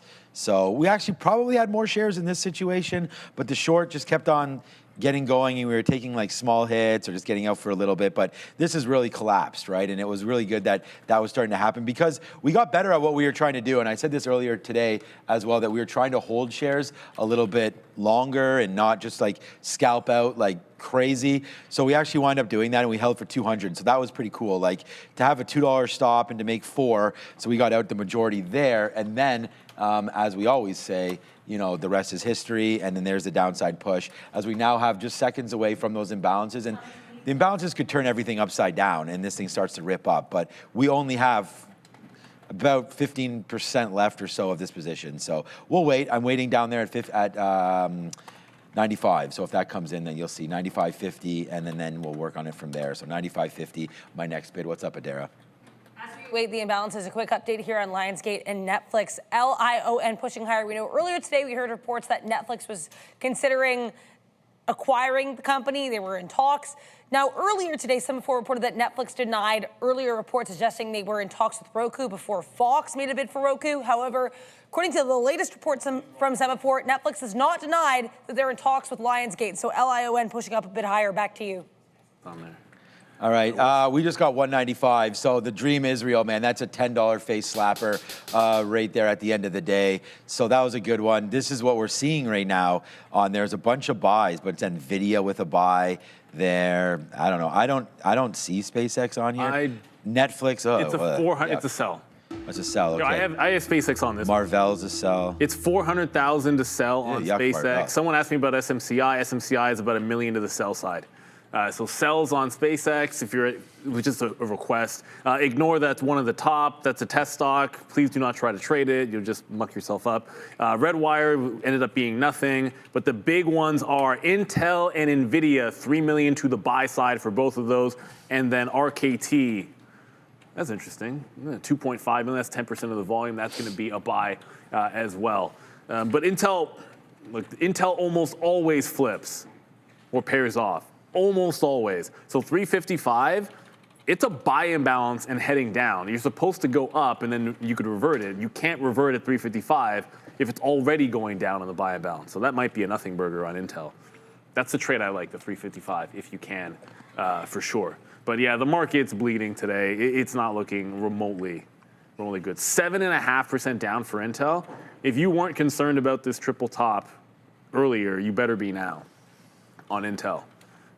I don't know. If I said this morning, like if I hadn't already sold a couple of times too early, I'd probably be selling today in front of 25. I'd be trimming. This one feels like it could be in for a bit of a turn here. Did SpaceX just give us a top? That's the question. Yes. That's the question we'll be asking tomorrow, because I think that's going to matter. Nothing against Warsh. I think it's going to matter more than the Fed.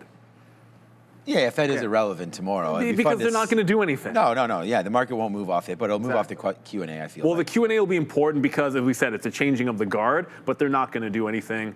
So someone just asked about an imbalance in SoFi. If there's a name that you're interested in that isn't on the locator, it's not that hard to check. SoFi, I don't even see an imbalance on SoFi.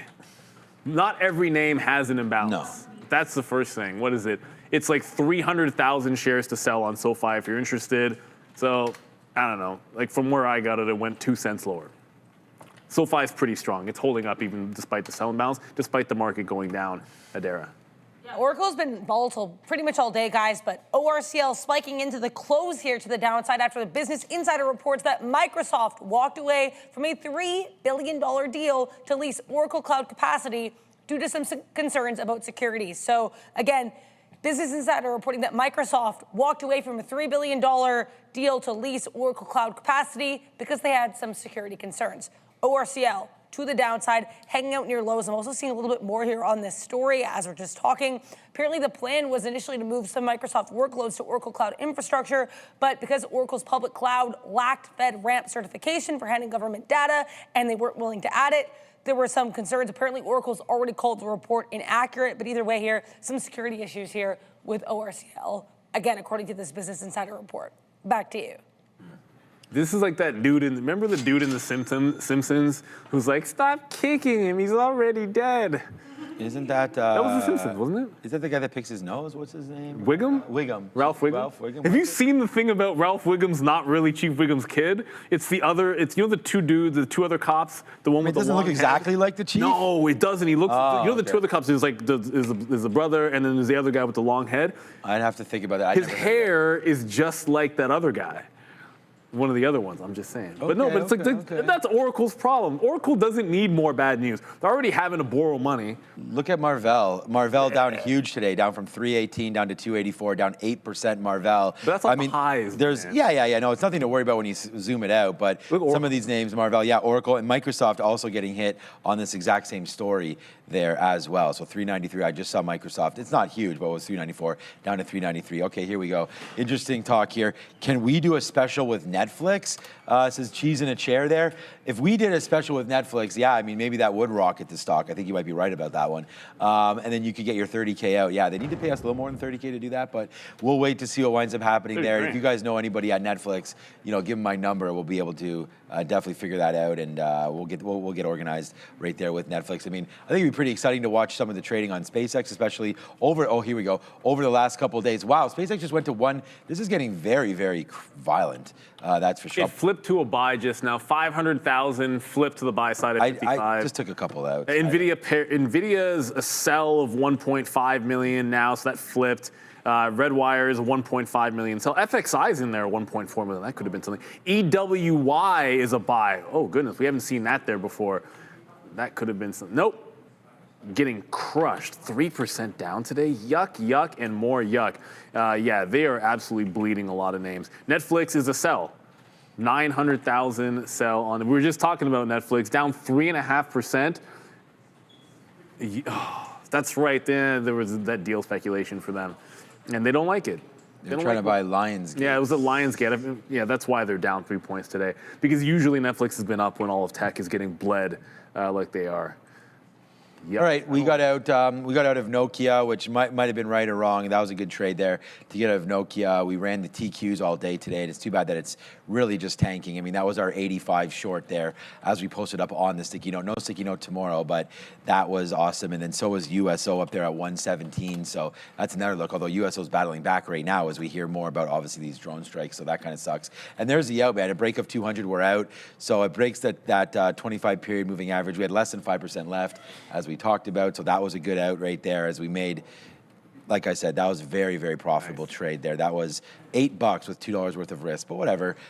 It's just interesting because I feel like that move would have continued, but unfortunately, I guess we do have the imbalances that are just affecting everything right now. So, look at NVIDIA, like basically, actually that wasn't too bad for NVIDIA. NVIDIA was basically 209 down to 208 and now dancing around there. So it didn't affect it too much. We had the EWY, again, this is that exchange ETF over there in South Korea. We talked to that with one, came about and talked a little bit about the Asian market. So that's an interesting look there. And then as Neil mentioned, Intel, might be prime for a move lower. That's down 8%. I don't really know. Adara, was there a specific story about the semis today? Because we have Intel down 8%. I mean, no, it's there's NVIDIA. the whole financing with NVIDIA, but that was from yesterday before the bell. That's really it. This Oracle thing I'm seeing some people say could be a late day issue, but that's it. Because I think it is NVIDIA news. And if in all these other companies having to raise money. AMD's down 7%. But NVIDIA having to go to the bond market, or not having to, but going and tapping the bond market for $20 billion and possibly up to $25 billion. 2%, but yeah. I feel like that's the kind of thing that, well, if they're doing it, then what does that mean for everybody else? And so people are ringing the register. It feels like that could be the thing. That poll, it was dead on about the 200. Yep. Like the war, the battle and war that's going on SpaceX. Here we can actually flip to the stock. The war that's going on at $200 is they're just flipping it back and forth, and you could get honestly looking at the time and sales. Forget about the level 2. Looking at the time and sales of this thing for too long can give you an aneurysm or something. It's absolutely wild. But it is now pared down. Only 200. I'll just give you this one because who cares about some of these other names. It is now pared down to 180,000 to the buy side. So it's still a buy and bounce, but they've pared most of it off. That's a big flip. That was a big flip move at 350 on SpaceX. It wasn't even that big of an imbalance, but that's worth looking at. Tomorrow, forget about looking at Intel for a flip trade. That was the 355 flip trade was on SpaceX, right there. You just go, there's a sell imbalance, you just take that at 354 and then just go in the other direction, and it looks like it will close above 201. Less than a minute to go. Yatube is telling you that Roblox is up 8%. I saw that. We had a little talk about yesterday about Roblox, and I was like, oh yeah? Well, yeah, I just said that I think it's just ridiculous how some of these restrictions just keep on getting hit there. And, people are going to be able to choose whatever they want to at some point. And, yeah, Roblox, wow. Was there news on Roblox, Adara, today? Because that's, again, kind of bucking the trend. Roblox has now had quite an aggressive week, man, that low. And we had just talked about this. That's interesting. I mean, we talk about a lot of things on here. I can't trade everything. Yep. At 8 a.m., they announced new age-based accounts that are available worldwide. I guess that would assuage some concerns that people have about this company not really expressing too much concern for the safety of children, to put it very mildly. Well, that's Yeah, so I mean, like I said, I don't know if that's a solution here or not, but yeah, that is a good one. And then for some reason, I don't even saw CoreWeave there in the chat. Someone put that in the chat as well. As we want to thank VinFast here for sponsoring this last minute. Go scan that QR code. Go figure out about VinFast and what they're up to. CoreWeave up 10% today. All right, man. It's always nice. Points. There's a little thing that we have here on prop trading floor at Real Trading called LFT. That means loss from top, and we're at 0 today. So we end the day at our highest spot that we've been at. So there it goes, man. And a lot of that thanks, obviously, to some of the trades that we've done right here with you guys. We found Nokia there at the end of the day, or in the middle of the day, sort of. This wasn't a huge trade, but that was our big position there. It was just 4 or 5 pennies, but it still added to the bottom line there. And then SpaceX at the end was really nice. So that was good. And then we should have had this Google long, but we put the wrong order in.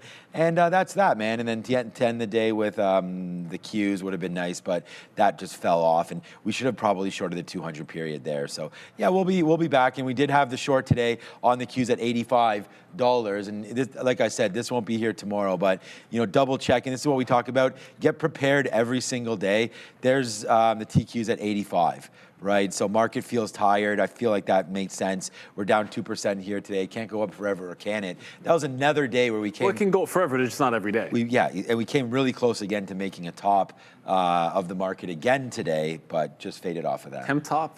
Temp top before Fed.